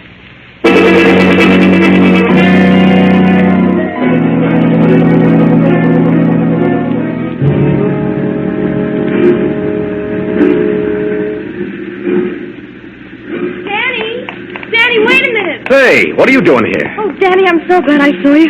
I was about to get a boat and go out to the Dolphin. Yeah? I've got some wonderful news for you. What? At least I think I have. What caliber is your revolver? Well, it's a 38. I thought so. Danny, you didn't kill him. You didn't kill Moran. He was shot with a 45. Huh? Yeah. I just came from the police hospital. They took the bullets from Moran's body. They were bullets from a 45. Oh, no. No, that can't be right. It is right, Danny. Oh, there's some mistake, honey. Look, I hadn't figured on telling you this, but there was an eyewitness to the murder. Portuguese Joe, the bait peddler. He'd just been out to the boat trying to shake me down for some hush money. Well, he's a liar if he says you did it. Oh, no, honey, you got a bum steer about them bullets. I didn't, I tell you. I got it straight from the doctor. What's more, I've been to the Clark Hotel. The clerk said you were there for practically an hour, sitting by the window. That means you went there right after you left the captain, so you couldn't have been to the pool room. Well, I'll be darned. Now, look, Faye, suppose you go out to the Dolphin. Here, take this quick. Tell the captain what you just told me. And tell him I'm paying a visit to Portuguese Joe right now.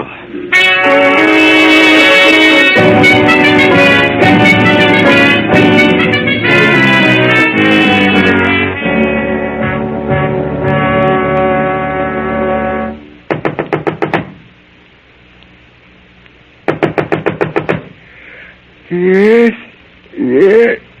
Just 1 minute. Who is it? Who's there? It's me, Danny. Oh. Well, I wasn't expecting you so soon, Danny. You could just as well have come in the morning. I wanted to get this thing settled. Sure. Have you got any money? Joe, you didn't see me shoot Moran. Nah, Danny, I hope you're not going to put up no argument. You lied to me, and I'm here to get the truth. Now, look, Danny. Come on, admit it. You lied to me, didn't you? No. No, you shoot. Oh, let me go. Let me go. I'll choke the living daylights out of you, you rat. Come on, tell me you lied. Yes, I lied to you. I thought so. Let me go now. Sure, I'll let you go. But you're going to come clean. You're going to give me the lowdown on this whole rotten business. Come on now, start talking. Yeah.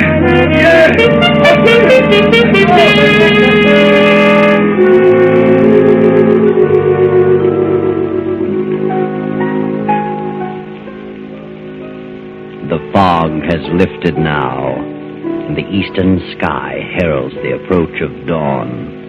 As Danny returns to the Dolphin, he finds Faye standing on the deck.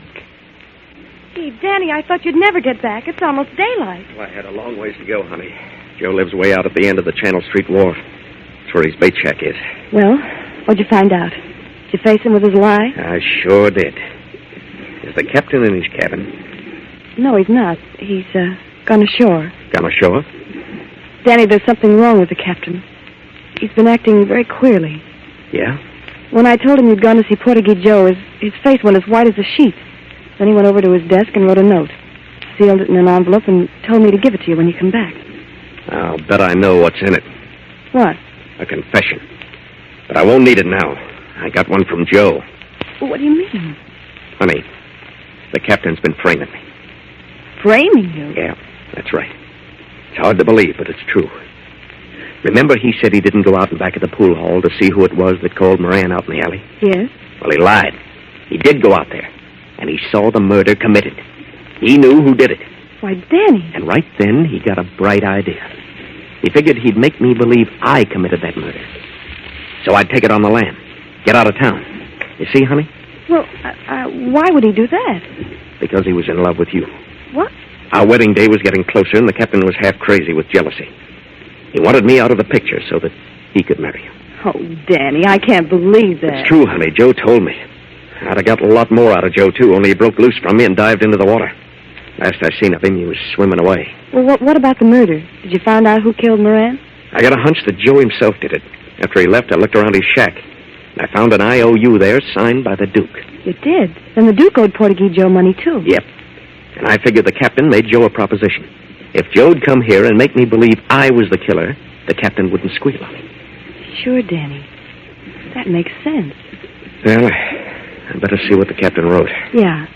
Open it up, Danny. Dear Danny, I suppose you know everything by now. I haven't got the nerve to face you, kid, so I'll be the one to hit the freight. You won't need to save any more money for that boat. I've signed over the Dolphin to you. You'll find the papers in my desk. Good luck, Danny, and make Fay a good husband. Yes, the captain was the villain in our story. But wait, what about Danny's gun with the 2 empty shells? That doesn't fit into our solution at all. Or does it? Remember when the captain and Danny were on their way to the pool hall and Danny stumbled over the hydrant? The fog was pretty thick, you know. The captain didn't have a bit of trouble in slipping that gun out of Danny's pocket. He wanted to make sure Danny didn't use it on Moran. And later, after the captain had formulated his plot against Danny, it was a simple matter for him to fire a couple of shots from the gun and then slip it back into Danny's pocket when he met Fay and Danny on the street. Yes, the fog sometimes has its advantages.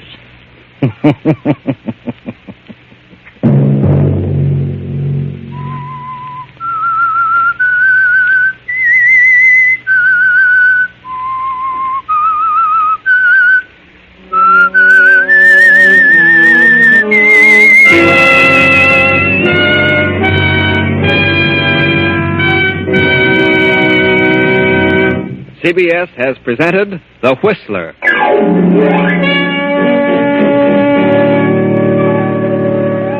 Original music for this production was composed and conducted by Wilbur Hatch. Tonight's Whistler story was written by Herbert Connor, directed by J. Donald Wilson, and originated from Columbia Square in Hollywood. Next Sunday, same time, 9:15. I, the Whistler, will return to tell you the unusual story of jealousy. Good night. This is the Columbia Broadcasting System.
This episode from the life of Sherlock Holmes will be transmitted to our men and women overseas by shortwave and through the worldwide facilities of the Armed Forces Radio Service.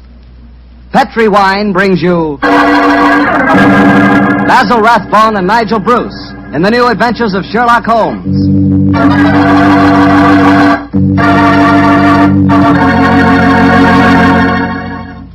The Petri family, the family that took time to bring you good wine, invite you to listen to Dr. Watson tell us another exciting adventure he shared with his old friend, that master detective, Sherlock Holmes. So let's settle back comfortably and listen, and while you're getting settled, I'd like to know if you like seafood. And by seafood, I mean everything from broiled lobster to fried halibut. Because if you like seafood, any seafood, you'll love it together with Petri California Sauterne. Fish and Petri Sauterne were made for each other. No kidding. Boy, I'll never in my life forget a broiled brook trout on the plate in front of me and a glass of well-chilled Petri Sauterne right next to it. That fish and that Sauterne, Petri Sauterne has a pale golden color that's really good to look at. And as for taste, well, that Petri flavor is really something. Take my word for it and try it, won't you? Oh, and I'll tell you something else. Try that Petri Sauterne with chicken sometime. Look, I better stop before I get hungry all over again, but just remember this. The best friend a good meal ever had is a glass of Petri wine.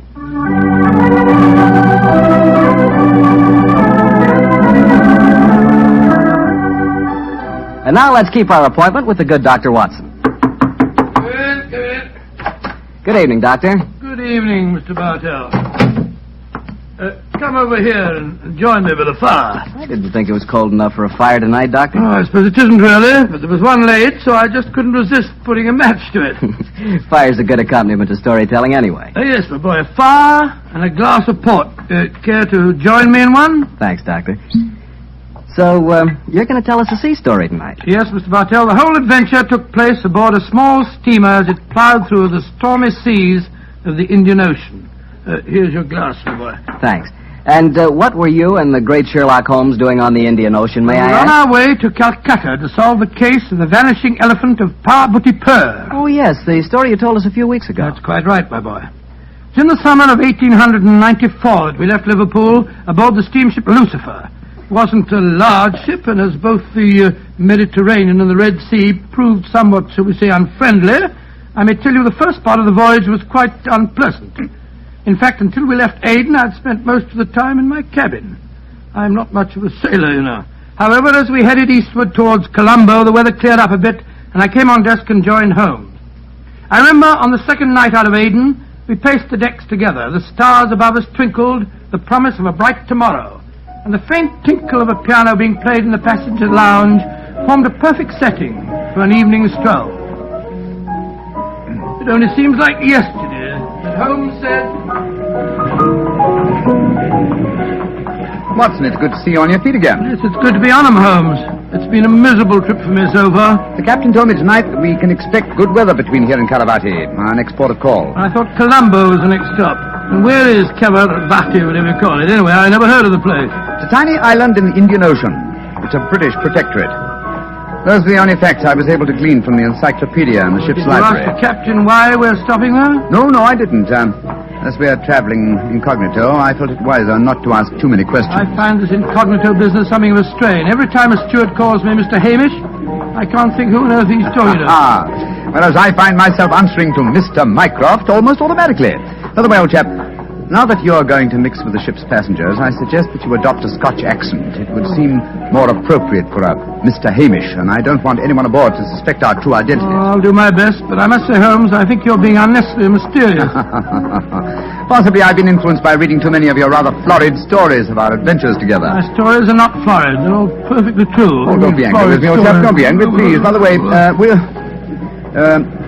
you'll be interested to know that I've unearthed a little mystery aboard this boat. I trust you to do that. Where is she? I mean, what is it? Oh, you observe that suite of cabins on the bridge deck above us? Yeah? What about them? Well, I've been watching them during my nightly strolls for the past 2 weeks. The suite is occupied, and yet the blinds are never raised. And I've never seen meals taken in there.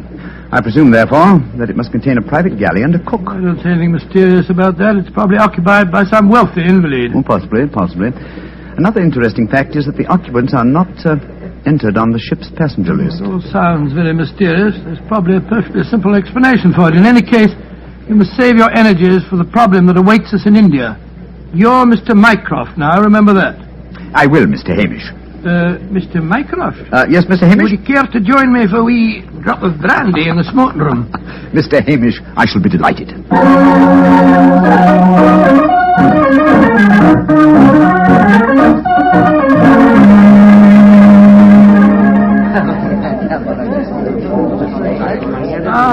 This is excellent brandy. Excellent. Watson, you notice that rather garrulous gentleman over there in the corner? You mean the one at the table with the oriental-looking fella? Yes, the talkative man is the ship's doctor, but I haven't seen the other gentleman before on this voyage. I wonder if he's an occupant of the mysterious suite on the bridge deck. Let's go over and talk to him, shall we? And remember the accent, Mr. Hamish. And so, Verda, When we landed at Colombo, I decided to take Mrs. Abbott for a moonlight rickshaw drive through the cinnamon gardens. Did you gentlemen want to see me? If you'll excuse us, Dr. Harris, my friend Mr. Hamish and I were having a little argument, and we thought that perhaps you might be able to settle it for An us. argument? Oh, I love a good argument. Sit down, gentlemen. This is Mr. Verder. How do you do, gentlemen? Good evening, sir. My name is Hamish, and this is my friend, Mr. Mycroft. I'm so happy to meet you, gentlemen. Now, how do you know, Mr. Verder?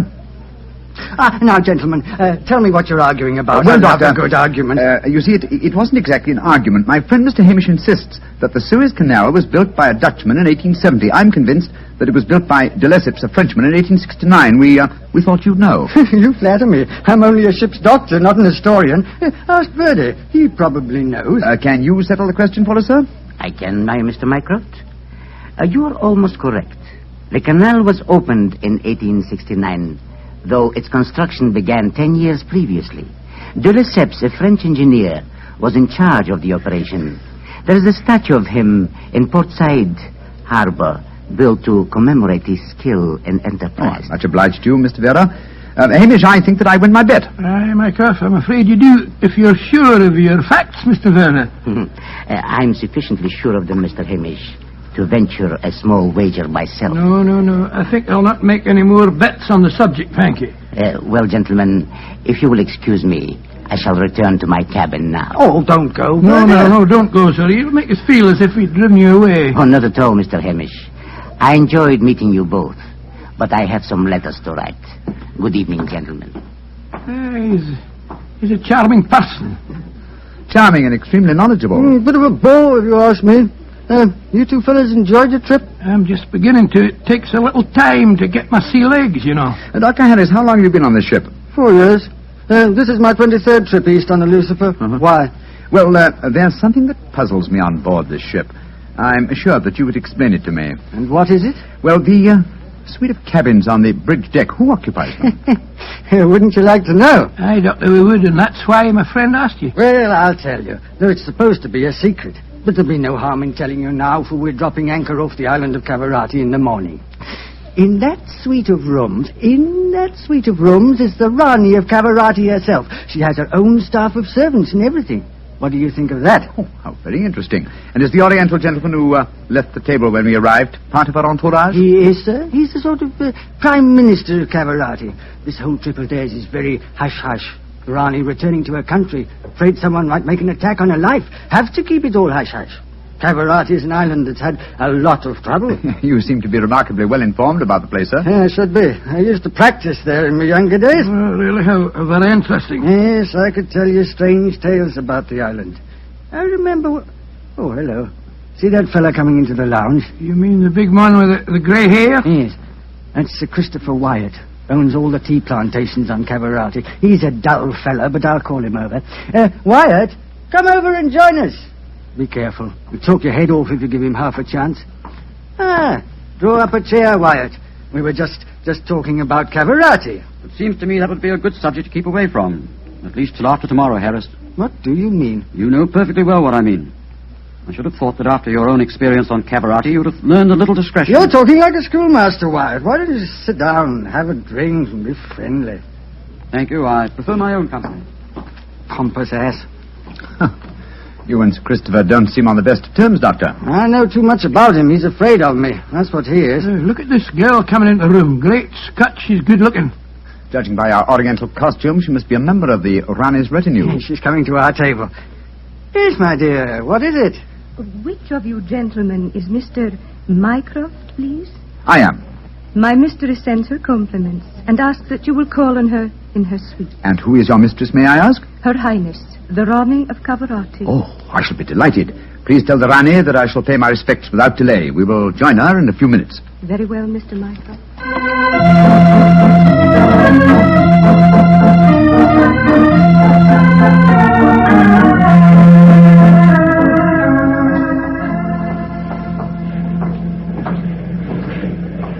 You know, Holmes, this is pretty exciting. The girl that just brought us the message was a stunning creature. Imagine what the Rani herself must be like. Oh, what an incurable romanticist you are, Watson. I suppose you picture the Rani clad in oriental splendor, reclining like an odalisque on silken cushions. No, there's no need to make fun of me, Oliver. Here we are, Captain. It is you, gentlemen. Follow me, please.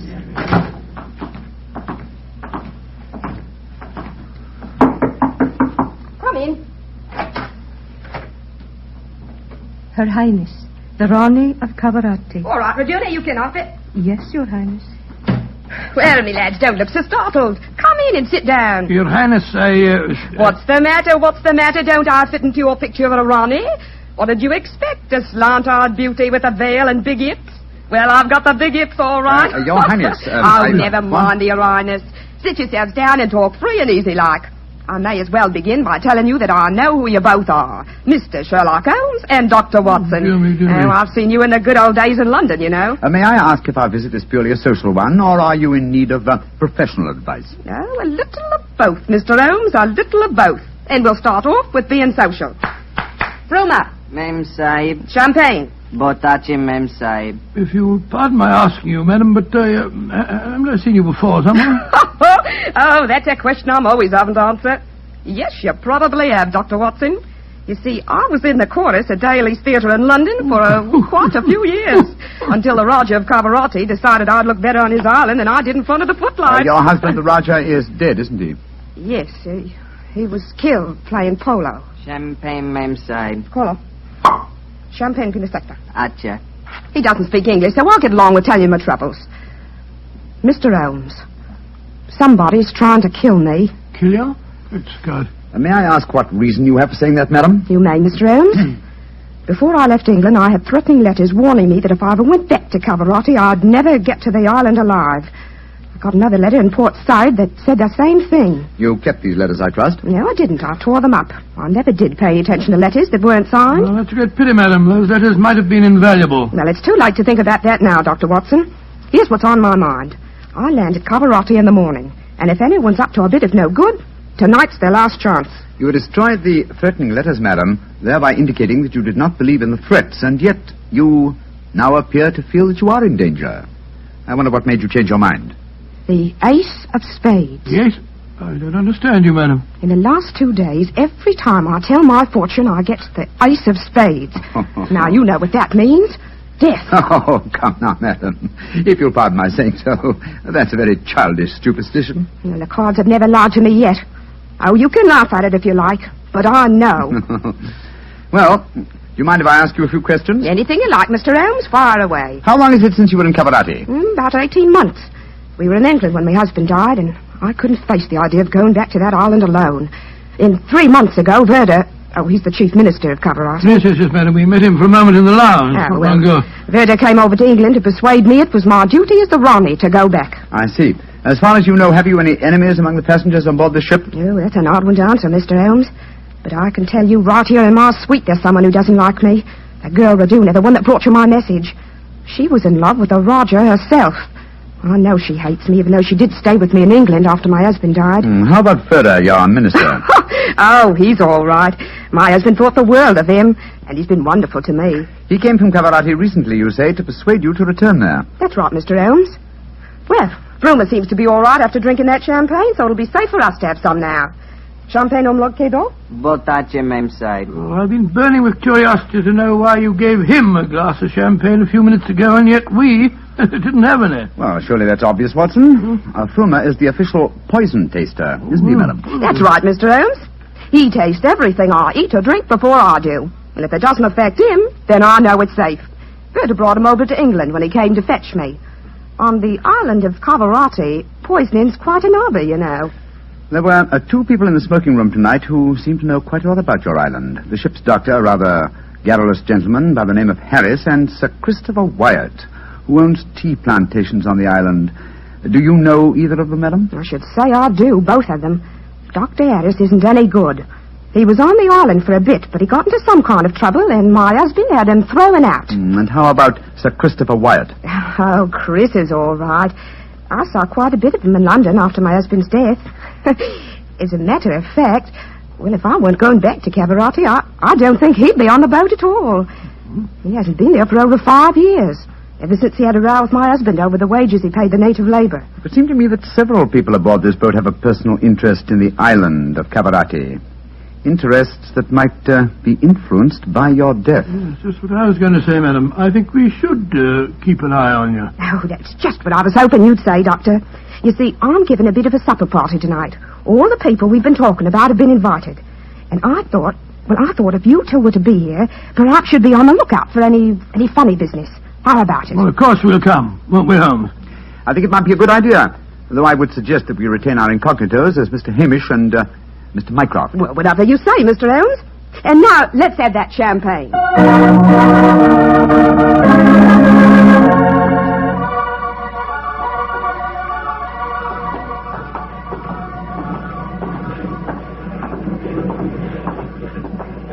You know, Holmes, I remember the Raleigh when she was in the chorus at Daly's. She looked stunning in tights. There was one night I... Yes, no time, old chap, if you don't mind. At the moment, there's a question I want to ask you. Oh, sir? Is your medical bag fully equipped with all the antidotes to poison? Poison? It's ridiculous. How could the Rani be poisoned when she has a poison taster? My dear Watson, you mustn't... What the blazes... Come on, Watson. That cry came from the companionway. There are two figures struggling by the rail there. Good heavens! One of them has pushed the other down the companionway.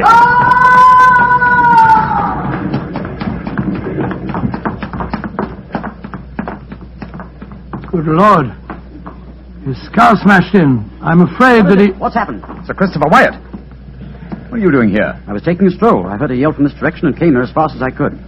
Great Scott, this fellow's bleeding badly. We must get the ship's doctor at once. That's hardly necessary, I fear, Sir Christopher. What do you mean? In the first place, this man is dead. In the second place, he is the ship's doctor.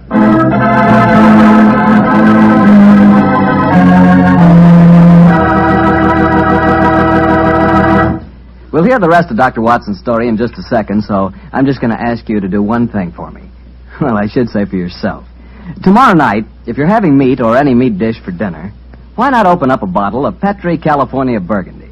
That wonderful, rich, red Petri Burgundy will turn your dinner into a real feast. You see if it doesn't. Because there's nothing like a good wine with good food. And I know your family gets good food, and I know that Petri Burgundy is a good wine. In fact, it's a perfect mealtime wine. Try it and see.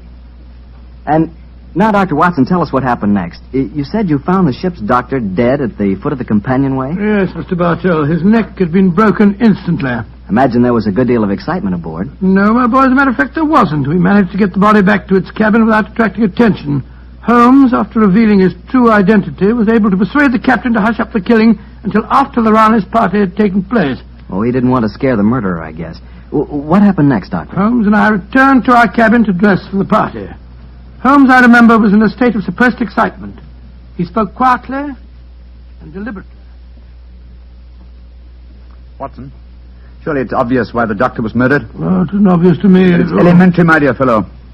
If you are planning a subtle murder by poison, how wise to remove the one man who might save the victim's life, a doctor. Oh, you keep harping on poisoning. It seems to me to be the last way a murderer would try to dispose of the Rani. Everything she touches is first tested by the poison tester. Exactly. That's why I call it a subtle murder attempt. Didn't you notice the physical attributes of Frumer, the poison tester? Which in particular, His unusually glossy hair, his remarkably clear complexion, his plump figure. Look here. Just tell me one thing, will you? What's that? I presume that in your medical bag you have a supply of magnesia. Naturally. Do you also have hydrated ferric oxide? Yes, I do. Splendid. Let's be off to the party.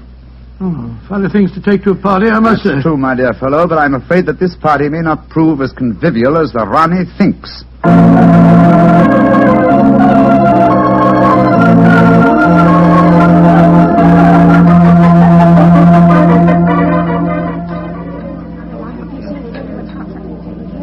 Holmes, it's nearly 1 in the morning. Everything seems to be going splendidly. It seems to be, Watson, but keep your eyes on the Rani. Yes, I have been. The poison testers tested everything that passed her lips.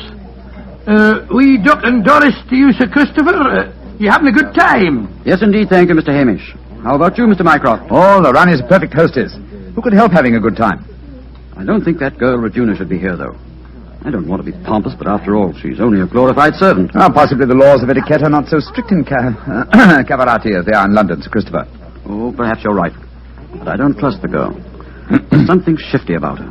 I've told the Rani more than once. Oh, well, I suppose it's none of my business. I think I'll try and persuade the Rani to sing us one of her old songs. He doesn't trust Verduna, and I don't trust him. I don't think it was an accident that we found him near the body of Dr. Harris. Shh. Here comes Vera. I trust you gentlemen are enjoying yourselves. Very much, Mr. Vera, thank you. I imagine you must be excited at the prospect of returning to Kalavati. I am, Mr. Mycroft. Though I only left it 3 months ago, it has seemed more like 3 years. Do you ken what time we'll arrive there? I am told that we shall be there in 5 hours, Mr. Hamish. Oh, look. The Rani's at the piano. She must be going to give us a tune. Yes. Let's move a little closer, shall we? Chris here has asked me to sing something. Yeah, my voice isn't what it used to be, and don't I know it. But me spirit's the same, and that's enough to put a number over. So, hold tight, boys. Here we go. My sweetheart's the man in the moon. I'm going to marry him soon. 'Twould fill me with bliss just to give him one kiss, but I know that a dozen I never would miss. I'll go up in a great big... Great Scott, she... Quick, Watson, your medical bag. I'll lock the doors. Right, your Holmes. Bring some water, please. Help me. Oh, please, help me. What is the matter? Don't be frightened, madam. I'll take care of you. Thirsty. Give me water. Oh, such pain. All the symptoms of arsenic poisoning. Now I know why Holmes asked me if I had any magnesia and ferric oxide. Do something for me, Doctor. I'm dying. Don't worry, Your Highness. You're not going to die.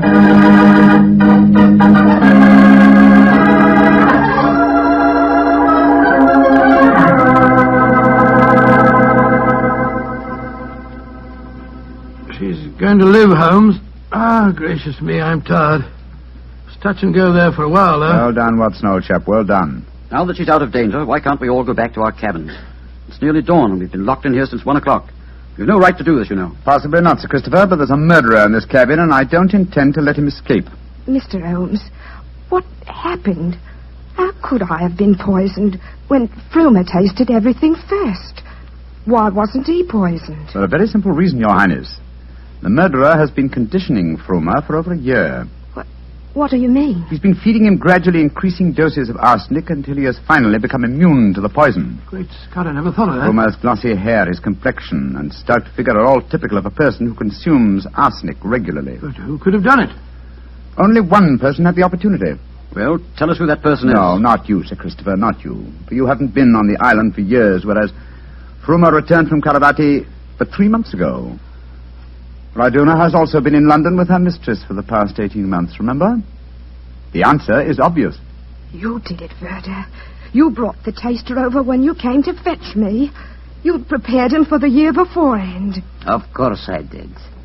No white runner will ever rule over Kavarati. And you murdered Dr. Harris. Equally true. Mr. Holmes, give me the key to the door, please. Oh, no. What? Do not come near me. Please throw it on the floor. Do not hesitate. You see this revolver? I should have no compunction in using it, I assure you. How do you expect to escape, Vera? The key, please. Thank you. You'll never get away with this, Verda, you devil. But I shall. We are now in the harbor of Kavarati. I shall swim ashore and arrange your welcome, my dear Rane. Turn your backs, please. Turn them. Thank you. Goodbye. He's gone. Come on, Watson. After him. You have your revolver, Watson? Yes, but I didn't get a chance to draw it. He had me covered. I'll draw it now, old fellow. Aim for a leg or an arm and don't hesitate to shoot. There he is, up on the lifeboat. He's climbing up on the rail. Where is he? Where did he go? Out there on the rail above us, madam. He's going to dive. Give me that revolver, Dr. Watson, quick. That's it. Come down off there, Verda. Wolves, meddlers, keep out of my affairs. There he goes. He's dived. Madam, you shot to kill. Of course I did, Mr. Holmes. Remember that we're now in Kavarati waters, and that though I may not look like it at the moment, I am still the Ronnie of Kavarati.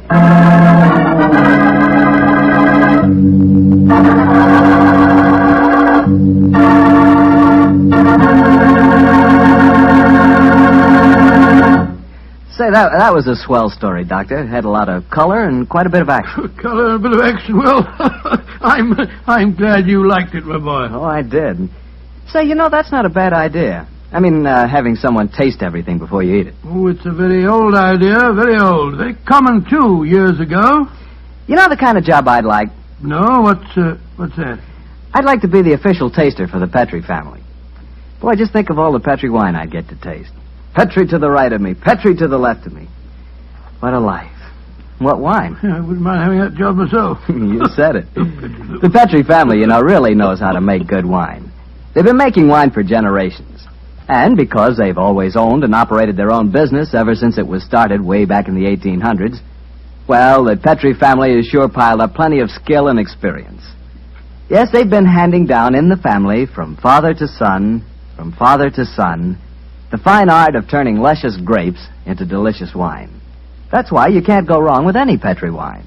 It must be good, because Petrie took time to bring you good wine. Well, Doctor, what new story do you have lined up for us next week? Next week, Mr. Bartell, I'm going to tell you an adventure that Sherlock Holmes and I had many years ago. It concerns a series of bonfires, an underground cellar full of gunpowder, and a strange death on the rooftops of London.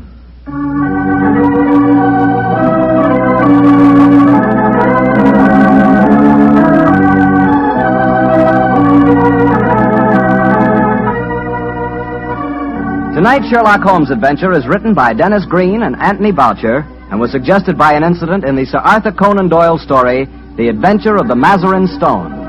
Mr. Rathbone appears through the courtesy of Metro-Goldwyn-Mayer, and Mr. Bruce through the courtesy of Universal Pictures, where they are now starring in the Sherlock Holmes series.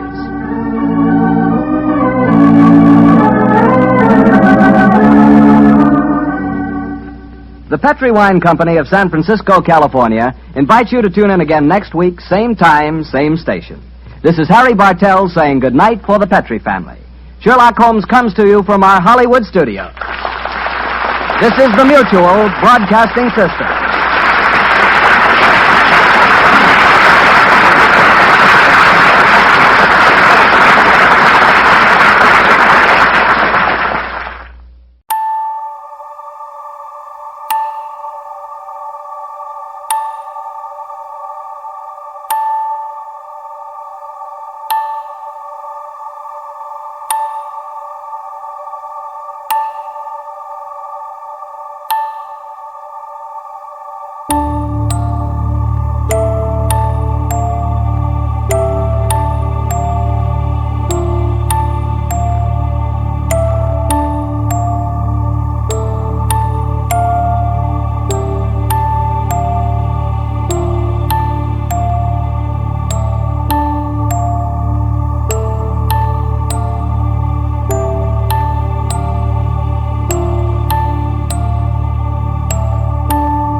Welcome to Fear on 4. The Chimes of Midnight by Nick Fisher, starring David Suchet.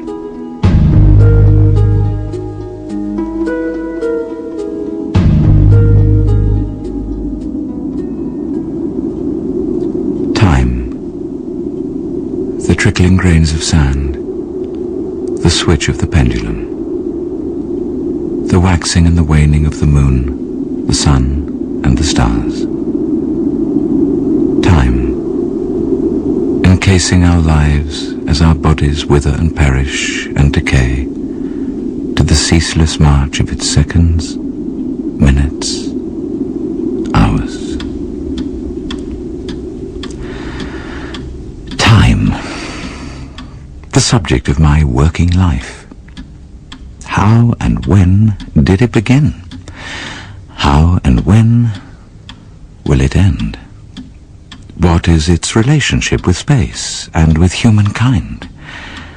This was the field of my work as holder of the chair of theoretical physics at Christ Church, Oxford. And such were the questions I posed, not only with my doctorate students, but also in lecture halls at large, where I discovered an avid public thirsting for more knowledge of their place in the cosmos. Thus, we can look back to the creation of the universe, to the beginning of time itself, at the Big Bang singularity, as we can indeed look forward to the eventual heat death of the universe and the absolute end of time as we understand it. But one question remains. Can time exist without us? If humankind ceased to be, would time have any meaning? And if not, then would anything at all exist? For how could it, beyond the ultimate of all boundaries, time?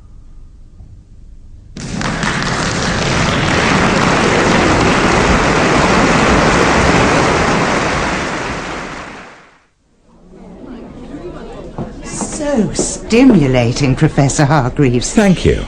Nice audience. I enjoyed it. Good. Now, we're booked for dinner at the Savoy. Excellent. But first, there are drinks in the hospitality suite. There's quite a few VIPs waiting to have a word.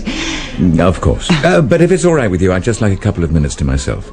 Cigarette on the terrace to relax before meeting everyone. Oh, by all means. We'll see you in hospitality in 5 minutes.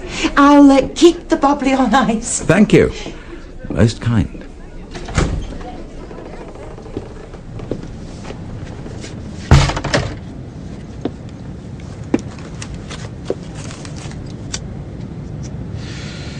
Fine lecture. God. I thought I was alone. Where did you spring from? I was here all the time. Seemed like you came out of nowhere. Out of nowhere? Hardly possible. Indeed, as I understand physics, and I trust I do rather well, not at all possible. Forgive me for having startled you. Allow me to introduce myself. Jonathan Temporary, habitual dealer in antiquities and occasional frequenter of scintillating lectures. You liked it? I wouldn't have missed it for the world. Thank you. We share some common ground, you and I. Really? How that? You specialize in understanding time. I specialize in collecting it and dealing in it. Collecting and dealing in time? Yes. Or to be more accurate, time pieces. Oh, I see. Antique clocks. Exactly so. But I've got quite a decent collection myself. Maybe rather an obvious hobby for me, but I enjoy it. A happy coincidence. Perhaps you'd like to visit my shop in Greenwich. Once there, I'm sure I could tempt you. Tempt me? To purchase an item or two. I'm afraid I'm back to Oxford early tomorrow. No matter, you can come tonight. Well, unfortunately, there's hospitality laid on for me. No matter, come afterwards. It's liable to be pretty late. No matter. Let's say midnight, shall we?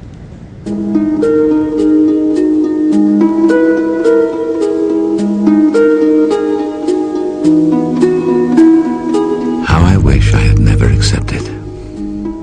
How could I have foreseen? Not that I was unhappy when I arrived at his shop, but certainly not with the Dom Perignon still bubbling in my blood. Indeed, once inside, I was like a child in a toy shop.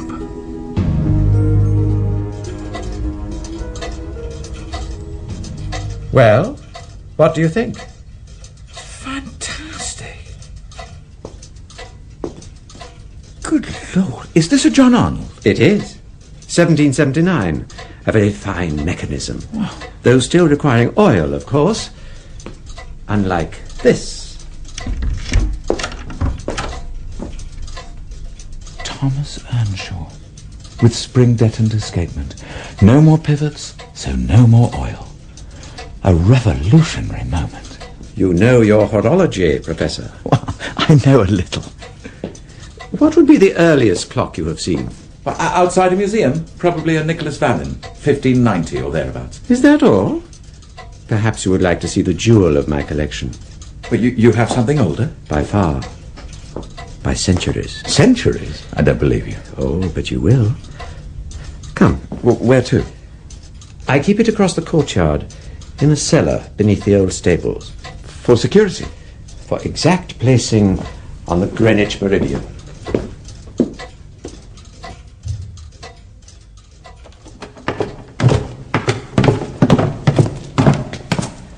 Bit of a gloomy spot to keep the jewel of your collection. Too much light is harmful for such a delicate piece.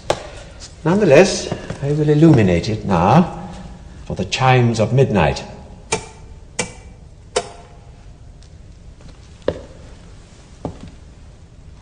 My God. It is but 5 seconds to 12. Wait.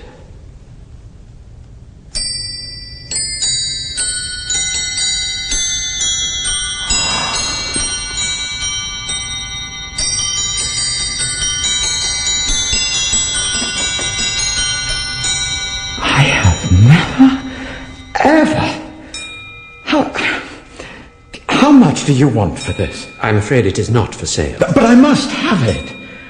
I have never seen anything to compare. How much? It would be beyond your means. My books are bestsellers. Well, I suppose I would know it was going to the right person, someone who would care for it, appreciate it, enter the spirit of it. Please, Mr. Tempray, just name your price. You paid him what? I know. But the advance on the next book covers that. And just look at it. Just listen to it.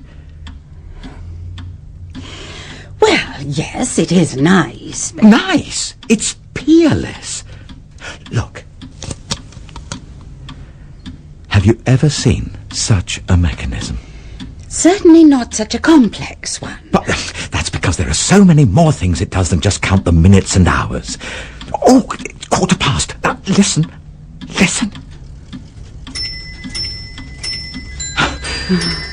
Now, that is beautiful. Oh, and look. The little figures are all moving. The automata. I know. Aren't they wonderful? I said it was peerless, and it is. What are all the dials and spheres for? Well, I don't know yet. But this one's obviously for mapping the position of the sun, the moon, and the planets. But what about this? No idea. Though the outside edge seems to reflect months, years, and centuries. Looks like it was built to run forever.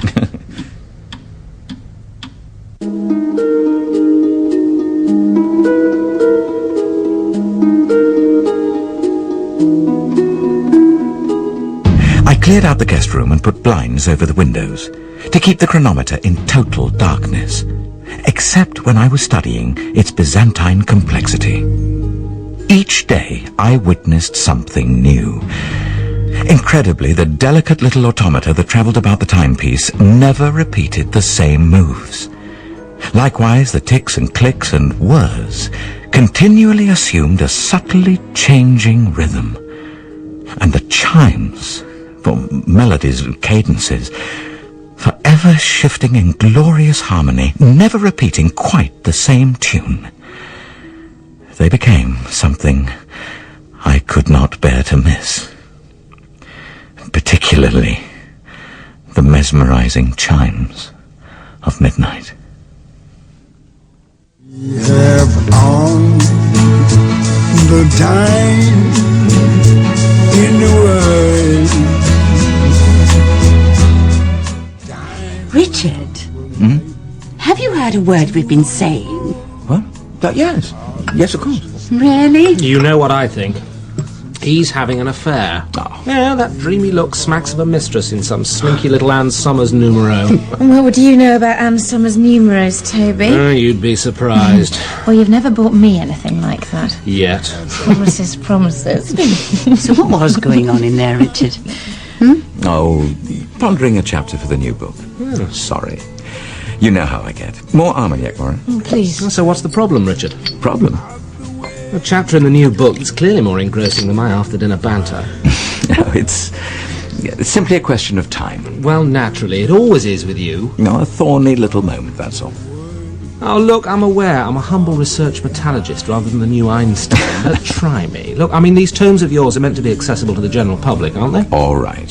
What I'm pondering, alongside Einstein as it happens, is the anthropic principle. Ah, which is? Roughly, that we need to be in the universe for the universe to be. Ah, like students need to be in the university for the university to be. I'm not sure about that. Now, I'm suggesting we're here, well, human intelligence has developed, because we're an essential component of our universe. It couldn't exist as it does without us. Isn't that metaphysics rather than astrophysics? Not entirely, Moira, because also by observing the universe we interfere with it. That is, we change it by looking at it. You just lost me. Well, to study subatomic particles, we need to observe them. Well, that's obvious. Yeah, but to do that, we need to illuminate them, and that changes them. You see, placing light on those tiny particles alters their position or their velocity. So, we're never passive observers. Furthermore, we never observe what we set out to. By the time we see it, we've altered it. And that's what I was pondering. Because that seems to suggest that the entire universe doesn't exist in any real sense without us. But what's that got to do with time? A lot. Because if we can't measure the state of the universe exactly at this moment, what are our chances of predicting future events? Of course, that's why quantum mechanics introduced the uncertainty principle. Look, let me illustrate something with my watch. Dan, it's start. What's the time? Your watch has. Is that really part of this, or simply your idea of a joke? Now, what's the time? Right now, the time. Just on midnight. Sod it. Richard? Richard! No, looks like the pressure of the big concept is getting to our, star theoretician. Richard, what's going on? I didn't want to miss the chimes of midnight. What? But what about Toby and Moira? Oh, they'll understand. Eccentric academic rushes off without saying goodbye, leaving his guests to wander off into the night. But that's okay, as it's just par for the course with a brilliant cosmologist. Sorry. Anyway, what's so compulsive about these chimes? Well, I've been studying the way the clock behaves, especially at midnight. The complexity and variety of sound and movement is simply astonishing. Now, what I want to do is get to grips with the way the internal mechanism works. So you're observing exterior changes the better to understand what lies behind what you see?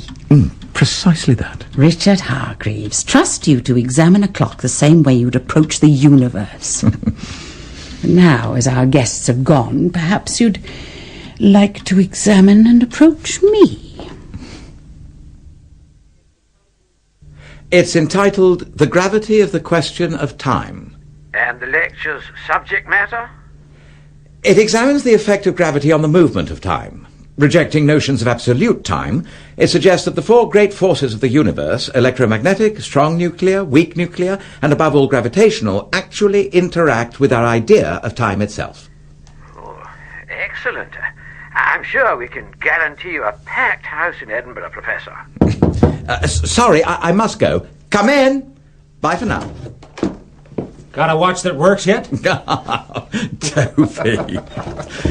As a matter of fact, I have. Mary pointed out that wasn't too bright for someone in my position.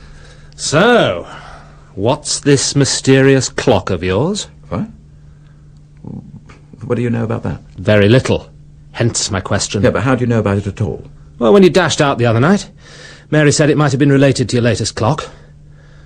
So, what is it? It's just an old chronometer. Oh, and naturally you dive out of dinner parties in a total lather for the sake of an old chronometer. All right. It's probably the most beautiful, man-made artifact I have ever seen in my life.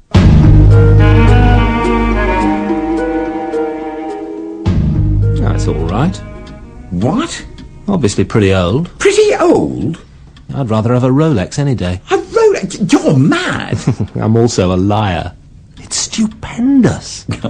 I'm not surprised you want to keep it secret. You know, if they heard about it, the British Museum would probably slap some compulsory purchase order on it. Rolex. You had me going there.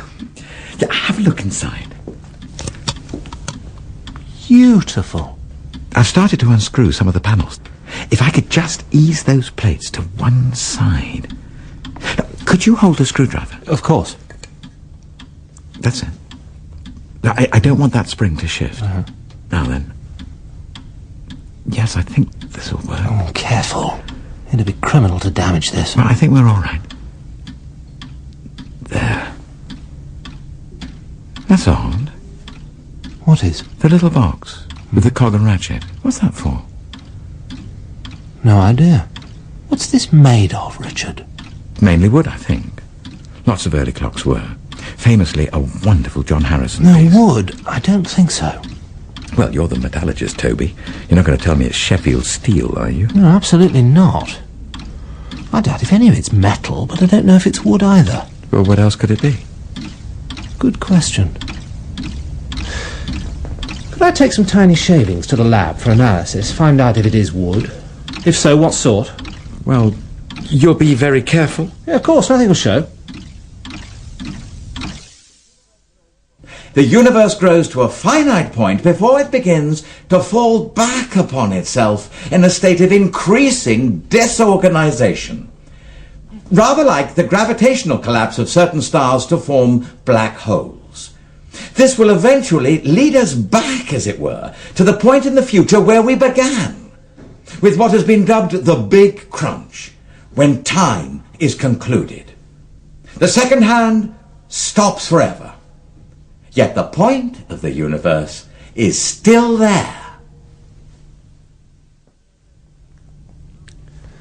How was Edinburgh?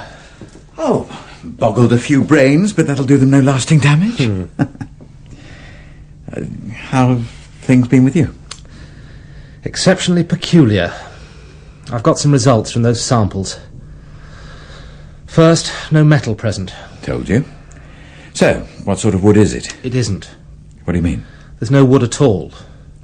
That's not possible. Have a look at the cross-section under the microscope.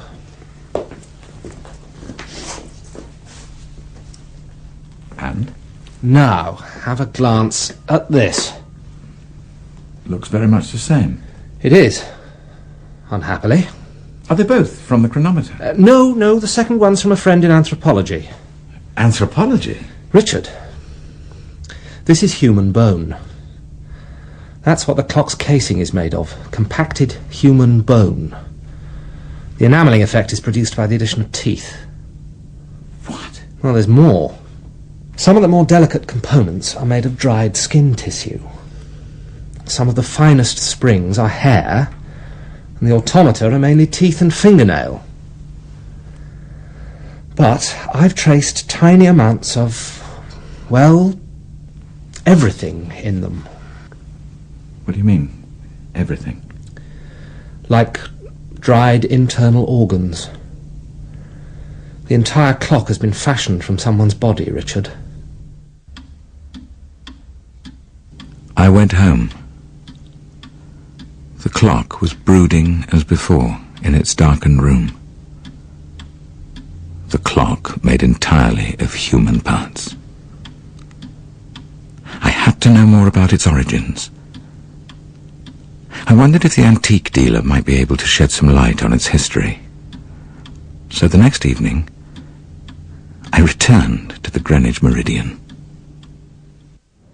This isn't a shop. But I bought a clock here only a couple of weeks ago. You must have got the address wrong. There are plenty of antique shops in Greenwich. I'm sure you'll find it if you hunt about. But it was here. I'm sorry, you're mistaken. Now, good night. Good evening, Professor. Where... Why aren't you where you were? Why am I not where I was? Wouldn't physics suggest that I have exerted energy to shift the mass of my body through a small amount of space and time? That is, I have moved. But your shop was there only 2 weeks ago. Merely temporary premises. Would you like to join me for a drink at my workshop? It is nearby. Happily. I wanted to pick your brains anyway. Pick my brains?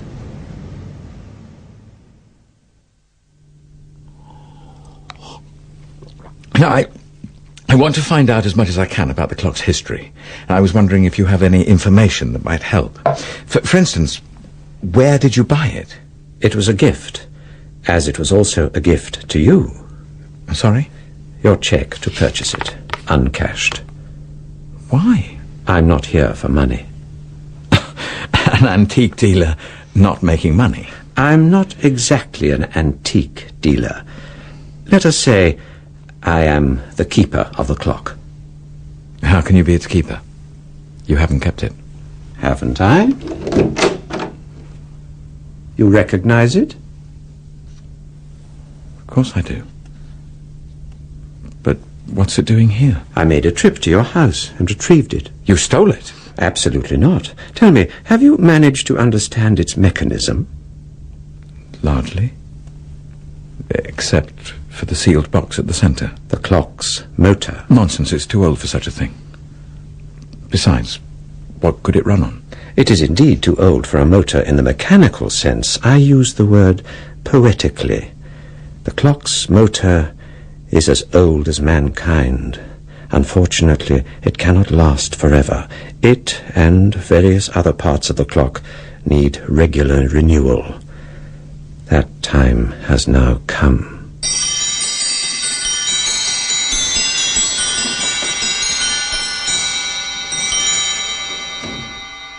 I passed out and came to, strapped to a frame. Clearly I'd been drugged, for I felt no pain as I lay there, paralyzed and suspended in time. No, none at all. As I watched the keeper of the clock cut open my body, slicing through pink skin and yellow fat as the blood welled about his hands to remove my heavy, slithery heart. I watched as he transferred it, still pulsing gently, into a little box, which he sealed and exchanged for the motor of the clock. You do understand how the clock must be maintained till the end of time. Now then. He sliced 2 tiny, worm-like shavings from my liver and placed them as lips on one of the automata. A thumb then prized out my left eyeball. There it sat, startled and unblinking in the palm of his hand. The knife cored out little balls of cornea, and he popped them into the waiting sockets of the same automaton. And suddenly I found I could now look out from the face of the clock and down at a tiny machine of a body. Meanwhile, pliers drew out my fingernails, blood dribbling aimlessly from the torn sockets they left behind. These were fashioned into little limbs to replace the worn ones of my automaton form. Now, this won't hurt, but it will inevitably feel odd. Incredibly, still I felt nothing, except for a strange sensation of space. And to my amazement and my horror, I found I could now witness events looking down through galaxy upon galaxy at myself, as he carefully cut slivers of my brain, soft, wet, variegated cross-sections of temporal lobe, and started to place them inside the chronometer. The anthropological clock must be conscious. Without that, time has no meaning. It has to be aware of itself. Not only my body, but my mind was incorporated. I wasn't merely inside the clock or just part of it. In a very real sense, I was the clock. When, on some midnight of the future, your heart gives up the struggle, another will be selected to fuel the chronological register. But even then, your consciousness will remain spinning through space, on and on, until the end of time. Farewell.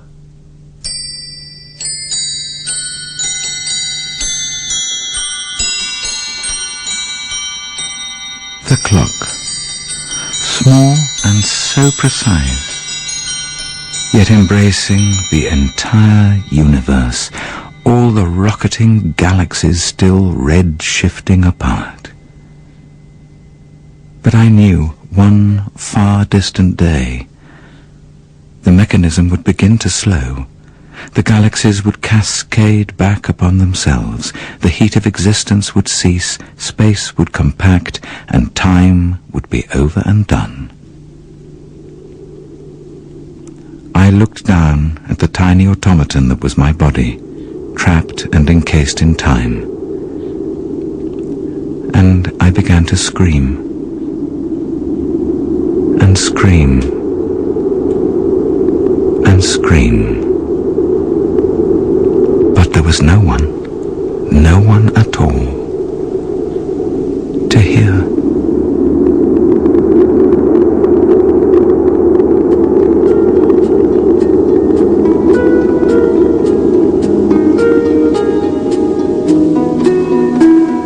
In The Chimes of Midnight by Nick Fisher, David Suchet was Professor Richard Hargreaves.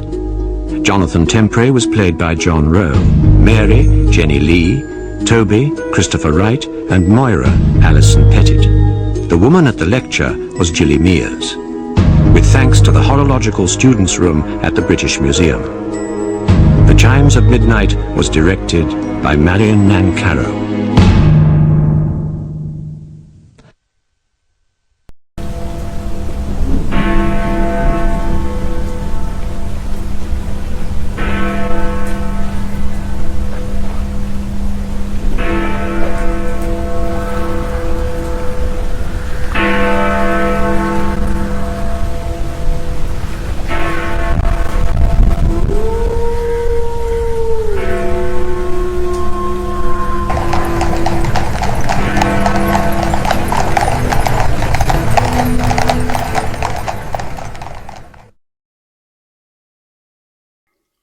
And so the footsteps have faded into the distance, but I would not linger in the alley.